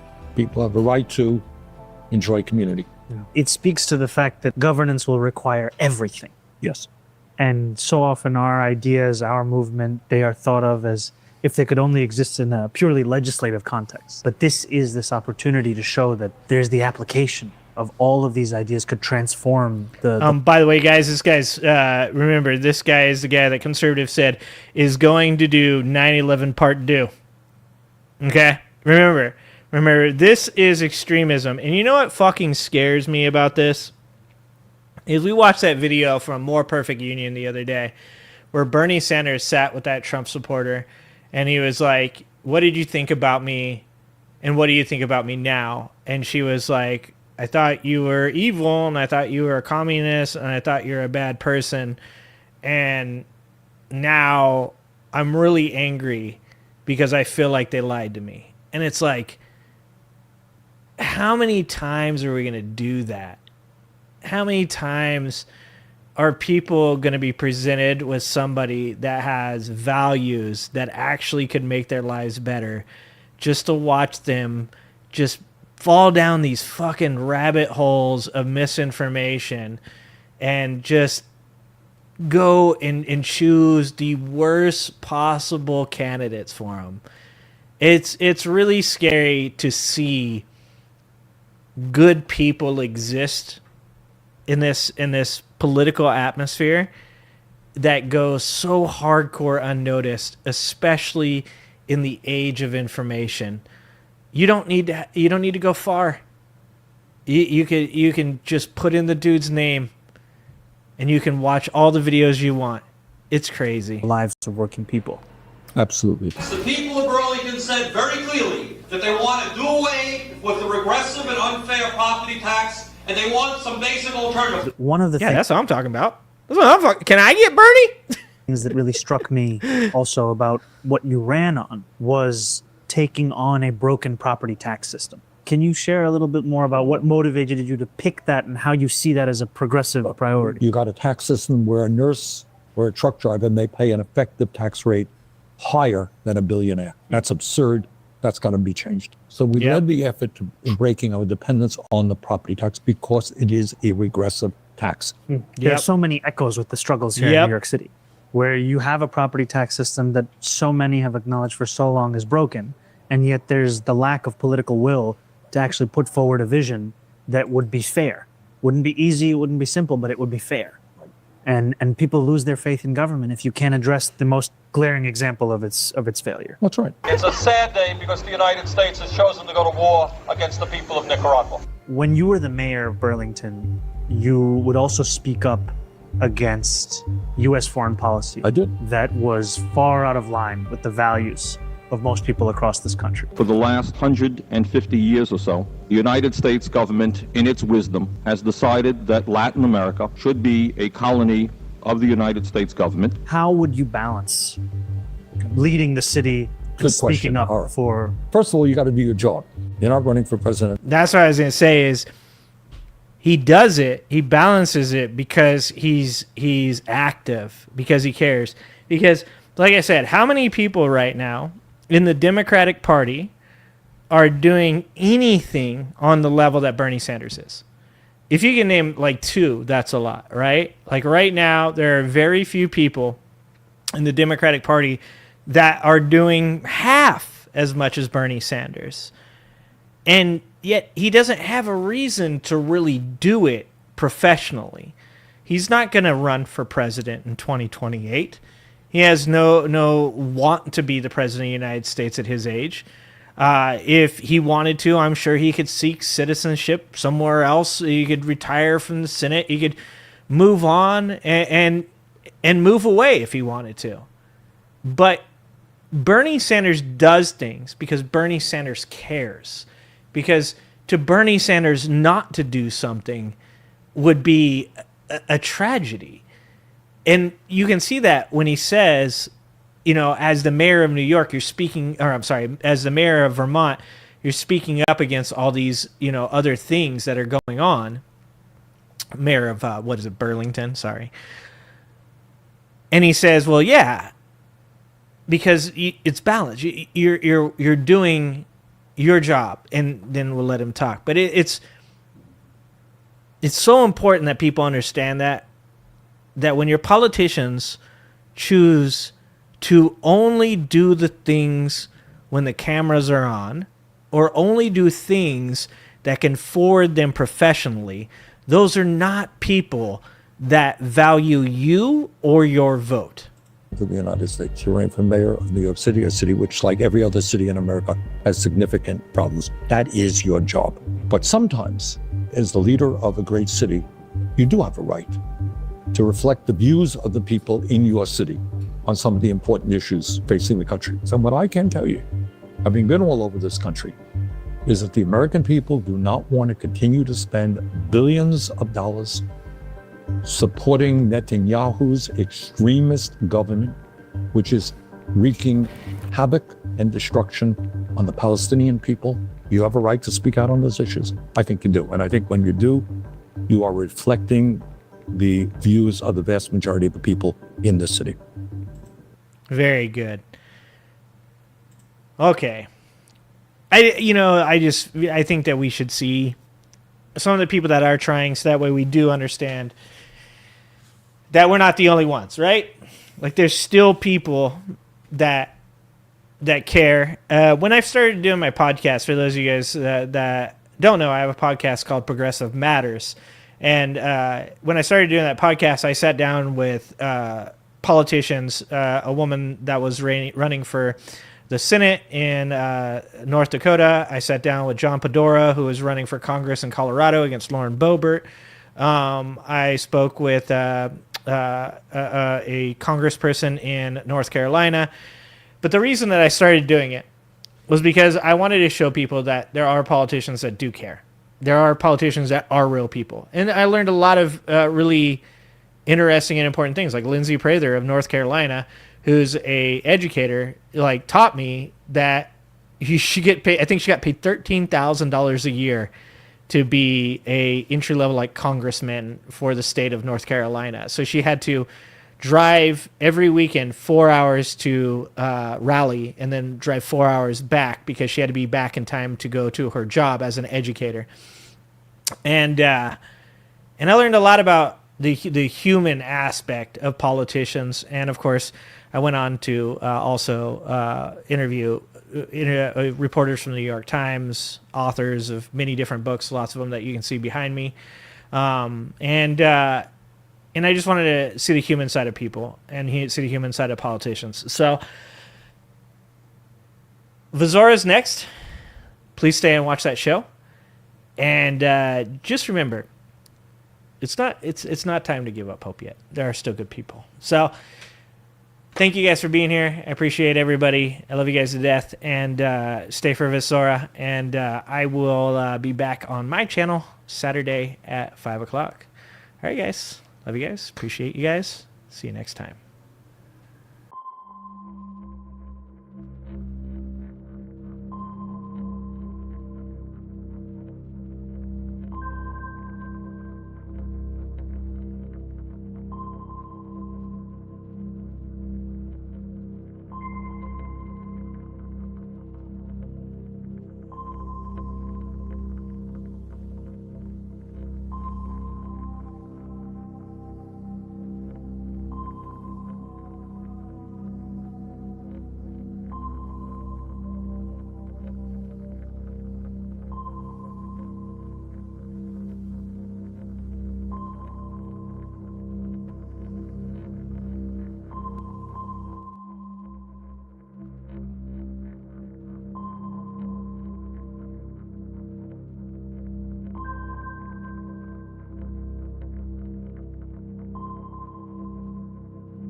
Oh, you're muted.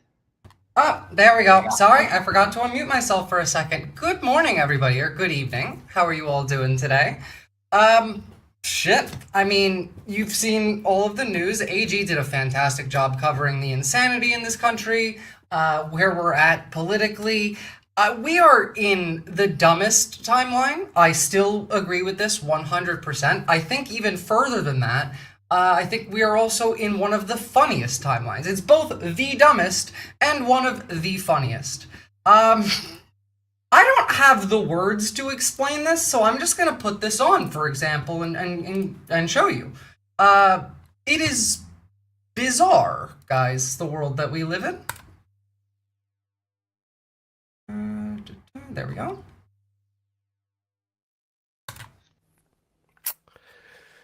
Baby, what you mean, Matador?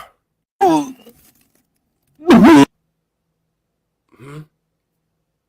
you mean that every time when you're about to get there, he pulls away at the last second? Do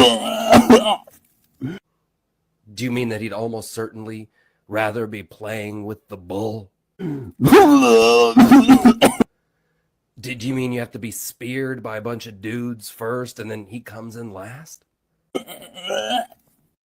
I don't know why they're putting this out. It is insane. I have an actual explanation of what a matador is, and it's even funnier when you really dig into what that means. Do you mean that the things that he's into are cruel and unusual and banned in most countries? That's a fact. Like, we already know that. It's so gross. Do you mean that it almost always ends with him being gored by an enormous horn? What do you mean, Matador? Here's a better explanation of, I think, what they might mean by matador. Baby, what you mean, Matador? Hi, Andrew, one of my favorite mutuals. I think I can actually answer this one. My qualifications are, of course, that I am, in fact, española. I am Spanish. Ole. So, fun fact, or not, about matadors. If we are talking about a Spanish corrida or a Spanish bullfight, which is typically the bullfight people think of when they say that, and yes, it is a barbaric practice, the matador is typically not doing his matadoring alone.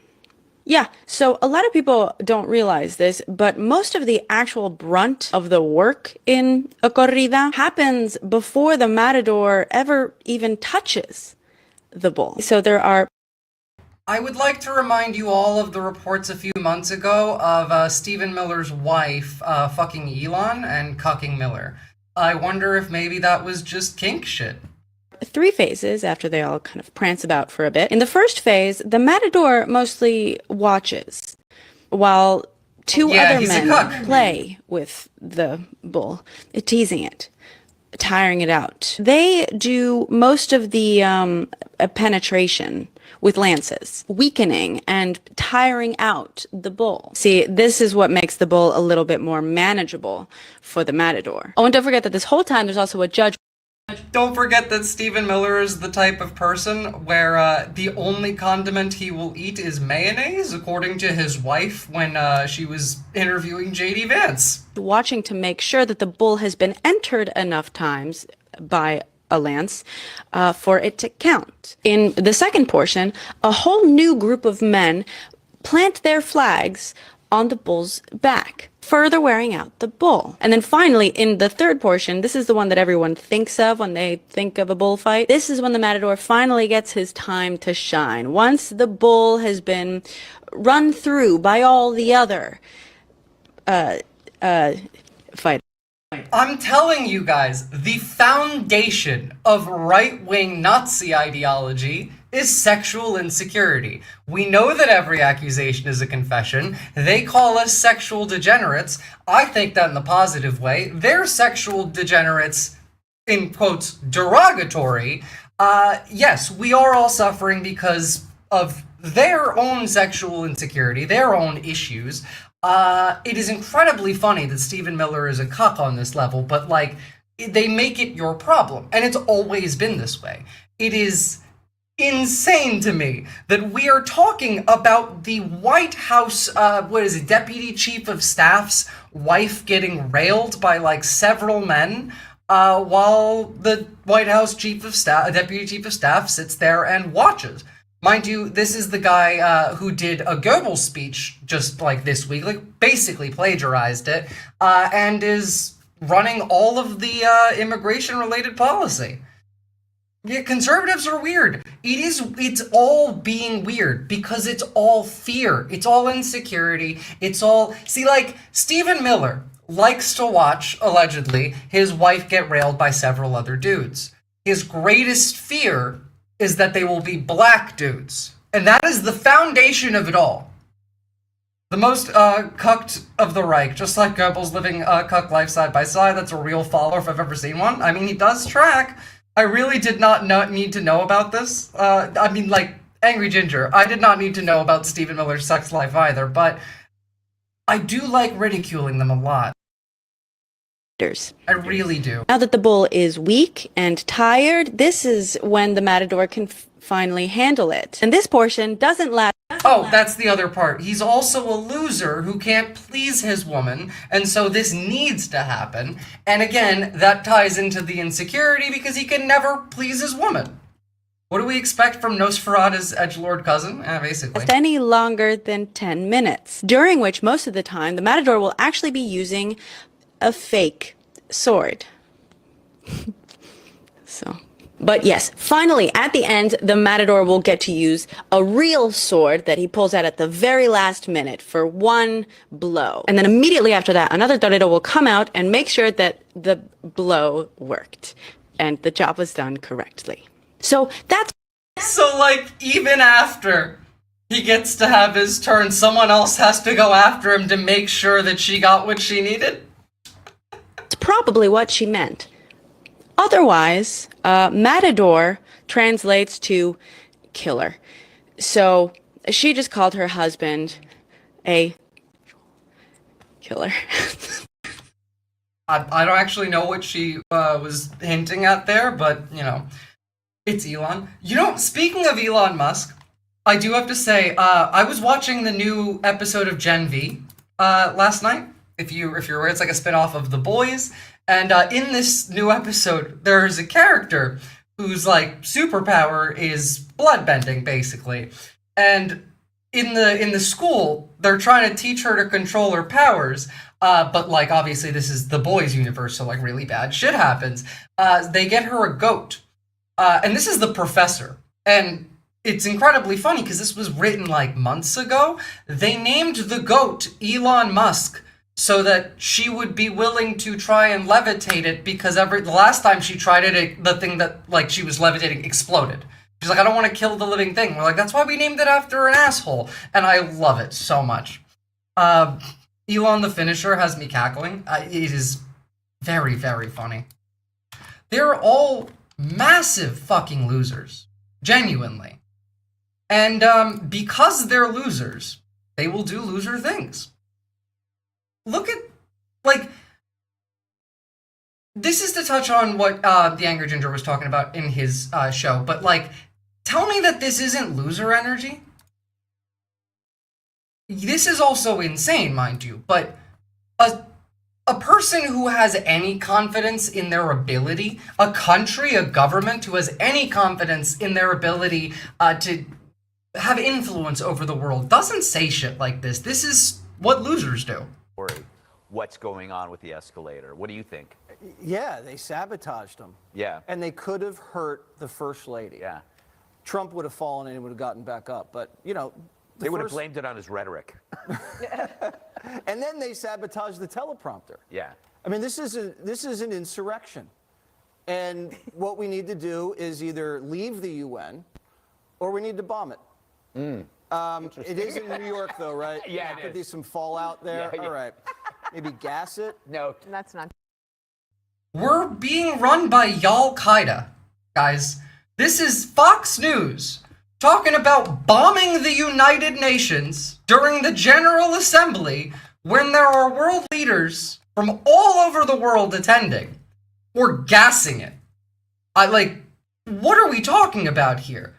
Jesse Waters always has loser energy. People who aren't losers don't need to pop a woman's tire to get her to talk to him. Jesse Waters is someone who has said, no, I'm not kidding. He said that you should not be drinking milkshakes as a man because it requires you to use a straw and pursing your lips is too feminine. So, like, you shouldn't drink from a straw. He's also said you shouldn't eat soup in public as a man because it requires you pursing your lips. This is the same guy who just this week said we should bomb the United Nations or gas it. Like, are we just living under Assad's Syria now? What's going on? God forbid a man enjoy a milkshake. God forbid, like, anyone enjoy anything to these people. They just really love suffering. That's insecure as fuck. It is. It is indeed. And, I don't know what to say to this other than, of course they said this. This is loser shit. I mean, if I was in the right's position, in a position of power, I would not be so whingy with my fascism. I'll say that at least. Like, I don't want to do fascism. Fascism is bad. But if I was the fascist, I would be a better fascist because I'm not a fucking loser. On this. Look, if it was political violence, there is no place for political violence here in the United States. If that person was targeting ICE agents are just doing their job. They're following orders. They're doing what they're told to do, and they are following the law. They're just following orders. They're just doing what they were told to do. I wonder who else said that, you know? Maybe there was like a historical event. I'm not sure. I feel like we've heard that before, though. Are you gonna play? No, I guess not. But you guys heard it. So, if they're just following orders, and the Pentagon is not allowing, proper journalists to put out any information that they don't specifically approve, how do we deal with this? This is just Nazi shit.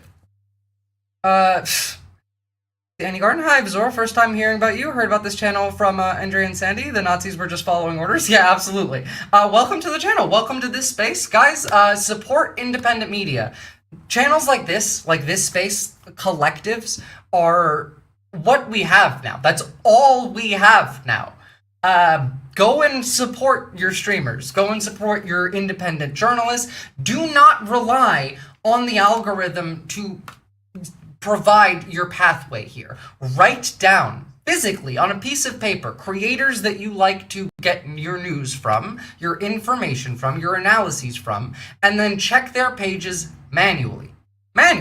Don't even worry about like your subscribe list. Write them down, the ones that you want to check, because the algorithm is not going to show you things that they don't want you to see. And from yesterday on my stream, I have a theory actually, and I want you guys to let me know because a lot of you are on YouTube chat. And for the people who watch my stream regularly, I'm actually asking, when you write a YouTube chat and the YouTube chat bot censors you, write down what got censored. Because I'm pretty sure from what I've been seeing in my chat, a lot of what's getting censored is consensus. It's agreement. It's when a chatter says, oh, I agree with that. That gets censored. And it's difficult to like tell if that's on purpose or not. We need data points for this. We're in a war. This is the battlefield. This is the digital battlefield. And you are all fighting. One way or the other. It doesn't matter like which side you're on. You don't get to choose. You're fighting. So if you're on our side, keep track of the messages that get censored.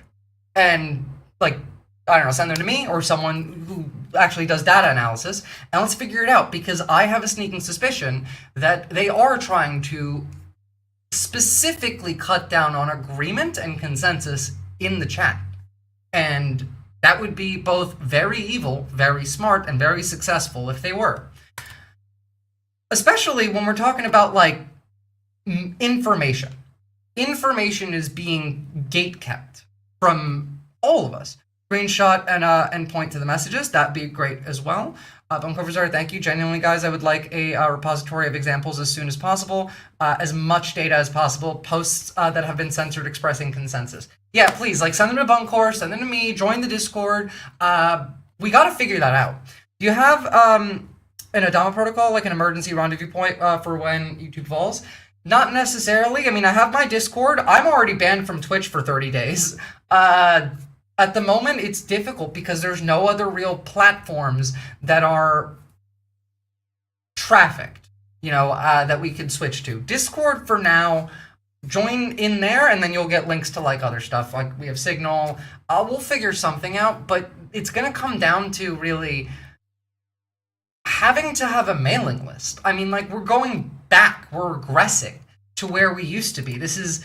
The internet has gotten so toxic and so controlled by an algorithm that if you ever want to do anything that isn't led by the algorithm, you gotta go back. Yeah, Mastodon is a good example, but you can't live stream to Mastodon, can you? And Mastodon... Nick, you scared the fuck out of me. Sorry, I see a chat from Nick saying, I just saw the biggest spider on my desk, and I read that as on my desk, and I'm in Australia, so I was like, fuck that, I don't want... But yeah, Mastodon is good. It's an option. I don't know. There's not really any. All social media is toxic. All of it. It's all built on algorithms. I know this because I'm building an algorithm. So, but let's see how they're trying to limit our access to data for one, because this is pretty big, guys. So the Pentagon's new media rules. Welcome back to CBS News 24/7. So let's talk about this. New reported restrictions for journalists covering the U.S. military at the Pentagon. The Defense Department ordering information published by the press must be pre-approved before public release. Reporters who do not follow the guidelines, well, they could lose access to the Pentagon. Yesterday, President Donald Trump expressed opposition to the move. Should the Pentagon be in charge of deciding what reporters can report on? Yeah, I don't think so. Are you okay with them voting that? Nothing stops reporters, you know. Base Bridge. Look, guys, you do realize, like, what media is allowed to access the Pentagon to begin with, right? Hold on, let me get it.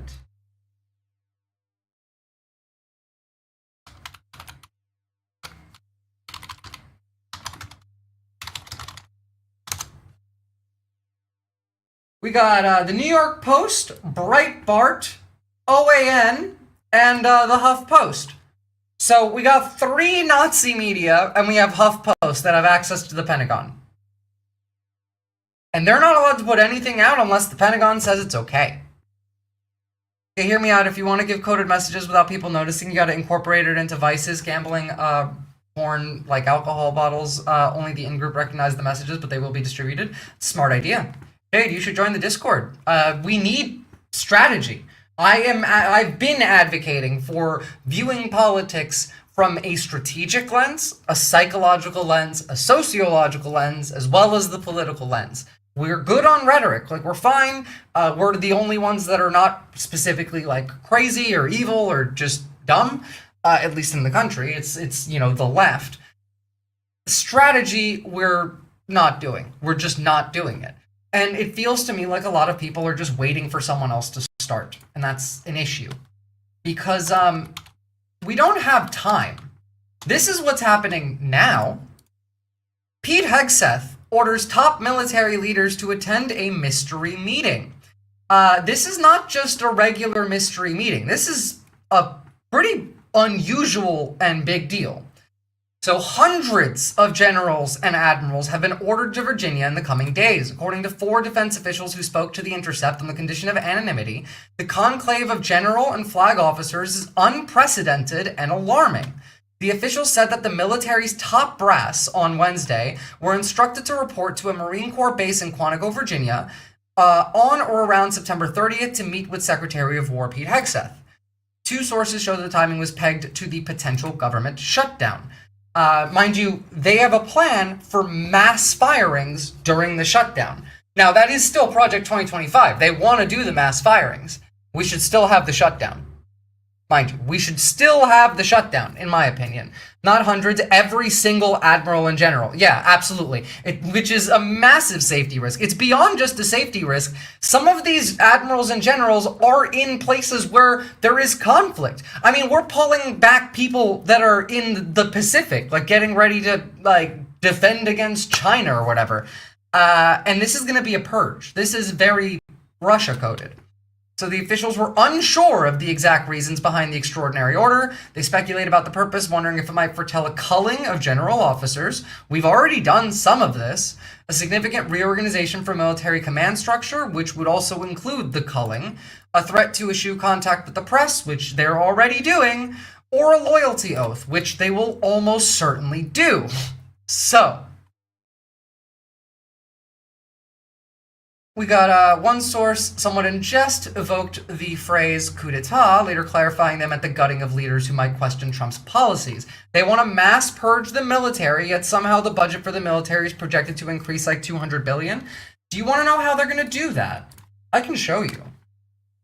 They're going to do that the same way that they did it with ICE. Like this. They're gonna fire everyone else. Oh, whoopsie, that's not the guy. Hold on. I'm silly. We got this guy.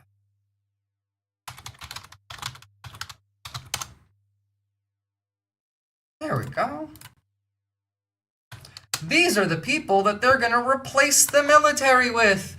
This guy was almost certainly a Jan 6er.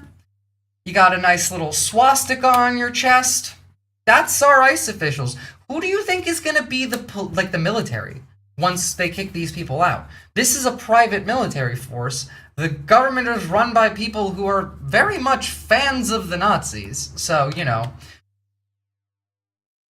But basically, this is not only like terrifying, it's also a massive security risk, considering we had Russian nuclear strategic bombers fly into like Alaska, not necessarily into Alaska, but NORAD had to scramble jets to stop them. Like 13 planes. We're gonna have a look at that in a second.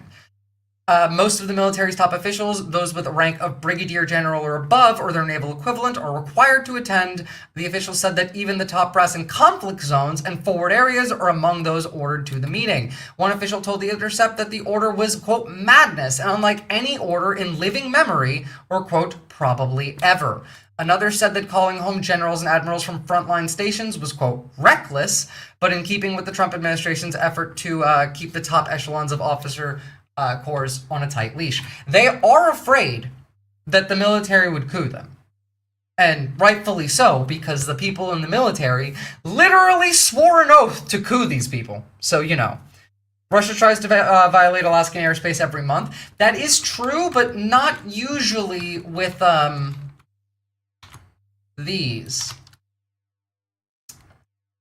We had NORAD confirm that several military aircraft with the Russian aerospace focus, 2 Tu-95MS Bear long-range strategic bombers, which are their nuclear-capable like bombers, 2 Su-35SM Flanker M multi-role fighters violated Alaskan Air Defense Identification Zone last night, resulting in the scrambling of E-3C Sentry Airborne Early Warning, which is an AWAC, 4 F-16s, and 4 KC-135s, to stop them. Yeah, it's always Tu-95s. I mean, yes, but this coinciding with everything happening in Europe, and also, like, I don't know. They do this all the time, but that's the point, you know? Dr. Bear, what the Russians' main strategy is, and they're doing this in Europe as well, is they get the population used to them pretending, and then one day they don't pretend. They cry, they make you cry wolf over and over and over again until people just stop paying attention, and then suddenly the wolf's there. That is generally how they operate. I'm surprised they still have any left. Well, Ukraine did take out a third of them, and they can't build anymore, so that's good. This is fucking terrifying. And by the way, like, again, earlier this year, Hegseth ordered top Pentagon officials to cut the number of 4-star generals and admirals by at least 20%, reducing the number of general officers in the National Guard by 20%, and trim the total number of officers and flag officers in the armed forces as a whole by 10%. At the time, there were roughly 800 to 900 general flag officers, those with the rank of 1 star or higher across the entire military. I don't know what's going to happen with this. We shall see. But what I do know is that this is the future that we're headed towards. This is the government. Yeah. Hey, this is the government. Yeah, what do you want, government? Is this conversation about overthrowing the government? No, government. Fuck off, government. Okay. If only they actually fucked off when you say fuck off. Well, getting the populace normalized to it and the military, two different things. The US is always going to scramble jets for violation of airspace. Well, it's for the population. But also, like, our military leaders are not very smart. Like, Pete Hegseth is a DUI hire. So, who knows? And everyone I can take fucking off Signal too. Easier to convince people to get onto secure comms. Yeah, fuck Signal. Signal is not secure anymore.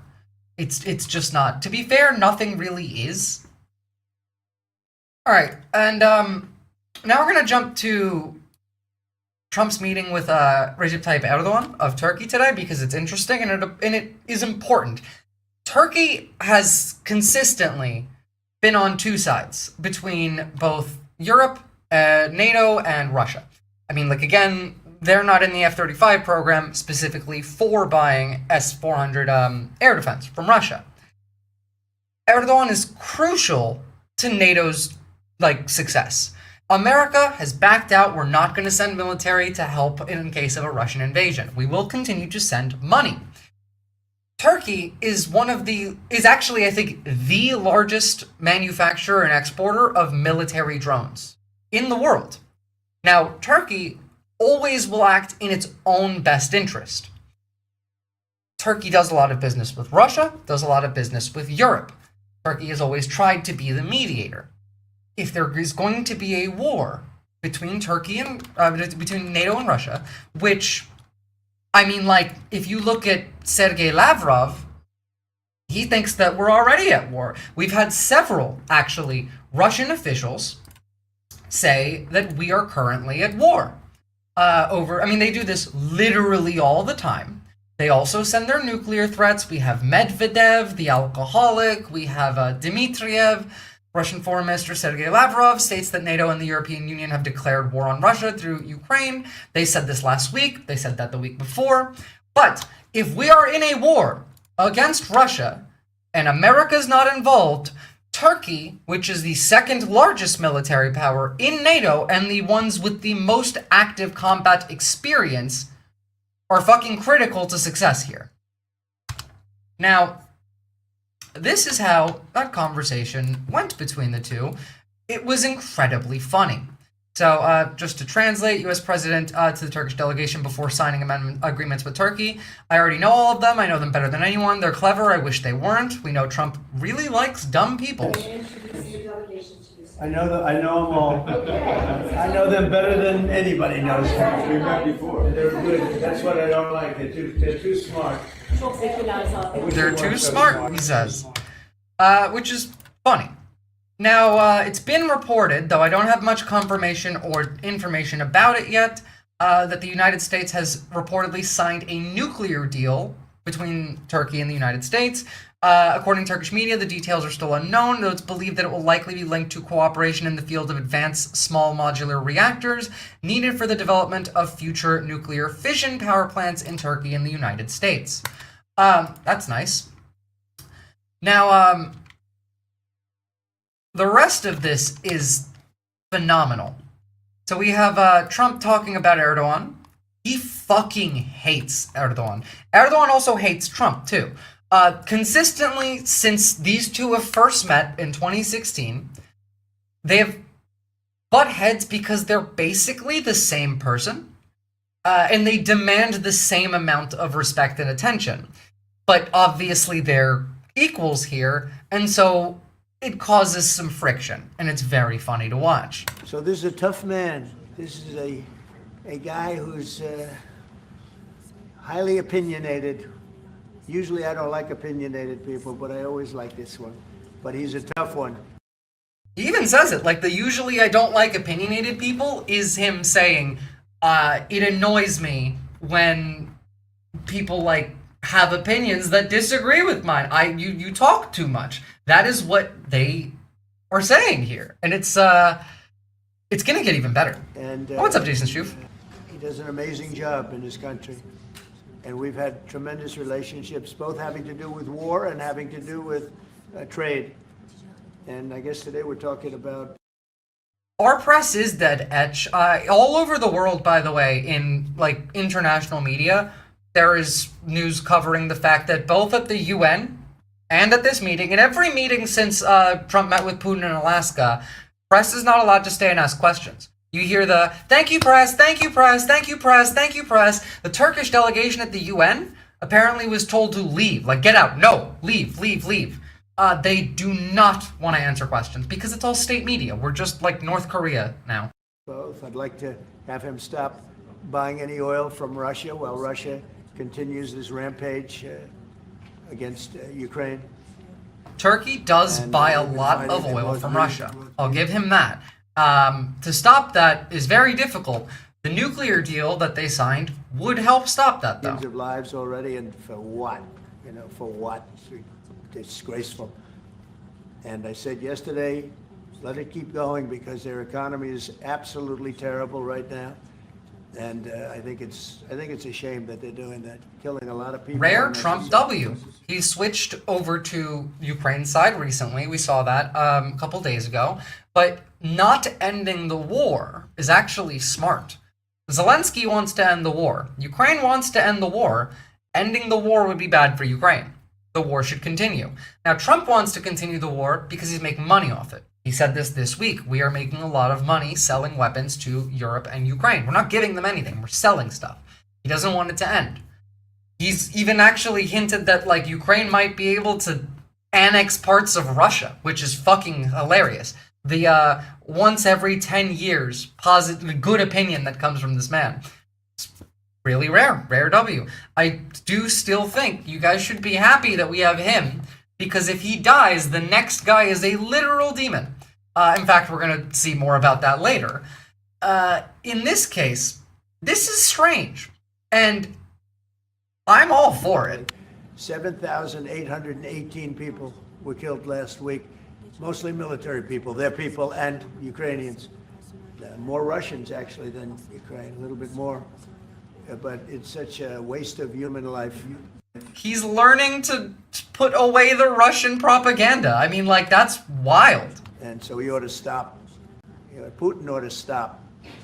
And with that, we'll get to a little bit of a discussion. We're going to make some great... We went from you're causing World War III, you don't have the cards, to Putin needs to stop and Russia's military is a paper tiger. That's a pretty big flip. Now again, I don't trust this man. Fucking at all.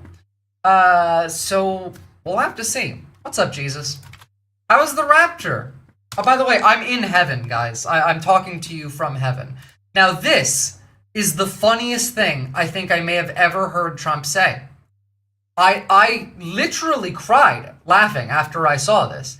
And it is all over Turkish media. Of Turkey. Unfairly, as it turns out. Rigged election, you know, he knows about rigged elections better than anybody. But when I was... He knows about rigged elections better than anybody. Look at Erdogan's face. He's like, I told you this in confidence. You weren't supposed to say it. Of Turkey. Unfairly, as it turns out. Rigged election, you know, he knows about rigged elections better than anybody. But when I was in exile, we were still friends. That's always a good way to find out, test of friendship. But of Turkey. His face, he got so red, he looks so uncomfortable. If you're in heaven, where's Alanis Morissette? 3 blocks down to the right.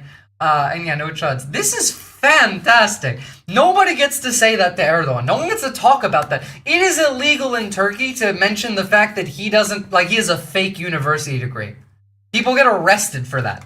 So, yeah. You're getting censored again, are you, Bunko? Don't forget to write down what messages get censored. We need those data points to figure out what the fuck they're actually doing. But this is incredible, considering the fact that, like, right now, at least with the Blue Anon folks, which, like, I don't tend to pay attention to, the main messaging is that they stole the election. And to be clear, they did rig the election even without, like, the voting machines and all of that. Like, the media environment was enough to rig the election. I don't care about the rest. But to say this while, like, Libby libs are talking about, oh, Kamala Harris actually won is very fun. I sent the Taliban joke just now, just got censored. I mean, we're going back to Afghanistan, too, by the way. If you guys didn't see that, we want Bagram Air Force Base now, again. And this is interesting here. From the same meeting, this is Trump saying that we would be okay with providing Turkey F-35s. Now, there's a reason that we didn't give Turkey F-35s. It was not just punishment for buying the Russian air defense. The Russian S-400 air defense can scan. There are Russian operators that are needed. Like, it is a security risk to have them in the same place where you have F-35s. Because they could leak secrets. They could be a spy device.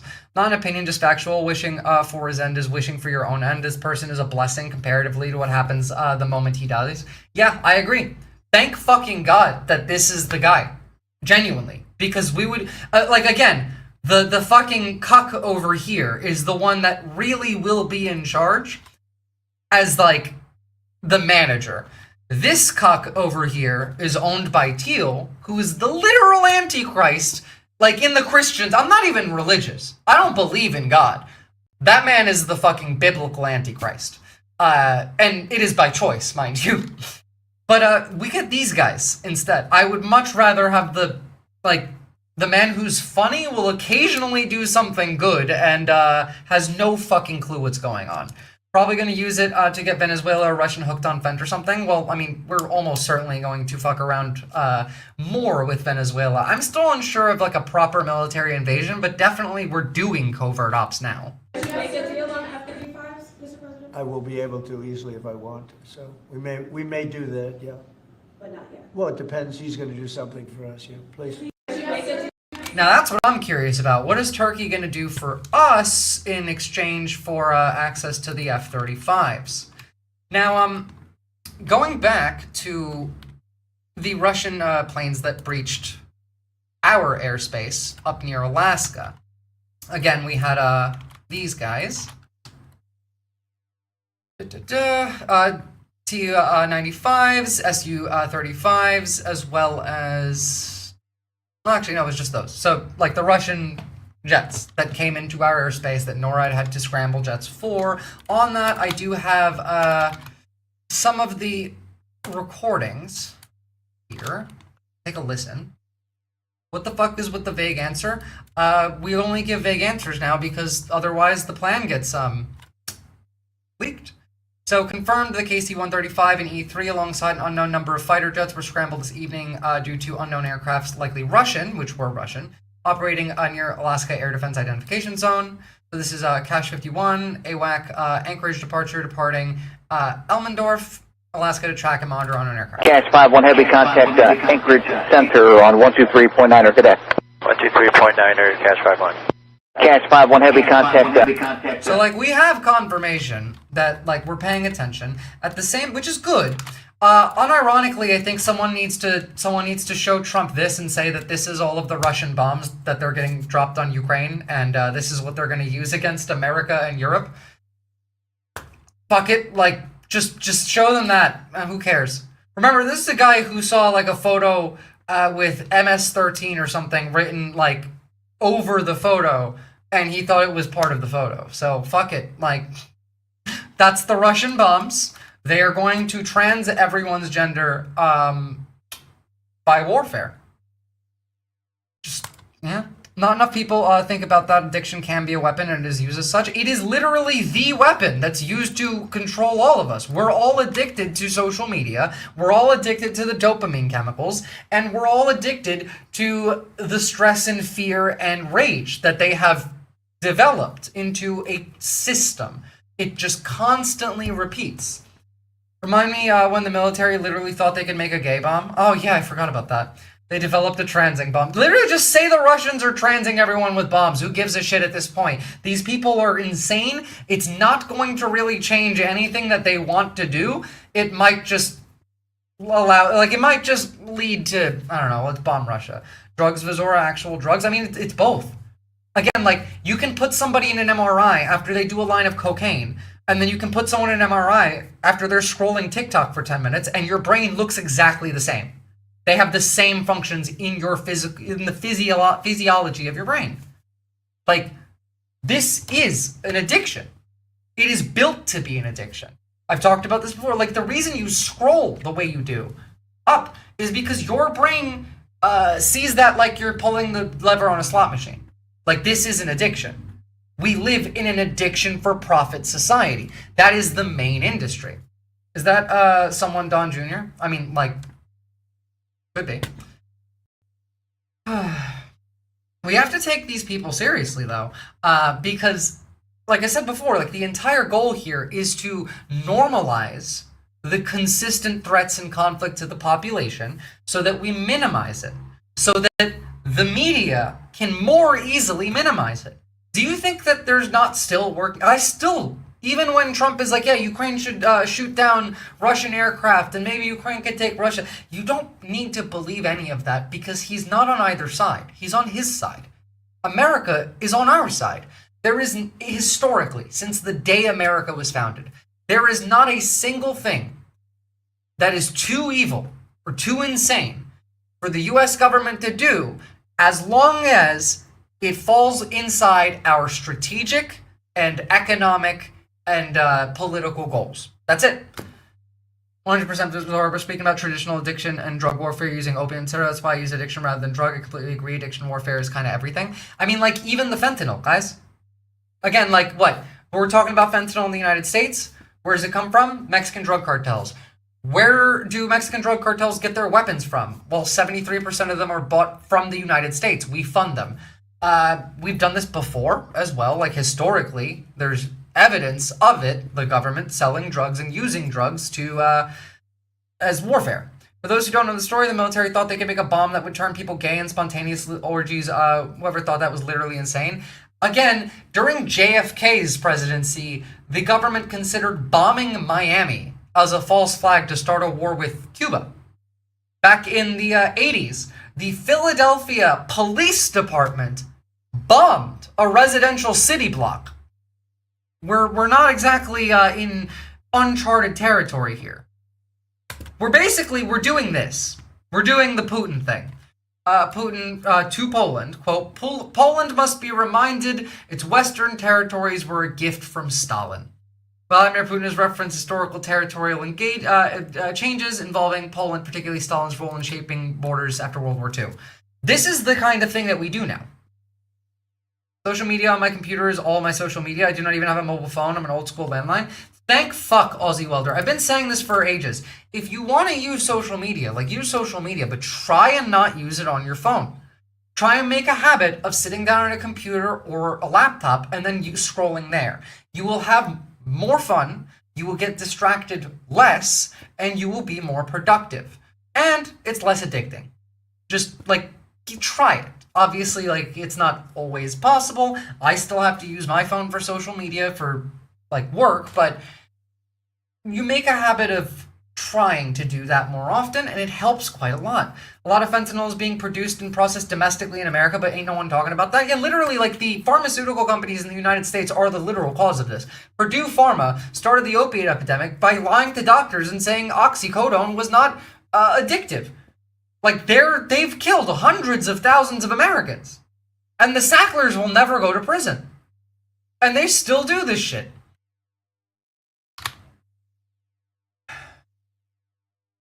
Alright, guys, I need you to understand what's causing the problems in our society. Because there is specific groups whose entire goal is what we're seeing. The societal collapse. Now, this is a brief overview of all of them, but these, I'm sure you've seen some of these before, and in fact, at least one of the ones on this list was involved in a mass shooting that the right tried to blame the left for, just this month. So these are the groups that are pushing for societal collapse and what they believe. 764 is a decentralized extremist network founded in Latino Mufune, Purdue Pharma's role in opiate epidemic is political violence. I'll take it one step further. It is mass social murder. 2021 by Bradley Cadenhead, a teenager from Stephenville, Texas. Named after the town's zip code, it's classified as a Tier 1 terror network by the FBI and a terrorist group by the U.S. Department of Justice. Active. I don't know of any more, because we took down all of the links about right-wing terrorism on the DOJ's website, so I don't know. This is from 4 days ago, so it's not exactly old. Mainly on Discord and Telegram, 764 targets vulnerable youth, especially those who are marginalized. The group uses blackmail to force victims into recording harmful acts. Russia, Rich, that's why. For sharing within the network or on social media. Victims may be coerced into carving signs on their skin as a form of branding as well. 764 adopts Satanism, nihilism, and misanthropic beliefs, rejecting moral norms and seeing no I don't know what the fuck Satanism is supposed to mean here, and I don't think that they do either. Value in human life. It's linked to a broader network called the Community and is allied with the violent Russian-Ukrainian maniac murder cult. The Community is what's causing half of the issues. They are the extremists. They are the right-wing terrorist organization. The Community is the ones that are doxing people online. They are the ones hacking things. They are the ones running the bot networks. They are the ones committing mass shootings. It's these people.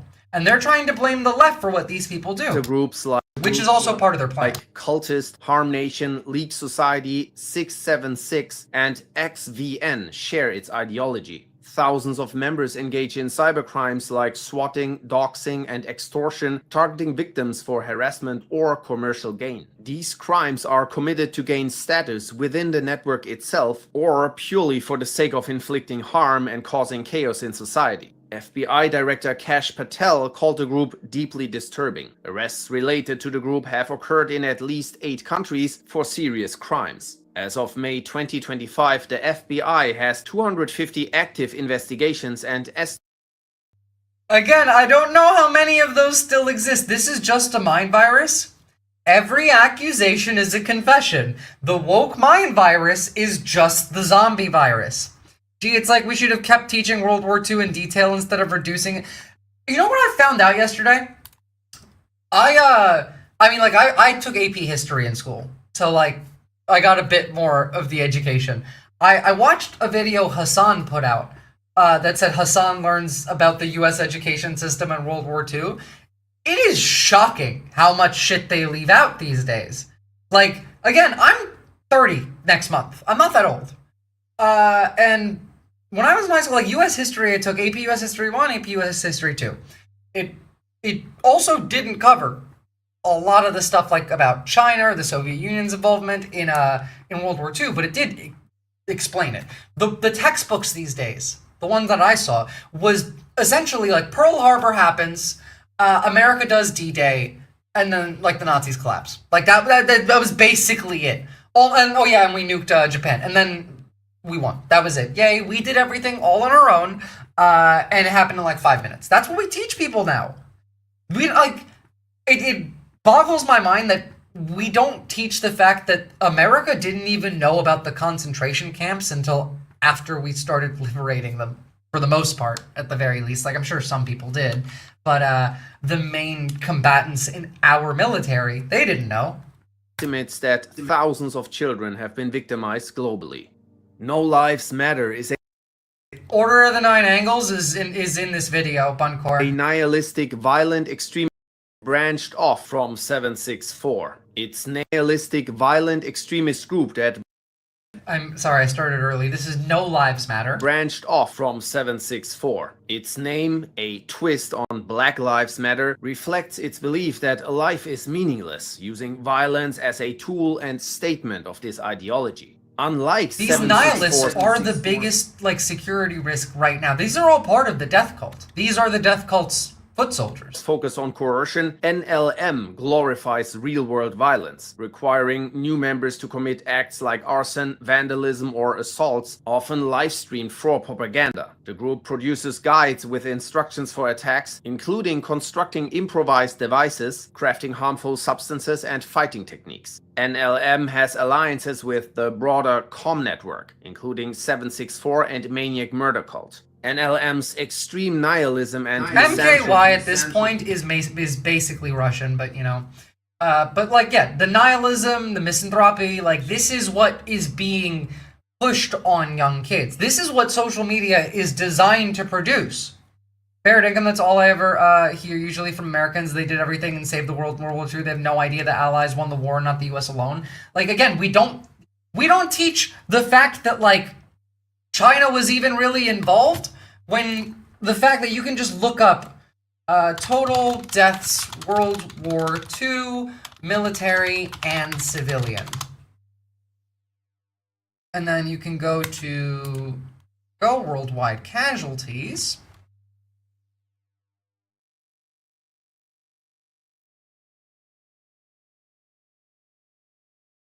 And you can see how many people died in World War II. Well, China lost 20 million people. 20 million. Germany is between 6 and 8.8 million. And let's keep going. We got Japan, 2 to 3 million. India, 1.5 to 2.5 million. The Philippines, 500,000 to 1 million. The Soviet Union, 24 million. America, 418,000. These countries not only were involved, but they're the two countries that bled the most. And we don't talk about it at all. We don't teach it at all. It's insane to me.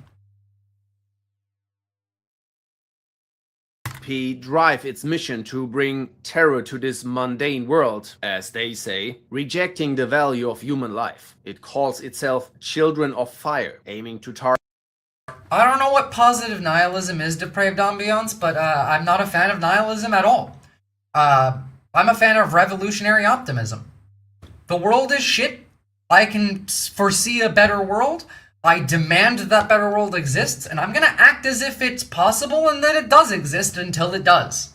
Target ordinary people to destroy society. NLM operates on platforms like Telegram and Discord for recruitment, where they also provide guidance on disguises, victim selection, and evading law enforcement. In October 2024, an NLM member was arrested in Hässelby, Sweden, after live streaming 8 attacks, including 3 stabbings. The Institute for Strategic Dialogue also links NLM and the true crime community to at least 9 school attack plots.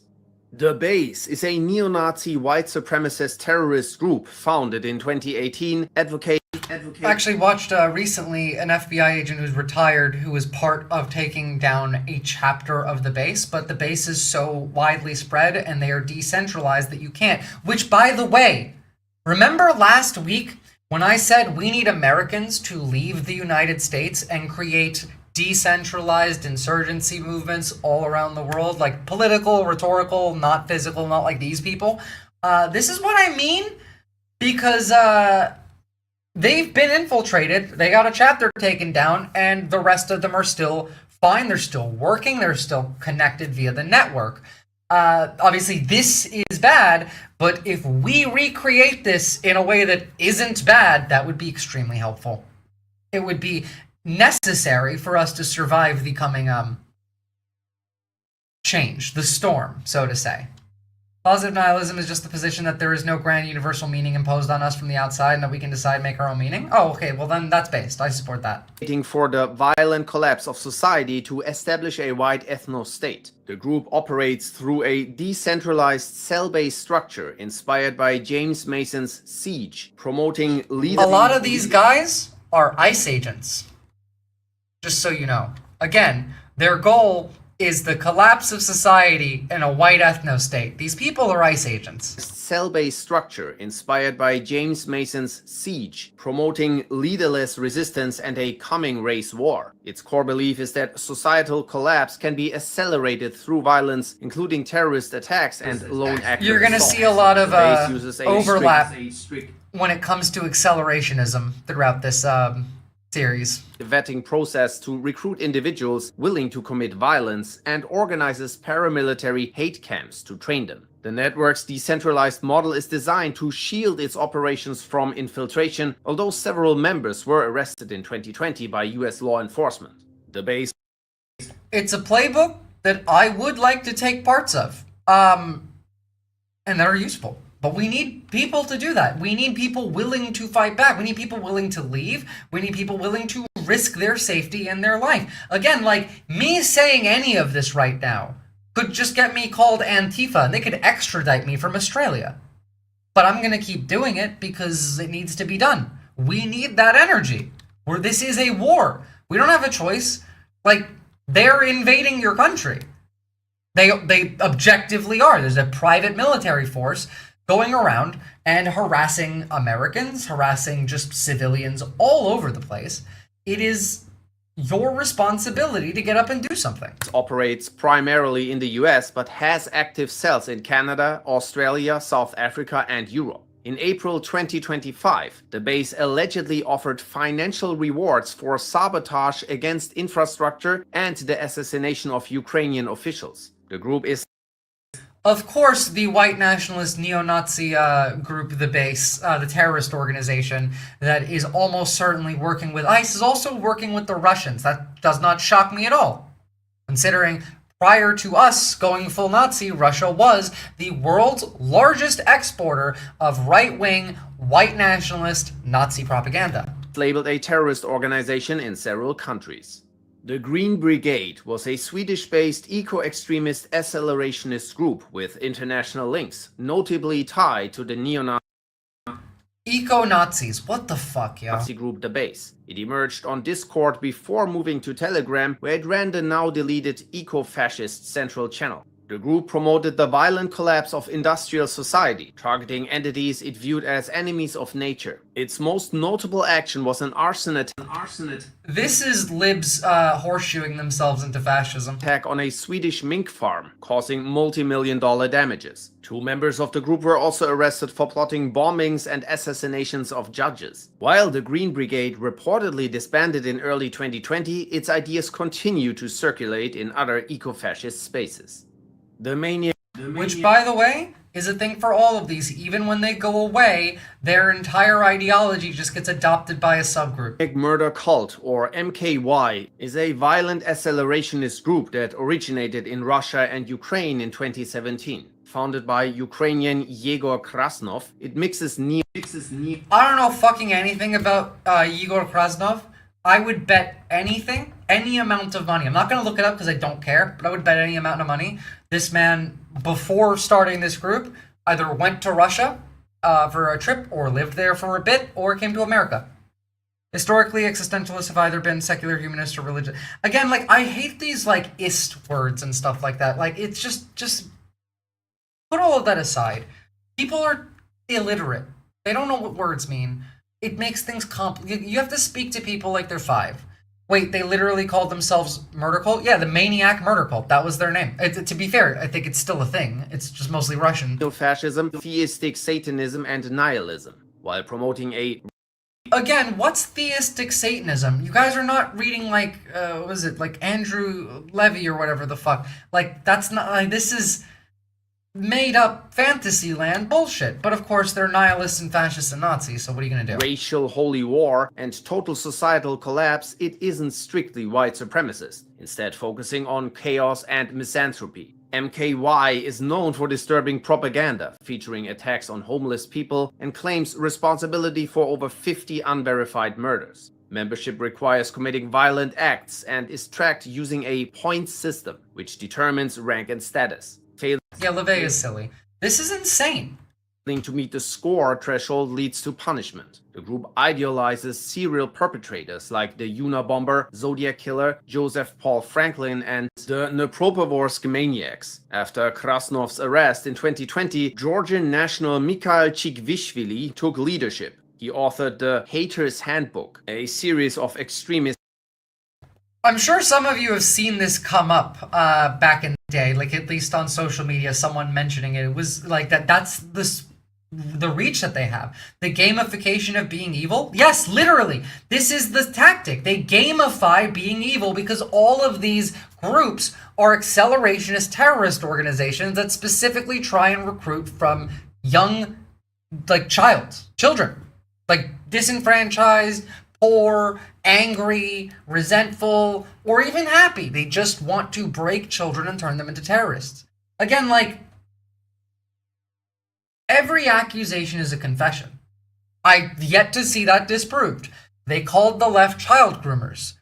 They groom children. It makes sense. I mean, to be fair, they often groom children. That's the whole religious right part of it anyway. This is a different kind of grooming. But this is also part of the entire ideology of the people in charge. In fact, just to skip a little bit over, because we're going to come back here.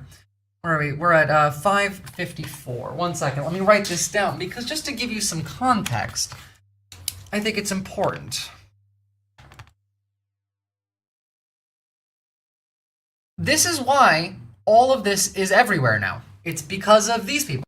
Dark Enlightenment, also known as the neo-reactionary NRX movement, is an anti-democratic, anti-egalitarian political philosophy founded by American software engineer Curtis Yarvin, with key... This is what all of the tech bros believe. This is what everybody who has any say in what happens in the current regime believes. They are all part of this group. Ideological development by British philosopher Nick Land. It rejects liberal democracy in favor of authoritarian, technocratic, or monarchic systems, seeing societal collapse as an opportunity to build a post-human, elite-dominated future. Proponents see themselves as philosophical masters. Yarvin envisions high-tech city-states governed like corporations, with CEOs or AI acting as sovereigns. This includes constant surveillance, genetic profiling, and tight control over movement. Nick Land... This is what's currently being built. These are the people in charge. Like, we're looking at all of the other groups too. These are all terrorist organizations. These people are in charge. And remember, every group mentioned here is part of the community, which is their back-end communication. We gotta, like, infiltrate that, honestly. I need to know what the fuck is going on there. I want to hear what these people say. It's probably insane shit. But, these are the people in charge, and they support all of these other groups. Takes a more radical angle. There is one group in here that they would hate. Promoting capitalism and technology as disruptive forces that accelerate the breakdown of current systems, opposing anything that slows it down, including democracy and egalitarianism. He also recommends reading materials from the Order of Nine Angles, the movement. Ah, there you go. Like, even these guys are citing the Order of the Nine Angles, which we haven't covered yet. We will go back and come back here in a second, but also has a transhumanist wing that embraces AI and biotech to surpass human limitations and dismantle liberal democracy. The Dark Enlightenment operates through blogs, forums, and X. Political figures like J.D. Vance, Steve Bannon, and Michael Anton have shown ideological overlap. While decentralized and largely online, the movement blends post-libertarian futurism, neo-fascist elitism, and a belief in technological acceleration as a tool for social transformation. Its size is hard to measure, but its influence continues to grow among radical tech futurists. Hammerband. So, those are the people in charge, and we're looking at, we were here, 554 at the, Maniac Murder Cult. Literally says angels? No, its name is Angles. It's the Order of the Nine Angles. That wing is Elon Musk ketamine cabinet. I mean, yeah, it's also the Antichrist wing. Extremist manuals that circulate in online accelerationist circles. MKY propaganda has allegedly inspired violent incidents worldwide, including the 2022 Romania stabbing, the 2024 Eskişehir mosque attack, and the 2025... Encore, can you possibly find me the link I sent you of the transcript of Peter Thiel's speech on the Antichrist? Because that would be really handy, and I don't want to go looking for it. Antioch High School shooting. Under Chikvishvili, the group escalated toward a foiled bioterror plot in New York involving poison-laced candy during a Santa Claus scheme. Chikvishvili was arrested in Moldova in 2024, extradited to the US, and awaits trial. So, like, they're terrorists. By the way, Moldova's popping off right now. They have an election in 2 days, and the Russians are trying to steal the country through election. Like, they are out there, they're paying people to go protest. Hell, even the protesters are like, yeah, no, we're getting paid. It's pretty wild. I won't have time to cover that today, but I mean, Europe is not in a good place. Terrorgram is a decentralized network of neo-fascist Telegram channels promoting militant accelerationism. It acts as a hub for sharing propaganda, target lists, and step-by-step guides for hate crimes. Mass cash. Pretty sure this is where I get most of my death threats from. These are the people that try and dox you. These could have been involved in that, like, you know, that website that was like, anyone who made fun of Charlie Kirk gets doxed here, which then doxed the people who were using the site and making the site because they're bad at coding.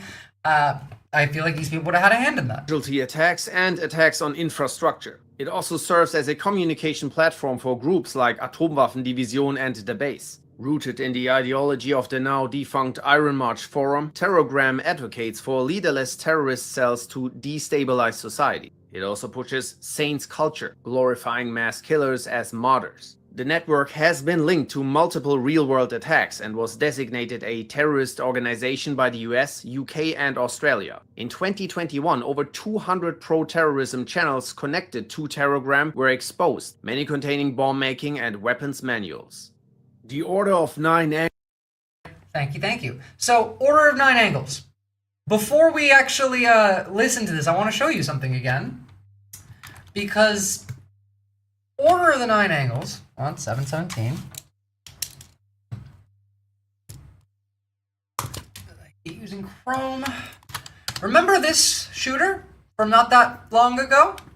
Where was that? The one that everyone said was trans and wrote shit in like Russian and all of this on their guns? Well, that was 09A. That was Order of the Nine Angles. That was that person. Here is another example, just if in case you forgot who this was. I don't know how you could have. Oh, that's why? Yep, that is why. This person had several references to 09A. These were all the names of, like, other mass killers. Like, it's very Russia-coded as well, like the organization in general. So, like, yeah, no. These people are currently an issue And we are getting blamed for things that they do, which is not surprising because the last time Trump was in power, we would have right-wing groups like the Proud Boys, like the Oath Keepers, going out and doing violence, and then Antifa was blamed for it. Or if you were out there, like, I don't know, in your full, like, black bloc and you were trying to resist, oh no, you caused all the violence. This is how they are going to attack us. This is how the Nazis did it too. They don't need to send the state after you. They have private soldiers. They have the quiet ones, the terrorists who will come and just you. This is actually more Israel than it is Nazi Germany. It's actually very Israel coded. It's also very Russia coded, which Israel is and which America is. 09A are not just cartoonishly evil. They are functionally just insane. Like they don't live in this reality. Antifa got blamed for Jan 6. I had a coworker tell me to my face that Jan 6 was done by Antifa. Again, like, you can just say fucking anything now. It doesn't matter. I don't know if any of you are observing ONA groups internally, but oh my god, it's wild. I was just saying I want to observe some of these groups internally. I'd be curious to see what they're saying. A neo-Nazi satanic terrorist network that promotes violent accelerationism through criminal acts. Mind you, I love how violent accelerationism is in every single section. And institutional infiltration. Founded in the UK in the 1960s. 09A. Institutional infiltration. This is fucking key. This is one of the more risky groups to, like, everybody. These are one of the more powerful death cultists. And again, when we looked at the Dark Enlightenment section, one of those people was citing this. Like, the people who all of the government, all of the tech bros believe, you know, Yarvin and his fucking friend, was citing this, 09A. He glorifies Nazi Germany as an embodiment of satanic will and calls for the destruction of Western religious and moral systems. The group advocates for the creation of a new Aryan imperium, a militarized society that would eventually colonize the galaxy, based on social Darwin. Again, they're fucking insane. Fascism, and ritualized violence. Advancement within the group involves real-world violence, including assault, murder, and ritual human sacrifice. Ethical norms are rejected entirely, with members instructed to transgress through criminal acts to break societal conditioning. The group operates in these... As in they do brainwashing, which all of these cults do, and the entire internet infrastructure is built on, which makes it easy. This is actually Warhammer 40k shit. Yeah, Sassy Sasa. They're that level of crazy. Centralized cells called Nections with a global presence. Members are encouraged to infiltrate institutions like the military or churches to corrupt them. Wait, Latino Mafune. They believe they're wizards? Because just yesterday, Megyn Kelly was talking about how we need to go after the witches that cast an Etsy spell on Charlie Kirk. And that magic is real and witchcraft is real. So if these people are wizards, maybe we should start, you know, seeing if they float on the water again. You know, the government, not us. Correct me if I'm wrong, but isn't the concept of Aryan based entirely on false history of population that never existed? Yes. In fact, like, the closest thing to Aryan would be Iranians, I believe. So, it's like Turkey, Iran area, which, again, has nothing to do with what those people claim. They all pretend that they're, like, Nordic. None of this is real. They don't live in reality. They don't engage with reality. They live in the fantasy world. From within.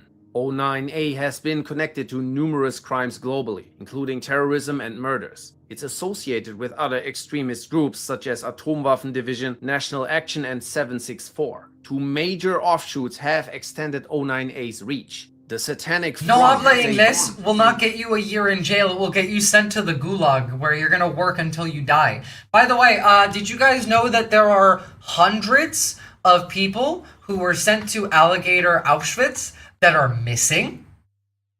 Hundreds of detainees from Alligator Auschwitz are missing. Just so you know. Violence-focused splinter group that removes much of 09A's complex occultism. It promotes physical dominance, white male identity, and dark god worship, merging ritual with terrorism. It mainly operates in Latin America and the US.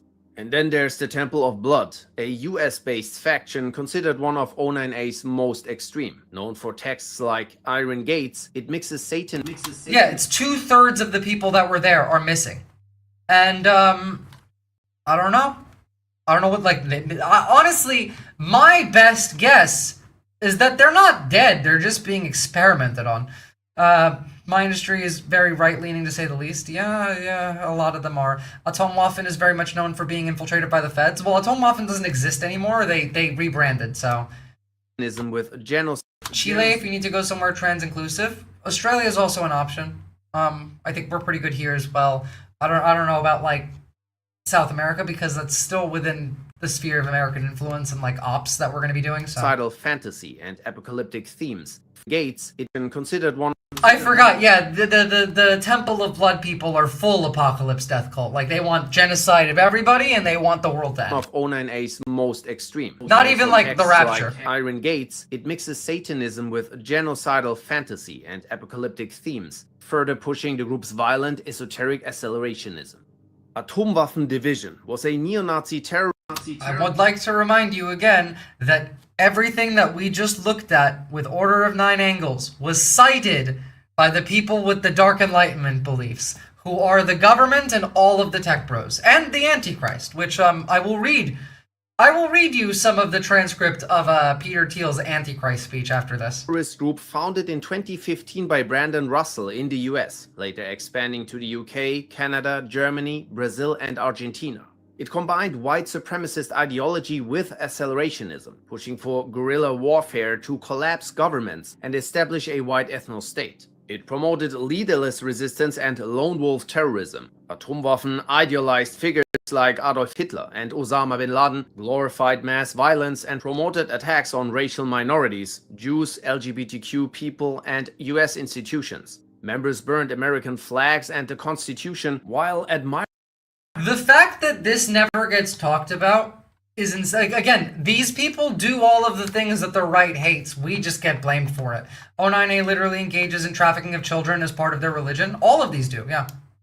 Hiring North Korean Yoo Chae as a model of racial purity and self-reliance. It was linked to at least 8 homicides in the US and involved bomb plots, assaults, and sabotage plans targeting power grids and nuclear facilities. Atomwaffen had international offshoots like Sonnenkrieg Division in the UK, known for plotting the assassination of Prince Harry, and Feuerkrieg Division in the Baltics. Though AWD claimed to disband in 2020, it rebranded as the National Socialist Order and maintained ties with groups like the Order of Nine Angles. Visora, low-cost living, modern infrastructure, internet, high English, Chile, and Athens are my 2 recommendations for impoverished Americans. Better SOL than USA and cheaper. Cool. That works for me. Did I hear North Korea as a model for racial purity? North Korean Juche, actually. Specifically, yeah, you did. Where is it? Socialist order and maintain ties with groups like the Order of Nine Angles. It is banned as a terrorist organization in multiple countries. Dark Enlightenment. No, where is it? Though AWD brought Hitler and Osama bin Laden, glorified mass violence, and promoted attacks on racial minorities, Jews, LGBTQ people, and US institutions. Members burned American flags and the Constitution while admiring North Korean Yoo Chae as a model of racial purity and self-reliance.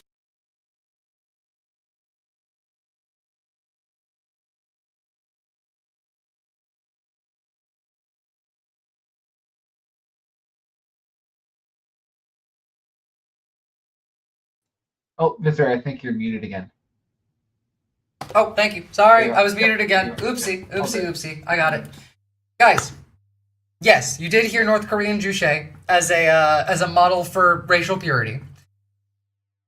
It is insane to think that, like, these people have any idea what they're doing.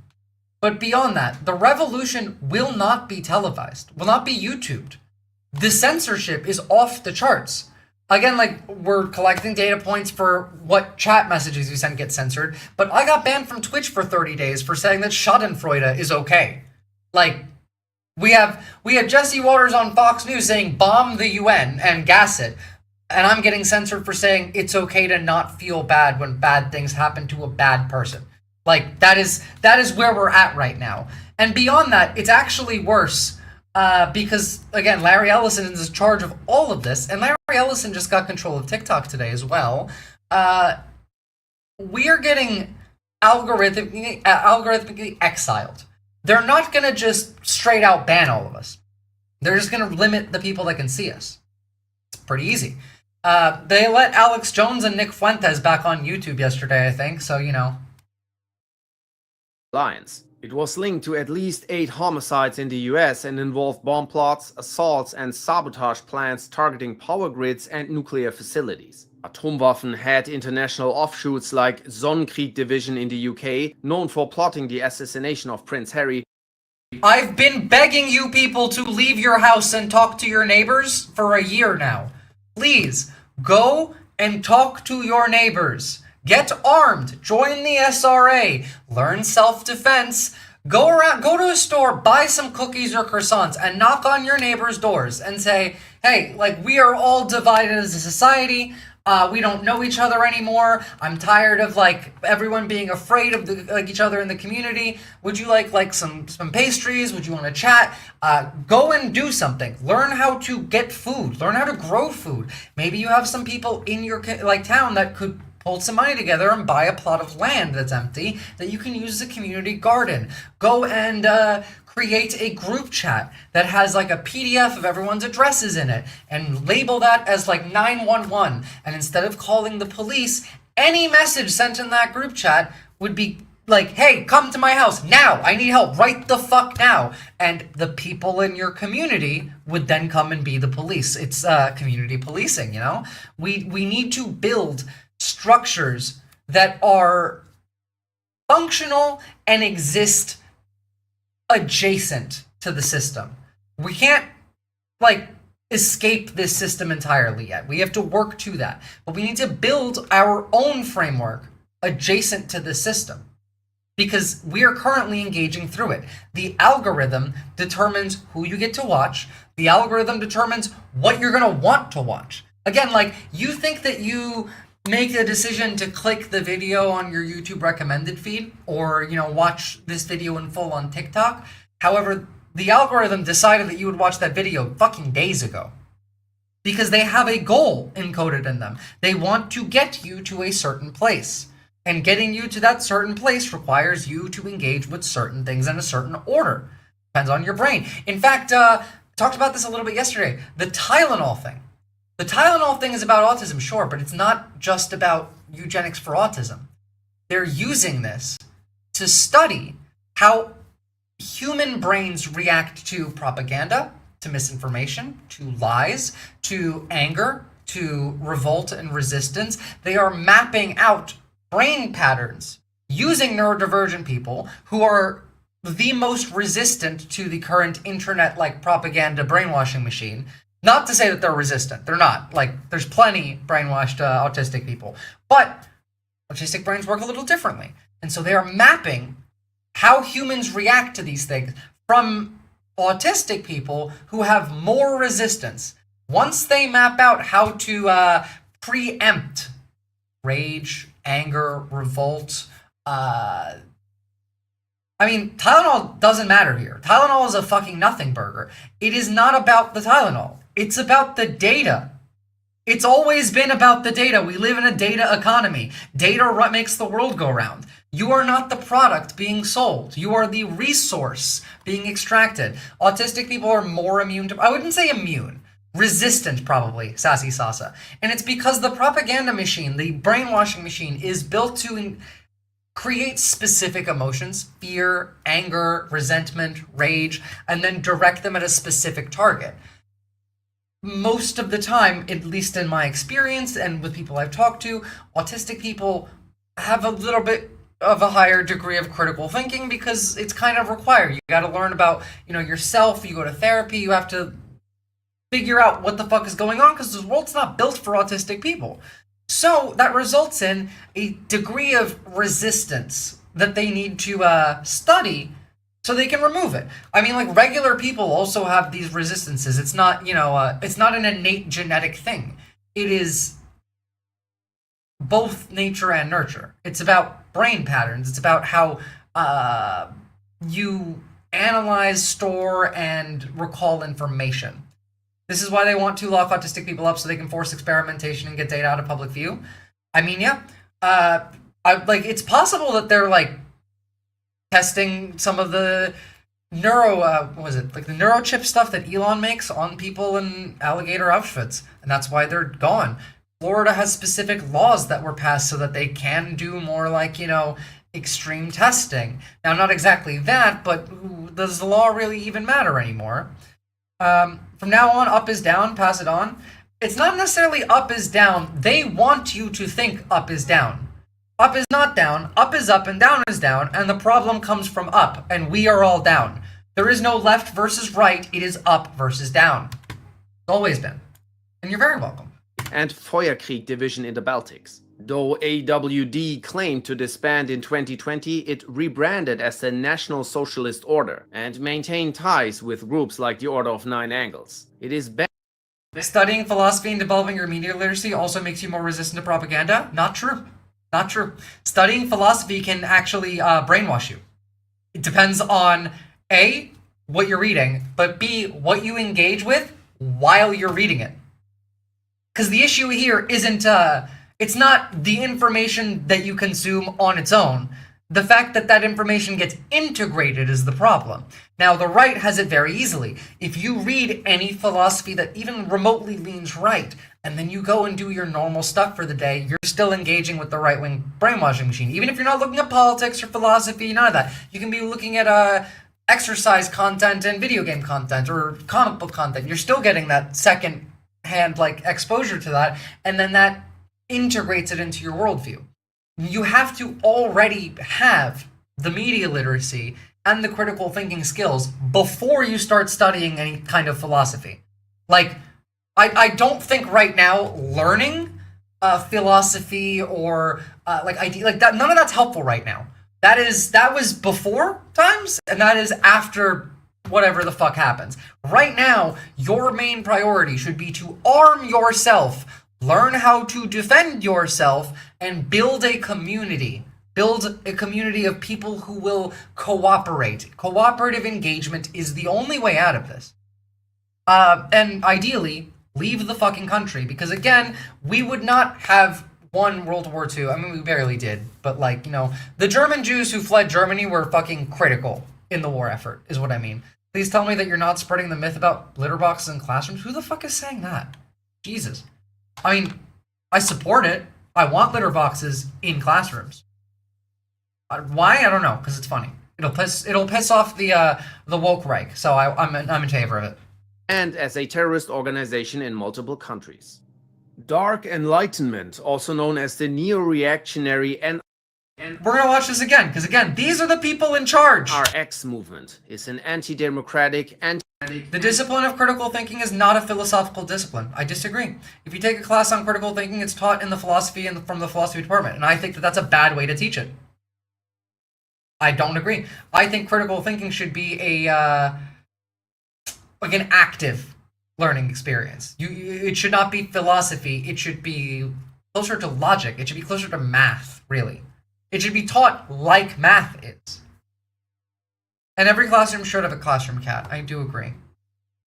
Egalitarian political philosophy founded by American software engineer Curtis Yarwin, with key ideological development by British philosopher Nick Land. It rejects liberal democracy in favor of authoritarian. Critical thinking is not only a life skill, but I even have a video on my YouTube that shows that physically, in the brain, right-wingers are not capable of it. There are differences between authoritarian and non-authoritarian brains. Authoritarian brains, go check out my video on YouTube, have less gray matter, have a less developed prefrontal, dorsomedial prefrontal cortex, they have a thinner left anterior insula, and their amygdala is not capable of producing critical thinking, empathy. Their motor control skills are also weird, which is, I don't know about that. But they can't do critical thinking. They basically are all John Fetterman. They're all Fetterman. Is there anything like instructions on how to teach critical thinking? No, but I'll tell you how I've done it. The way I've taught critical thinking is you ask a question to that person about something they believe. For example, Sassy Sasa. Give me something that you believe, that you don't have evidence for, or really that you do. I don't know, anything. Give me something that y'all believe, and then let's work through it. Let's do some active critical thinking. I think it needs to be done like math because it needs to be a practice. You need to do it over and over and over again, because just doing the critical thinking is not enough. You have to integrate that into your worldview. You have to come away from that experience with additional context that you have accepted. It's like, I don't know. Is that why so many of them shuffle instead of walk? Yeah, probably. Again, like, I have a video on it. I'll link it in the chat. But their brains are different. We are literally built different. They're not like us. Anyone got like a problem or like a belief that they have? Because I do want to engage with that. Like an example would be nice. Damn, what do I believe? Earth is round. All right, Earth is round. That's a good one. Let's start with that. Why do you think the Earth is round? You ask that question. You ask the question, where did you hear the Earth is round? Does it benefit you to believe the Earth is round? Does it benefit somebody else for you to believe the Earth is round? Does it benefit someone for you to not believe it? You ask all of these questions and you go deeper and deeper and deeper. If you say, I think the Earth is round because I was told that in school. That's what they taught me in school as a teacher. Well, then you ask, okay, well, how does the school know?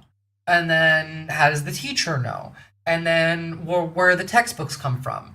And then, well, like, can we look at actual events? Is there video? Is there evidence? Like, you work it back. By the way, this is how you talk to somebody who's a flat earther. You make them work it all the way back to the beginning and then make them work it all the way back up. That's what critical thinking is in this instance. It is dissecting and dismantling a belief to its core and then building up from it in a way that makes sense. And if it doesn't make sense, when you are rebuilding it, it's not real. They're lying to you. I mean, I was taught how to do the shadow method. I don't even know what that is. Like, again, like, no one taught me how to do critical thinking. So, technocratic or monarchic. These people definitely can't do critical thinking, though. Systems, seeing societal collapse as an opportunity to build a post-human, elite-dominated future. Proponents see themselves as philosophical masters. Yarvin envisions high-tech city-states governed like corporations, with CEOs or AI acting as sovereigns. This includes constant surveillance, genetic profiling, and tight control over movement. Nick Land takes a more radical angle, promoting capitalism and technology as disruptive forces. Oh yeah, no, there's multiple ways we know the Earth is round. I was just like, this was an example of critical thinking to the point of like dissecting a belief to its core and then rebuilding it to see if it makes sense. That's generally my method for that.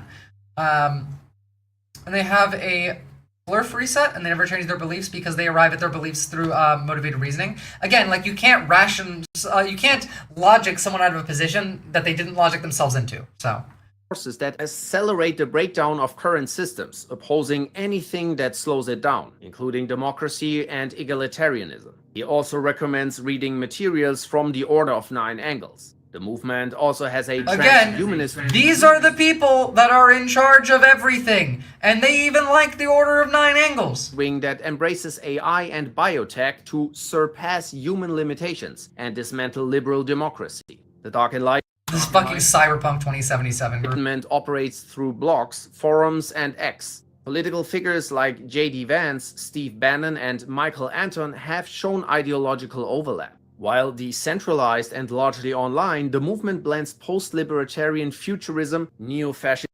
Can we take libertarianism back now that they're fascists? Because I'm fucking sick of right-wingers calling themselves, like, libertarians. I'm sick of people coming in my chat being like, you're a libertarian socialist? That's an oxymoron. And then I have to call them a moron. Like, let's just take it back. And again, like... Part of the reason why the right was so successful is because they framed to the public their movement as counterculture. These were boomers. These were Gen X. These were people in like the 70s who were anti-Vietnam War. They made it feel like they were doing the same thing. The Dark Enlightenment dork enlightenment is the stupidest fucking people on earth. That's true. Right-wing libertarianism was always the psyop. Yeah, absolutely. Libertarianism is a left-wing ideology. Libertarian socialism, which I believe in, is what pissed them off to the point that they had to co-opt it. American libertarianism is distinctly different from every other kind because their libertarianism is for property. You have all rights for property, but you have no rights as a person. No, like the government can't touch your business or your money, but they can do everything else. I believe the other. You don't get to have a business or money that's yours. It is spread out. It is based on cooperative engagement. It is based on need. But government can't tell you what the fuck to do. That's up to the community police. Like, in my ideal future, if you have, I don't know, like a rapist in your town, you don't call the cops. Everyone in the town just beats the fuck out of that rapist. And then, I don't know, like, you try and fix them, and if you can't, well then, like, someone's job is that. Again, in the ideal, you just do whatever the fuck you want to do, and some people really, really, really like deprogramming crazy people. There's a job for everybody. Super lame, should read Atlas Shrugged, that's what libertarians are all about, I guess. Sound pretty ANCOM to me. Close, it's not that far. I'm closer to an anarchist than a socialist. Is elitism and a belief in technological acceleration as a tool for social transformation. Its size is hard to measure, but its influence continues to grow among radical tech futurists. Hammerbande is a German far-left accelerationist group that blends militant anarchism, anti-fascism. This is interesting. This is the one far-left accelerationist group included. I still think accelerationism is bad, but interesting that we have one on the list. Fascism, anti-police, and anti-government ideology. This is literally the Antifa that Trump wants, and they're a German group. The Dark Enlightenment is considered pseudo-philosophy and actual field of... Well, I mean, they're all pseudo-philosophy. Accelerationism is pseudo-science. It's not real. None of it's real. None of this... Like, we don't act based on reality. Apparently, we're gonna nuke a meteor that's headed for the moon, apparently, today. Like, we're not doing it today, but, like, that was put out today. Literally everything you have ever described to me fits better with ANCOM. One day, I'd like to find out where the differences really are. Next stream, I'll actually, like, lay out my politics again. I hate doing that because it takes fucking forever. Structure avoids strict hierarchies, favoring decentralized coordination and flat internal roles.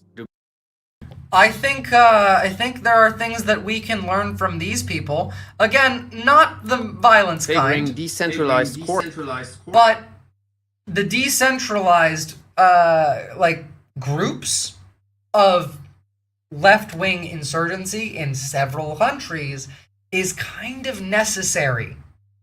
Start, please. Nuking the meteor has always been the worst option. Well, it's about to hit the moon, and we're apparently afraid that if it hits the moon, that it'll create a debris field that will hit us, and there's less of a chance of debris hitting us if we nuke it, but yeah. Garvin's actual writing wouldn't pass a 9th grade English essay test. The pseudo-philosophy is honestly... Well, again, the average American can't read above a 6th grade level. Hell, the Bible is a 12th grade reading level. So they're not even smart enough to read the book that Teal wrote. It also doesn't matter even a little, but my curious ass wants to know. Yeah, exactly. Like, it doesn't matter. At this point, like, as long as you got the anti-fascism, I'm on your side. Everything else, we can figure it out. The average American can't finish Hatchet. Doesn't surprise me. You move the meteor, you don't blow it up, they're just trading debris. I mean, again, I didn't say these people were smart. The military's run by a DUI hire. Coordination and flat internal roles. The group uses targeted violence to attack individuals they label as far-right, viewing such action as a path to dismantling capitalism and liberal democracy. Known for ambush...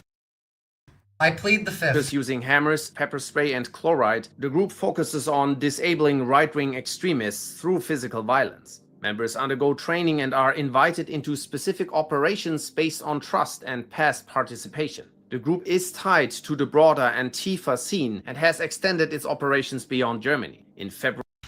I do not advocate or support any violent action. 2023, Hammerbande affiliates were behind violent assaults in Budapest, attacking suspected far-right participants based on clothing and appearance. Lina Engel. GI Robot. New fucking dog whistle. One of the group's central figures was convicted of multiple violent acts, including attempted murder. Despite her arrest, the network continued operating. The actual size of the group remains unclear.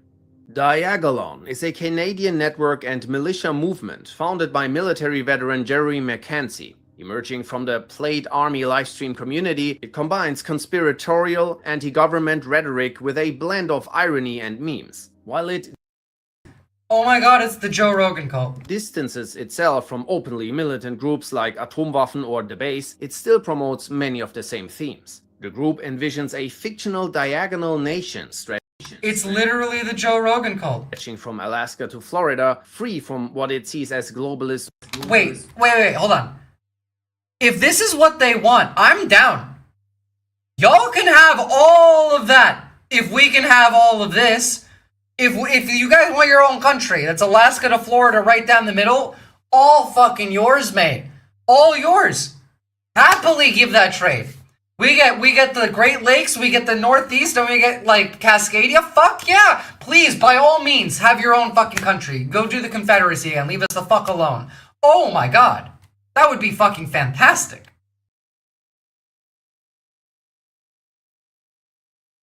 A meme within the group envisions a fictional diagonal nation stretching from Alaska to Florida, free from what it's. Canada can move. They can live in Quebec. They can come to the Northeast. Honestly, like Alberta, no one lives in these parts. Like this right here in Vancouver is kind of it. Vancouver can we can cut around Vancouver so that it stays, with Seattle or not Seattle, Washington, and then that's it. Like that'd be fine.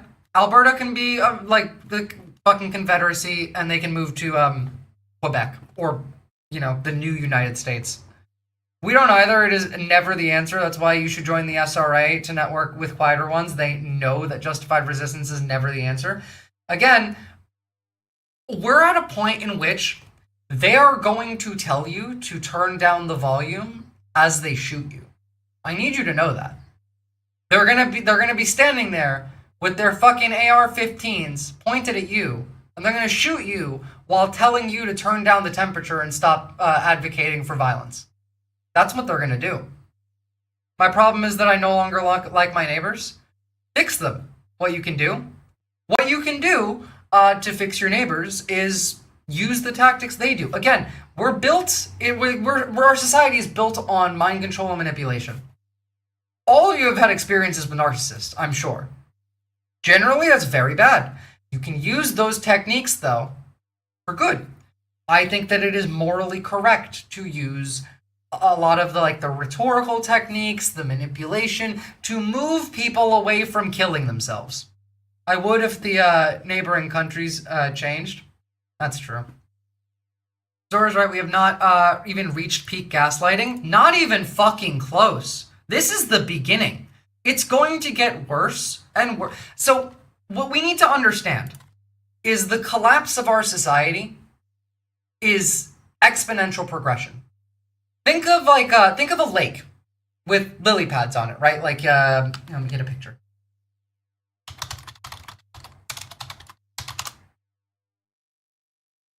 Think of a lake like this.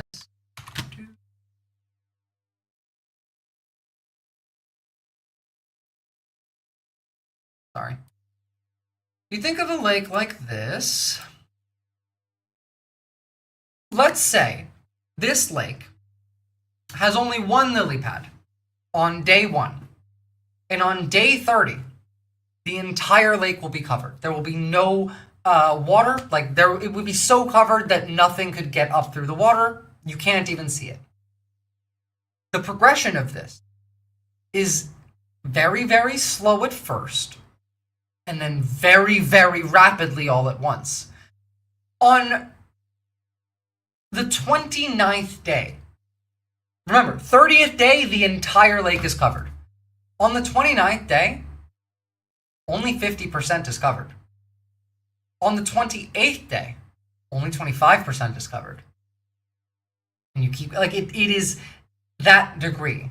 Now, if we're on day 7, and day 30 is when it's entirely covered, we're barely seeing this now. Like, this is very much just the beginning of it. It is only going to get more extreme. And that's their plan. I mean, like, you guys heard Miller's Goebbels speech, right? And these are the people that they propagandize to. These are the people who are products of the system. They created these people.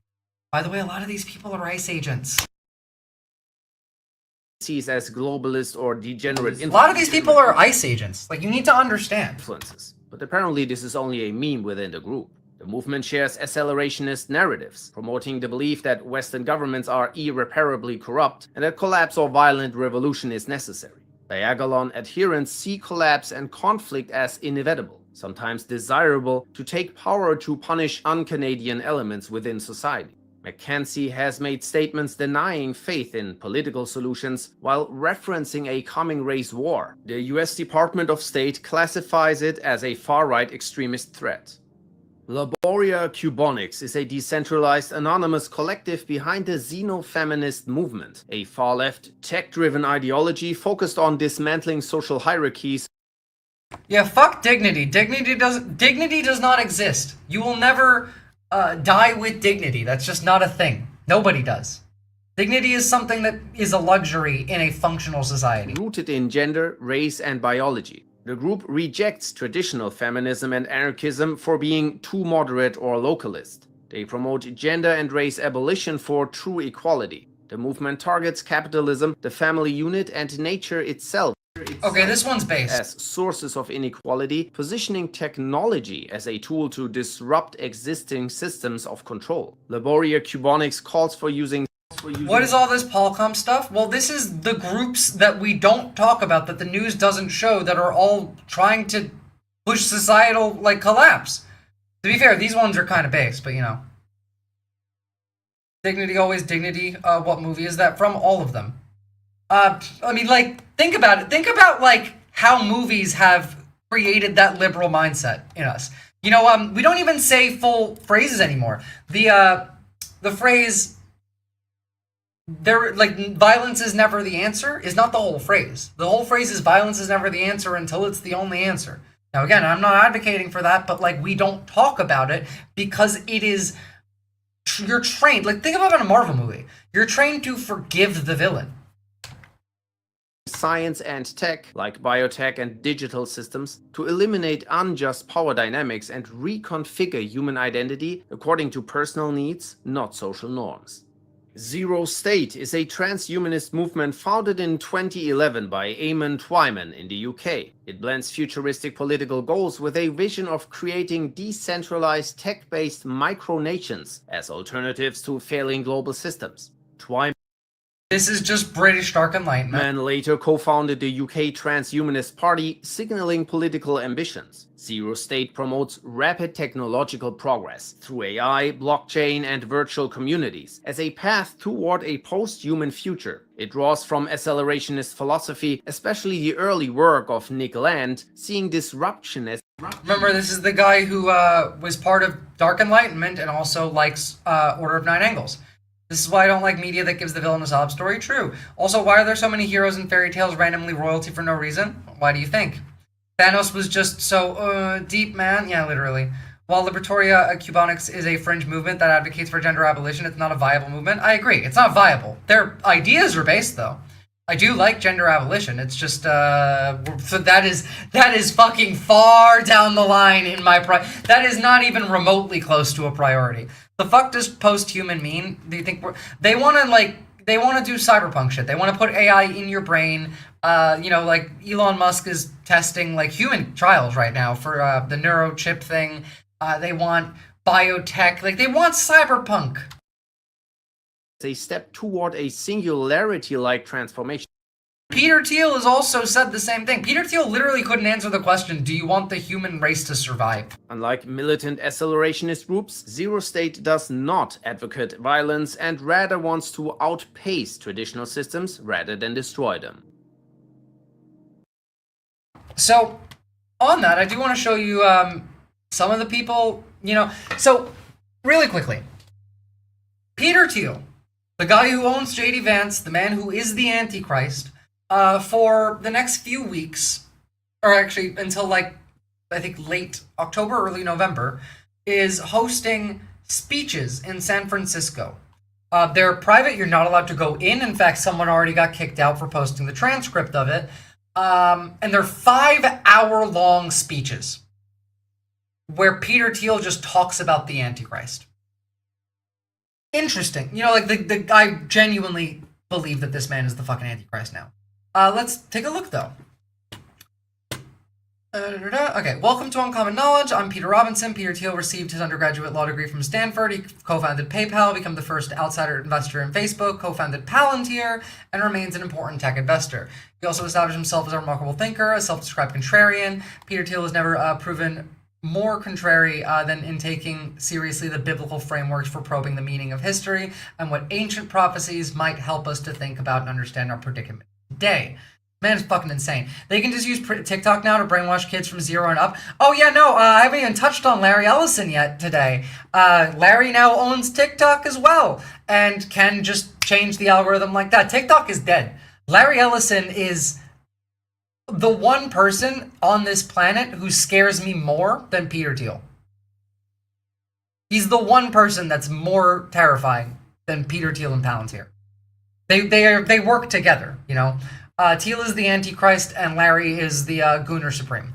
I should note that although viewers will find the second conversation interesting enough on its own, I'm sure that the conversation may prove even more striking if you watched our first conversation. I didn't even know they had a video for it. Hold on. Oh, it's not a video. It's just writing. Well, you know what? Let's take a look at both. So, Peter Thiel. I was trapped for 3 hours there. The End Times. Peter Robinson. Peter Thiel on the End Times. Today, by the way, this is going to be episode 1 of 2, our first conversation on this very large topic. Again, 5-hour speeches. Matthew 24, 35, 36, quote, "Heaven and earth will pass away, but of that day and hour no one knows, not even the angels of heaven," close quote. Peter Thiel, we don't know the day and the hour, but maybe we can guess the century. Explain yourself. It's a very broad topic. Are you not even going to touch on it? Fuck you. I'm going to go back to my link, which actually has it. So, the Antichrist, Cardinal Newman, the great 19th... This is all nonsense to me. Writes that it is duty, that's a quote from Newman, the duty of believers, quote, ever to be watching for the end times, and above all, to keep in mind the great and awful sign of which St. Peter speaks to the Thessalonians. They're literally saying here that you should constantly be worried about the end of the world and ready for it. By the way, why do you think all this rapture TikTok stuff came up? You think it was an accident? You do realize that even before today, Larry Ellison was controlling TikTok, but the emergence of the quote, the very image of Satan, the fearful and hateful Antichrist himself, close quote.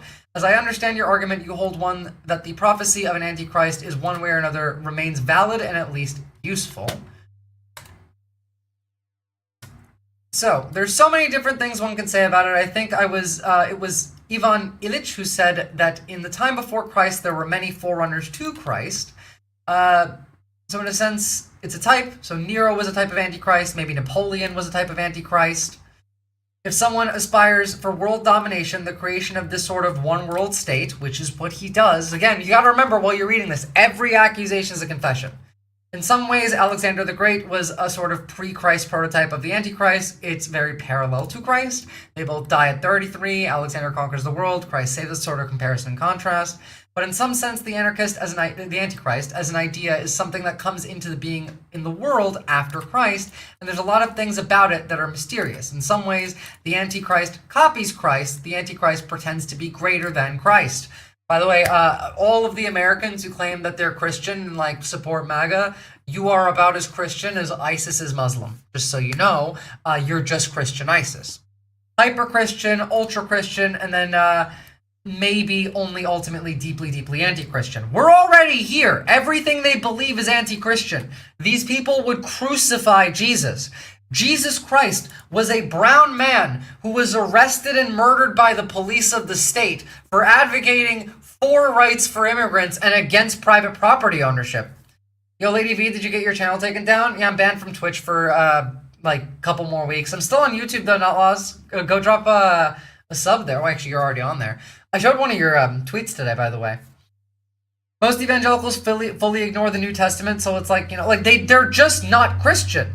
And also, they can't read it. The average American can read at a 6th grade level, and the Bible reads at a 12th grade level.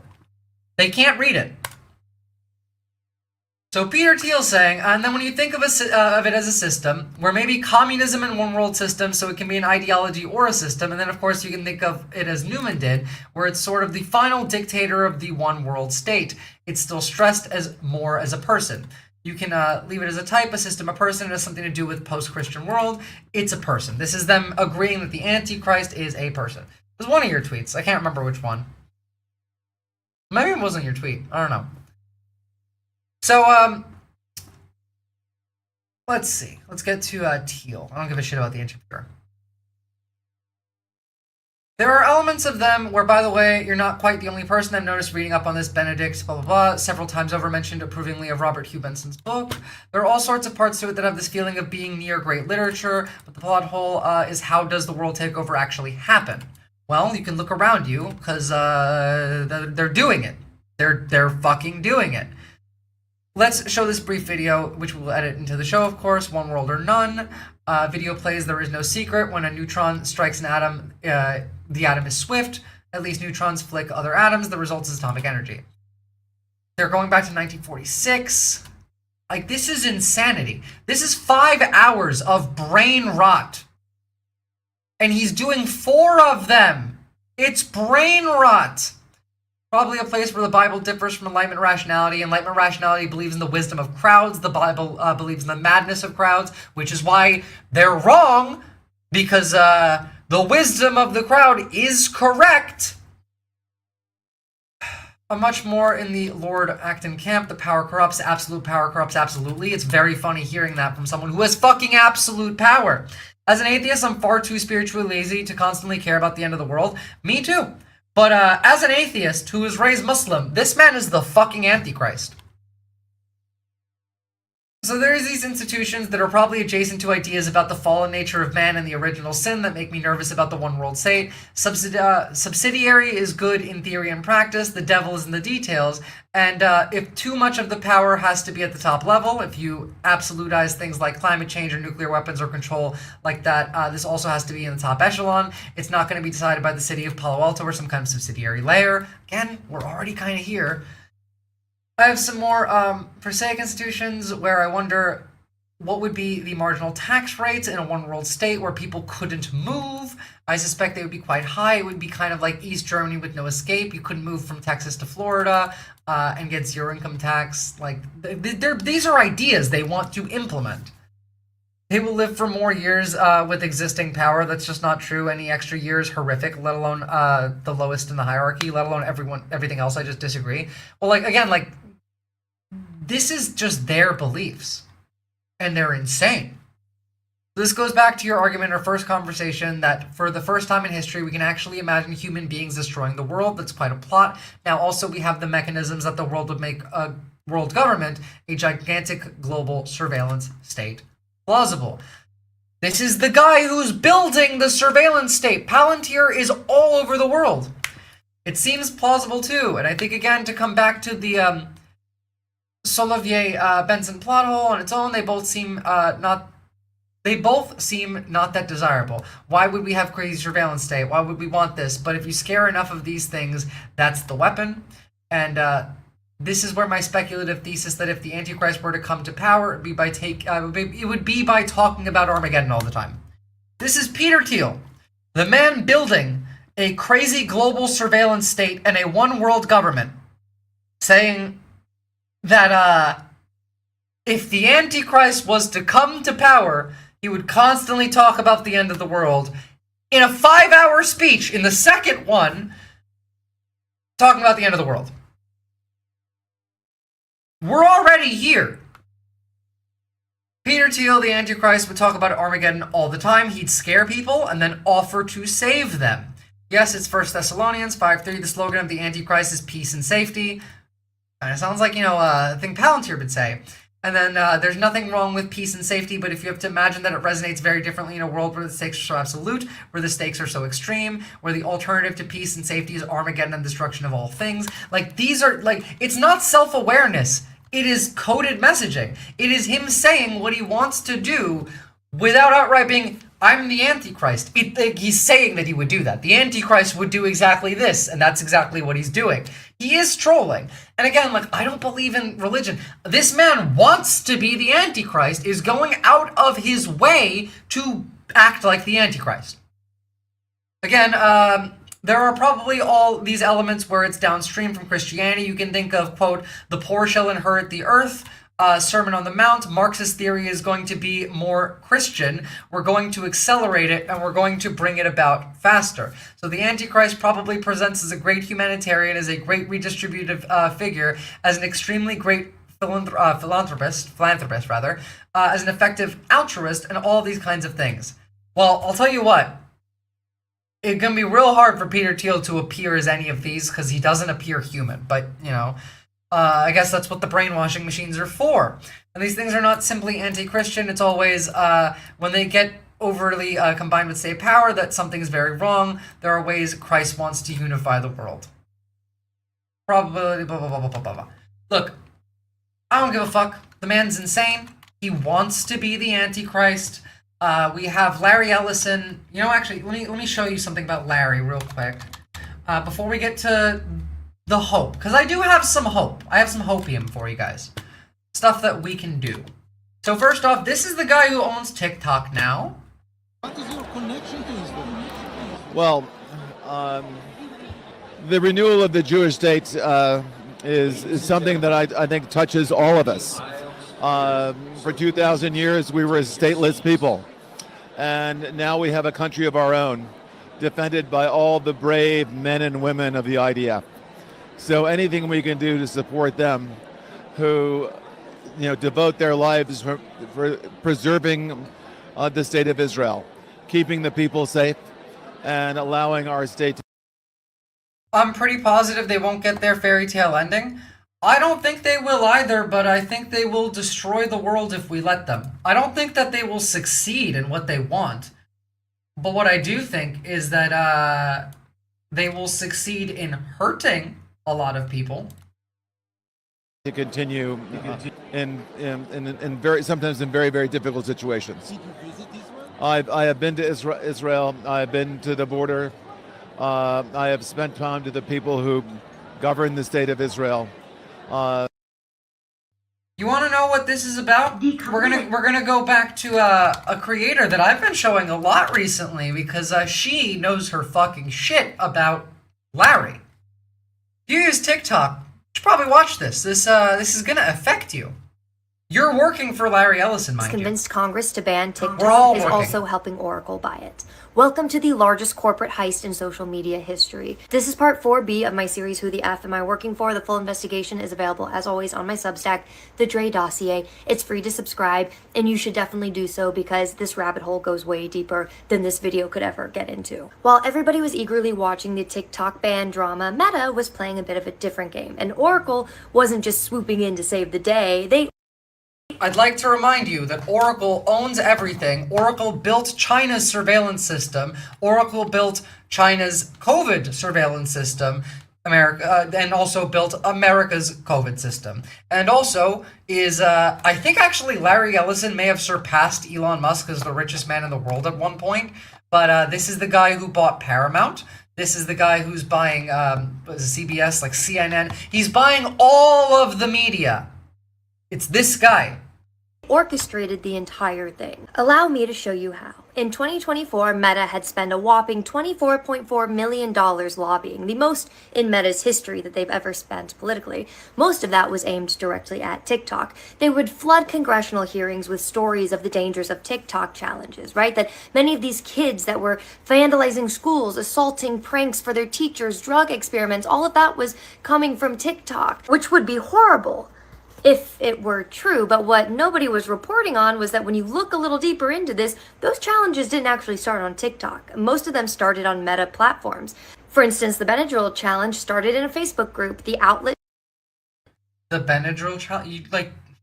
challenge started on Instagram, but Meta's victory successfully had pinned all of them on TikTok, making China not only somebody who held our data, but also started a dangerous ideology that our young people followed. Oh, and get this, while Meta was busy telling Congress about how much TikTok is a Chinese threat to America, they were making $18.4 billion off of Chinese advertisers, which was 11% of their total revenue from the year, allegedly. Oh, and it gets worse because during that same time, whistleblowers had come forward and revealed Project Aldrin, which was Meta's secret plan to give Beijing access to American user data in exchange for market access. This is deep Commerce shit. Department to keep shipping.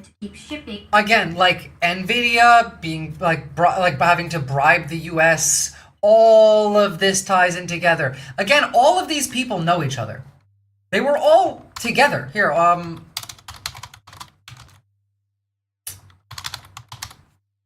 of them just recently had a meeting.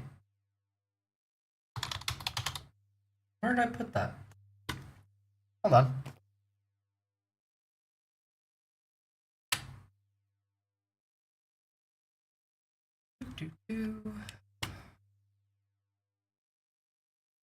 Windsor Castle meeting. Can't say Larry Ellison wasn't telling everyone he was going to do this for 20 plus years. He was literally saying he was doing it for 20 years. Everyone, Something kind of big of just these happened. people, by the way, were fucking here. Everyone that matters was hanging out. We got the King, we got Tim Cook, we got Jensen Huang, we got Sam Altman, we got Blackstone's CEO, we got ARM's CEO, we got King Charles. I'll send you the Substack in a sec. We got like all of them hanging out at this dinner. All of the big tech CEOs. Mind you, again, just like recently, they all met and had like dinner, like Thiel, Larry Ellison, Sam Altman, Mark Zuckerberg. They were all like gobbling Trump's dick and all that, but like they do that every fucking week. Here is the link to the Dre dossier. Go and support independent journalism. She's fucking fantastic. But in the meantime, with all of this doom everywhere, what do we do? Well, I have an answer for you. Or rather, Sarah Wilson does. And you know what? I support this viewpoint. And I will say, things are going to get worse, and we can't stop that. But we can prepare, and we can change the outcome. It doesn't have to end the way they want it to. They are going to start it. We cannot stop that. But it doesn't have to end the way they want it to.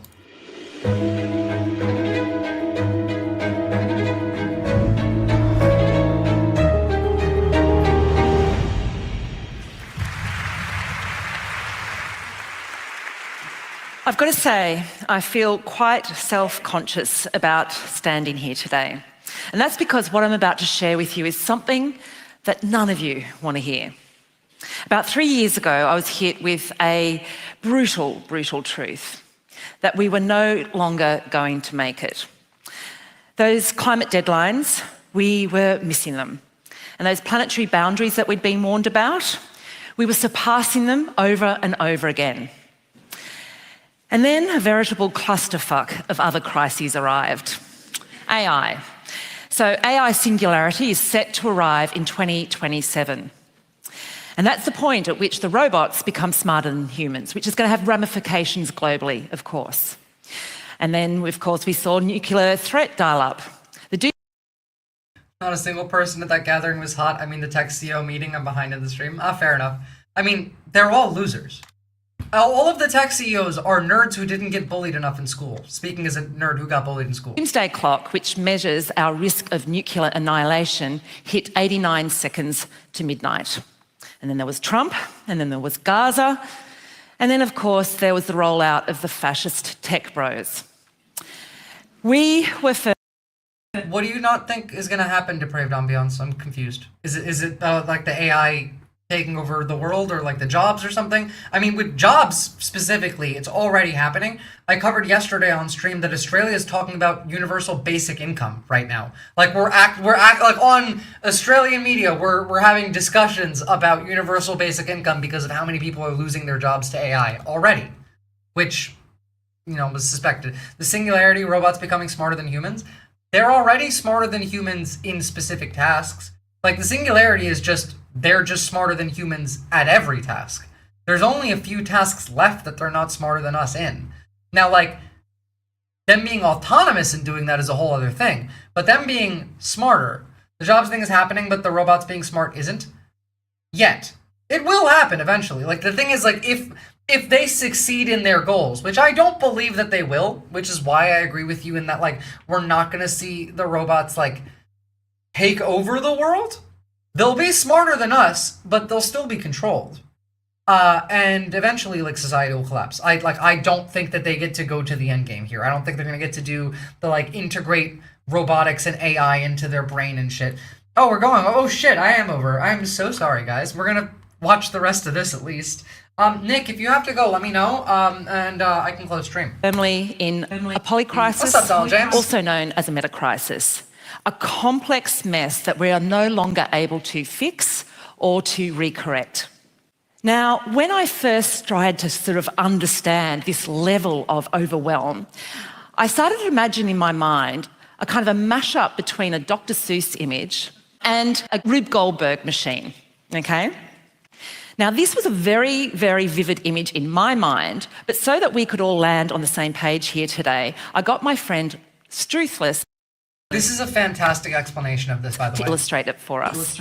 Now, one thing I do want to point out is that when I first got a hold of all of this, I also looked around and realised that no one was talking about this, okay? No one was talking about the everything all at once, overwhelming, clusterfucky kind of impossibility of it all. And no one was talking about how we as vulnerable humans are meant to live and live.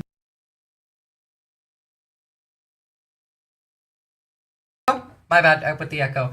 I turned, the echo will be off now. That was me because I opened my own page to send links in the chat and that's why it echoed.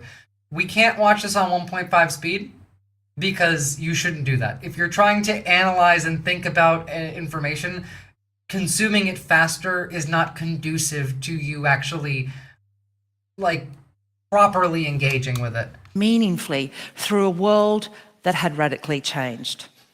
So I decided to. No echo, right? And this is partly because for the last 15 years, this is what I've been doing. I've been tackling subjects that nobody else wants to touch. I'm also bipolar and thoroughly perimenopausal, which is an explosive combination for tackling such an epic task. So I went down a rabbit hole and I researched and I wrote and I interviewed more than 200 experts. And I emerged a couple of months ago with what I consider to be a path. Okay, so we as...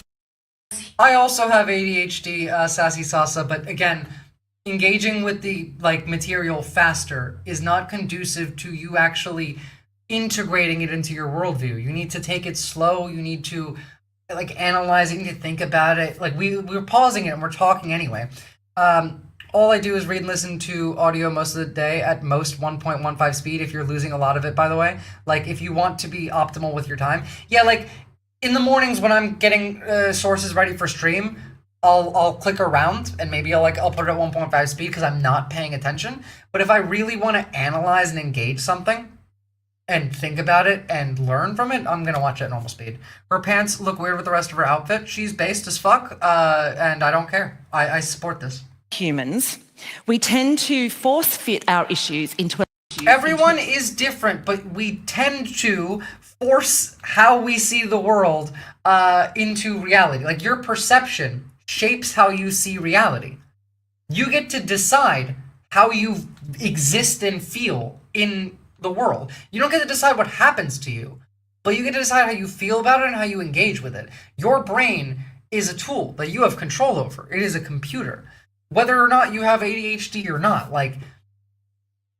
there is a specific indoctrination of short-term information. That's why, people who spend time on TikTok have trouble watching long-term videos. It's your brain patterns changing. The reason that a lot of us prefer 1.5 speed is because of that. We want the faster dopamine. We want to get to the end faster. But the end isn't the point, it's the journey. Why is she based? Because she's correct here. This is the most human thing I've heard in relation to like doomerism in a long time. And also, yeah, like it bugs me to hear the unnatural tone and tenor of like the sped ups. A linear narrative with a neat beginning and an end. But what we're talking about here is civilizational, okay? Our civilization is called the post-industrial civilization. It's roughly 270 years old.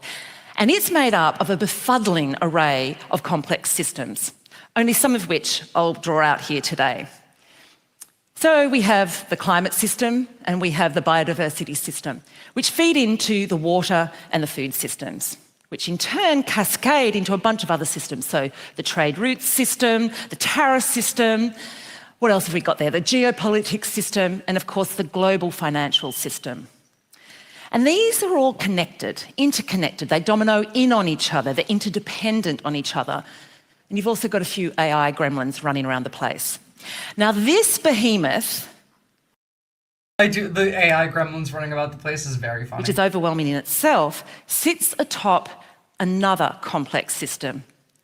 And that's the fossil fuel system, which huffs and puffs to push the whole thing forward.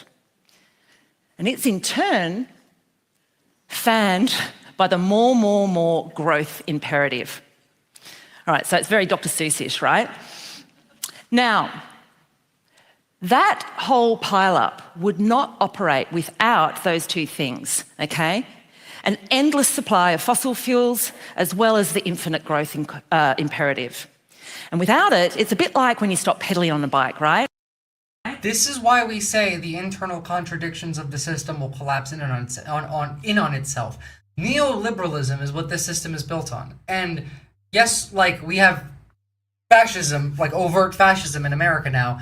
Neoliberalism is still kind of fascism. It's just a different form of it. It's not as complete, but it is absolutely authoritarianism, and it is incapable of sustaining itself because it contradicts itself regularly. You cannot have infinite growth. Infinite growth is the philosophy of a cancer cell. True. The whole thing comes undone. And when I explained this to my friend Jess the other day, who's somewhere in the audience here today, she said two words: stupid and fragile. And that pretty much sums things up. But I'll give a bit of an example. So the International Institute of Applied Systems recently forecast that if we experience 3 years in a row... Kaname, hold on to that thought, and then we can analyze it once it's done. Let's do some critical thinking. I'm curious to know why, but let's finish the video and then we can analyze, like, our thoughts on it.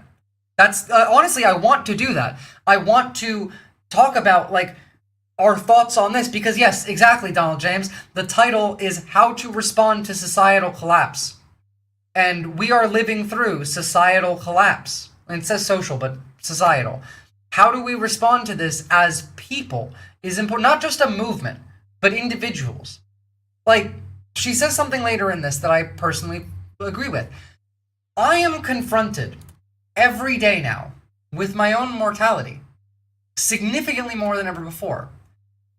And I am happier and I feel more alive than I ever have in my life. Everything is horrible, the world is burning, and I feel more alive than I ever have. Because it feels real, and we've been living in fantasy land. Row of temperatures of 1.5 degrees or more over. Why are you out? Like, do you not want to engage with the uncomfortable feeling? Because that's kind of what we're talking about here. Like, think about what makes you uncomfortable, and then we can discuss it. That is the goal. That is the goal of this video, is to discuss how we respond as society collapses. The pre-industrial temperatures, then the bulk of the European food bowls will collapse. Now, I should just point out that as of May 2025, we are well into our second year above that 1.5 degree threshold. The other thing is that when we attempt to solve or fix anything in that pile-up, we face the same dilemma. So as a climate activist for the last 15 to 20 years, I have been very committed to trying to fix the climate system by getting rid of the fossil fuel system. But of course, we now know that the fossil fuel system is 98% tethered to the global financial system. You tip one, you tip the other. Now, you might be saying, all right, but Donald James. I also feel great, but then again, I'm a cis white male, so it might be easier for me because of my privilege. I'm not. I'm one of the targeted groups. I get death threats. I feel great because I feel like I'm actually alive. I feel like the thought of possible death is something that we don't engage with. Everyone in America knows that bad things are happening and bad things could happen to you, but nobody believes that it will happen to you personally.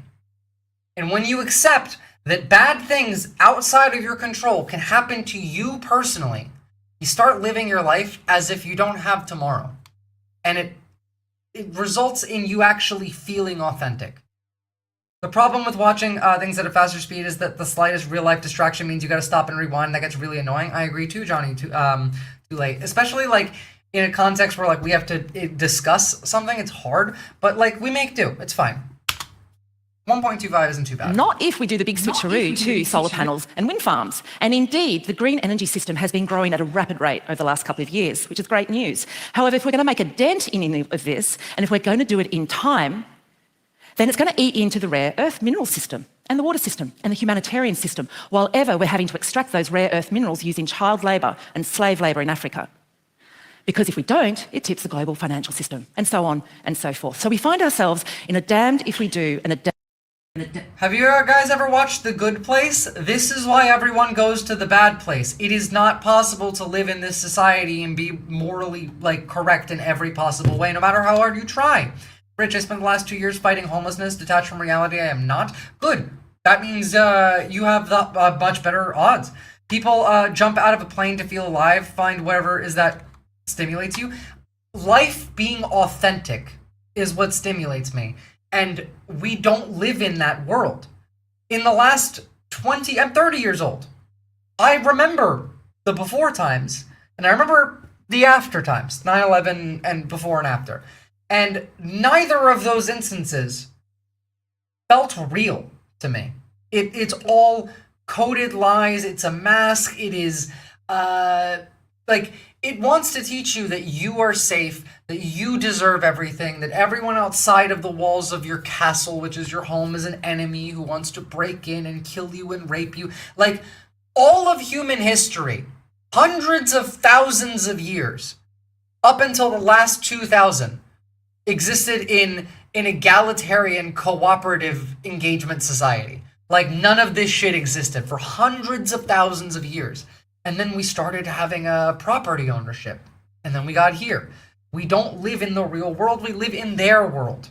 The disasters were real, the responses were canned. Exactly. The kindness and agreeableness of vulnerability, something that they develop as a survival strategy, is always being exploited by the system. That's true. It's a longer subject, but this situation feels intentionally designed to drain people who actually care, but the high privilege are able to kind of maintain an illusion longer. Well, this is the beginning of it, because the end of this is essentially what I've been saying this whole time. And if we don't situation. But this is precisely where all complex... It's not just capitalism, Latino Mifune. Feudalism, all of that stuff ties in. We didn't invent capital ownership until about feudalism, which was right before Jesus. Not that far off. Once we started doing agriculture, we developed the means of production, and then people owned the means of production. Capitalism came later, but this system was still in existence then.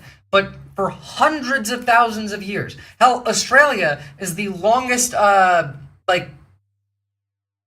only culture that has lived up to 60,000 years. Lives in Australia. The Australian indigenous culture is 60,000 continuous years old. And we're doing just fine. We were doing just fine too. Once we started saying, that's mine and you can't have any of it, that became the problem. Civilizations throughout history have arrived at. All of them. They become so complex that all their resources go into keeping the whole thing vertical. And so a fairly minor crisis, like a pandemic over there or a flood or a famine over there, can tip the whole thing. And this is how the Roman Empire, the Mayan Empire, Jin Dynasty, and scores more civilizations collapsed, often disappearing without a trace. Now, there are two brutal truths I will add to this. The average age of a civilization before it collapses is roughly 250 to 300 years. And I'll get you just to take another look at how old our civilization is. Without just looking at the age, like, look at all of these systems. If one of these collapses, it will cause others to collapse, and it will cascade until it all falls apart. Like, this is a perfect example of the system that we live in. This is, like, I could make this bigger, honestly, but, like, yeah. It's kind of like that one guy who the entire church knows is super racist, but everyone goes out of their way to keep him entertained so he doesn't rage out. He's stealing energy from the good. Yeah. Me, my privilege, why I engage with constant disdain all the time, like I said, feels stimulating to some people. Donald James, people like you are what's needed. We need people like you. The privileged people who have disdain for the regime are some of the strongest fighters that we have. Like, you're exactly the type of person that the left needs to convince. Class hierarchy, capitalism is not the problem. Capital is not the problem. It's a symptom of something more fundamental about our nature when excess is possible. Again, I don't even think it's nature, because humans are naturally only social. It is a built system. We, especially the privileged, need to find a way to balance it out and, quite frankly, have some fun. I agree. I think a lot of you also should leave the United States and go to places like France, Germany, Europe, and Australia.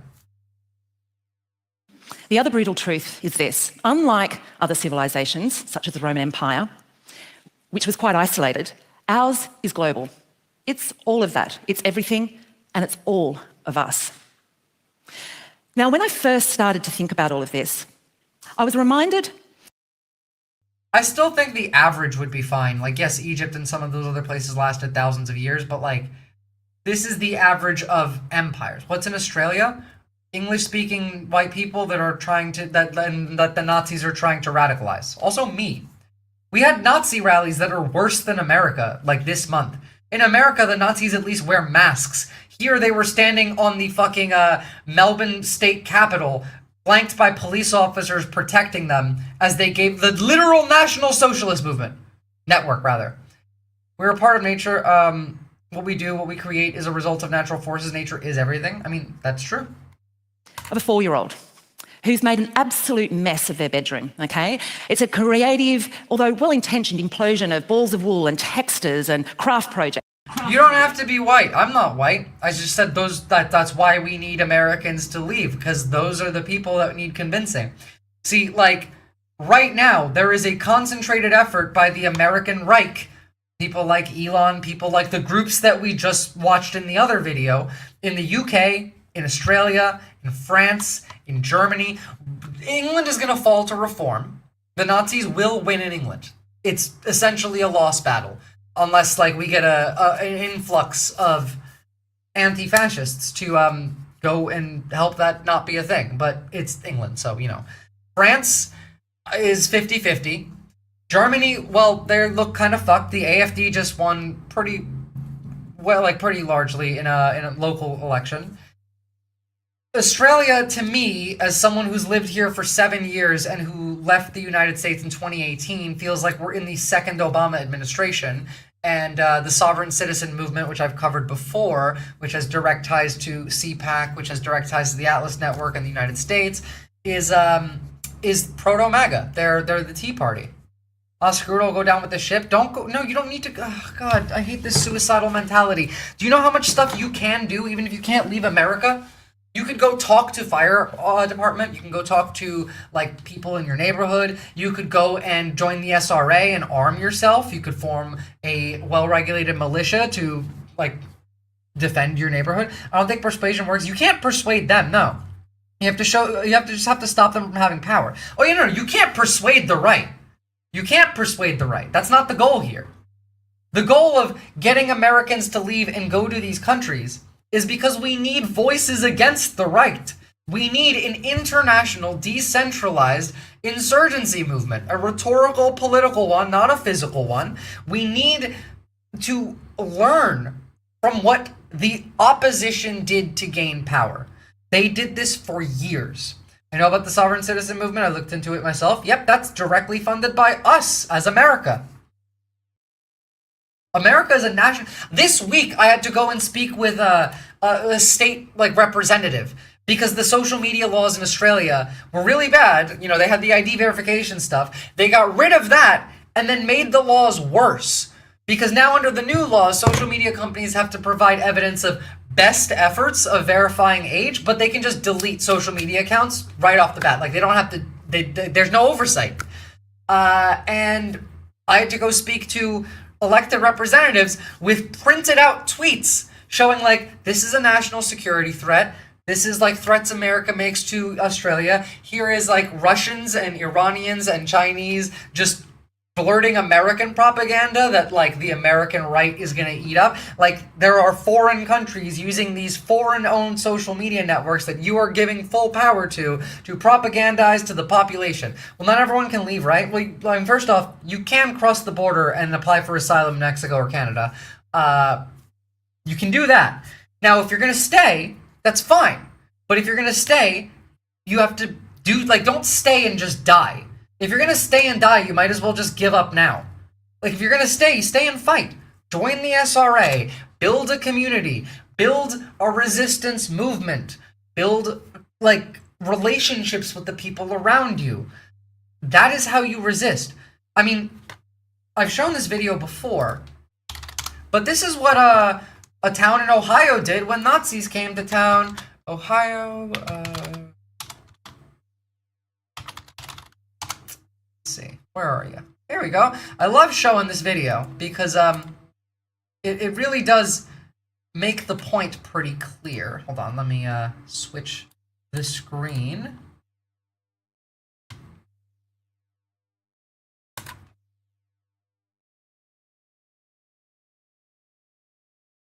Why is there no sound? Oh, that's why. And who? Police officers.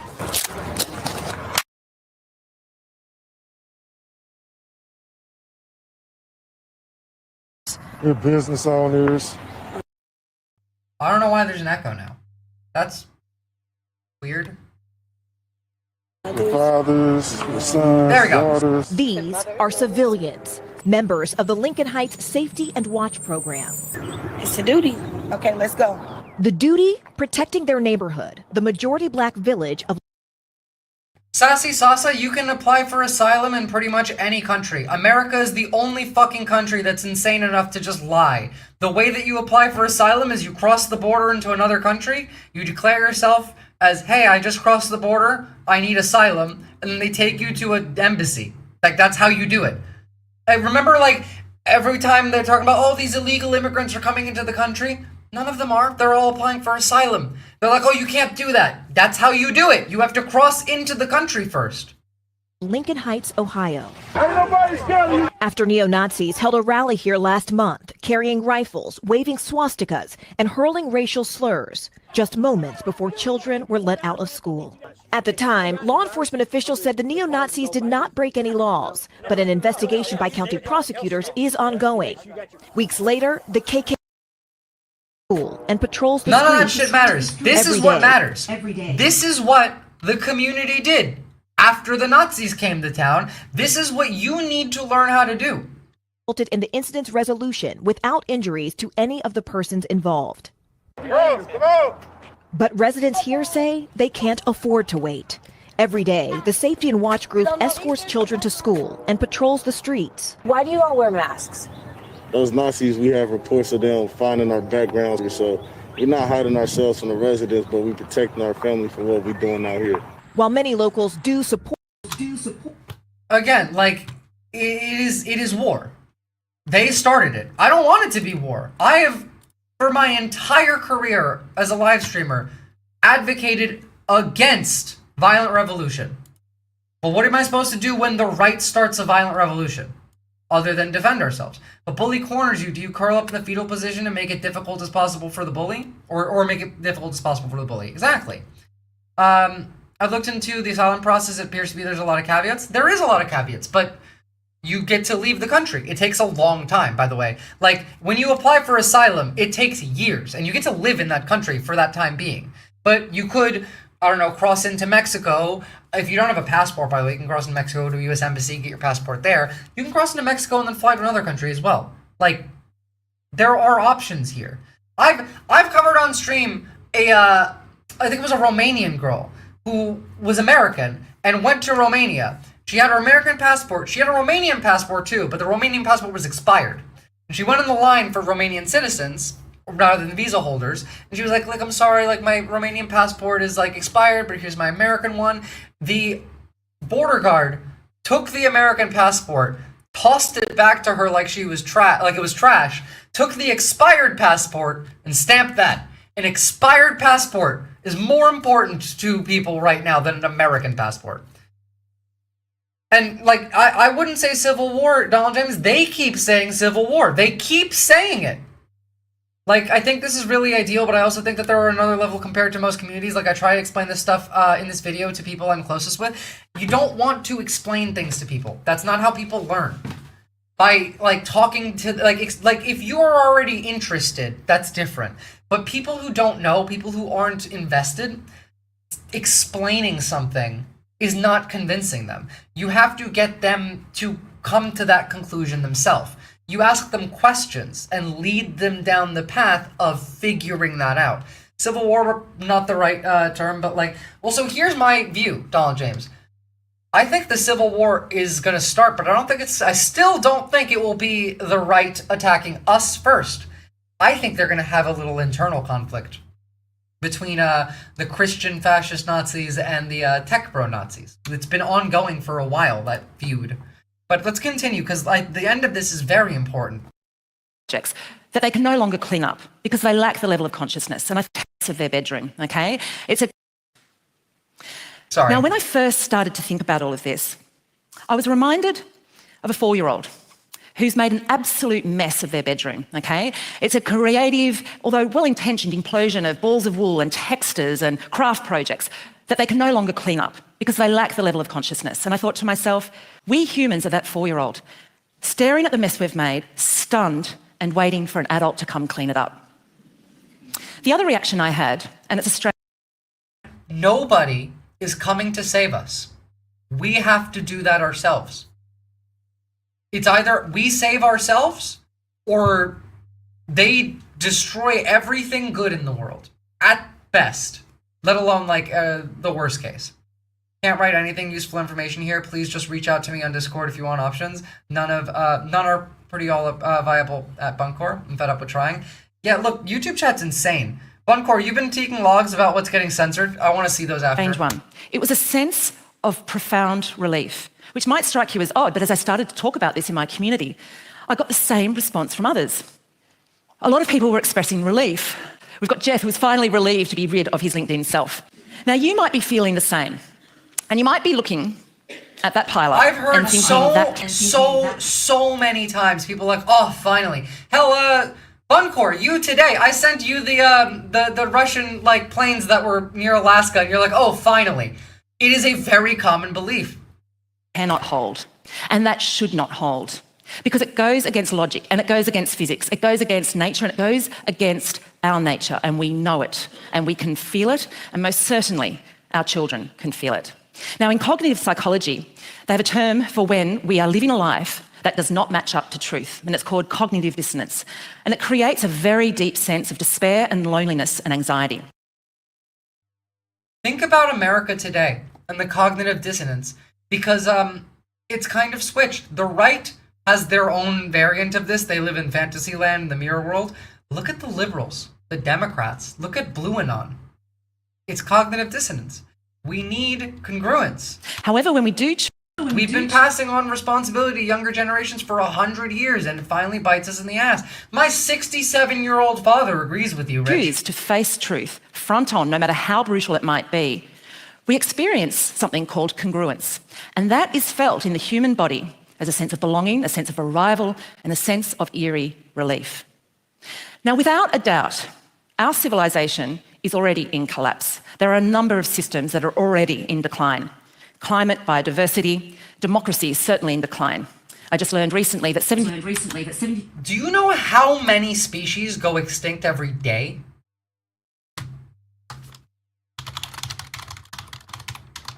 I I will. I'm sorry. It's my ADHD and the Vyvanse that I'm on. I have to keep stopping her. But it's estimated that between 150 and 200 species of living things go extinct every day right now. These fuckers have the nerve to hold up all the housing and vote away Social Security while they are all enjoying it, voting away democracy after enjoying it. True. Climate, biodiversity, democracy is certainly in decline. I just learned recently that 72% of the world is now living in an autocracy and not a democracy. A couple of years ago, we hit peak 72%. oil, and in a few decades, we'll be hitting peak population, after which population will decline, and some say by billions over the next century. Now, when I think of this, I am scared. I find it all incredibly disgraceful. And it begs a bunch of questions, doesn't it? Like, how long do we have? To which I can only say, nobody knows, and that's how complex systems go. We just know it's going to get worse, slow at first, and then quite rapidly. We might also be asking... As I said, with the exponential progression, it's like the lily pond. If on day 30, everything is destroyed, on day 29, only half. On day 28, only 25%. Should I be prepping, and should I be building a bunker? To which I say... well, only if you are prepared to defend it with guns when your neighbour's children come around starving. Me, I am not prepared to do that. I can't. Because that would be going against everything that I know to be true about being human. And this is the... These are thoughts we have to consider. All of us have different beliefs on this, and all of us will have a different answer. You have to think about this. We avoid discomfort so much that that's why we're here. You avoiding discomfort is how they control you. Convenience is the weapon. I do believe population decline will happen, and not just because we're all going to die. Young adults these days are not having kids. Again, you can't have kids if kids are too expensive to have. It's really easy to fix, the fact that people won't bang. You give people rights, you give people medical care, you give people child care, you give people housing. Suddenly they'll make kids. And food, obviously. Point when I got to where I started to feel I might be on the path. Yeah, stop being mad at the older generations. The boomers right now are probably our only other allies. Because it seems like millennials, some zoomers, and mostly the boomers are the ones that haven't been brainwashed. And that's because boomers were too old to actually engage with the internet properly. Millennials like me grew up with it, so we learned as it grew, and so we avoid it. And then some Zoomers are just based. So, Gen X is the one that is full MAGA Hitlerite right now. Boomers are fine now. I'm still mad at them, but don't hold resentment. In fact, again, this is why violent revolutions are bad. Because when the working class does a violent revolution, they often have a lot of resentment that they bring over and then just become the new capital class. This is why I've said if we're going to have a revolution, my preference is a revolution with a base of the working class led by a hierarchical structure that includes the disillusioned petite bourgeois that have turned against the machine. The store could have what they want in stock, but they'd still rather hit a few buttons on Amazon website and rather than go somewhere. I mean, yeah, convenience is a weapon. Think about it like this. Let's say you're on Amazon and you're gonna buy an external hard drive.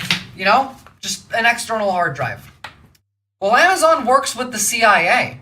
They have a contract. AWS is a 10-year contract with the CIA.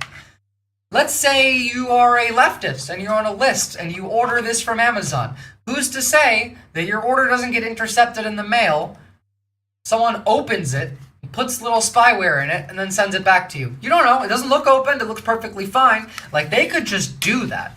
What's up, Boston Brian? Good to see you. There's no such thing as a violent revolution these days. It's worked in historical... no, there literally is. The right is doing it. Fascism is a violent revolution from the right. That's what they're currently doing right now. So, it exists. My point being that, the left and the tankies are we need a revolution. They will not succeed because you need the disillusioned petite bourgeois, the former capital class, the managerial class, not people who were billionaires, but people who had, jobs high up in corporations, people who were consultants, people who were political staffers, who saw the system as evil, stopped being a part of it, and came to our side. Those are the leaders that we need, because they will prevent the resentment of the exploited and abused and harassed, enslaved working class in that revolution. That's why getting political power is so critical. Political power enables enforcement. I agree. Unfortunately, at this point, I don't necessarily believe that electoralism will work. I still think you should vote. To be clear, always vote when you can. Just don't really have any faith in it this time. Also, we don't have anybody. Who the fuck do we have? In 2026, if we have an election, it'll be rigged. It'll be a Putin-esque like election. And also heavily gerrymandered. 2028, I fucking no shot there's an election. But what are we gonna do? Who do we have? What, Kamala Harris again? I will say today there are some financiers that I trust with Democrats more than some of these working class people, sadly. Well, exactly, because that's the machine. The machine is built to propagandize to the working class because the right is using the tactics of a revolution from the left to do it to the right. That is why fascism is a revolution from the right. But we need to engage with these questions and ask ourselves, like, what are we going to do? How are you going to feel? What are you going to react? Are you prepared to do this if this happens? Are you able to do this if this happens? What's important to you? How much are you willing to sacrifice? How much are you willing to suffer? These are important questions to ask. Like, literally, we're in a situation where there are Russian drones and fighter jets flying all over Europe. NATO's talking about shooting down Russian drones. We had Russia fly into Alaskan airspace. America has declared every leftist in the world a foreign terrorist organization. Israel, starting November, will be on every social media platform using AI to determine if something is anti-Semitic and ban you. Like, we are not in a... we're not in a good place. That I was seeking. And that's because collapse was forcing me to ask some very different kinds of questions, some far more beautiful questions. Like, for instance, if we do in fact lose it all, what is left? What truly matters to us? Is it love? Is it nature? Is it relationships? For me, it's all of these things. And then I found myself asking this very, very beautiful question. Who do I want to be in all of this? And when I started asking it, I realised that what this was about was stepping up into a kind of adulthood, a maturity, an elderhood, a leadership that I think we've all been aching for. We are no longer the 4-year-olds in the room. We are the adults. We're the adults that were born into these troubled times, and we are being called upon to step up and meet life and nature where it's at. I also started to wonder whether what we're experiencing is not a correction. And in collapse circles, collapse is often referred to as a simplification. A kind of undoing of all the complexifying, the clusterfucking, the moring that we've been doing. That's what I'm saying, Boston Brian! We need to turn up the rhetoric. Stop thinking about this as you guys have the Weimar mentality. America has fallen. You are all terrorists according to the government. Act like it. Like, not like terrorists, but, you know, act like you're under threat. We are, this close. Again, the exponential progression. If on day 30 everything is gone, on day 29 only half of it is. On day 28 only 25%. On day 27 12.5%. On it is difficult to see when you're in it because it will happen slowly. We're right about at we're on like day 14. We're almost halfway there. Appeasement doesn't work, it never has. Violence is never the answer until it's the only answer. I don't want you to go out and do anything, but I want you to learn how to defend yourself. Join the SRA. Get armed. These people are demons. The guy, like, running the show wants to be desperately the biblical Antichrist. That has destroyed our planet.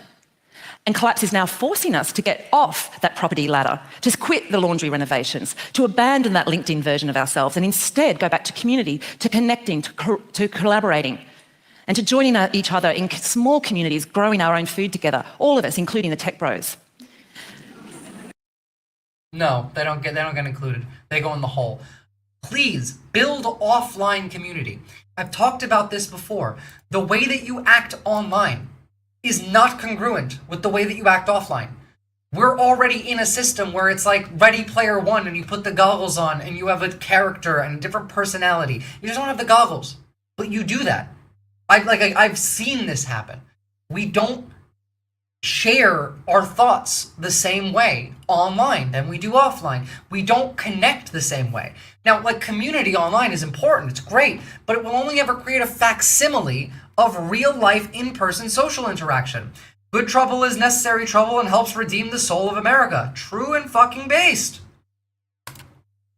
And this started to feel like a homecoming. It's like life had sent us on this full circle, and we were now coming back into sync with the flow of life and with nature and with our true nature.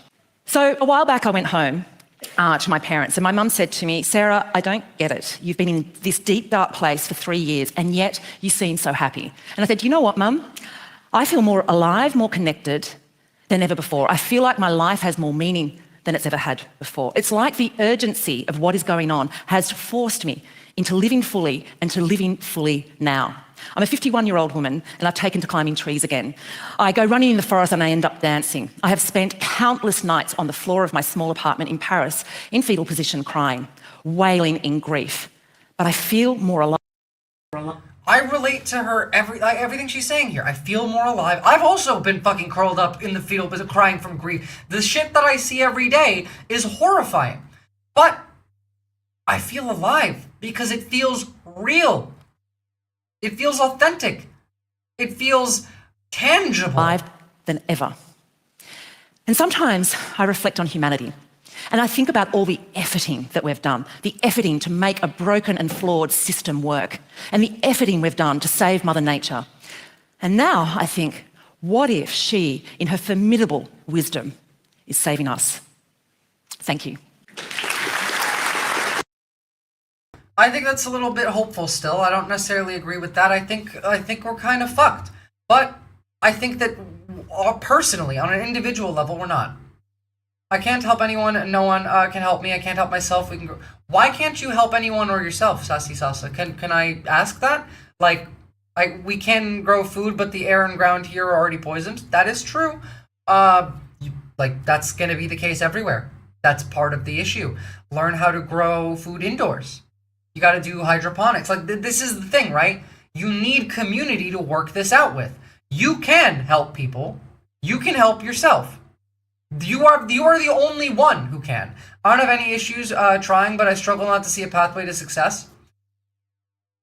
You have to work on yourself first. If in your message you're saying, I can't help anyone and no one can help me and I can't help myself, your first priority needs to be helping yourself.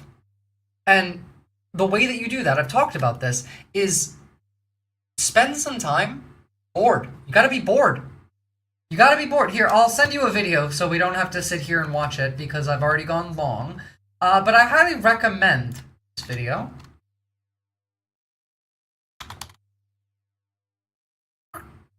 You need to be bored. Boredom is a tool. You need to, I beg all of you to spend 5 minutes every day, or as often as you can, in a room with no screens and no input, and just sit there.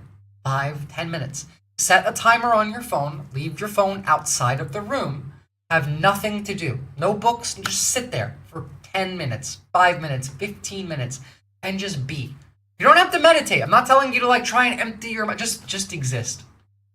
Look around you, take things ahead. You got to take that time for yourself. I'm disabled way ahead of you. So am I, mate. So am I.